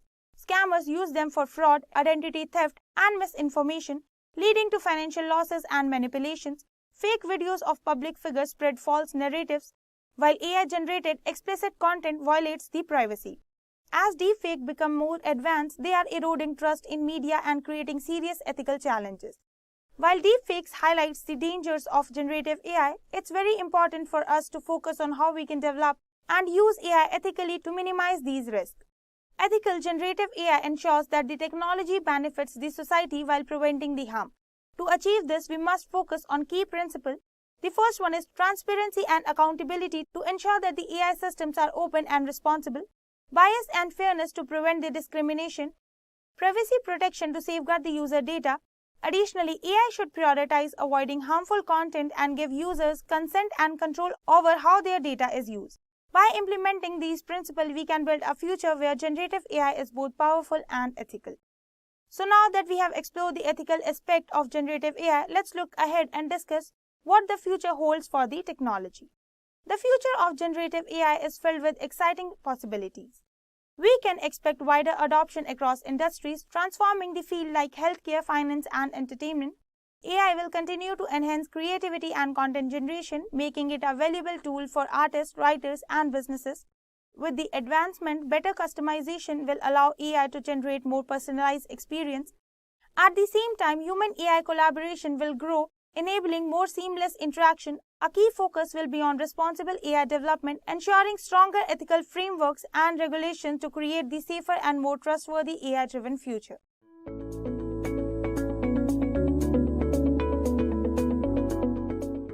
Before we dive into AI and culture, let's play a little game. I like games and I hope you do as well. So the name of the game is Guess the Title of the Movie. So I'm going to show you 4 different movie posters and your job is to guess the name of the movie. I hope that was clear, the instructions were clear. Guess the name of the movie as you see the posters. You can pause the screen and then go down to the comment section below and leave your answers there. So are you ready? 3, 2, 1. So I hope that you left your answers in the comments and I'm going to give you the titles, of course. So there they are on the screen. The point of this game is to see how many of you recognize the movies. And I think most of my viewers will at least recognize 2 out of the lot. Yeah, and all of these movies are based on artificial intelligence. And if you haven't watched any of these movies, I recommend that you find some time for them. They're mind-blowing. The Matrix is my personal favorite from the ones you see on the screen. But why did we play this game? Well, this is the easiest way to show you guys that people get excited when they hear the term AI thrown about. Because it is cool and it's everywhere and there's so much to talk about. People have so many different opinions and perspectives on the matter. So I think it is safe to agree that it's deeply embedded in not just the Western culture but cultures all over the world. Wouldn't it be cool to look at some of the factors or elements that led to such a widespread adoption of artificial intelligence in cultures? Well, first up, we're going to take a look at advancement in science. Movies like the one you see on the screen came out before World War I, and they inspired a whole generation of scientists who did some amazing work in the field of computer science and AI. So what were the advancements that led to AI? The first computer was made in 1946 and was called ENIAC. It was enormous. It occupied a space of 50 by 30 foot, but could only do simple calculations. But the benefit was that it was reprogrammable. Following which in 1950, who is regarded as Alan Turing, who is regarded as the father of modern computer science, wrote in his paper how to build intelligent machines and how to test their intelligence. But as you know, computers weren't advanced to hold any instructions or data. But Turing's test for intelligence is still used today, over a half a century later. Isn't that amazing? Next, in 1956, at the Dartmouth Summer Research Project on Artificial Intelligence is where it all began. I mean for artificial intelligence. As a matter of fact, this is where the term artificial intelligence was first used. From 1957 to 1974, AI flourished. It became the buzzword. And also the computers could store more information, became faster, cheaper, and more accessible. Yet, they were too slow to exhibit any kind of intelligence. Remember the first movie and the game we played earlier? That came out in 1968. Since the computers were too slow and needed to catch up, the AI buzz started to quiet down. And that was until 1997 when IBM's supercomputer called Deep Blue beat Garry Kasparov at chess. And mind you, Gary was regarded as the grand master of chess. Here's a picture of Deep Blue on the right, so you get an idea of how compact the computers got by the year 1997. So I hope you had as much fun as I had by giving you a little bit of a history on AI. So this was the first element, advancement in science and technology that influenced the culture around AI today. What's the second one? It is books and literature on AI. Literature can range from the ones that deal in facts, such as academic, scientific, or research papers, to the ones that are very imaginative and completely fictional, like comics. Inspired by the advancement in science and technology, written literature is where writers take the most complex and evolving ideas and present them in a way of stories so common folks can understand and relate to them. But the next element that we are about to see does this better than books, in my opinion: movies and television shows. Movies and TV shows have a wider audience than books. And like I said earlier, the right ones inspire the future scientists. And the advancements that they make inspire the next generation of movies. So it's like a cycle, you see. Let's move on to the next one. Different events such as conferences, seminars, webinars, trade shows and expos, awards and competitions, workshops, and others provided a platform to exchange ideas on artificial intelligence and connected like-minded people. They range from highly academic events like the one we saw earlier, Dartmouth Summer Project on Artificial Intelligence, to things like Comic-Con where people attend as their favorite characters and meet movie stars. Next one is mainstream media like newspaper, news channels, and radio. Across the world, they have provided coverage on artificial intelligence and brought on experts to talk about it. The next one is normal everyday conversations. Yeah, if AI is going to be everywhere, then it will be part of everyday conversations. All of these different elements, and not to forget social media, have made AI incredibly famous in cultures across the world. But in the past few years, the buzz around AI is back, especially with companies like Amazon, Google, Facebook, Apple, Tesla, and 2 or 3 dozen research organizations making incredible progress in this field. So naturally, that will make you wonder, what is AI like right now? In this section, I have another surprise for you. But before we get to it, let's check out what are the different types of artificial intelligence. So there are three main categories of artificial intelligence: ANI, AGI, and ASI. So obviously the first thing that popped in your mind if you don't know about these categories is, what are they? Well, let's briefly take a look. Artificial Narrow Intelligence is what ANI is. It is also known as weak intelligence. Artificial Narrow Intelligence refers to AI systems that can only perform a specific task on their own using human-like capabilities. They can learn from past experiences in regards to that specific task. Even the most complex AI that uses machine learning and deep learning to teach itself falls under ANI. This type of artificial intelligence represents all existing AI, including even the most complicated and capable AI that has ever been created to this date. Let me give you some examples. Google, Alexa, and Siri voice assistants use AI to detect speech and carry out commands. Today's security and surveillance systems uses facial recognition, which is a type of narrow AI. Social media platforms use it to learn about preferences and show you ads and content that you will enjoy. E-commerce websites like Amazon use it to learn about your shopping activities, where you are located, and so much more to recommend similar products. It also helps them figure out inventory for warehouses for different locations and their unbelievable 2-day delivery. Banking and financial sector use it for fraud activity detection, loan approval, and so on. Last, but certainly not the least, autonomous vehicle use it to navigate the roads on their own. So I hope that you got a little bit of an idea of what ANI is. Let's move on to the second category, which is AGI, and it stands for Artificial General Intelligence, and it's also known as Strong AI. So you're probably wondering what it is. First, we talked about artificial narrow intelligence. Now we're talking about artificial general intelligence. Does it give you any idea? If you're thinking that this type of artificial intelligence is good at general tasks, meaning all tasks, instead of a specific task like we saw in the previous category, A and I, you would be right. So AGI will be able to better understand the humans it is interacting with by discerning their needs, emotions, beliefs, and thought processes. It will be able to learn things and apply a broad range of areas, just like human beings can, and unlike narrow artificial intelligence. Right now, AGI is the goal of the field of AI, a place where AI will become part of the physical world and will navigate it like we do.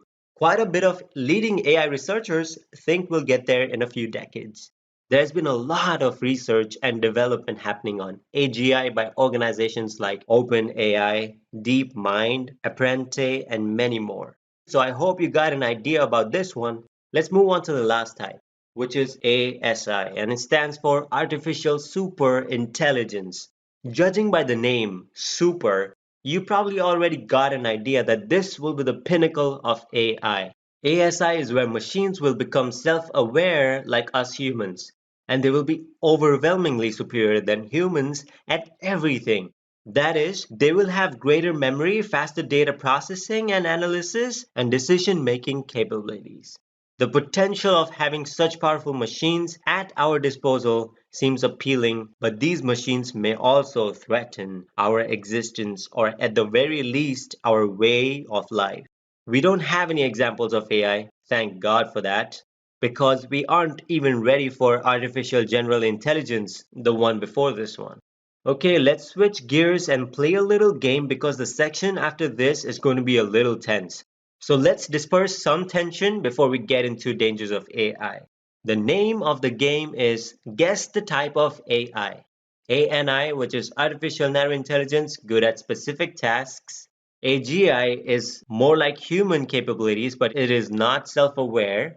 And ASI, which is Artificial Superintelligence, which is where the machines become self-aware and get way better than human beings. So I will put up a few pictures or videos and you will have to guess the type of AI. And if you want, you can comment your answers below. Let's see how many of you get them right. Sounds good? Okay, let's begin. First one here is an autonomous vehicle that can drive from point A to point B and even park itself without a human in it. If you guessed ANI, you'd be right. Second one is a Tesla bot. The robot will be able to perform basic repetitive tasks with the aim of eliminating the need for people to handle dangerous or boring work, like getting groceries from Walmart. If you guessed AGI, you wouldn't be completely wrong, but its capabilities will be limited, so it's ANI. These last ones are from Boston Dynamics. They've been making incredible strides in robots navigating the world. And personally, their robots give me the goosebumps. I mean, look at them move. But remember, even though they can navigate the world and obstacles around them, they are not able to understand the humans. So take that as a hint, if you will. So, any guesses? If you guessed AGI, again, you'd be wrong. The point of this game was to show you that everything that we have today is artificial narrow intelligence. All three examples that we saw were artificial narrow intelligence. But there are a lot of companies that are working on artificial general intelligence, and it is around the corner. So I wanted you guys to watch these two clips before we move on to the next section. Freaking goosebumps, right? I mean, imagine one day you go out for a stroll or a jog and you just see this thing just running loose. This is something from your worst nightmare. Robots taking over the world. That must make you wonder, what are the dangers of AI, doesn't it? Well then, let's talk about its dangers in this next section. So what are the near to midterm dangers of AI? And when I say near to midterm, I mean from present day to 20 years in the future. Well, the first one we're going to take a look at is privacy. Imbalances of access to information has been exploited in the recent past and is probably being exploited as you watch this video. Let's see some of the examples to understand how everyone's privacy is always at stake. In 2018, news broke out that a data analytics firm, Cambridge Analytica, had analyzed the psychological and social behavior of users through Facebook's likes and targeted them with ad campaigns for the 2016 US presidential election. Now imagine being able to influence US presidential election. That is crazy. Second example is Clearview Face Recognition. Clearview is a company that created a face recognition system to help police officers identify criminals. They claimed that it only used publicly available images on social media platforms like Facebook, Instagram to identify criminals. But in January 2020, the New York Times reported that in a demo from Clearview, it scraped personal images from Instagram account of the show's producer. Next example is deepfake, and this is really concerning. Images and videos that are created using deep learning and contain a real person acting or saying things that they didn't do or say are called deepfakes.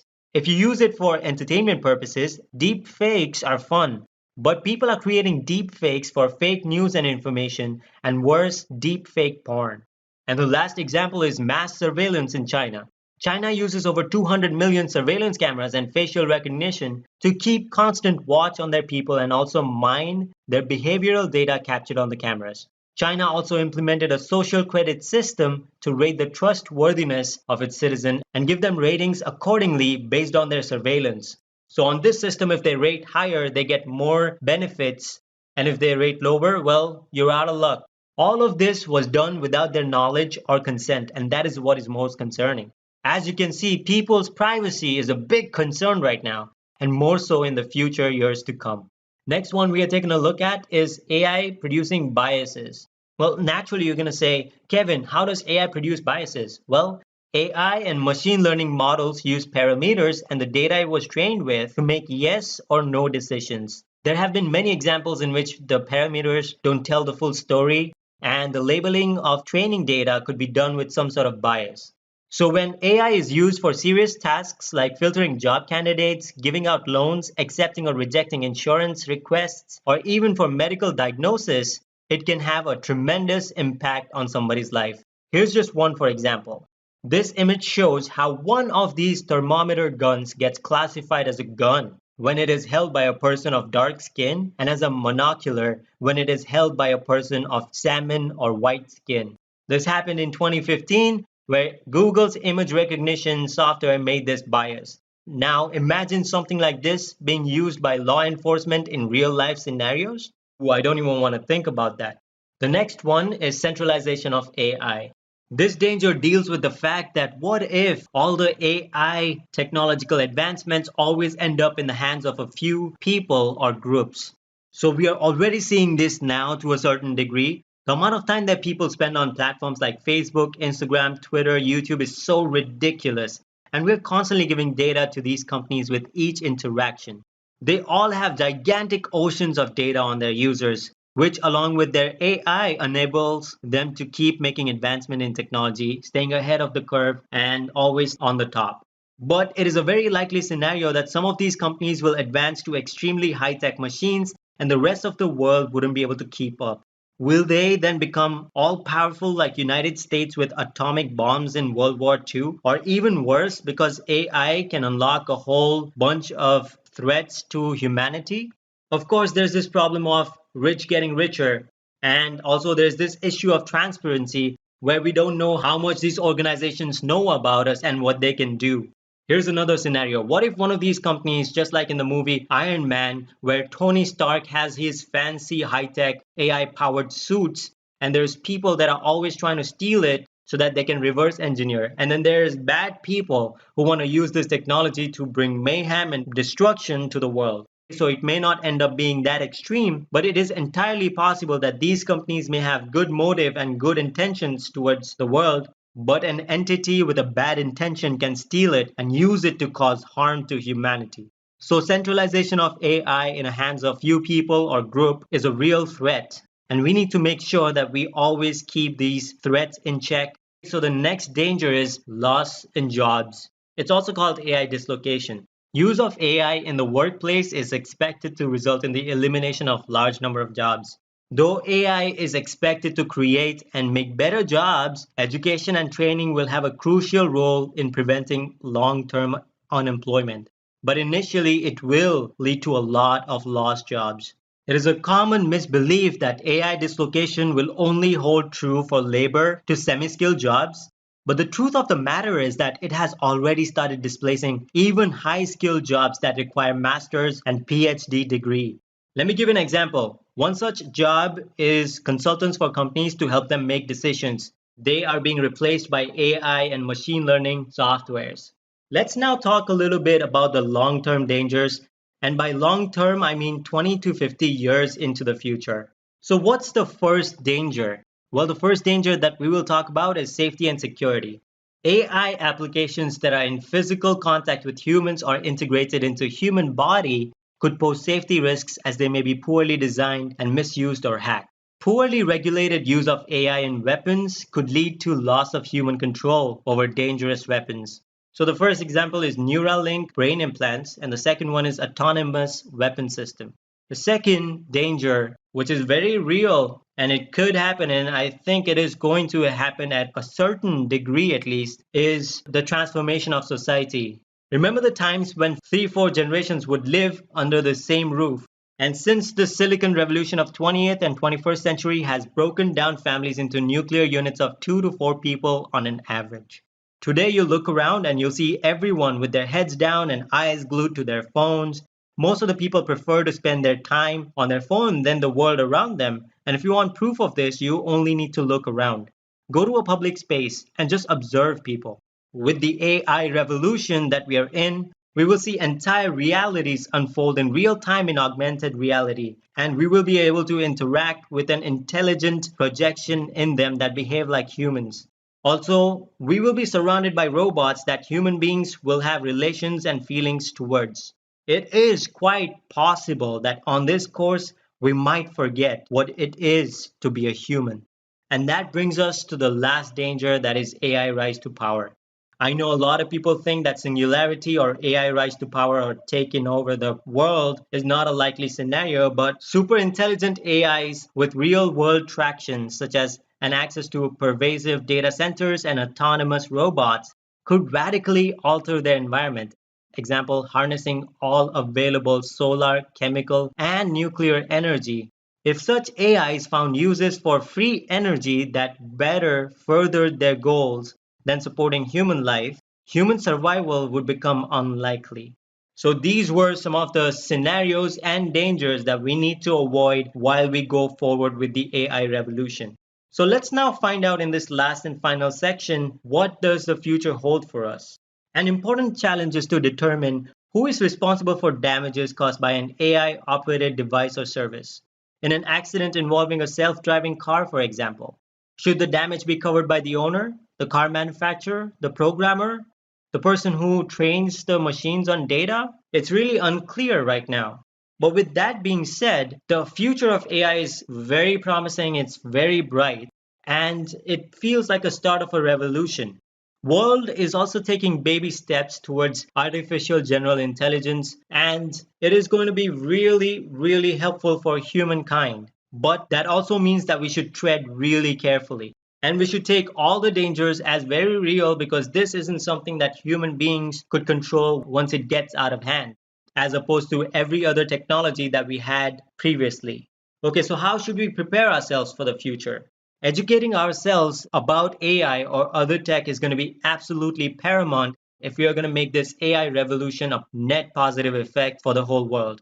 So for that, we need to have tough conversation and debates, especially when it comes to developments in artificial general intelligence. Artificial narrow intelligence is not as concerning as what we are trying to achieve right now. And then lastly, we need to ask difficult questions, keep the progress in check by establishing ethics and laws on AI. And if required, there should be licensing and registration of every single tech that we make. So here's my closing remark. With great power comes great responsibility. Just as the world thought that the development of nuclear weapons will wipe out the entire planet. But we now know that if handled with great care, responsibility, and universal cooperation, then it could not only lead to world peace, but resolve energy crisis of the world with nuclear power.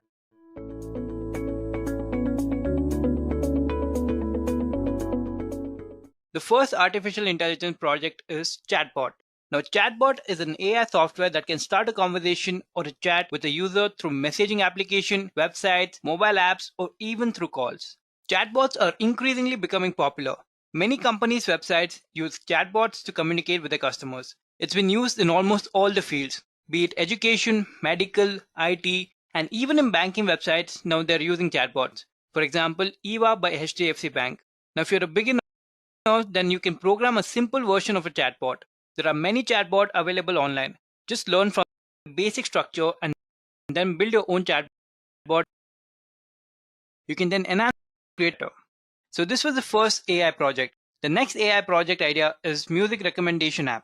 Now, due to AI, music recommendation app, which can also be known as music recommended engine, makes it quicker and easier to show the music recommendation that are tailored to each user's interests and preferences.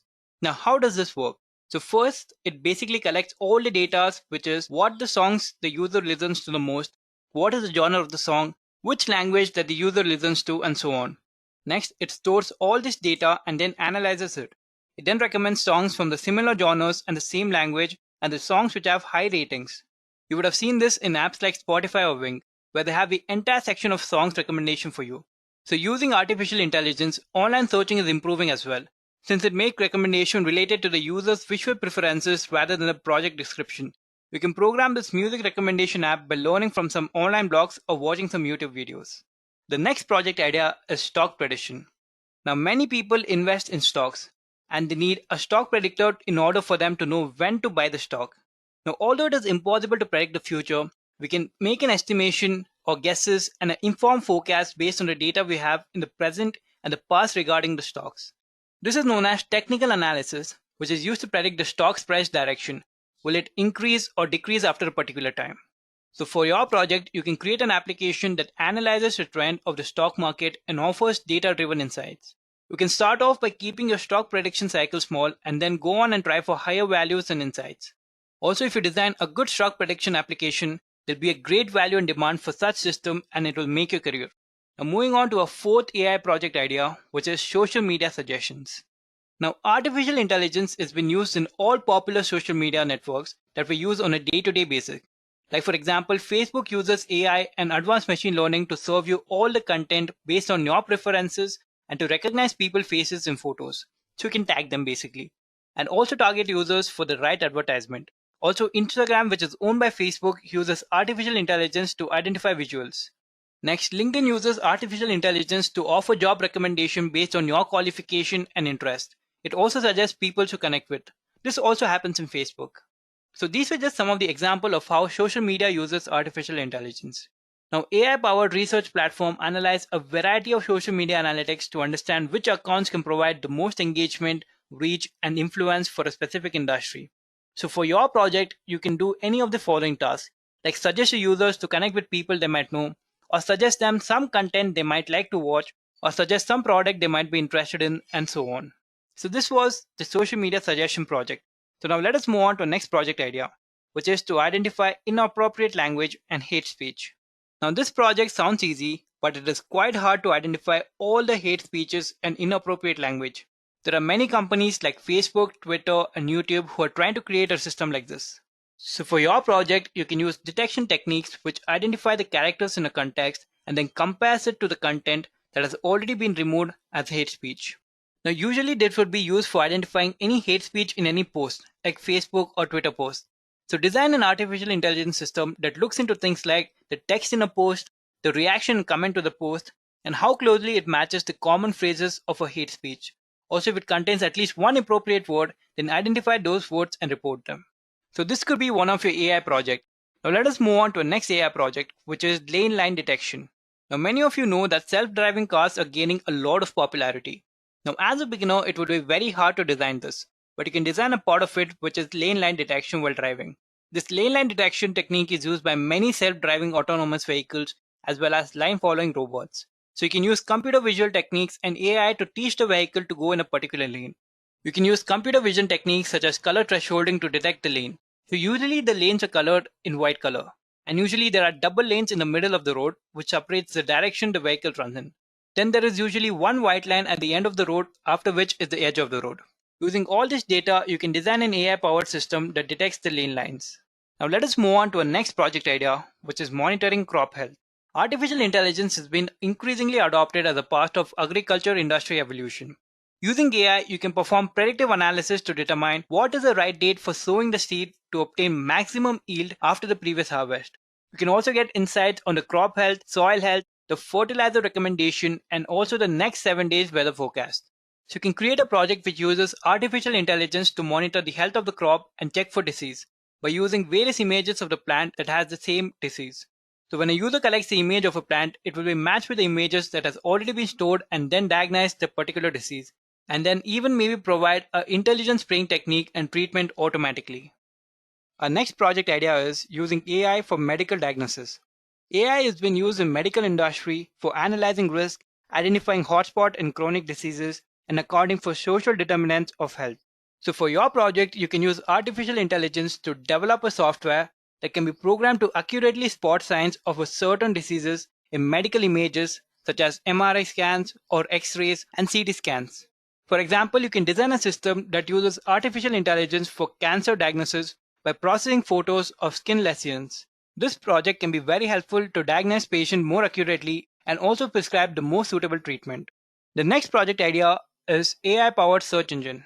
You can design a search engine which is powered by artificial intelligence, which will scan billions of content available on the web and match the exact search sentence or keyword and will show the relevant information, images, videos, text, and other documents. You can also use ranking algorithms that will rank the content for a particular keyword based on various factors like engagement rate, that is for how long that the user spends on that website, is the content from a reliable website, and so many factors. To do this project, you can refer some online blogs or watch some videos to get started. Also for this project, you need to know a little bit about networks and how the data passes on the internet from one place to another. So this was about the AI-powered search engine. Now let us move on to our next project idea, which is AI-powered cleaning robots. Today's artificial intelligence-powered robots possess no natural general intelligence, but are capable of solving problems and thinking in a limited capacity. You can design a robot that uses artificial intelligence to clean a room by scanning the room size, identifying obstacles, and remembering the most effective routes for cleaning. For starters, you can design a robot that does only one of these things. Then you can enhance it until it effectively cleans the entire room properly. The next AI project idea is house security. Now, this is a very interesting project. For this project, you can design a system that uses artificial intelligence to scan and identify the face of the visitor. First, the facial structure of the family members or someone who frequently visits the house can be scanned and stored. So every time a visitor comes near the gate, the system can scan the face, and if it matches the existing facial structure that is stored in the database, it can open the door and allow the person to pass. Else, the gate can remain shut and the people living in the house can be notified that the person is waiting outside. The next project idea is handwritten notes recognition. Handwriting note recognition refers to the computer's ability to detect and interpret alphabets and numbers. These inputs could be from various sources like paper document, notes on the phone, photos, and other sources. Note that handwriting characters remain complex since different individuals have different handwriting styles. So you can develop a system that uses artificial intelligence to scan the handwriting notes and convert them into digital format. You can use the artificial neural network, which is a field of study in artificial intelligence, to design this system. The next AI project idea is loan eligibility prediction. Nowadays, one of the major problems banking employees face in this ever-changing economy is the increasing rate of loan defaults. So the employees are finding it difficult to correctly access loan requests and decide whom to give loan and whom not to. So in order to determine whether an individual should be given a loan or no, you can create an AI program that will check a person's loan eligibility criteria by accessing certain attributes of an individual such as the salary, the previous loan details, and so on, and then make a decision to approve a loan or not. This program will make the process a lot more easier by selecting suitable people from a given list of candidates who have applied for loan. So this was about loan eligibility prediction project idea. So now let us move on to our next project idea, which is AI-powered voice assistant. So this is one of the interesting artificial intelligence project idea. You can create a voice-based personal assistant using artificial intelligence. So for this, you have to train the system to understand human language, so it can understand and save the command in the database. So next time you give the same command, it will identify the words and perform the necessary action. This can be very helpful, and you can enhance it to do various activities like searching for some information or item on the web, setting alarms, taking down notes, calling someone, playing songs, and many more. The next AI project idea is e-commerce recommendation engine. So in this project, you can build an e-commerce recommendation engine using the similarities among the background information of the items or users to propose the recommendation to the user. So in this project, you can build an e-commerce recommendation engine using the similarities among the background information of the items or users to propose recommendation to the user. So for example, if the user has searched for Apple phones, then you can design a recommendation engine that recommends only Apple phones to the user. Now, the other way to do this is you can identify the trends and patterns in the previous and other user item interaction and advise similar recommendation to the present user based on his existing interactions. So an example for this would be if a person has bought a formal shirt, then you can design your recommendation engine to recommend more formal clothing and accessories. You can use artificial intelligence to recommend the user what exactly they need. The next AI project idea is AI-enabled maps. With artificial intelligence, you can create a project that scans the road information and uses algorithm to determine the optimal route to take in order to reach the destination faster. Also to determine which mode of transportation is the best to go to a destination. It could be on foot or in a car, bike, bus or train. We can also use advanced artificial intelligence in the program by implementing voice assistant that will guide the users about the turns, the potential roadblocks, traffics, and create augmented reality map in real time. The next AI project idea is emotion detection. Now, everything that's happening in a science fiction movie could be a future. There are varieties of fields where artificial intelligence is used.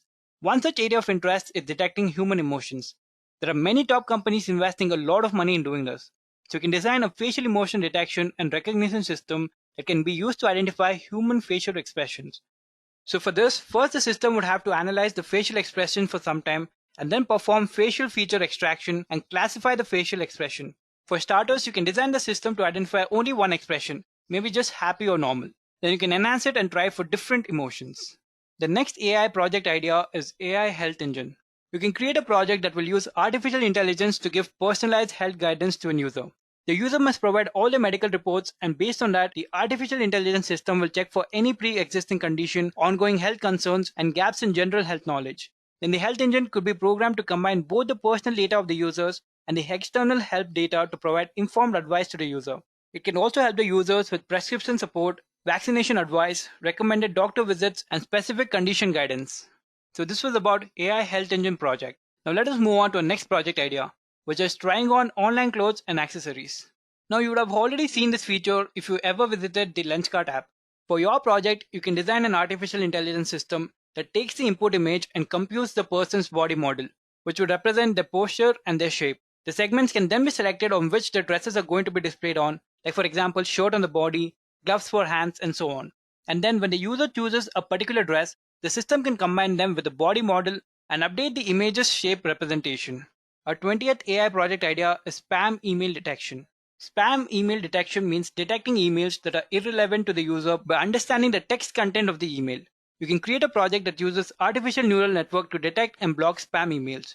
Also, the newsletter or updates or any ad, we can also enhance it. Let's say the newsletters or updates or any ads which are received from emails can be liked by one person but disliked by another. So you can include this feature using artificial intelligence that will filter the email based on the individual user preferences.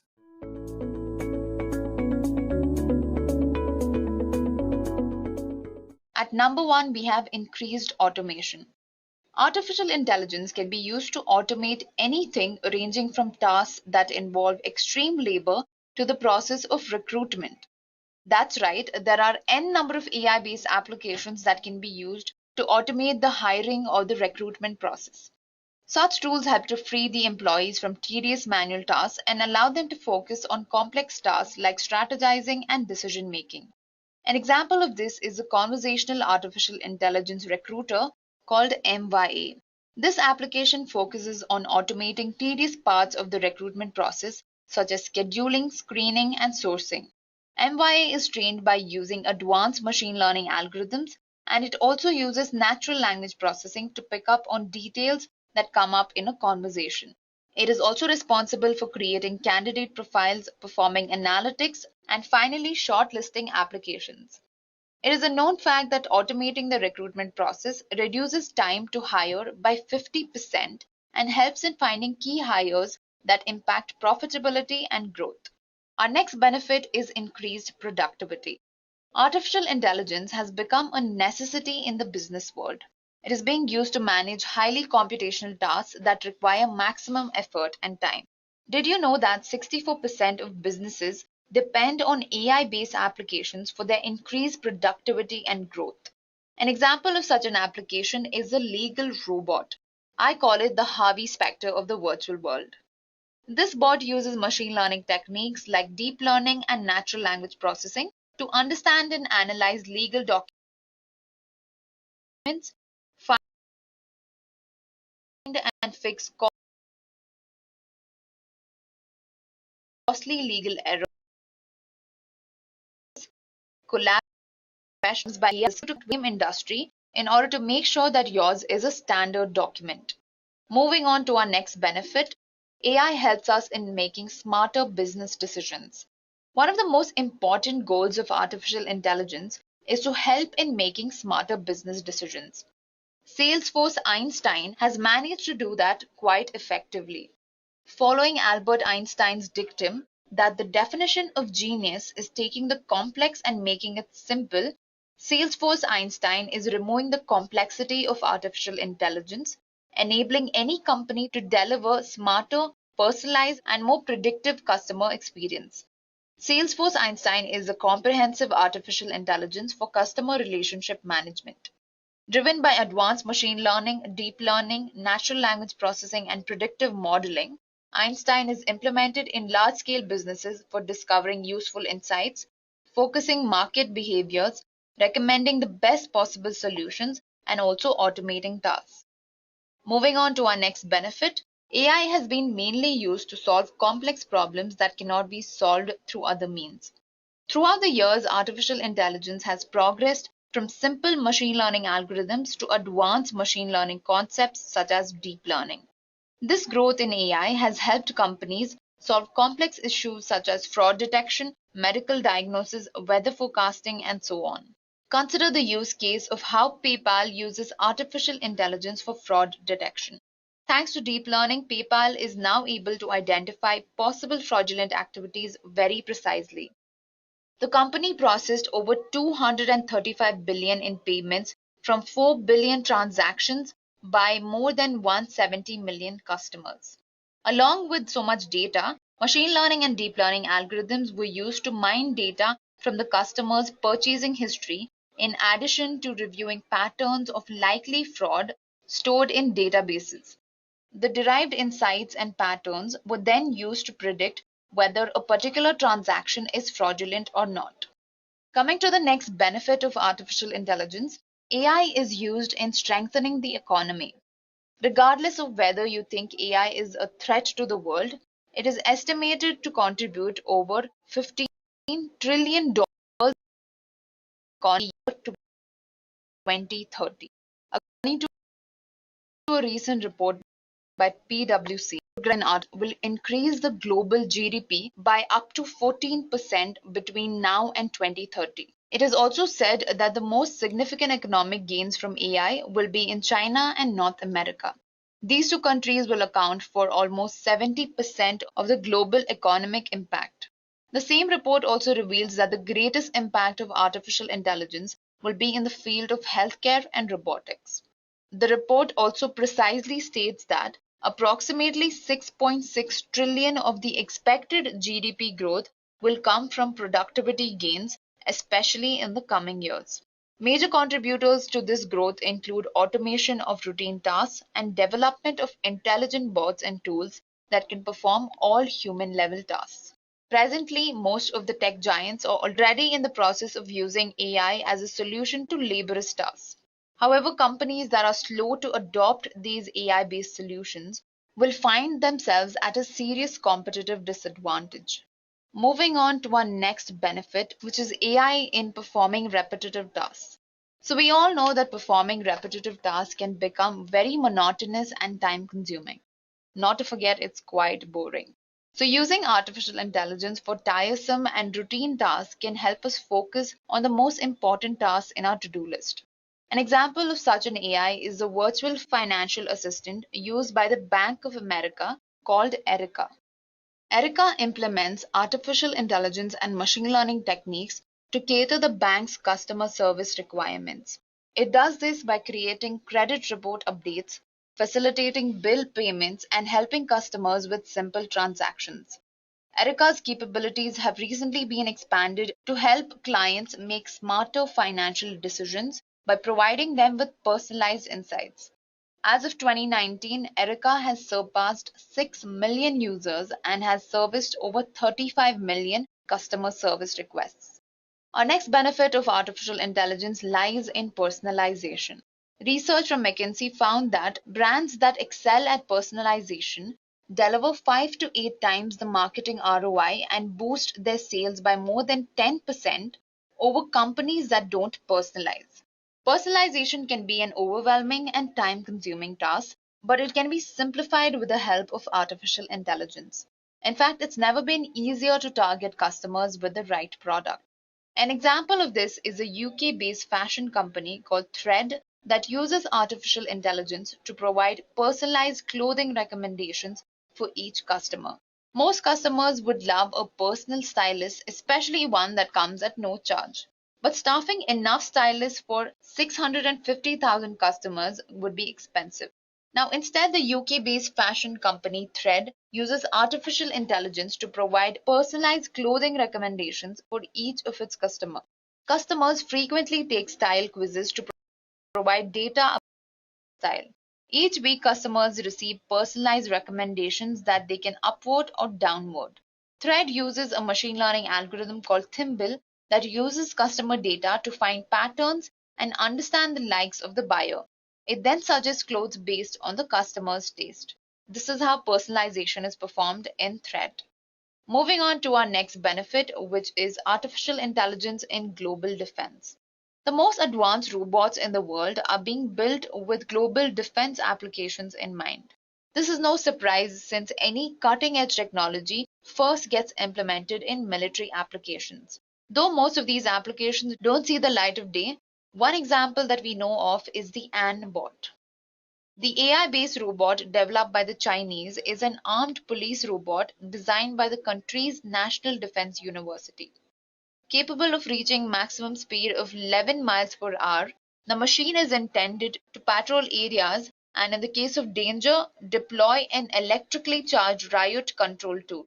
The intelligent machine stands at a height of 1.6 meter and can spot individuals with criminal records.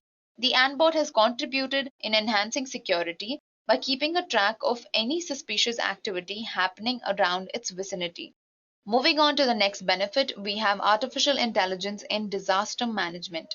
For most of us, precise weather forecasting makes vacation planning easier. But even the smallest advancement in predicting the weather majorly impacts the market. Accurate weather forecasting allows farmers to make critical decisions about planting and harvesting. It also allows airlines to maximize the use of their planes. It makes shipping easier and safer. And most importantly, it can be used to predict natural disasters that impact the lives of millions. Among companies using artificial intelligence to predict the weather, only a few have invested as heavily as IBM. After years of research, IBM partnered with the weather company and acquired tons and tons of data. The acquisition gave IBM access to the weather company's impressive network of sensors and models, providing a massive pipeline of weather data it could feed into IBM's AI platform Watson in order to attempt to improve any predictions. In 2016, the weather company claimed that their models use more than 100 terabytes of third-party data every single day. The product of this merger is the AI-based IBM Deep Thunder. This system provides highly customized information for business clients by using hyper-local forecasts at a 0.2 to 1.2 mile resolution. This information is useful for transportation companies, utility companies, and even retailers. Moving on to the last benefit of artificial intelligence is that it enhances our lifestyle. And we're all aware of how AI is actually enhancing our life and changing our life. In the last decade, artificial intelligence has gone from a science fiction dream to a critical part of our everyday lives. We use AI systems to interact with our phones and speakers through voice assistants like Siri, Alexa, and Google. Cars made by Tesla interpret and analyze their surroundings to intelligently drive themselves. Amazon monitors our browsing habits and then serves up products it thinks we'd like to buy. And even Google decides what results to give us based on our search activity. Artificially intelligent algorithms are here, and they've already changed our lives for better or for worse. But this is only the beginning. And one day we'll look back at AI in 2019 and laugh about how primitive it was. Because in the future, artificial intelligence is going to change everything.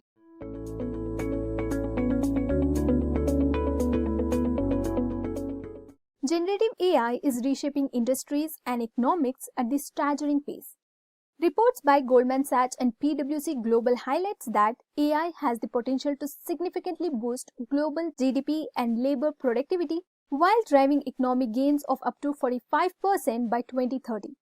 So, let's dive into how you can prepare for a lucrative generative AI career. So, to get started with GenAI, start with the natural language processing. Natural language processing is the branch of AI that focuses on the interaction between computers and human language. So here's what you need to learn.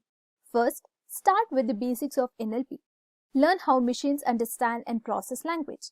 Next, parts of speech tagging, where you need to understand how to label words with grammatical tags. Next, text processing. Here, learn techniques for cleaning and preparing text data for models. Next, named entity recognition, where you need to learn to build models that identify entities like names and dates. Next, text vectorization. Study methods to convert text into numerical data using techniques like bag of words and embeddings. Next, learn about large language models. Well, large language models are powerful AI systems trained on massive datasets to understand and generate human-like text. Here, dive into different types of LLMs like Llama, Falcon, and Gemini. Next, transformers, where you need to learn about their architecture, including the encoder, decoder, and attention mechanism.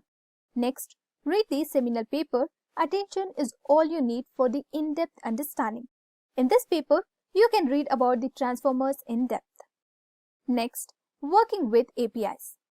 APIs, that stands for Application Programming Interfaces, allow you to integrate and extend functionality in your projects. And they can be paid or unpaid. So in this video, we will mostly tell you about free API sources. Use free API platforms like Glitch, Postman, Moki, Heroku, Rapid API, and Firebase functions. Also build APIs with platforms like Group to create generative AI integrations. And you can also use Hugging Face for free resources. Now, as you can see here, we are at the Group platform, and on the top, we have this developer option. And once you hover on it, you can see options like free API creation, and once you click on it, it will redirect you to this, where on your left you can see different options. Now if you want to check about the model, then click on the playground. Then on your right you have the Llama model. So if you click on that, you can see different model Group website provides, and these are all for free.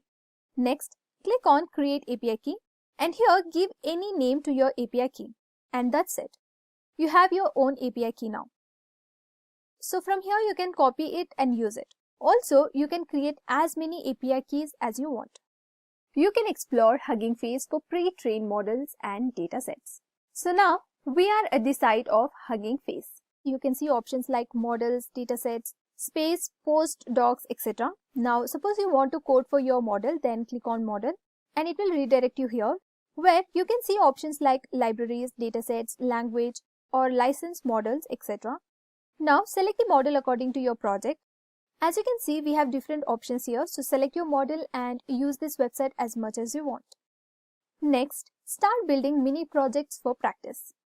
So here, start applying your knowledge with hands-on projects such as named entity recognition models, next translators and summarizer, sentiment analysis systems, also the text-to-speech or speech-to-text applications. After building mini projects, you can move on to advanced topics. So to enhance your skills in AI, focus on techniques like quantization to optimize models for faster and more efficient deployments, particularly in resource-constrained environments. Then, dive into fine-tuning large language models to customize pre-trained models for specific tasks, unlocking their full potential for tailored applications. Additionally, explore the LangChain framework, a powerful Python library for building generative AI pipelines. Practice using its comprehensive documentations and tutorial videos to deepen your understandings. So if you haven't already watched our video featuring to LangChain project, it provides valuable insights and practical examples to get you started with this versatile tool. And this, Edureka's Generative AI certification and training will teach you Python programming, data science, artificial intelligence, natural language processing, and many other updated technologies that a beginner or advanced learner is seeking. Now, after much practice, you must know how to develop a backend and a frontend. So, start with you will deal with real-life problems of your coding language. So, for backend, leverage frameworks like Fast API, Django, and Flask to create robust and efficient server-side applications. These frameworks are well suited for handling API creation, request routing, and server-side logic, making them essential for modern web development. To manage and store data effectively, consider using databases such as MySQL or MongoDB, which offer reliable and scalable solutions for structured and unstructured data respectively. Combining these tools allows you to build powerful data-driven applications with ease and efficiency. Edureka's Python Developer Masters program, crafted by an industry expert, will give you extensive knowledge about Python and its libraries. Also, with a hands-on project, you will gain proficiency in data science, machine learning, deep learning, and natural language processing. So if you are a beginner and want to upskill yourself, you can check out this certification.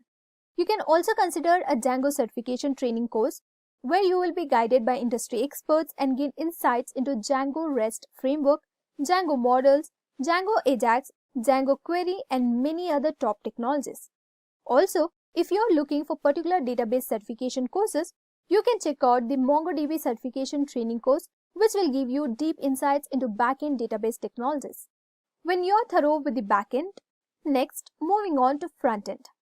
For front-end development, focus on creating user-friendly interfaces to complete your projects effectively. Start with basic web development by mastering foundational technologies like HTML, CSS, and JavaScript to build responsive and visually appealing designs. As you progress, explore advanced JavaScript frameworks such as React.js, Vue.js, or Angular, which provide powerful tools for building dynamic, interactive, and scalable web applications.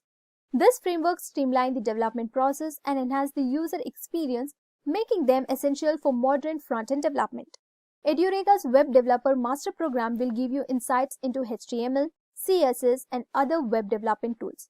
So if you are a beginner and want to upskill yourself, you can check out this certification course. Also, you can check out the Full Stack Web Development Program, which will teach you front-end and back-end development with the core technologies you need as a beginner.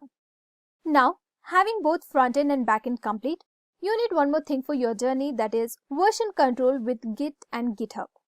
Version control is essential for tracking changes in your projects and collaborating efficiently with others. And by learning to use Git commands, you can manage versioning, maintain a history of your work, and seamlessly revert to previous states if needed. Additionally, leveraging platforms like GitHub enables you to deploy and manage projects, collaborate with team members, and showcase your work to a broader audience, making it an indispensable skill for developers. Edureka's Git certification training will give you insights into version control, from scripting to Git workflow, everything you need to know about version control. So, if you are a beginner and want to upskill yourself, you can check out this certification training course. And by following this roadmap and practicing consistently, you will develop a strong foundation and advanced skills to excel in a high-paying career in generative AI. So start today, and remember, hands-on project and continuous learning are the key to success.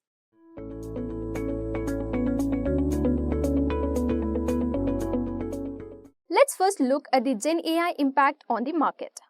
So here is the graph illustrating the potential impact of generative AI on the job market. It suggests that While generative AI will lead to the job losses, it will also create new job opportunities.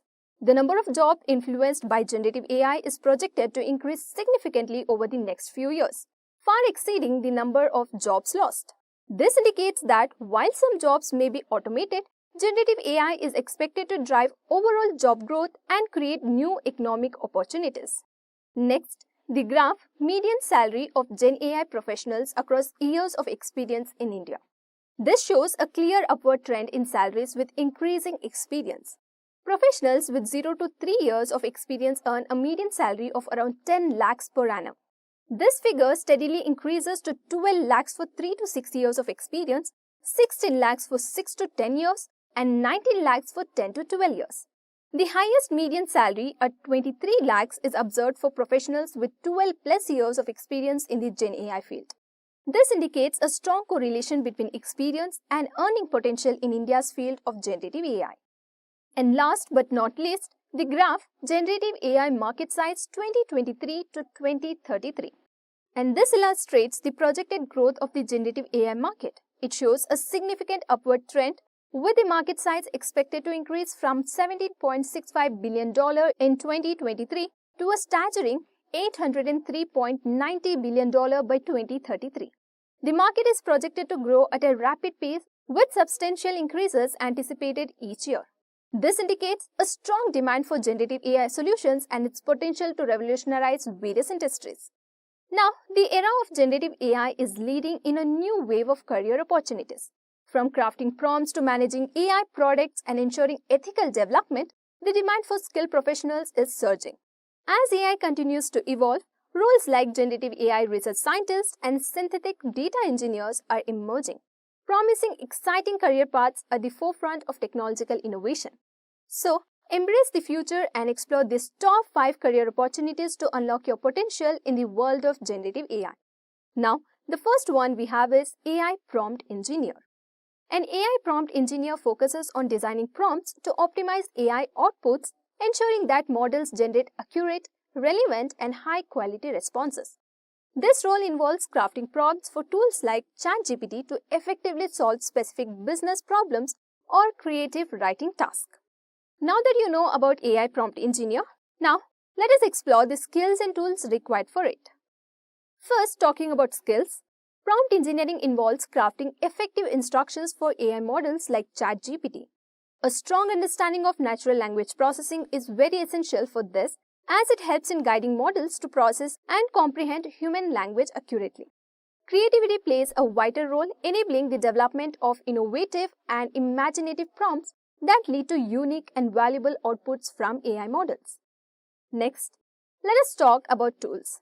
Python, a versatile programming language, is widely used in AI and machine learning, including for building and interacting with AI models. Hugging Face, a popular platform, provides access to a vast collection of pre-trained AI models and tools for natural language processing and other AI tasks. Specialized prompt engineering tools assist users in crafting and refining prompts, offering suggestions and optimization techniques.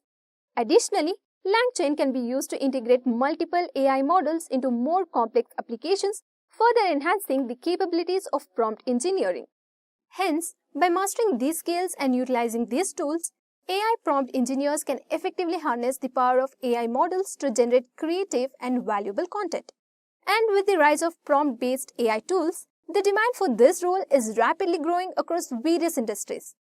And the salary range for an AI prompt engineer in India is 6 to 10 lakhs per annum, and in the United States, they earn between $100,000 to $150,000 annually, depending on expertise and location. Now, we have the next career, which is AI Product Manager. An AI Product Manager leads the development of AI-driven products, aligning technical teams with business goals and user needs. This role involves managing the release of AI-powered tools such as customer service solutions or recommendation systems for e-commerce platforms. Now that you know about AI Product Manager, so let us explore the skills and tools required for it. First, talking about skills, product lifecycle management involves overseeing the entire journey of an AI product from ideation to post-launch support, including market research, planning, development, testing, and maintenance. A solid understanding of AI fundamentals such as machine learning, deep learning, and natural language processing is essential for managing AI product development effectively. Strong leadership skills are necessary for guiding cross-functional teams, including engineers, data scientists, and designers, ensuring clear communication, decision-making, and the ability to inspire and motivate team members throughout the process.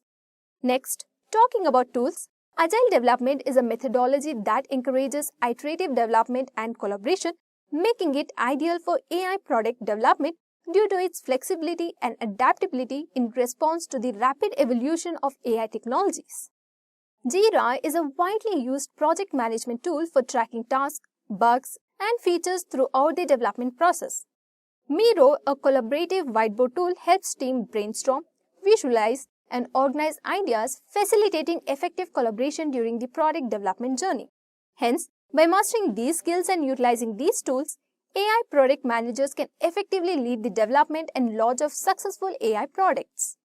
And as organizations increasingly integrate AI into their products, there is a strong demand for skilled professionals to guide the process. And the salary range for an AI product manager in India ranges between 16 to 29 lakhs per annum. And in the United States, they earn between $100,000 to $200,000 annually. In our list, next we have AI Ethics Specialist. An AI Ethics Specialist ensures that AI systems comply with ethical guidelines and regulations, focusing on fairness, transparency, and accountability. This role involves auditing AI models to prevent bias in hiring tools or ensuring compliance with privacy laws like GDPR. Now that you know about AI Ethics Specialist, so let us explore the skills and tools required for an AI Ethics Specialist. First, talking about skills, a strong understanding of ethics in AI is crucial, covering principles like bias, fairness, transparency, and accountability in AI development and deployment. Knowledge of compliance standards such as GDPR and HIPAA ensures that AI systems are developed and used ethically and legally. Critical analysis is also vital, as the ability to assess AI systems and identify potential ethical risks and biases is a key skill for AI ethics specialists. Next, talking about tools, GDPR, that stands for General Data Protection Regulation, is a European Union law that governs the process of personal data, setting strict standards for data privacy and security, especially for AI systems handling personal data. HIPAA, that stands for Health Insurance Portability and Accountability Act, is a US law that establishes standards for protecting sensitive health information, requiring AI systems dealing with healthcare data to comply with its regulations. The OECD AI principles, developed by the Organization for Economic Cooperation and Development, offer a framework for ethical AI development, addressing topics such as human rights, inclusivity, and environmental impact. Hence, by mastering these skills and understanding these tools, AI ethics specialists can play a crucial role in ensuring that AI is developed and used responsibly, ethically, and in compliance with relevant regulations. As governments and organizations place a higher emphasis on responsible AI deployment, the demand for AI ethics specialists is increasing.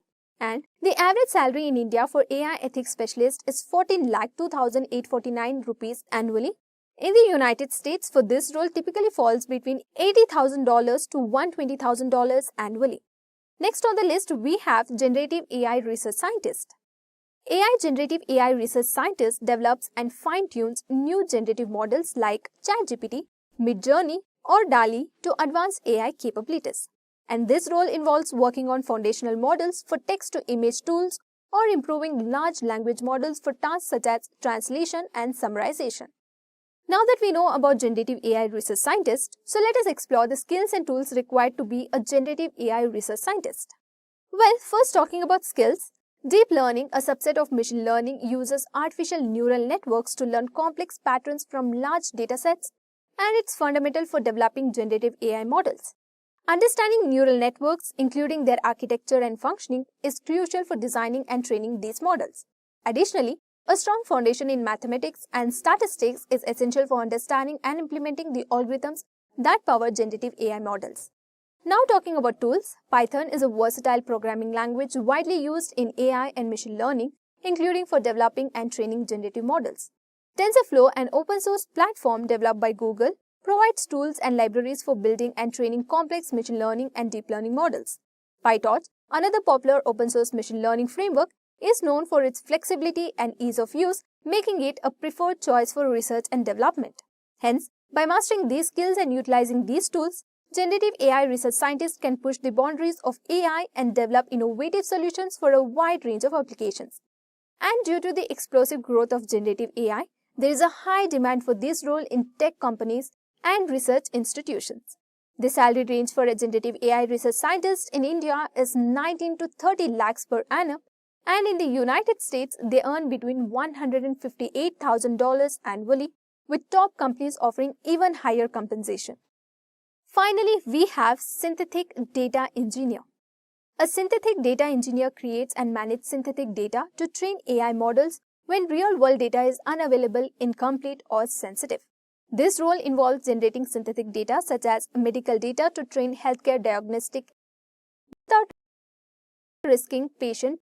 Now that we know about synthetic data engineer, about the skills and tools required for synthetic data engineer.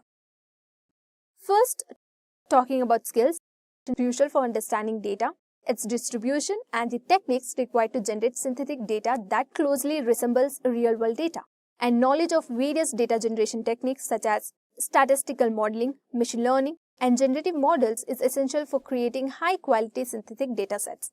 Additionally, understanding data dynamics and how data evolves over time is important for generating synthetic data that accurately reflects real-world trends and patterns. Next, talking about tools, Python is a versatile programming language widely used in data science and machine learning, offering a rich ecosystem of libraries and frameworks for data generation and analysis. TensorFlow, an open source platform developed by Google, provides tools and libraries for building and training generative models. Additionally, various AI tools, including generative models and machine learning algorithms, are used to create synthetic data that is statistically similar to real-world data. Hence, by mastering these skills and utilizing these tools, synthetic data engineers can create high-quality synthetic data that can be used to train AI models, test algorithms, and conduct privacy-preserving data analysis. Now that the demand for this role is growing in industries like healthcare, finance, and autonomous vehicles, where data privacy and scarcity present significant challenges. The salary range for a synthetic data engineer in India is 9 to 15 lakhs per annum, and in the United States, it is $106,000 annually. Now that we have a wealth of knowledge about career opportunities, and you might be wondering if they will continue to grow in the future. So to answer that, we have a few global reports from AI career growth. Well, global AI market growth says that in coming years, the global AI market is projected to reach a staggering of $190 billion, and this significant growth is expected to create millions of job opportunities worldwide. Also, the soaring demand for AI specialist report says that the demand for AI specialists has witnessed a remarkable surge, growing by 74% annually over the past 5 years. And this data is sourced from the LinkedIn Emerging Jobs report. And in industries driving AI demand, the report says that industries such as healthcare, finance, and autonomous vehicles are experiencing significant growth, leading to a high demand for AI professionals to drive innovation and development in these sectors. Overall, this underscores the exciting future of AI careers, with numerous opportunities for skilled professionals to contribute to the advancement of technology and shape the industries of tomorrow. Since you are now familiar with most of the skill set and tools, you might be wondering where to find certifications, courses, and resources to master them. So we have resources to build skills. First, Prompt Engineering with Generative AI course offered by Edureka. This course is designed to teach learners how to effectively use prompts to generate desired outputs from artificial intelligence models. The course highlights the growing importance of prompt engineering in the field of AI and its potential to transform problem-solving and creative process. Next, Machine Learning Course Master's Program offered by Edureka. This course is designed to teach learners how to effectively use concepts like machine learning, deep learning, and data science along with some essential tools.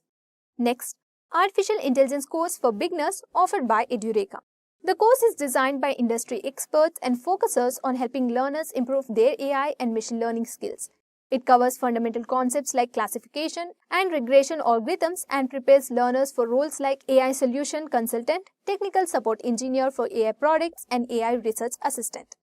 Now, we have some recommendations for those who enjoy reading and hands-on practice through books. So first book on artificial intelligence, a guide for thinking humans that provides a comprehensive introduction to AI, making it accessible to a wide audience. Next, on deep learning, that is considered a foundational text in the field of deep learning. It covers the mathematical and computational underpinnings of deep learning techniques. Next, the Oxford Handbook of Ethics of AI, that explores the ethical implications of AI, addressing topics such as bias, fairness, accountability, and transparency.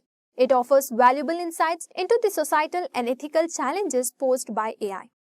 And these books collectively provide a solid foundation in AI, covering both technical aspects and broader societal implications.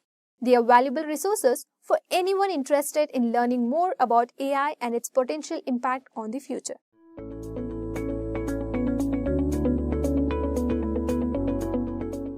So let's get started with our first question, that is, how traditional AI different from generative AI? Now, let's take a look at the differences between traditional AI and generative AI. Traditional AI relies on predefined algorithms and primarily works with labeled, supervised data to solve specific problems, whereas generative AI uses advanced learning techniques to understand data structures, train on datasets, reason, and create new and innovative solutions. This ability to generate fresh output sets generative AI apart from traditional methods. Let's compare traditional AI and generative AI based on their functioning. So in traditional AI, the process typically involves data collection, model selection, training the model, evaluation, feedback, and finally deployment. And on the other hand, generative AI starts with data preprocessing, followed by AI model training, data generation, identifying patterns, and iterative training that incorporates feedback and acknowledgement. Once defined, the model is then deployed. And this iterative and creative approach makes generative AI more dynamic in its application. Well, the key differences is that traditional AI works on predefined rules while generative AI does not. So here are some examples to differentiate traditional AI and generative AI. Traditional AI is used in applications like image detection, stock market prediction, fraud detection, and voice recognition. Whereas generative AI is utilized for tasks such as content creation, predictive fashion trends, code generation, and advancements in healthcare industries. Moving on to next question. How does generative AI help in scaling businesses? Well, generative AI helps businesses scale by automating and optimizing process, creating personalized customer experience, and generating data-driven insights. Here's a breakdown of how it contributes. First, efficiency and automation. Generative AI automates repetitive tasks such as content creation, customer service via chatbots, and report generation, freeing up human resources for strategic activities. Next, pattern recognition. By analyzing vast data sets, generative AI identifies trends and patterns, enabling businesses to make proactive decisions, optimize operations, and predict market shifts. Next comes the content creation. It generates high-quality marketing materials, product descriptions, and creative assets at scale, which reduces the cost and production time. Next, personalized experience. AI customizes interactions and recommendations for customers, improving satisfaction and loyalty, which are critical for scaling. Next is the rapid prototyping and deployment. Generative models create simulations, prototypes, and even entire product designs, accelerating product development cycles and reducing time to market. And finally, enhanced decision making. AI-powered tools provide actionable insights and forecasts, guiding businesses in resource allocation, market strategy, and scaling efforts. Well, generative AI acts as a catalyst for growth by delivering scalable, innovative solutions that adapt to the dynamic demands of modern business environments. Moving on to our next question. What are some common applications of generative AI in real world? Generative AI has the wide range of application in real world like gaming. In the gaming industry, renowned companies like Nvidia and Ubisoft are utilizing generative AI to enhance various aspects of game development and player experience. Generative AI is being used to boost creativity, improve screen time dynamics, refine shadow techniques, and elevate the overall player experience, making games more impressive and engaging. Next, in content creation. So in the field of content creation, companies like Microsoft Azure and OpenAI, the creators of ChatGPT, are developing advanced algorithms to generate unique and innovative content. This content not only captivates audience but is also highly appreciated by critics, showcasing the transformative potentials of generative AI in creative industries. Next, in fashion and design. In the fashion and design industry, companies like H&M Group and Nike are leveraging generative AI to offer personalized clothing, shoes, and accessory online. This innovative use of AI has brought significant advancements, enabling these brands to enhance customer experience and set new standards in personalized fashion. Next, in healthcare industries. Well, in the healthcare industries, companies like Atomwise and In Silico Medicine are utilizing generative AI to enhance efficiency and accuracy in medical care. Given the critical importance of precision when it comes to saving lives, generative AI plays a pivotal role in advancing medical research, diagnostics, and treatment solutions. Next, in chatbots and virtual assistants. So to enhance user experience, major companies like Google, Microsoft, and IBM are developing advanced chatbots and virtual assistants. These AI-driven tools aims to provide personalized support, improve efficiency, and streamline communication, making interactions more initiative and engaging.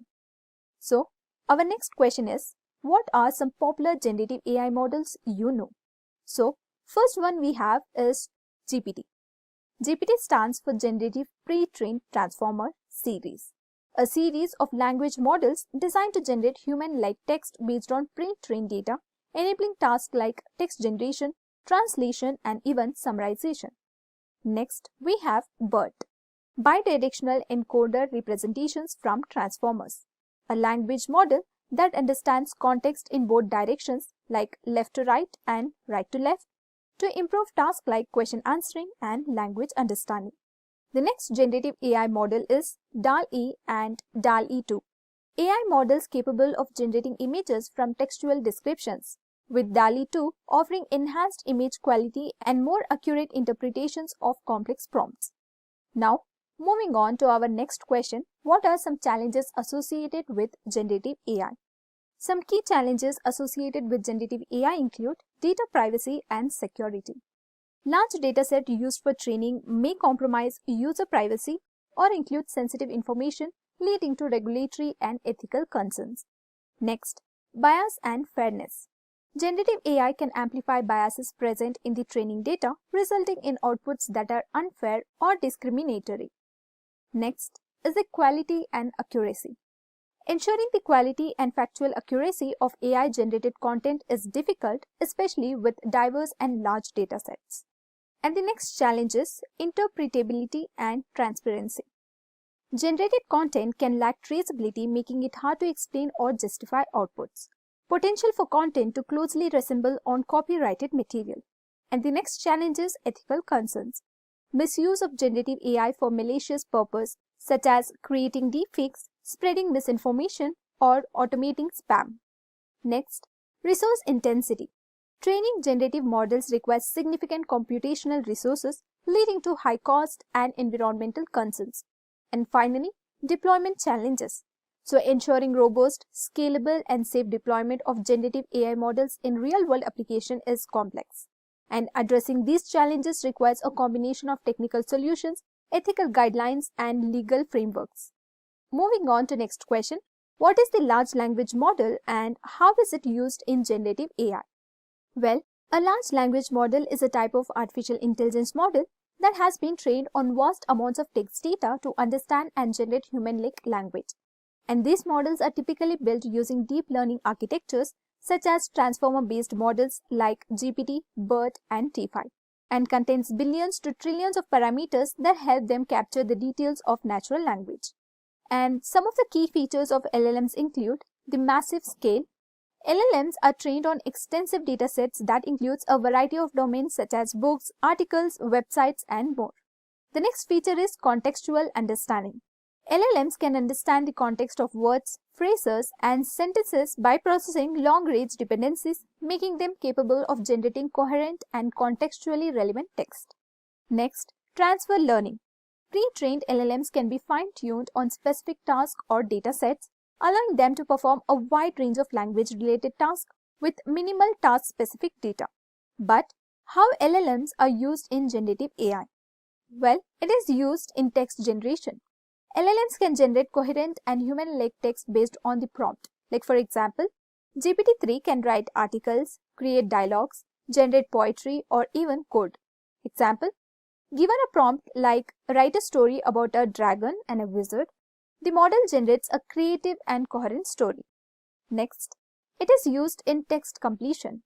LLMs can predict and complete sentences or paragraphs based on the initial input, making them useful in applications like autocompletion, chatbots, and writing assistants. Next, LLMs are used in translation and summarization. LLMs can translate text from one language to another or summarize long documents into concise summaries, making them valuable for tasks requiring cross-lingual understanding or information distillation. Next, in conversational agents. LLMs power conversational AI systems such as chatbots, virtual assistants that can understand and respond to user queries in natural language, offering more dynamic and human-like interactions. It is also used in creative content creation. LLMs are used to generate creative content such as articles, marketing copy, and even scripts for videos or films. Next, in sentiment analysis and classification. LLMs can be used to fine-tune to classify text, like example sentiment analysis, spam detection, by predicting labels based on context and training data. Next, what are some common applications of large language models? So some of the common applications of large language models include chatbots and conversational AI, powering virtual assistants and customer support bots to engage in natural language conversations. Next, language translation, translating text from one language to another while preserving meaning and context. Also, in summarization, automatically compressing large documents or articles into concise summaries. And you can also give examples of sentiment analysis, which determines the sentiment or emotional tone of text for applications in social media monitoring, customer feedback analysis, and more. Also in code generation, where it is assisting in programming by generating code snippets based on natural language descriptions. And the next question is, what is prompt engineering and why is it important in generative AI? Well, prompt engineering is the process of designing and refining prompts to effectively guide the output of a generative AI models, particularly language models like GPT. In the context of generative AI, a prompt is an input or instruction provided to the model, which it uses to generate a response or output. The quality, clarity, and structure of the prompt can significantly influence the model's output, making prompt engineering a critical skill in maximizing the performance and usefulness of these models. The image shows the concept of prompt engineering, emphasizing its role in optimizing interaction with AI systems. It highlights three key objectives: improving accuracy, which ensures precise responses, enhancing relevance, which tailors outputs to user needs, and increasing efficiency, which streamlines process for better performance. And together, these elements demonstrate how effective prompts design can significantly improve the overall functionality and outcomes of AI models. Next, how does generative AI handle the creation of text-based content? So, the generative AI generates text-based content through a process that involves several key steps. Here's a simplified explanation. First, training on large data sets. Pre-trained on large data sets, AI models like GPT are trained on vast amounts of text data from diverse sources such as books, articles, and websites. This extensive training helps the model to learn language patterns, context, and general knowledge, forming the foundation for its ability to perform various language tasks effectively.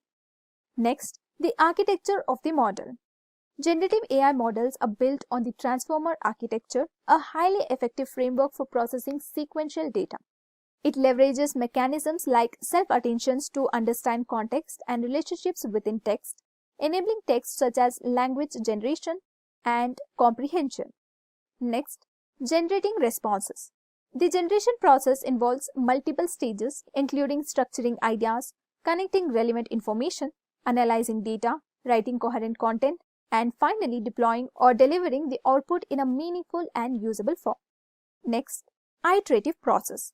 In simple terms, it means improving the model by training it, receiving feedback, and making adjustments based on that feedback to enhance its performance.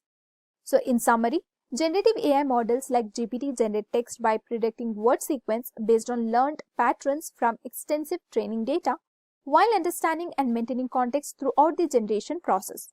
Examples of generative models include GPT-4, BERT, Transformers, and T5, which stands for Text-to-Text Transfer Transformer. Moving on to the next question, can you explain how generative AI is used in chatbots or language translation? Generative AI enables chatbots to produce contextually relevant, coherent, and human-like responses, improving the user experience. Key areas where generative AI contributes include generating responses. By leveraging large language models, generative AI can produce more natural and engaging responses, making chatbot interactions feel more human-like. Next, creativity. Generative AI can be used to generate creative content such as poems, stories, or scripts, which can be incorporated into chatbot conversations to make them more entertaining and engaging. Next, personalization. Generative AI can analyze user data to personalize chatbot responses, making the interaction feel more tailored to the individual user. And then we have context management. Generative AI can maintain context throughout a conversation, allowing chatbots to understand and respond appropriately to the user's evolving needs and preferences. These capabilities of generative AI are transforming how chatbots and language translation tools are used, making them more effective and user-friendly. Now, moving on to the advanced level questions in generative AI. And the question is, what is the role of the data in training generative AI models? Data plays a crucial role in training generative AI models as the quality, quantity, and diversity of the data significantly impact the model's performance and output. Here are some of the examples of data usage in generative AI models. First, in image generation. For models like GANs, large datasets of images are used to teach the models how to generate realistic images. Next, text generation. For models like GPT-4, vast text from various sources like books, articles, websites are used to train the model to understand and generate human-like text. And next, in music generation. Models trained on large collections of musical compositions learn patterns in melody, harmony, and rhythm to generate new music. Now moving on to next question. How do attention mechanisms enhance the performance of generative AI models? Well, attention mechanisms significantly enhance the performance of generative AI models by allowing them to focus on relevant parts of the input data when generating each part of the output. So here's how they work and contribute to improved performance. The text at the top states that the attention mechanism is a critical innovation that enhances the performance of generative AI models. The diagram shows how multiple attention heads process information in parallel. Each attention head focuses on different aspects of the input sequence, allowing the model to capture complex relationships and dependencies between different parts of the data. The outputs of these attention heads are then concentrated and processed further to generate the final output. This multi-headed attention mechanism enables the model to learn more detailed representations of the input, leading to improved performance in tasks such as language translation, text summarization, and image generation. And the next question is, what is GANs, which stands for Generative Adversary Networks, and how do they function? GANs are the type of generative models that are particularly powerful for generating realistic data, such as images, text, or audio. The diagram provides a clear visual representation of a GANs architecture and its functioning. Well, GAN, which stands for Generative Adversarial Network, this is the central component. It highlights that a GAN is a system consisting of two main subnetworks. Next, generator. Generator is responsible for creating new data samples. Well, it takes input and attempts to generate realistic data points, example, images, text, that mimics the training data. Next is the discriminator. The discriminator acts as an evaluator. it takes an input both real data samples from the training set and the generated samples from the generator. Its task is to differentiate between the real and fake data, assigning a probability of being real to each sample. Now, let us see the functioning of GANs. GANs comprise two key components, a generator and a discriminator. The generator aims to create new data instances that closely resembles the training data, whereas the discriminator acts as a binary classifier tasked with differentiating between real data samples from the training set and synthetic data generated by the generator. The adversarial relationship between the generator and the discriminator drives the GANs to produce increasingly realistic synthetic data. So as you can see the screen, this image shows the functioning of a generative adversarial network. It starts with random noise as input, which is fed into the generator network. This network attempts to generate a fake sample that resembles real data. The generated sample is then presented to the discriminator network alongside actual real samples from the training dataset. The discriminator's task is to classify each sample as either real or fake. So both the generator and discriminator networks learn and improve through this adversarial process, with the generator aiming to produce increasingly realistic samples that can fool the discriminator, while the discriminator strives to accurately distinguish between the real and fake data. Next, how do generative models like GANs help in image generation? Generative models like generative adversarial networks are powerful tools for image generation. GANs consist of two neural networks, the generator and the discriminator, which work together in a competitive process to create highly realistic images from random noises. Here's how GANs help in image generation. Generative models like GANs are powerful tools for creating realistic images. GANs use a dual network approach to achieve this. The generator network creates new images. The discriminator network evaluates these images, trying to distinguish between the real and generated images. This adversarial process forces the generator to create increasingly realistic images. Now, let's see the training process of GANs. In this process, the generator network strives to improve its ability to create realistic images that can deceive the discriminator. Conversely, the discriminator network focuses on enhancing its ability to detect fake images, leading to an ongoing improvement cycle for both networks. Through the continuous adversarial learning between the generator and discriminator, the generator eventually produces high-quality images that are so realistic that they can successfully deceive the discriminator. Moving on to next question, what are variational autoencoders and how do they differ from GANs? Well, variational autoencoders are a type of generative model that is built on the principles of autoencoders, a neural network architecture commonly used for unsupervised learning tasks like dimensionality reduction and feature learning. Key components are encoder. The encoder maps input data, for example an image, to a latent space, representing it as a distribution over latent variables. Next, the output. Instead of mapping to a single point in latent space, the encoder outputs the mean and variance of a Gaussian distribution. This distribution captures the uncertainty in the encoding process. Next, we have decoder.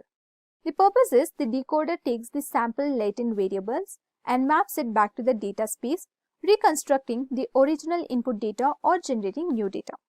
Output.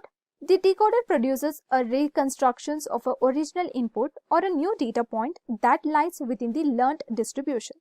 Next, what role can generative AI play in education, especially in creating customized learning materials for students? Generative AI can play a transformative role in education by creating customized learning materials that cater to individual student needs. Here's how it can be utilized effectively. First, in personalized learning paths. Customized content.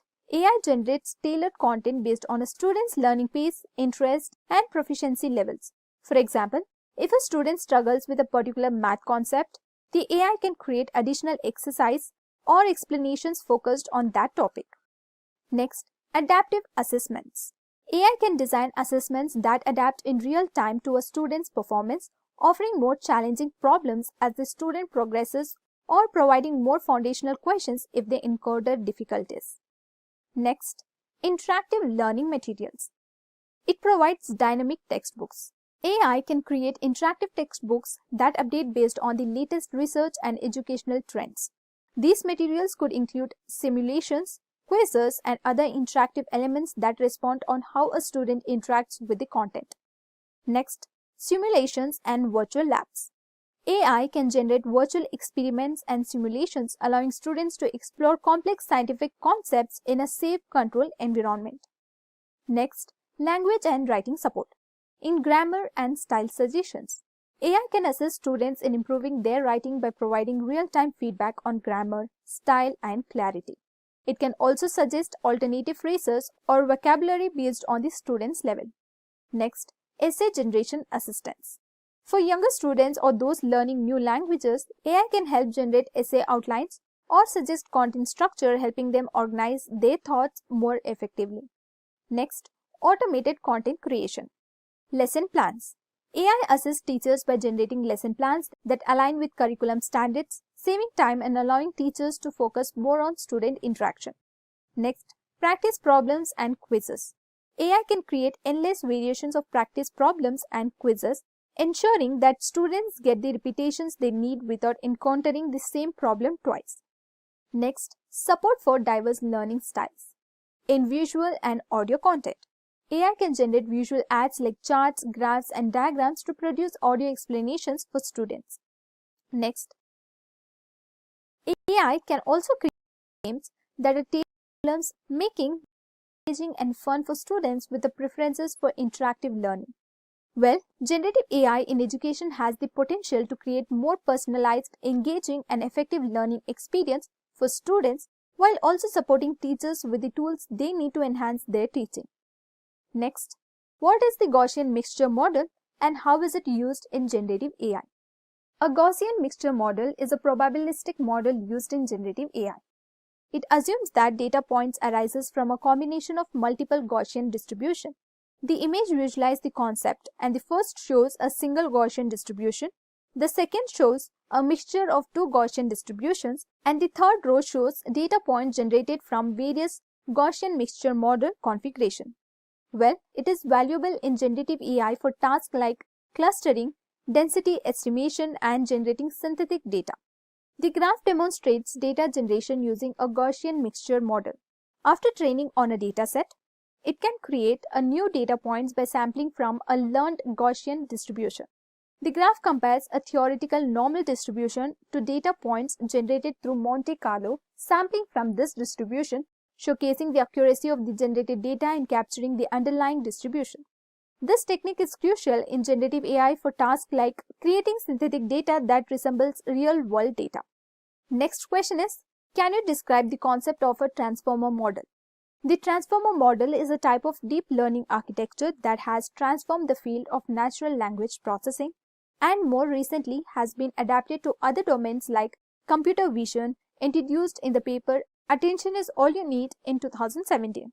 The transformer model moved away from traditional recurrent neural networks and convolutional neural networks by relying entirely on a mechanism called self-attention. And this graph shows the increasing number of the model parameters in generative AI models over time. As the number of parameters grows, these models gain the capacity to process and learn from more complex data, leading to enhanced performance in tasks like text generation and image synthesis. However, this increase in parameters also comes with challenges such as increased computational cost and the risk of overfiltering, where the model performs well on training data but poorly on new unseen data. The next question is, what are model parameters and how do they affect the performance of generative AI models? Model parameters are crucial components of generative AI models that significantly influence their performance and output quality. These parameters are the internal settings that a model learns from the training data and uses to make predictions, generate content, or perform specific tasks. Process of optimizing model parameters in generative AI starts with inputting training data and initializing the model's parameters. An optimization mechanism is then applied to the train and update the model's parameters iteratively. This process continues until the defined closing conditions are met. Finally, the optimized parameters are obtained, which are crucial for the model's performance in generating realistic outputs. Model parameters influence the content generation process, impacting the output quality.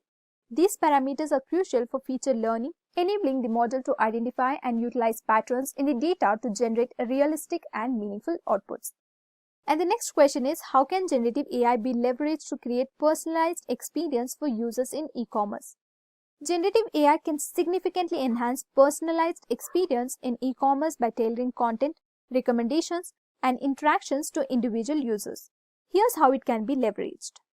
First, in personalized product recommendation. AI-powered recommendations personalize product suggestions by analyzing individual user data.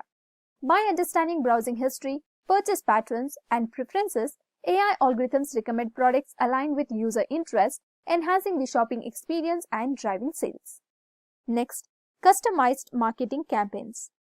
AI enables personalized email marketing by analyzing user data to generate targeted content. By delivering messages with relevant products and promotions tailored to individual interest, AI enhances campaigns' effectiveness, increasing engagement and driving conversions. Next, tailored product descriptions and reviews. AI personalizes product descriptions by analyzing user data to highlight features most relevant to them. This enhances the shopping experience and increases purchase likelihood by providing targeted information. Next, virtual assistants and chatbots. AI-powered chatbots function as virtual shopping assistants.